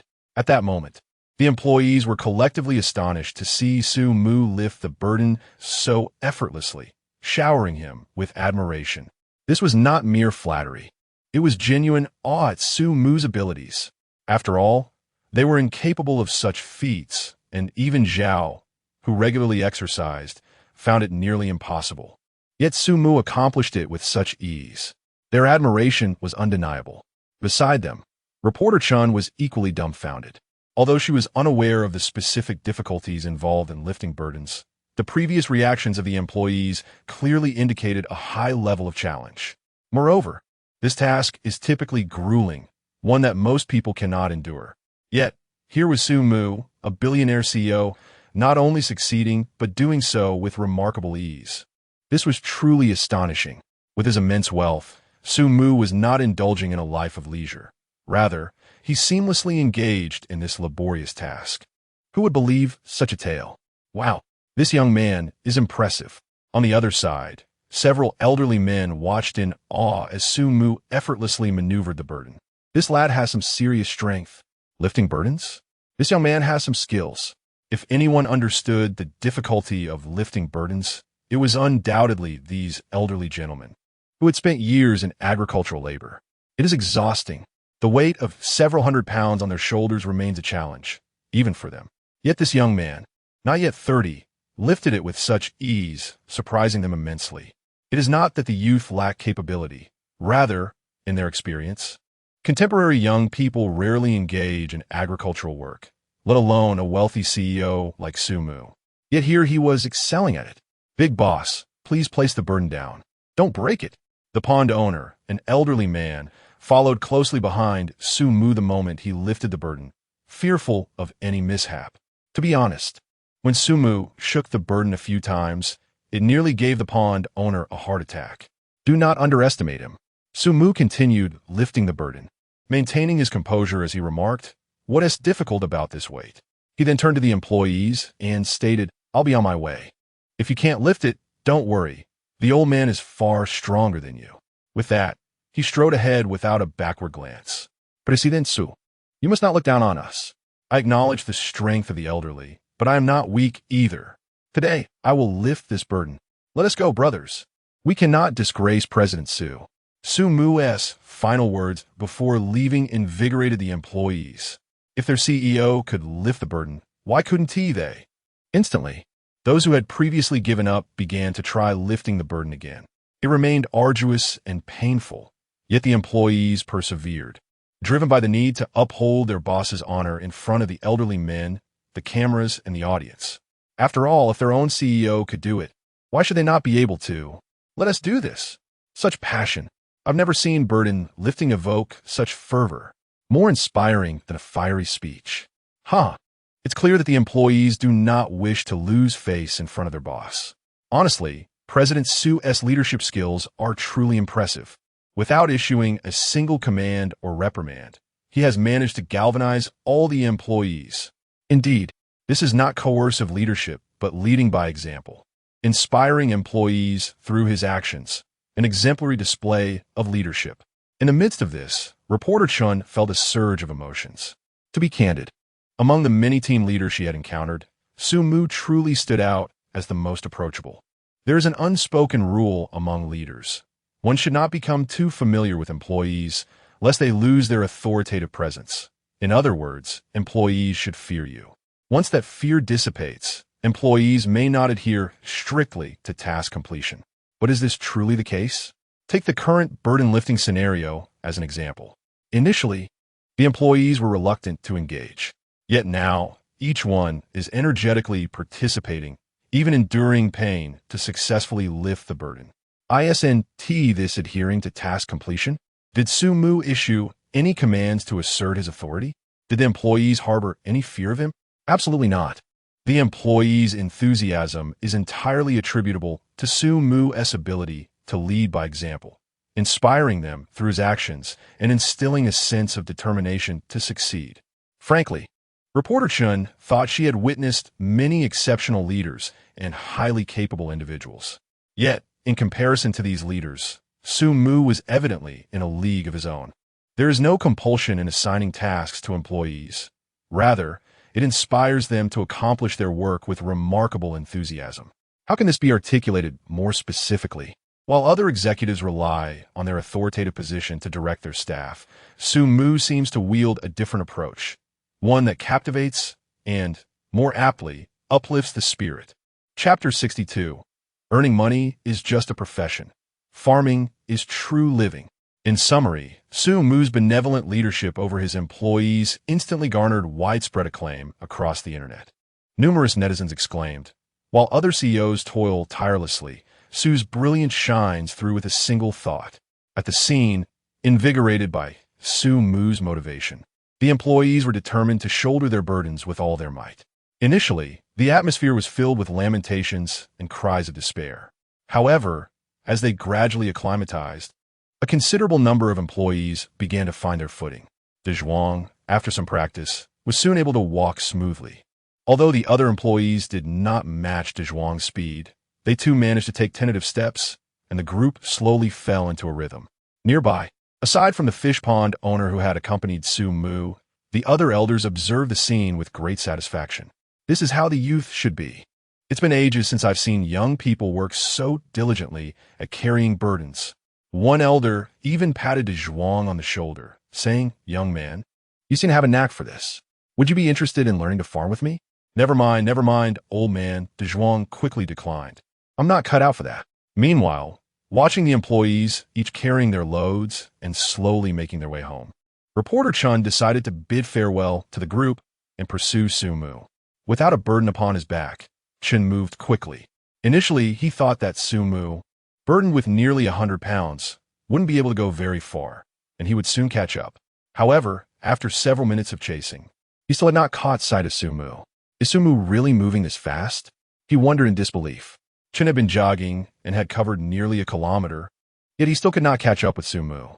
Indeed, why haven't I caught up yet? Is Sumu really capable of walking this swiftly with a load? The fact that I haven't caught up indicates that Sumu has hardly stopped for a breather. Such strength. Incredible. Have you not noticed? Sumu seems to be quite knowledgeable about farming. Carrying loads must be second nature to him. Indeed, I even suspect that Sumu could carry the load all the way to the village by himself. As the audience in the live stream began to praise Sumu, they perceive his recent performance as evidence of his farming expertise, although they were puzzled as to why a billionaire CEO would endure such hardship. They unanimously believed that Sumu could effortlessly carry the load several kilometers to the village. However, just as the audience was abuzz with speculation, Chen finally caught up with Sumu after scaling a small rise. Yet, contrary to the audience and Oppo's expectations, Sumu was not striding briskly with the load. Instead, he sat by the field's edge, panting heavily, exclaiming, "Oh my, I'm getting old, not as capable as I once was. I can hardly lift this burden." The fish pond owner, observing this, raised an eyebrow. "You're old? What about me?" "Huh." Sumu is being quite candid. Fish pond owner, "Hey, toss me some peanuts." I knew it. How could Sumu possibly carry such a heavy load all by himself? Good. Seeing Sumu catch his breath finally puts my mind at ease. Honestly, if Sumu truly managed to carry that load in one go, I would seriously question my existence. From a billionaire to carrying loads of fish. If Sumu could truly haul all to the village in one breath, I would feel utterly inadequate. Witnessing this scene, the audience in the live stream collectively sighed in relief. "Sumu, are you alright?" Seeing this, Chen hurriedly approached with concern. "I'm alright for now." Sumu forced a smile. "But I suspect tomorrow morning will be a different story." "Boss, I told you I could handle it," the fish pond owner interjected. "I'm used to this work. It's no trouble for me. But you, who seldom does this, exerting yourself like this could easily lead to injury. It's nothing, really." Sumu waved his hand dismissively. "I haven't carried a load in ages. I wanted to familiarize myself with it again, lest I find myself unable to lift even a burden when I return to the village to farm in my old age." "You're joking, right?" The fish pond owner looked skeptical. "You, a big boss, return to farm? Ah, you don't understand." Sumu chuckled. "Earning money is merely a profession. Farming is life itself." "I don't get it." The elder shook his head. "We have no choice. Without farming, we can and Oppos fill our stomachs. You, on the other hand, don't worry about money. Why endure this toil when you can enjoy life in your old age?" "Well," Sumu pondered, "let me ask you this. If I were to provide you with enough money for retirement, allowing you to live in the city without farming, would you go?" The elder hesitated. "I was born to farm. I can't enjoy city life. Farming is quite good for me." "See?" Sumu shrugged. "Even when offered, you wouldn't relish the idea of leaving, yet you question my desire to return to the land." "Boss, I haven't studied much. I can't articulate profound philosophies," the elder admitted, scratching his head. "I did work outside when I was younger, but even then, I found myself constantly thinking about the fields that needed tending, the weeds in the garden that needed pulling, and the wheat that needed harvesting. Thus, despite working elsewhere, I often rushed home. Over time, I realized that all the money I earned was spent on travel. It would be better to farm directly. Now, if you ask me to go to the city, I have the same thought. I have no choice. As my wife says, I was born to farm, and I can only live in the countryside." After the elder and Oppo's reflection, Sumu summarized it and Oppo's about having hope. "Exactly," the elder nodded. "There and Oppo's always hope in the countryside. Over time, that hope becomes irreplaceable. Isn't that the truth?" After listening to the elder's narrative, Sumu smiled. "Living is all about pursuing hope. When I retire, I won't be focused on earning money or working anymore. I must find something to hope for."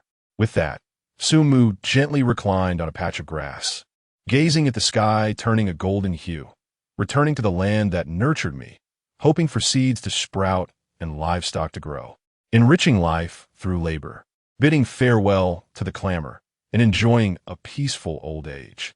Ultimately, returning to one and Oppo's roots. Indeed, as you said, it may be tough and exhausting. However, Sumu suddenly wore a smile. It is surely a life without regrets. Upon hearing Sumu's words, the audience in the live stream felt a shiver run down their spines, goosebumps erupting all over. Sumu and Oppo's words resonate deeply. Returning home, coming full circle, should be the ultimate dream of every rural person. Returning to the land that nurtured me. My goodness. Sumu and Oppo's words struck a chord within me. Indeed, returning home in old age, something city dwellers can never experience, a unique romance belonging to that land. I miss home, from doubting Tao Yuan Ming to understanding him, and ultimately becoming him. At this moment, it seems that Mr. Su has entirely elevated the theme of team building to a higher level. For some inexplicable reason, as I listened, my nose began to tingle with emotion. Oh, please, Mr. Su, do not be so harsh. I am but an ordinary individual seeking amusement from this live broadcast. I implore you, do not strike me down. Chapter 63. If Heaven Rewards Diligence. Farmers would be the wealthiest. Sumu's words resonated deeply with a multitude of viewers in the live broadcast, evoking a wave of emotion among the audience.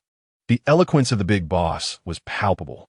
Nearby, an elderly man, moved by Sumu's sentiments, reflected, I may not articulate well, nor do I grasp why your words hold such wisdom, yet they resonate profoundly with me. Sumu smiled and waved his hand dismissively. Each individual possesses unique thoughts.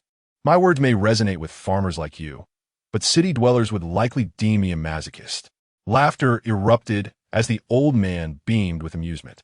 Observing the jovial exchange between the elder and Sumu, Reporter Chun felt a stirring within her. Though not a rural dweller herself, she sensed a profound emotion emanating from Sumu and Amp. Oppo's discourse, a deep yearning for one and Amp. Oppo's homeland and the attachment to it. Previously, she had struggled to comprehend why so many elderly individuals longed to return to the countryside, including her father, who had repeatedly expressed a desire to retire there. Growing up in the city, she felt no connection to rural life and found it perplexing that her father, who could live comfortably in the city, would choose to endure hardship in the countryside. However, in that moment, after hearing Sumu and Oppo's words and witnessing the unfolding scene, she began to understand. The allure of escaping the cacophony of urban life, returning to the land of one and Amp. Oppo's origins, cherishing loved ones, engaging in beloved pursuits, and living a carefree, tranquil existence was indeed a beautiful aspiration. The idea of returning to one's roots might be the ultimate dream for every individual born in the countryside. As Chun pondered, a commotion gradually approached. They were coming. Before she could react, Sumu sprang up from the ground, swiftly retrieving a burden from the earth. Let us go, old man. We must continue our journey. Hey, you've already carried it quite a distance. The elder exclaimed, eager to take over the load. Allow me to carry it for a while. You rest. No.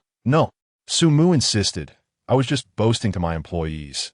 If they see you carrying it, they will certainly mock me. Without awaiting the elder and Amp, Oppo's response, he hoisted the burden back onto his shoulders and pretended to saunter forward nonchalantly. Soon the employees caught up. Perhaps due to the slow pace or their inability to bear the weight, none of the staff were shouldering the burdens.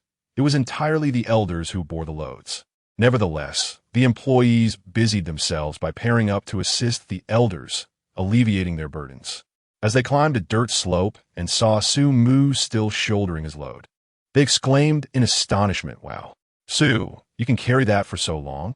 Incredible. My shoulders are utterly exhausted. Believing Sumu had been carrying the load the entire time, they lavished him with praise. Sumu turned to them with a calm smile. I ascend and Amp. Oppo's. Tea, this a piece of cake? The audience in the live stream could no longer contain their amusement. Wow, Su and Oppo's acting is impressive. He insists on carrying it himself to avoid his employees mocking him. Hilarious. Which billionaire is afraid of being laughed at by their staff?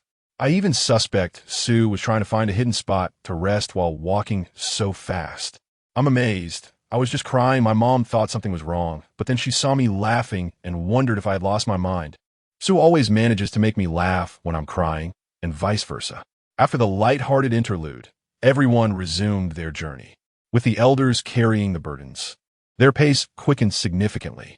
The employees repeatedly offered to help, but the elders declined, citing the approaching darkness as a reason to hurry back before losing the path.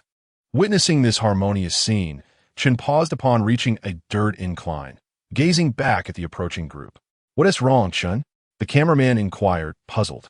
"I'm pondering why these burdens, which even fit young men struggle to lift, are so easily borne by the elders, allowing them to move with such speed," she mused. "Perhaps they're accustomed to it," the cameraman hesitantly suggested, lacking Su Mu and Oppo's eloquence to articulate a more profound response. "No." Chun shook her head. "It is because each of them bears the weight of a family on their shoulders."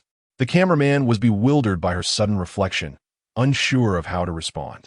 "Let us take a photo," Chun suddenly declared. "I wish to capture this beautiful moment for the news."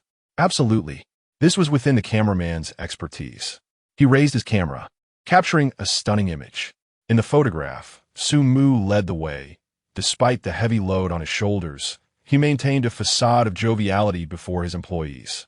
Beside him, the elder from the fish pond appeared somewhat tense, ever ready to take over should Su Mu falter. Behind them, the burden-bearing elders seemed at ease, engaging in light-hearted banter with the employees who supported them from the front and back. Each face radiated pure, unpretentious joy.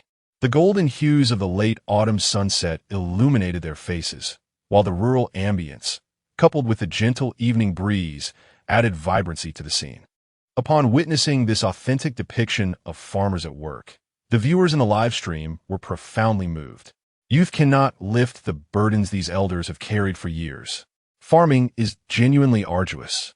I fail to understand why farmers toil so hard yet earn barely enough to survive. Indeed, farmers contribute significantly to our nation's food supply. Why doesn't it oppose? The government treat them better? Alas, such is the nature of society. I can only say, if heaven truly rewards diligence, farmers would be the wealthiest. In conclusion, long live the working class. P.S. The author acknowledges a slight personal bias in this chapter, hence opting to share it as an addition. Please forgive this indulgence. I shall strive for 3 updates in the future. Lastly, I kindly request gifts and 5-star reviews. Don't forget to add this to your bookshelf. Love you all. Chapter 64, Standing Up for Mr. Su, only to become the fool as the autumn breeze and evening glow enveloped the surroundings. The group had walked a considerable distance when a band of robust men approached them. "Mr. Su, my apologies for the long wait." The leader of the men called out from afar, greeting Su Mu. "Finally, you've arrived," Su Mu exclaimed, relieved to see reinforcements. He promptly set down the burden he had been carrying. "If you hadn't come soon, I fear my shoulders would give out." "I truly apologize, Mr. Su," the leader replied, a look of regret on his face as he took the load from Su Mu's shoulders. "The mountain path was quite treacherous, and we rushed here as swiftly as we could." "Not a problem." Su Mu waved his hand dismissively. "I'll leave the remainder of the journey to you all. I need a moment to rest." "Understood." With that, the leader hoisted the burden onto his shoulder, and the other men followed suit, taking the loads from the elderly gentleman. It was clear that these men had been sent by Su Mu for assistance. He had arranged for their arrival the moment he started carrying the load. Seeing the reinforcements arrive, the elderly men felt a bit embarrassed, but ultimately surrendered their burdens to the group of strong men. With the arrival of these capable hands, their pace quickened significantly. Within the span of an hour, they had returned to the village. "Thank you for your hard work, gentlemen. Please have some water, Wang." The owner of the fish pond immediately thought of everyone's welfare upon their return. After distributing water to everyone, he noticed the employees setting up the electronic scale to weigh the fish and hurried over to assist them. In short, once back home, Wang was busier than a spinning top, hardly pausing for breath. Wang is truly both humble and warm-hearted. It's hard to reconcile such a person with the notion of a greedy fish pond owner. Didn't we just say that it's likely someone in his family is running the business? Let be. Given Wang's attitude, the money seems irrelevant. After all, Mr. Su isn't exactly in need of it. is he? Those upstairs, this isn't merely a matter of money. It pertains to rights and fairness. Upon witnessing Wang's treatment of Su Mu and his companions, the audience in the live stream had largely concluded that Wang was indeed a good man. However, this only deepened their curiosity. With such a kind-hearted demeanor, how could he have agreed to lease the fish pond for 10,000 yuan? After quite some time of bustling about, the group finally calculated the total weight of the fish caught that day, 610 pounds. Logically, for a fish pond of less than 2 acres, to yield 600 pounds of fish was already quite commendable. Although the pond contained primarily low-value grass carp, which were relatively small and fetched around 5 yuan per pound at market, the employees' haul amounted to approximately 3,000 yuan for the afternoon. However, considering that Su Mu had paid 10,000 yuan for the lease, they realized they were at a loss of 7,000 yuan, not accounting for labor costs. Their spirits dampened. The employees found it hard to remain cheerful. Nonetheless, throughout the ordeal, Wang's demeanor had been exceedingly kind, leading them to suppress any dissatisfaction they might have felt, even if they wished to advocate for their employer's interests. Boss, for 610 pounds of fish, I reckon at 5 yuan per pound. Just then, Wang approached with a stack of cash in hand. That amounts to 3,050 yuan. According to our previous agreement, I'll refund you 6,950 yuan, adjusting for any excess. What? The viewers in the live stream were collectively bewildered. What does a refund mean? Does this imply that Wang had previously negotiated with Mr. Su? In other words, the 10,000 yuan for the lease was willingly paid by Mr. Su. So, we've been misunderstanding Wang all along. As they witnessed Wang's refund, the audience began to comprehend the situation. Meanwhile, the employees were also left in a state of disbelief. It appeared that things were not as they had initially perceived. Oh dear, now is not the time for refunds. Faced with Wang's offer to return the money, Su Mu replied, the fish haven't even been sold yet. Who knows how much they'll fetch? Once I sell them, I'll come to you with the proceeds, and you can reimburse me then, all right? Boss, this. Wang hesitated. That doesn't seem right. We agreed that the 10,000 was a deposit to be adjusted against the total cash. Why are we changing the terms now? This is not a change of heart, Su Mu explained. First of all, the fish have yet to be sold. Since they haven't been sold, who can predict the price? What if they go for more than 5 yuan per pound? You might end up thinking I'm trying to take advantage of you. Moreover, this afternoon you provided us with food and helped carry the fish. Shouldn't we account for those labor costs? Even if you don't want compensation, we must acknowledge the other gentleman's contributions, right? Shouldn't we settle everything together in the end? Wang seemed momentarily perplexed, unable to grasp Su Mu's reasoning. Come now, Wang. Let us proceed as I suggested. If you truly believe I'm at a loss, then refund me an even amount. Say 7,000 instead of 6,950. Does that work for you? Absolutely. Wang nodded firmly, reassured by the compromise. At that moment, everyone present finally understood. The so-called lease for a mere 10,000 yuan was not due to Wang's greed, but rather a manifestation of Su Mu's goodwill. Well then, after defending Mr. Su for so long, I've ended up looking like a fool. Not to point fingers, Mr. Su, but could you perhaps communicate such matters more clearly next time? It's quite easy for misunderstandings to arise. One could argue that recent rumors have made Mr. Su hesitant to speak plainly, lest he be misconstrued again. Indeed, learning from experience is wise. A small misunderstanding is far better than being misrepresented by ill-intentioned parties. The employees finally grasped the reality of the situation. The 10,000 yuan was clearly an act of kindness from their employer, a gesture to ensure Wang received fair compensation. Upon realizing the truth, the employees felt a wave of relief, thankful they had an amp. Oppose. T acted impulsively and confronted Wang, for that would have been quite the embarrassment. All right, Wang, please take some time to rest. After declining Wang and Oppo's invitation to share a meal, they watched him leave. Su Mu then addressed the assembled employees, saying, My friends, did we not agree that these fish would be distributed as bonuses to you? Now, there remains but one final request, should you fulfill it. The bonuses shall rightfully belong to you. Chapter 65. Why is my billionaire CEO giving money to employees for no reason? Oh, is Mr.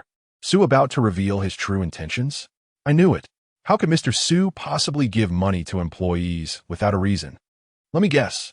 Is this request about making employees work unpaid overtime, or perhaps doubling their workload? Exactly. It's absurd to give employees money for no reason. Upon hearing Su Mu's words, the audience in the live stream began to discuss fervently, exclaiming that Su Mu was finally going to unveil his true motives. After all, from the audience's perspective, it was indeed unrealistic for a CEO to give bonuses to employees without cause. Thus, in that moment, when they saw Su Mu saying he would make a request, the employees unanimously believed that he was using the guise of a bonus to exploit them. Mr. Su, you say, don't just give one request. Even 100 requests, we will comply. Despite hearing that Su Mu was going to make a request, the employees remained enthusiastic and undeterred. This scene left the reporter Chun beside them feeling quite emotional. Is it any wonder that Su Mu has such a way with people? Even when requests were to be made, the employees were still full of vigor, clearly enchanted by Su Mu. After all, as a fellow worker, Chun shared the audience's sentiments. Upon hearing Su Mu's intention to make a request, he instinctively thought that Su Mu was about to impose additional work disguised as a bonus. It wasn't an oppose that Chun viewed Su Mu as the villain. It was just that nowadays capitalists behave this way. There is no such thing as giving bonuses to employees without ulterior motives. Even if bonuses were given, it would be preceded by a heavy exploitation of the workers.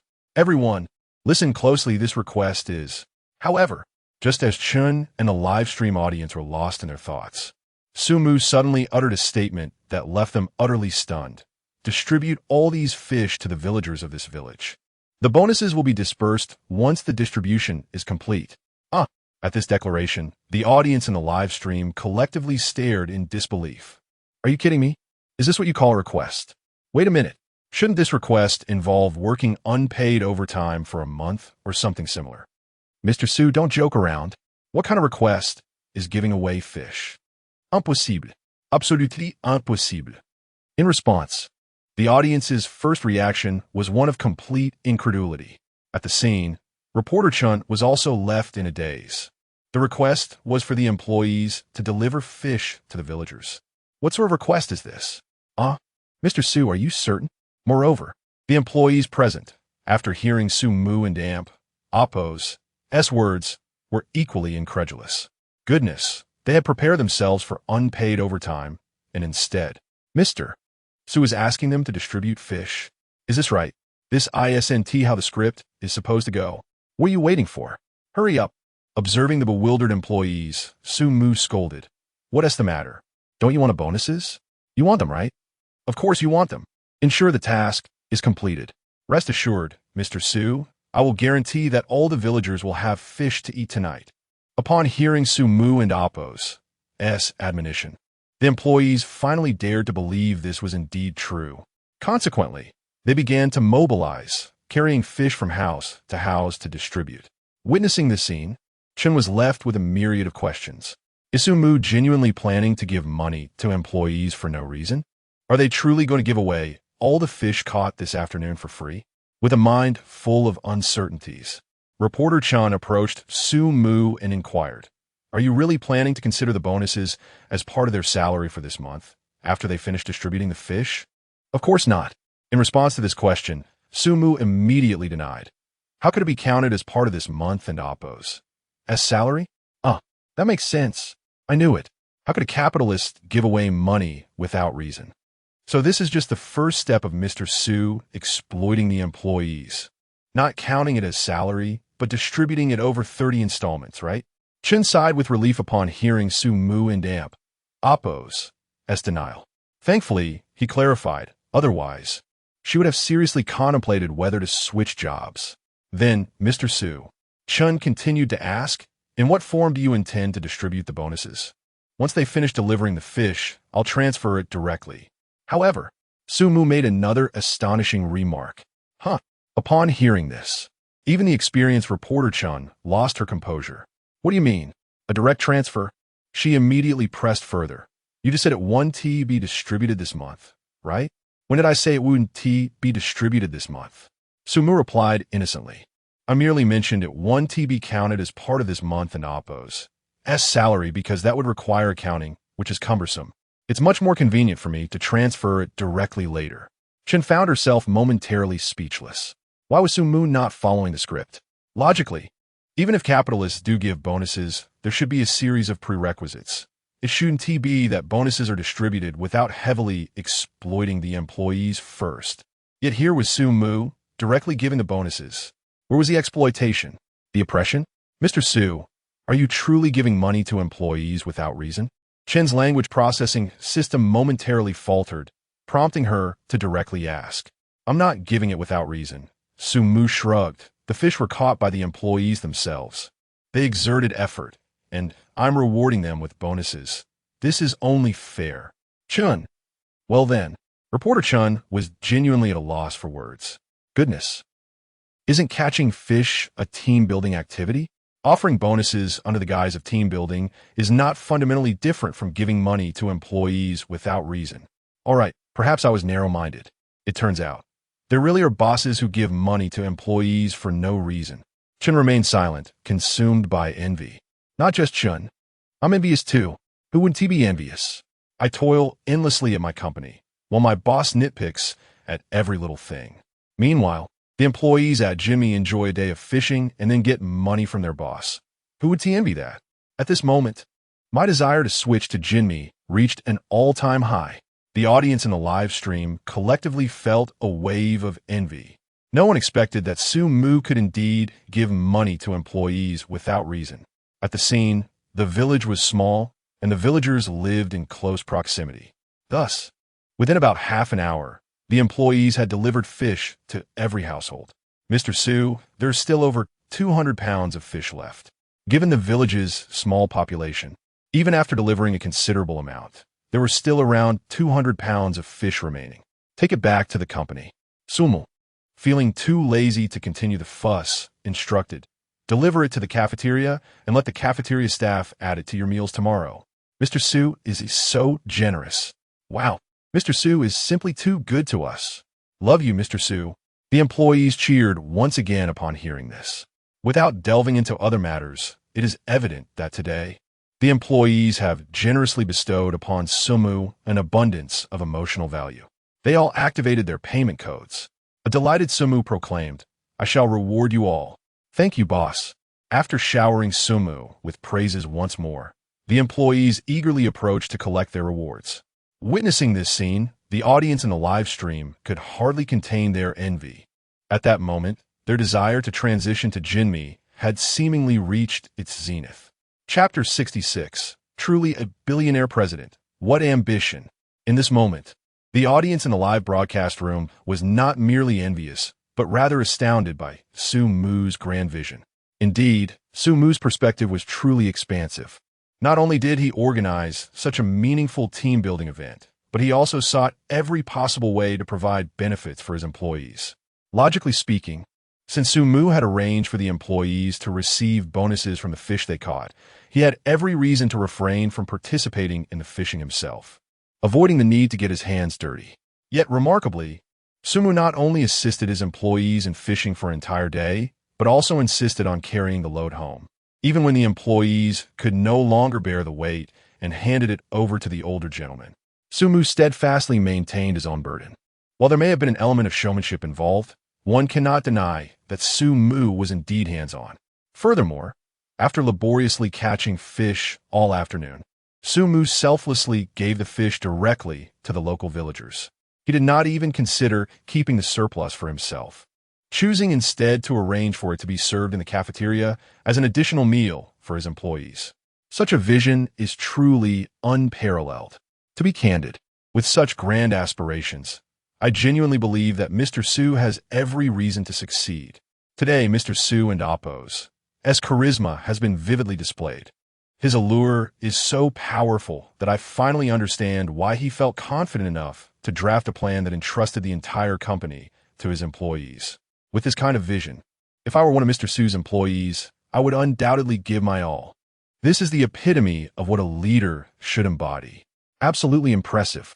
Mr. Su has truly shown me what it means for charm to be a sensation. At the scene, as Sumu transferred money to each employee, journalist Chun was filled with emotion. How should one describe it? At that moment, She felt that Su Mu resembled not a capitalist, but rather a servant of the people. Everything he did today was devoid of personal interest.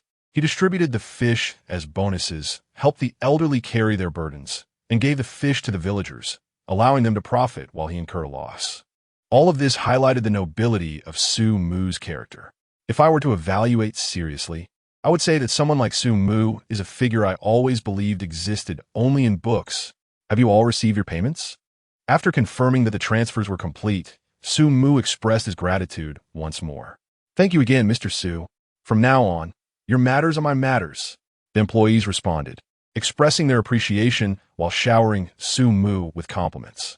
Frankly speaking, encountering such a boss, they felt incredibly fortunate. All right, let us head home. After concluding the day's events, Su Mu waved his hand, signaling the end of the itinerary.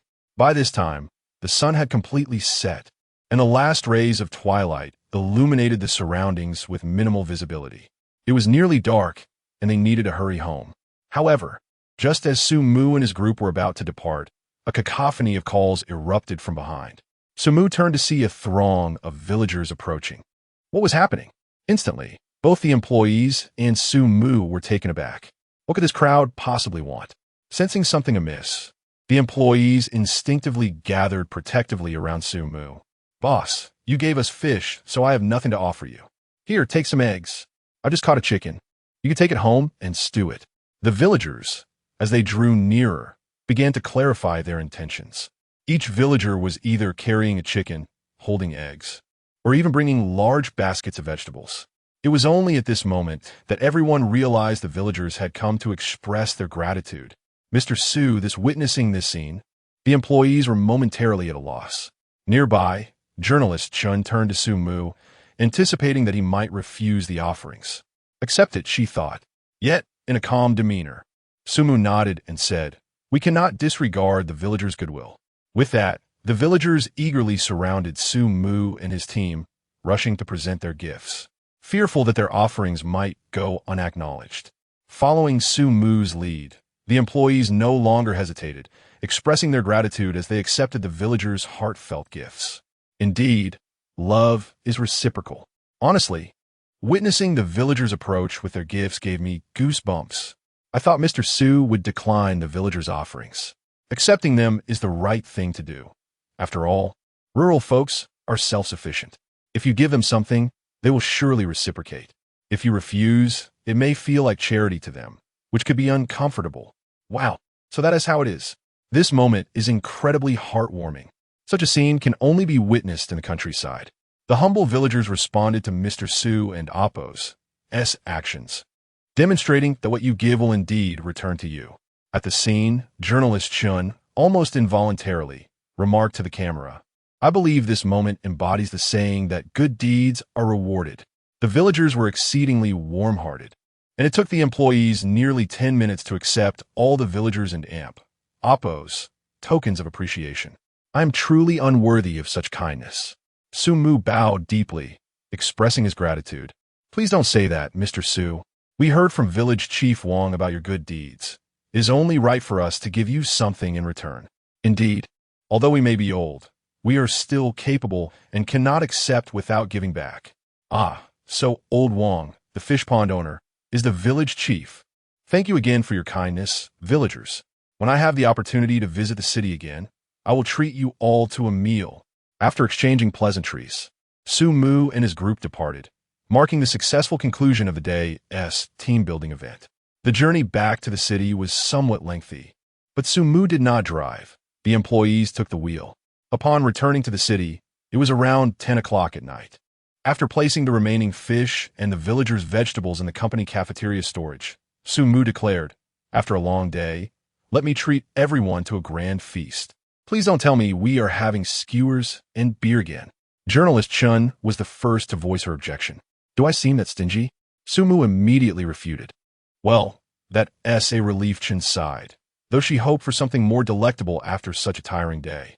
It seemed that with a large group of employees present, Su Mu would likely opt for a proper meal this time. With that thought, Chun couldn't help but feel excited. This grand feast should be a truly sumptuous affair. Chapter 67. The Billionaire CEO treats employees to dinner. Surprisingly, at Heideleo, at this hour, the staff cafeteria had long since closed. Aside from a few employees who had left early to rest at home, around 10 remained on site, and the barbecue stall was too small to accommodate them all. Thus, reporter Chun felt at this time she would surely enjoy something distinct alongside Su Mu. However, as is often the case, aspirations are plentiful while reality proves starkly disappointing. A mere few minutes later, as reporter Chun gazed at the Heideleo restaurant before her, she fell into a contemplative silence. Upon witnessing this, the audience in the live stream erupted in laughter. When it said treating employees to a grand feast, was it referring to Heideleo? Haha, Su, you rascal. I'm dying of laughter. I can almost see the light fading from reporter Chen's eyes the moment she spotted the Heideleo sign. Hin suese ais. A casual meal equals the employee cafeteria. A decent meal equals the barbecue stall. And a grand feast equals Heideleo. Haha. I even suspect Su deliberately timed this to arrive after 10 when Heideleo offers discounts. Reporter Chun, why don't you just end me now? To be honest, Reporter Chun was feeling rather speechless.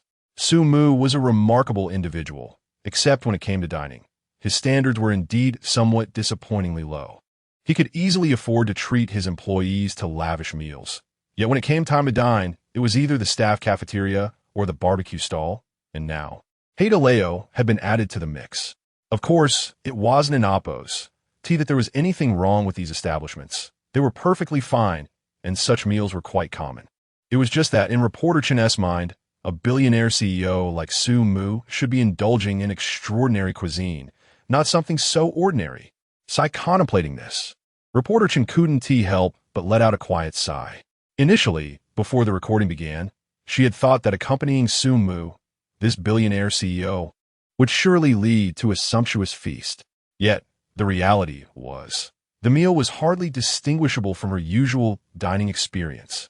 Nevertheless, despite her grievances, reporter Chen did not harbor any disdain for Heideleo. In fact, she quite enjoyed it. Moreover, with a complimentary meal in front of her, how could she dare to be picky? Unlike reporter Chun, the employees remained exceedingly cheerful throughout.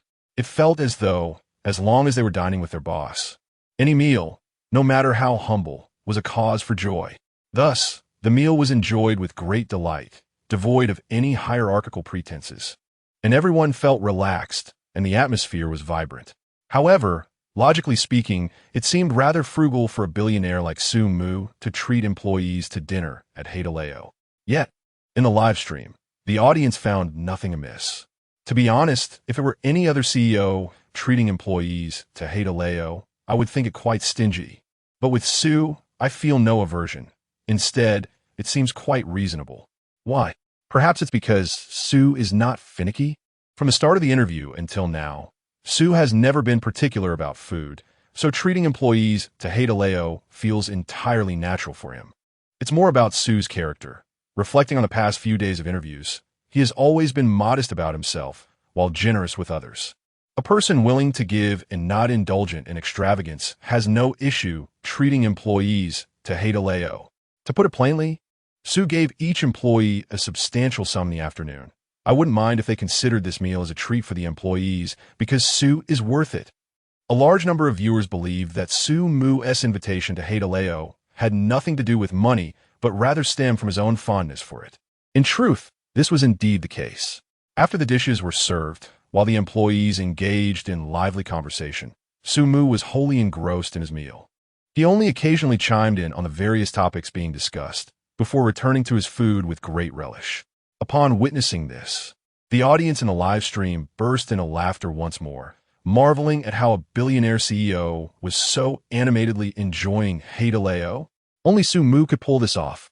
This meal continued until nearly midnight, with employees reluctantly bidding farewell to one another. Noticing the late hour and considering the employees' fatigue from the day, Su Mu casually waved his hand and declared, "Tomorrow, you all need not come to work. I grant you a day off. Hooray! Su is amazing. I work for you in my next life." Amidst the cheers of the employees, today's interview program came to a satisfying conclusion. However, although the interview had ended, the camaraderie fostered by Su Mu's team-building event lingered on in the minds of netizens. Frankly speaking, if team-building events had ranks, viewers would undoubtedly crown Su Mu's recent gathering as the strongest. In the brief span of that afternoon, there were heartwarming and humorous moments shared between employees and the CEO, along with the elder gentleman assisting in selecting fish, showcasing the earnestness and struggles of migrant workers. Ultimately, Su Mu distributed fish without any strings attached and personally handed out bonuses to the employees, magnifying his personal stature and charm. In summary, the team-building event led by Su Mu was profoundly meaningful and left a lasting impression. Dear viewers, after witnessing various team-building events led by different CEOs, I trust you all have developed unique sentiments towards each one. Following the conclusion of interviews with the three CEOs, the program's camera panned to Xiao Sa, who made the final appearance. Therefore, at the conclusion of today's interviews, our production team has prepared a voting segment. Shortly, options featuring the names of the three CEOs will pop up in the live stream, and each viewer will have the opportunity to cast a vote for the CEO they felt organized today as team-building event most favorably. Of course, Xiao Sa added with a smile, this is a no-prize voting, so there is no need for any hesitation. Simply choose the option you believe is the best. Voting will last for 10 minutes, and you may commence now. With Xiao Sa's words, the names of the three CEOs appeared in the live stream as options. Wait, is there even a need to choose? Just crown Su as the champion. Indeed, compared to the team-building events of the other two CEOs, Su's was an absolute landslide victory. Not just compared to the other two, even among all team-building events organized by companies in our nation, Su's event was a clear-cut triumph. I'm not a fan of Su, but honestly speaking, Wang's event felt utterly coercive, and Jia's was too businesslike and insincere. Only Su's event felt the most comfortable and pleasing to the eye. Su is undoubtedly the champion, but I am curious to see how much Su's votes differ from those of the other two CEOs. Chapter 68, Layered Crushing. Upon the announcement of the voting segment by Xiao Sa, a multitude of viewers realized that Su Mu was undoubtedly destined for victory. After all, the outcome of a vote primarily hinges on the fan base, followed closely by the quality of team-building efforts. In both aspects, Su Mu significantly outshone the other two contenders. Though many of Su Mu's fans had dispersed following the conclusion of his exclusive interview, leaving approximately 50,000 viewers in the live stream, the majority of these were still devoted fans of Su Mu. Moreover, as the voting commenced, it was anticipated that even more supporters would flock in to cast their votes for him. As for the quality of team building, there was no need for elaboration. Su Mu's organized activities were unparalleled in both entertainment value and depth, rendering the efforts of the other two contenders utterly inferior. Thus, Su Mu's victory was beyond doubt. The only lingering question was, to what extent would Su Mu and Oppo's vote margin overshadow that of the other presidents? This curiosity was indeed palpable. For the ardent fans in the live stream, they were eager to witness just how decisively their idol could outperform the other two presidents. Enough talk, my friends. Let us cast our votes for President Su. What is there to hesitate about? Everyone, vote for President Su. Charge ahead. I want to see President Su's total votes achieve complete dominance. 10 minutes swiftly passed. The voting segment came to an end. Xiao Sa promptly announced, now, we shall reveal the vote counts. First up, President Wang, with a total of 2,390 votes. What? This person still managed to garner over 2,000 votes. Is this for real? Someone who coerces employees under the guise of team building still has over 2,000 votes? To be frank, those voting for President Wang must be quite misguided. I wish the voters for President Wang the best of luck in encountering a president like him. As the vote count for President Wang was disclosed, the audience erupted in protest. How could anyone still vote for this individual? However, with the total number of viewers in a live stream exceeding 100,000, Wang's 2,000 votes only represented a meager 2% support rate, a result that was somewhat acceptable. It could only be inferred that the reason for President Wang's 2,000 votes was either due to ballot stuffing or simply the result of random votes amidst a large audience. Judging by the proportions, it was clear that President Wang rightly deserved his meager 2% of support. Next came the vote count for President Jia. Xiaosha declared 5,800 votes. That's reasonable. At least President Jia is engaging his employees in a normal manner, so this vote count is justifiable. Fine. As long as that President Wang remains at the bottom, I can accept this. The issue is, with over 100,000 viewers in the live stream, the combined votes of these two presidents haven't even reached 10,000. Why is that? I don't know. Perhaps some people chose not to vote since participation in this voting segment is voluntary and not everyone would engage. There is also the possibility that everyone else voted for President Su. It was perplexing. Despite the live stream boasting a viewership of several 100,000, the total votes for the first two presidents barely amounted to a fraction.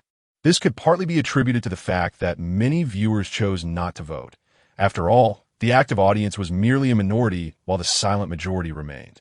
Although the viewer count appeared to be over 100,000, the actual number of participants in the voting likely didn't exceed 50,000. Naturally, there was another possibility, that everyone else had indeed voted for Su Mu.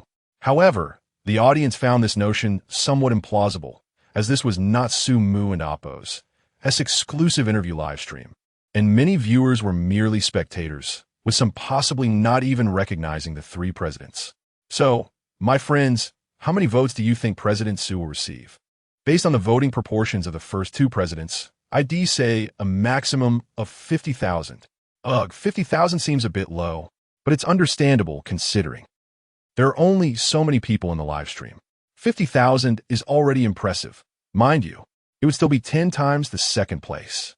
Before Xiaosha could announce the results, the legion of Su Mu and Oppo's fans had already begun to speculate. Under their collective assumptions, they believed that Su Mu and Oppo's votes would cap at 50,000. Finally, the moment arrived to reveal the vote count for the last contender, President Su. At last, under the eager anticipation of the viewers, Xiaosha opened the statistical report regarding Su Mu's votes. The final vote count for President Su is, However, just as he began to announce, Xiaosha hesitated, seemingly taken aback by something extraordinary. He then refrained from directly revealing the count and glanced sideways, silently inquiring with his eyes. After receiving a confirming nod, Xiaosha paused once more before proclaiming, the final vote count for President Su is 130,000. As this news broke, the live stream erupted into chaos. What? 130,000? This can't be real. Is there a mistake? There are only about 100,000 viewers in the live stream, and President Su alone amassed 130,000 votes. Oh my, this is not merely surpassing. It's an overwhelming dominance. 130,000 votes? That's nearly 20 times the second place. If this isn't a mistake, that's truly astonishing. The audience was collectively stunned. It was important to note that the total number of viewers in a live stream was only around 140,000. Yet, Su Mu single-handedly secured 130,000 votes. This was outrageous, although I too am astonished by President Su's vote count. The camera panned to Xiaosha as he explained. This vote count is accurate, as confirmed by the technical department. During the voting period, aside from the current viewers in the live stream, several thousand spectators cast their votes for President Su and then chose to leave the stream. Therefore, President Su attained such an extraordinary voting rate. Upon hearing Xiaosha and Oppo's explanation, the audience quickly grasped the situation. In simpler terms, the number of viewers in the live stream fluctuated, and during the voting, some spectators voted for Su Mu and then exited the stream. Thus, the actual number of votes for Su Mu far exceeds the current viewer count. But this is still incredible. Even disregarding 30,000 votes, President Su still possesses 100,000 votes, which is still an overwhelming dominance. Alas, I've lost count of how many times I've used the word incredible in reference to President Su. Do you think, given our support for President Su today, he might reward us with some benefits tomorrow? Don't say that. Based on President Su's character, it's indeed a possibility. Chapter 69. 100% success rate in investment? That's because I never spoke of my failures. In the midst of fervent discussions among netizens, the night swiftly passed. After a busy afternoon the day before and a late night, Su Mu decided to take a leave of absence from work that morning, resting until the afternoon before venturing out. To everyone's surprise, he opted for a driver today. "Where are we headed, Mr. Su?" Chun, the reporter, inquired, already well aware of Su Mu and Appo's tendencies. If it were a trip to the office, he certainly would not be taking a car. Thus, it was clear that there was an arrangement for the afternoon. "There have been entrepreneurs seeking my investment," Su Mu replied. "Since I'm on leave today, I decided to meet with a few promising startup founders to evaluate whether their ventures are worthy of investment." "Oh my goodness. Mr. Su, you're finally going live. Do you have any idea how dull this morning was without you? Investing? Wow. After so many episodes, we are finally going to witness Mr. Su engage in serious business? Indeed, if Mr. Su is interested in these startups, they must be quite remarkable. Obviously, if they were ordinary ventures, Mr. Su wouldn't personally get involved." Upon hearing that Su Mu was going to invest, the audience expressed their anticipation of finally seeing him in action. Although Su Mu often appeared casual and lacked the typical president demeanor, one could never question his capabilities. Thus, the viewers eagerly awaited the entrepreneurial projects that had captured the attention of this billionaire president. "Mr. Su, our program held a voting segment yesterday during their brief conversation." Shin took the opportunity to inform Su Mu that he had secured first place in the voting. "Wow, am I really that impressive?" Su Mu exclaimed, momentarily taken aback. He then addressed the camera. "I sincerely thank all my supporters. It's an honor to be favored by you all. I shall strive to do even better in the future and not disappoint your expectations." Beside him, Chun was left puzzled, watching Su Mu express his gratitude so openly. Earlier that morning, the other two reporters had informed the other two presidents, but their reactions had been nonchalant, showing no further interest. After all, for busy presidents, such program segments that bore no relation to their interests hardly warranted attention. The program team had merely shared the information to avoid misunderstandings, as the voting involved using the names of the presidents. Yet, who would have thought that what was of little concern to the other two would elicit such a heartfelt response from Su Mu, who even began to give a speech on camera? Mr. Su's reaction is too amusing. However, to be fair, Mr. Su's demeanor is quite refreshing. It's no wonder so many people voted for him. Indeed, the other two presidents showed no reaction when they learned thousands supported them, yet Mr. Su not only acknowledged our support, but also expressed gratitude. "It truly moves me. Mr. Su is genuinely considerate. A president who responds to every word is remarkably personable. He dismisses votes for billionaires, yet thanks those who vote for him as a trillionaire. Is this the distinction between a billionaire and a trillionaire?" Seeing Su Mu's reaction, a wave of emotion washed over the audience in the live stream. Truthfully, they voted for Su Mu simply because they believed he deserved it. Voting required no cost, and after casting their votes, they may not have thought much of it. However, unlike the other presidents who remained expressionless and indifferent, Su Mu openly thanked the viewers, making them feel their votes were truly worthwhile. No wonder Su Mu became a trillionaire president. No wonder he garnered such affection from netizens. He truly deserved every penny he earned. "Mr. Su, didn't you mention wanting to check on investment projects?" Shin asked. "May I inquire what these investment projects pertain to?"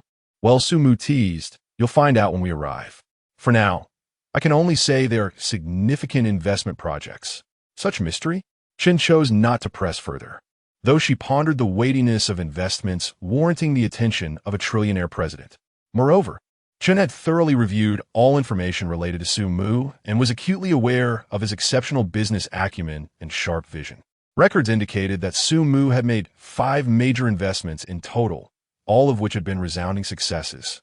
The 5 companies he invested in had now become industry leaders. This remarkable ability to discern promising ventures, coupled with a track record of success, was truly extraordinary. Therefore, considering Su Mu's past investment experiences, Chun surmised that today's investment projects would at least be on par with future industry benchmarks.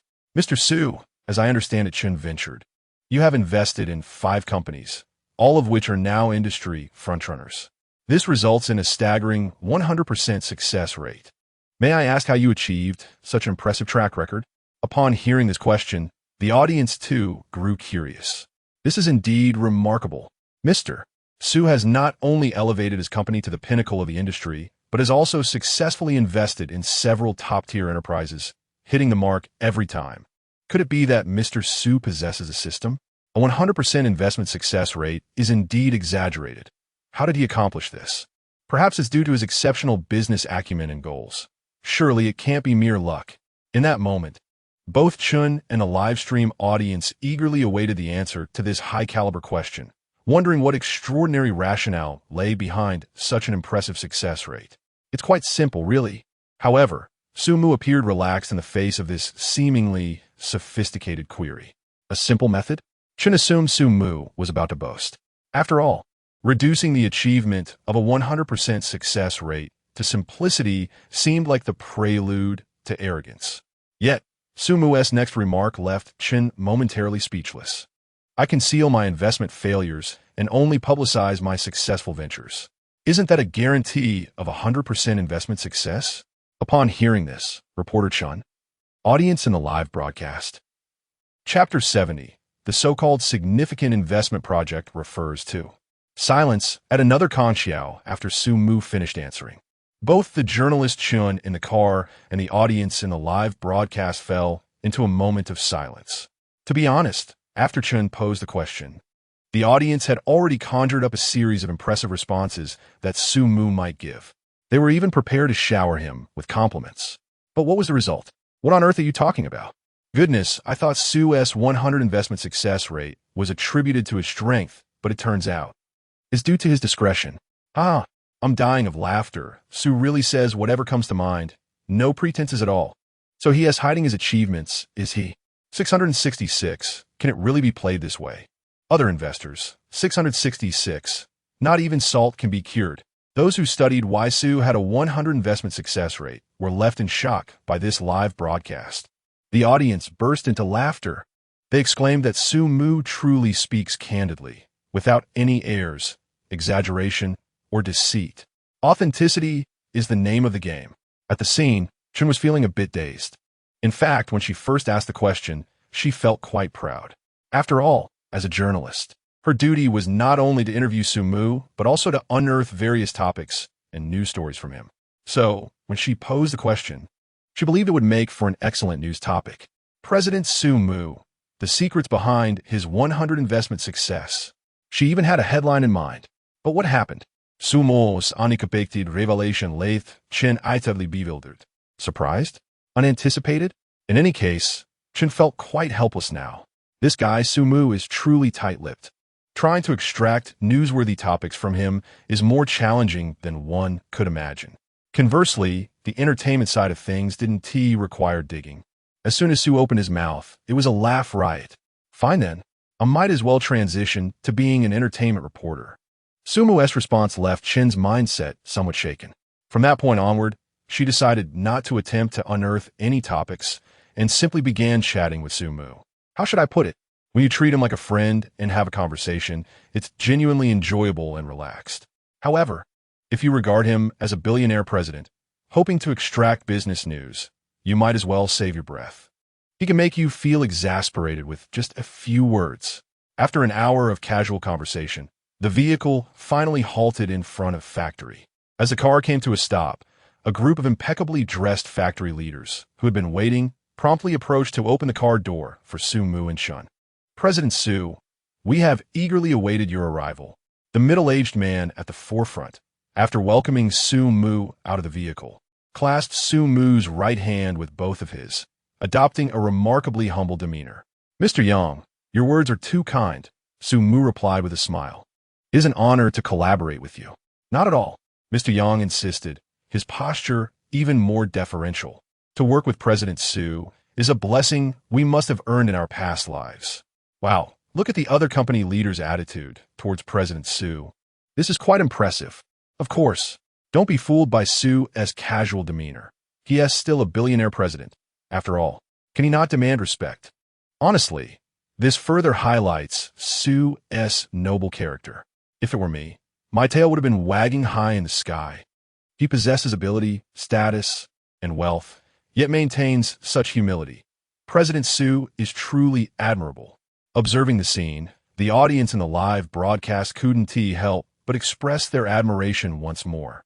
Following their brief reflections, curiosity resumed regarding the investment project that Su Mu was currently engaged in.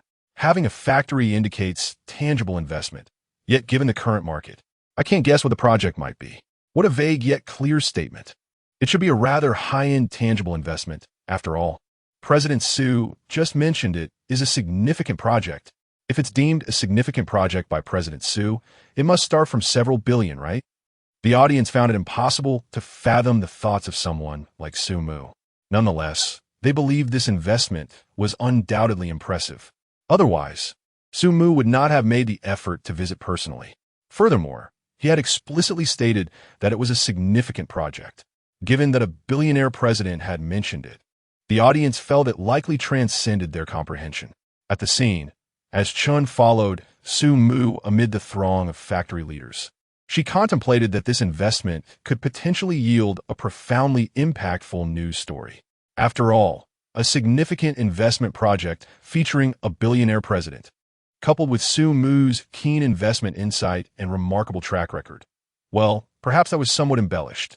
Nevertheless, in Chen's eyes, the details of this investment project promised to be substantial. President Su, I understand your time is precious, so I will be brief. Just as Chen was pondering, Mr. Yang suddenly spoke up. Our factory consists entirely of dust-free workshops, and the materials produced are independently developed high-tech materials, with safety levels that can even reach medical grade. The factory workers are all professionally trained to ensure the production process is free from contamination. Once we enter the workshop, I can provide you with a detailed introduction. As Mr. Yang spoke, the audience in the live broadcast quickly picked up on several key phrases. Independently developed high-tech materials, medical-grade safety, professionally trained employees, ensuring no contamination. Wow, that sounds impressive. Medical-grade, high-tech materials? Could they be developing some kind of special medication? I don't know, but it certainly feels like something highly advanced. The audience, already filled with suspicion, elevated their perceptions of the project several notches upon hearing these keywords. In summary, at this moment, both the viewers in the live broadcast and Chun felt that this investment project was undoubtedly extraordinary. However, Su Mu's subsequent remark left the audience once again collectively bewildered. This sanitary napkin seems quite advanced. Chapter 71. Su Mu. I occasionally indulge in little lies upon uttering these words. Su Mu left reporter Chun and the audience in the live broadcast momentarily bewildered. What on earth? Sanitary napkins? Wasn't this supposed to be a significant project? Wasn't it meant to be a grand undertaking? What on earth is this about sanitary napkins? Both reporter Chun and the audience struggled to grasp the situation. Not particularly sophisticated, the atmosphere was palpable. Yang, the general manager, responded to Su Mu, stating, "We merely wish to provide consumers with the most trustworthy products." Yang's assertion was indeed spot on. Su Mu immediately concurred, emphasizing that the foremost principle in producing goods is to guarantee their quality, especially in the case of sanitary napkins, which directly affect consumer health. Safety and quality must be strictly monitored, leaving no room for carelessness. Rest assured on this matter, Mr. Su, Yang promptly affirmed. Safety and quality are the primary tenets of our production. We will not compromise on this front. This was not mere rhetoric. The production environment, materials, and hygiene standards of our factory are all open for your inspection, Mr. Su. Upon hearing this, Su Mu smiled.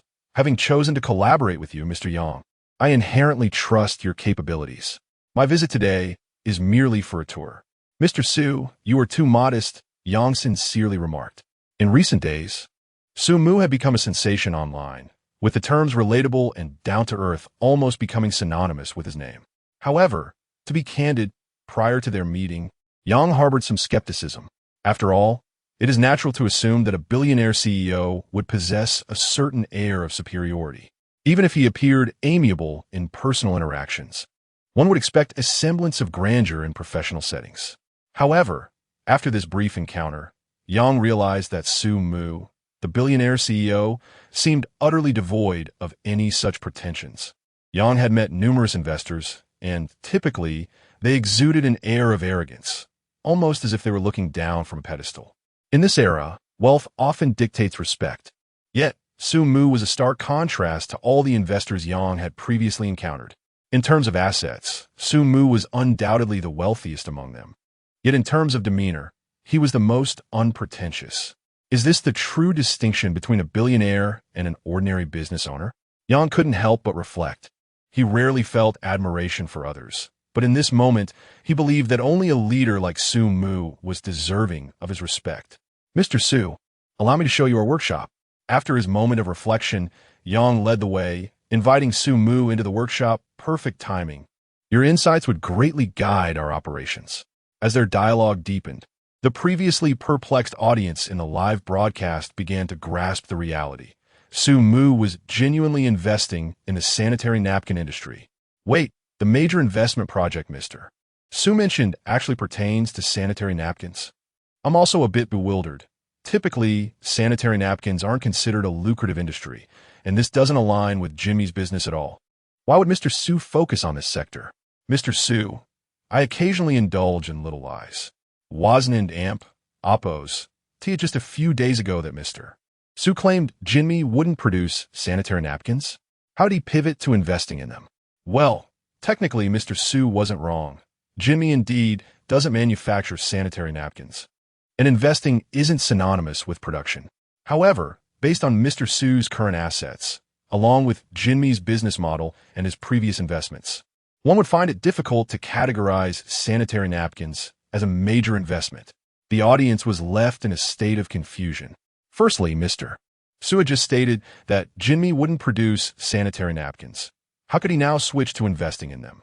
Secondly, the sanitary napkin industry seemed entirely disconnected from Su Mu's current financial stature and Jimmy's business.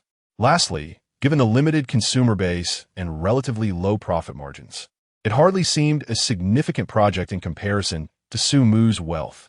The audience's minds were racing with questions. In the studio, reporter Chen shared their bewilderment. Logically, an investor of Su Mu's caliber should not be personally involved in a low-margin industry like sanitary napkins. Simultaneously, she felt disheartened. Just moments ago, she had anticipated that Su Mu's entrance signaled a substantial investment, and she thought her news article was in the bag. Yet, it turned out to be merely an investment in everyday consumer goods. What kind of business news was this? It barely qualified as entertainment news.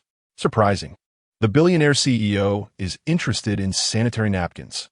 However, as Su Mu was preoccupied with his affairs, reporter Chun held her questions, waiting for the right moment to inquire once he was finished.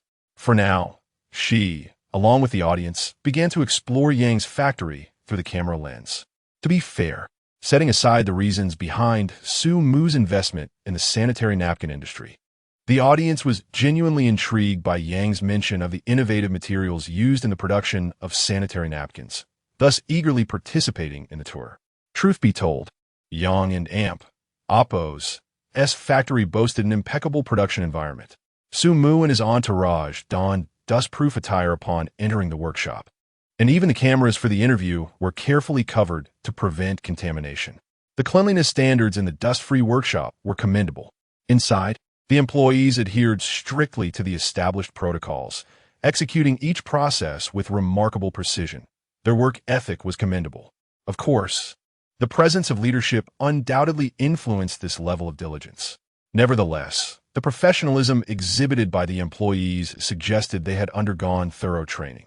In summary, Yang's factory excelled in its production environment, with both the overall conditions and employee standards being quite impressive. After observing the operations, Su Mu expressed his approval.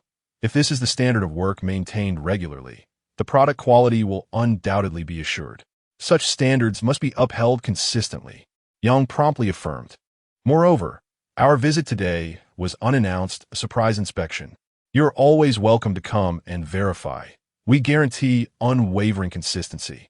Having toured the production environment, the male audience members recognized the factory's exceptional conditions. Meanwhile, the female viewers were deeply moved. This is impressive. Ladies, I believe we can trust this brand of sanitary napkin. Honestly, my greatest concern has always been the production environment for sanitary napkins. I am truly grateful to Mr. Su for allowing us to witness the production line.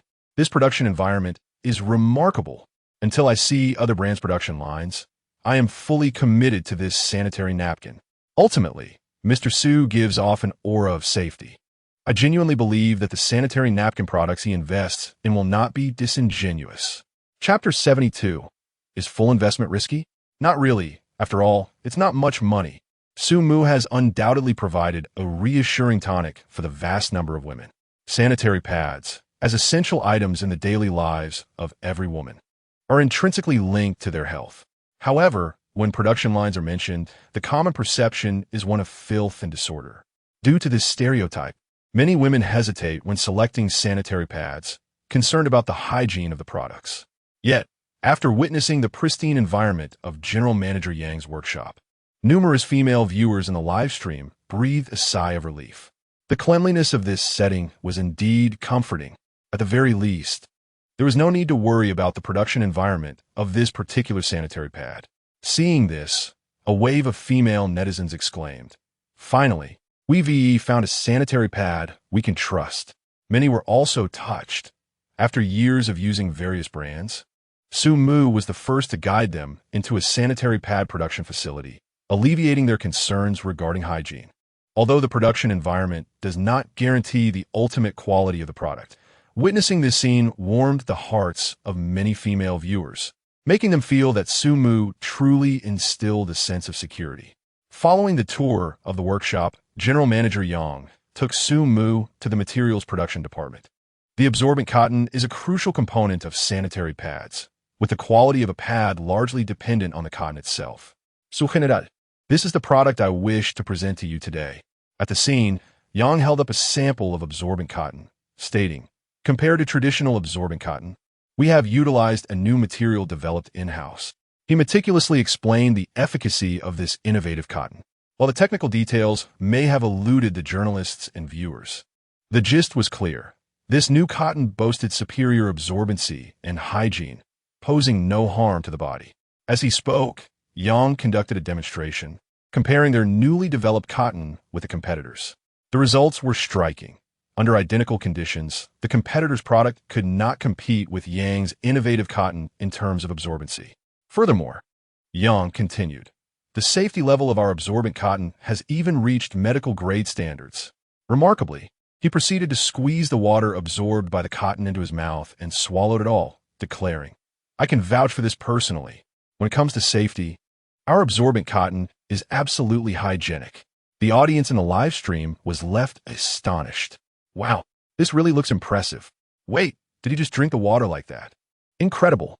Yang is really going all out to secure Su's investment. But this also proves Yang's confidence in his own product. Indeed, if the CEO is willing to put it in his mouth, it indicates that the product quality is undoubtedly reliable. Yang was indeed impressive. In the crowd, Su Mu couldn't help but give Yang a thumbs up. This demonstration was a clear testament to Yang's confidence and sense of responsibility regarding the product. Su General, we are ready to commence mass production of this new product. With this, Yang finally got to the crux of the matter. However, regarding the investment, I will cover all costs. Su Mu waved his hand grandly, declaring, "Yang, rest assured, I will handle the financial aspects." Really? Yang was taken aback. "Su General, are you going to invest fully?"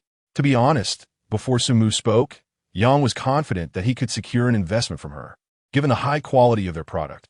However, he never anticipated that Su Mu would commit to a full investment. With a smile, Su Mu replied, "Since you're fully committed, I naturally cannot lag behind. Am I not?" Yang felt somewhat bashful, realizing that Su Mu was referring to his earlier demonstration of drinking the water. Mainly, it's because your product, production line, and character are all quite reassuring. Su Mu added jokingly. He certainly wasn't choosing to invest fully just because of Yang's demonstration. Rather, it was the overall quality of the sanitary pad, from the production environment to the product itself, that exceeded Su Mu's expectations. Moreover, she recognized Yang as a straightforward and capable individual. Thus, Su Mu's full investment was not merely an endorsement of the product, but also of Yang himself. "You flatter me too much." Yang, feeling a bit embarrassed from receiving praise from a billion-dollar CEO, hesitated before saying, I'm truly grateful for your willingness to fully invest in our new product, Sue General. Your recognition means a lot to us. However, on a personal note, Yang expressed concern. I still think you should reconsider. After all, full investment means that if this sanitary pad incurs losses upon launch, you would bear the entire burden. Despite feeling that he might have overstepped, he genuinely feared that Sue Mu's choice for full investment was influenced by his earlier act of drinking the water. Do not trouble yourself with that. Sumo smiled nonchalantly. After all, it's not a significant amount of money, and I trust in your capabilities. Upon hearing this, Yang felt a rush of realization. Not a significant amount of money. Goodness. What? I can hardly believe it. Yang was taken aback. It turned out he had been worrying for nothing. While Sumu didn't even regard this investment as a serious risk. What can I say? Sumu's words left Yang utterly speechless. Did you hear that? It's not a significant amount of money. Yang's expression shifted from conflicted to utterly flabbergasted. Sue General, I'm using my pocket change, not funds from the account. How could there be losses? Yang felt that Sue Mu's statement had rendered him momentarily speechless. As the audience in the live stream erupted in laughter, curiosity soon followed. So, does Sue General really have such faith in this product to invest fully? Didn't Sue General just say, this little money isn't a concern? While that may be the case, Sue General must have contemplated this decision carefully. After all, she isn't foolish. And having money doesn't mean one ought to throw it away. That is true. If she is choosing full investment, it must be a well-considered decision. However, I feel like Sue General's investment isn't solely based on the product's quality. What other reasons could there be? You're asking me? If I could guess Sue's thoughts, I would have become a CEO by now. The audience's curiosity deepened. Given Sue Mu's intelligence, his decision to opt for full funding must be motivated by factors beyond merely the product's quality. What other reasons could there be? I have a question. Just as the audience was engulfed in curiosity, Sue Mu unexpectedly spoke up. Mr. Sue, please, he prompted. At this moment, Mr. Yang had also regained his composure. It pertains to your new product, Sue Mu remarked, gazing intently at Mr. Yang. May I inquire about the anticipated pricing at launch? Chapter 73. While other CEOs tend to elevate prices, why is President Sue choosing to negotiate down? This question sparked curiosity among the viewers in the live stream. Logically speaking, new products are usually expensive. Indeed, any product labeled as innovative typically commands a higher price. I hope it won't be too costly. After all, this sanitary pad seems to be one of the few I can trust. If it's too expensive, I simply can't afford it. Hard to say. With newly developed products, manufacturers usually capitalize on innovation to yield profits. Even if it's not exorbitantly priced, it certainly won't be a bargain. For any commodity, price undeniably captures consumers and oppos' attention. Regarding the product from President Yang, the audience of women in the live stream displayed a strong affinity towards it. Driven by the safety of the production environment, the practicality of the new material, and their trust in Sue Mu's investment. Consequently, the price became the focal point of interest among the viewers. Given the innovative material, President Yang responded, based on market packaging standards for everyday use. The price is set at 12 yuan for 6 pieces, equivalent to 2 yuan per piece. Wow, that is not expensive at all. Upon hearing Yang's quote, journalist Chun felt the price was quite reasonable. As a woman, she was well aware of the typical price range for sanitary pads. To be honest, when Yang mentioned the first half of his quote, she anticipated the price would exceed the market average. After all, it was understandable for new materials to be priced higher.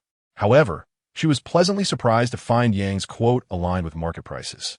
Journalist Chen knew that in the current market, the price for a standard pack of sanitary pads typically ranged from 10 to 12 yuan for 6 pieces. Thus, Yang and Oppos, as pricing was not high. In fact, for a newly developed material, it was quite affordable. 12 yuan for 6 pieces? Wow. Ladies, I feel we can purchase without a second thought. Exactly. 12 yuan for 6 pieces of everyday use. That's a great deal. Affordable and reasonable. New material, excellent production environment. So safe that the absorbed water is drinkable. And it's only 12 yuan. Enough said. Just notify me when it launches, and I will place my order. Not only journalist Chun, but also the female viewers in the live stream were thrilled by the price and felt it was an easy purchase. In summary, Yang's quoted price garnered approval from approximately 80% of the female audience, who deemed it a no-brainer buy. However, upon hearing Yang's quote, Sumu immediately rejected it without hesitation. What? The audience was taken aback. Does President Su think this quote is too low? As a male, I may not understand sanitary pads, but logically, this new material should indeed be priced higher than the market average. Indeed, if the price is the same as the market, the unique selling point becomes less apparent. One can understand. After all, President Su's investment aims for profit. This new material sanitary pad could command a higher price, so a lower price seems unreasonable. Upon hearing Sumu and Oppo's response, the audience instinctively assumed he found Yang and Oppo's quote too low. This was understandable. A new material sanitary pad could certainly command a greater profit margin, so why price it the same as others? At the core, Sumu was a capitalist, and investments are made for profit, leading the audience to perceive his concerns about the low quote as justifiable. President Su, this price is indeed a bit low, but at this moment, Yang instinctively believed that Sumu's objections stemmed from the quote being too low, prompting him to clarify. We believe that a newly introduced product should leverage a competitive pricing strategy to highlight its advantages and encourage consumer acceptance. Clearly, Yang's explanation aimed to uphold this pricing. Your reasoning is sound, he thought, but to his surprise, Sumu did not refute him. Then, President Su, do you find this price unreasonable because it amp, Oppo's, too high? Sumu replied calmly. Could we compress the price to below 10 yuan? What? The audience was collectively stunned. What is happening? President Su is not concerned about the price being too low. Rather, he thinks it's too high. No way. This pricing isn't high at all. Below 10 yuan? Goodness. Honestly, I usually disregard sanitary pads priced under 10 yuan because they seem too cheap and I fear they may not be hygienic. For a sanitary pad of this caliber to be sold for under 10 yuan, that seems exaggerated. What is President Su trying to achieve? The audience initially believed that Sumu's concerns about the price were due to it being too low. But no one could have anticipated that he was pointing out that the price was too high. In the meantime, journalist Chun was equally bewildered. She had thought Yang's quoted price of 12 yuan was already quite reasonable, but she never expected Sumu to suggest a price below 10 yuan. Whose subordinate is this? As a woman, she understood what a 10 yuan price point represented. To simplify, if sanitary pads were categorized by price, those priced between 10 to 12 yuan are considered standard, akin to a pack of cigarettes costing around 15 yuan. Pads exceeding 12 yuan belong to a higher price tier, comparable to a 30 yuan pack of cigarettes. Conversely, pads priced below 10 yuan are akin to the 2 yuan line brand, low price but questionable quality. But now, to suggest that this particular sanitary pad be priced below 10 yuan, this translates to a mere 6 dimes per piece. This is comparable to a high-end brand and the line brand. Is that correct? Nearby, President Yang felt his head spin upon hearing this price. Not just him, but the accompanying leaders who had remained silent until now were equally taken aback by this pricing. Seriously? I've worked hard to develop this new material sanitary pad. And not only do you want to sell it at a low price, but you're asking me to sell it at a bargain? President Yang felt quite embarrassed. That seems a bit too low. Regarding the pricing of this sanitary pad, Yang initially considered a strategy of thin margins and high volume. However, 12 yuan was the lowest price determined after extensive discussions among Yang and the senior executives. To put it plainly, Yang would have been amenable to increasing the price if Sumu had suggested it, but to lower it so drastically was challenging for him to accept, especially in an industry with already thin profit margins. President Yang, a 1T beat around the bush, Sumu stated directly in response to Yang and Oppo's objections. First, only by setting the price within this range can you ensure profitability. Secondly, Sumu gazed earnestly at General Yang and declared, "We are currently deliberating on the investment. I shall not entertain any proposals below this price." Chapter 74. Are we signing a contract or a death warrant? Upon hearing these words, General Manager Yang found himself in a state of considerable conflict. Sumu and Oppo's statements that conveyed their meaning with remarkable clarity. Firstly, he indicated that a price below 10 yuan would guarantee no losses on this product. Secondly, he explicitly stated that he would not invest if the price fell below this threshold. General Manager Su, regarding this price, Yang was caught in a dilemma. On one hand, he was eager to retain Su Mu, the affluent investor. After all, opportunities to engage with a billionaire are rare for a small business owner like him. Such encounters may only come a few times in a lifetime, and he wished to seize this chance. On the other hand, he found it difficult to accept a price below 10 yuan. Hence, his expression was one of distress as he asked, "Is it possible to negotiate further?" "Absolutely," Su Mu replied readily. Yang felt a glimmer of hope. Then, however, before he could articulate his thoughts, Su Mu interrupted. "There is still considerable room for negotiation regarding a price below 10 yuan. Yang, the other executives present. Goodness, General Manager Su is quite resolute, though I am unsure why Su Mu insists on such a low price. To be frank, if this sanitary napkin were to be sold for under 10 yuan, I would attribute any leakage to my own excessive flow." Haha. It's evident that G May genuinely appreciates this sanitary napkin. I even suspect that Su Mu opted for full funding just to drive the price down. Oh, you know what? You might be onto something.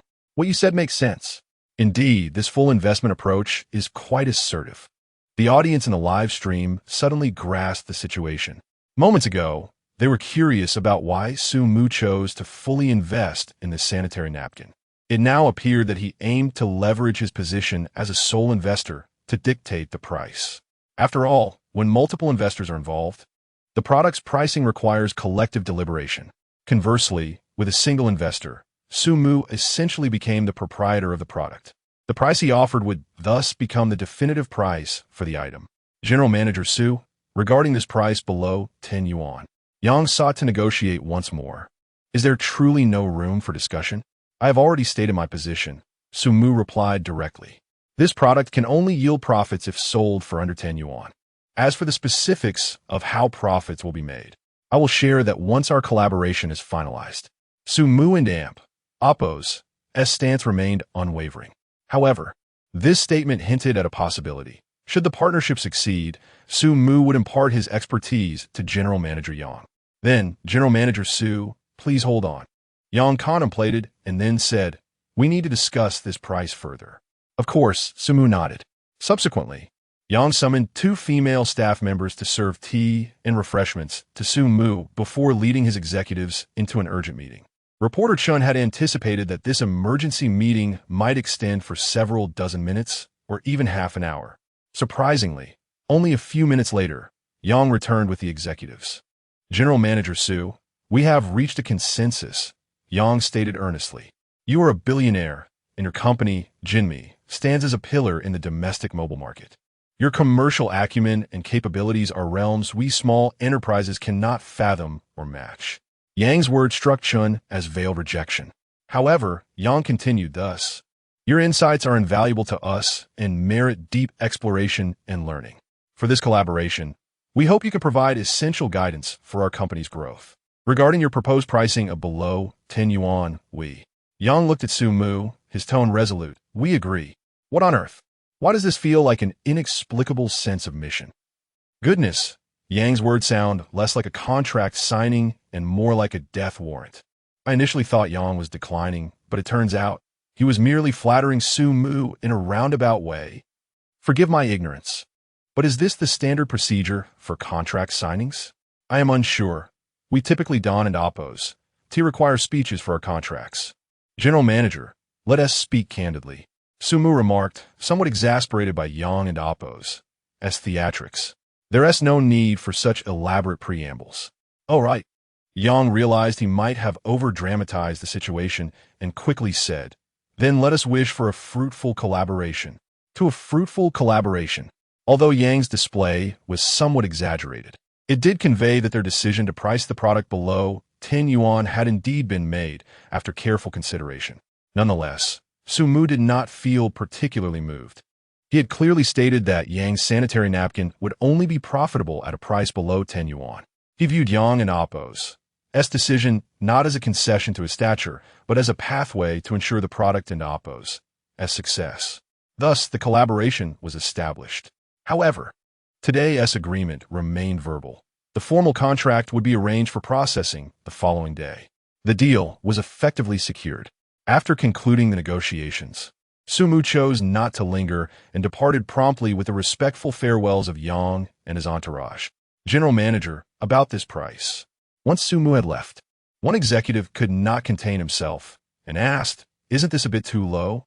The rest of the executives, though silent, shared expressions that indicated their consensus. They believed that selling this new material sanitary napkin for below 10 yuan was indeed too low. To be candid, the earlier urgent meeting had felt more like a notification. Yang had gathered them outside and, in a commanding tone, instructed them to adhere strictly to Mu's pricing before ushering them back inside. This was the reason behind the meeting's brevity.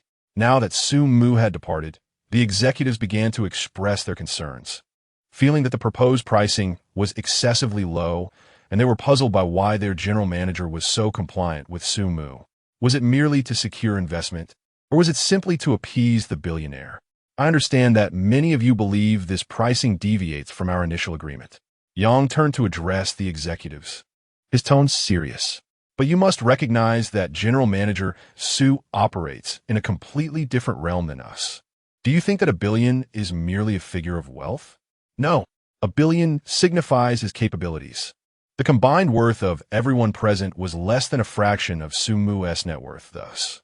We must comprehend one critical point. Yang's tone grew grave.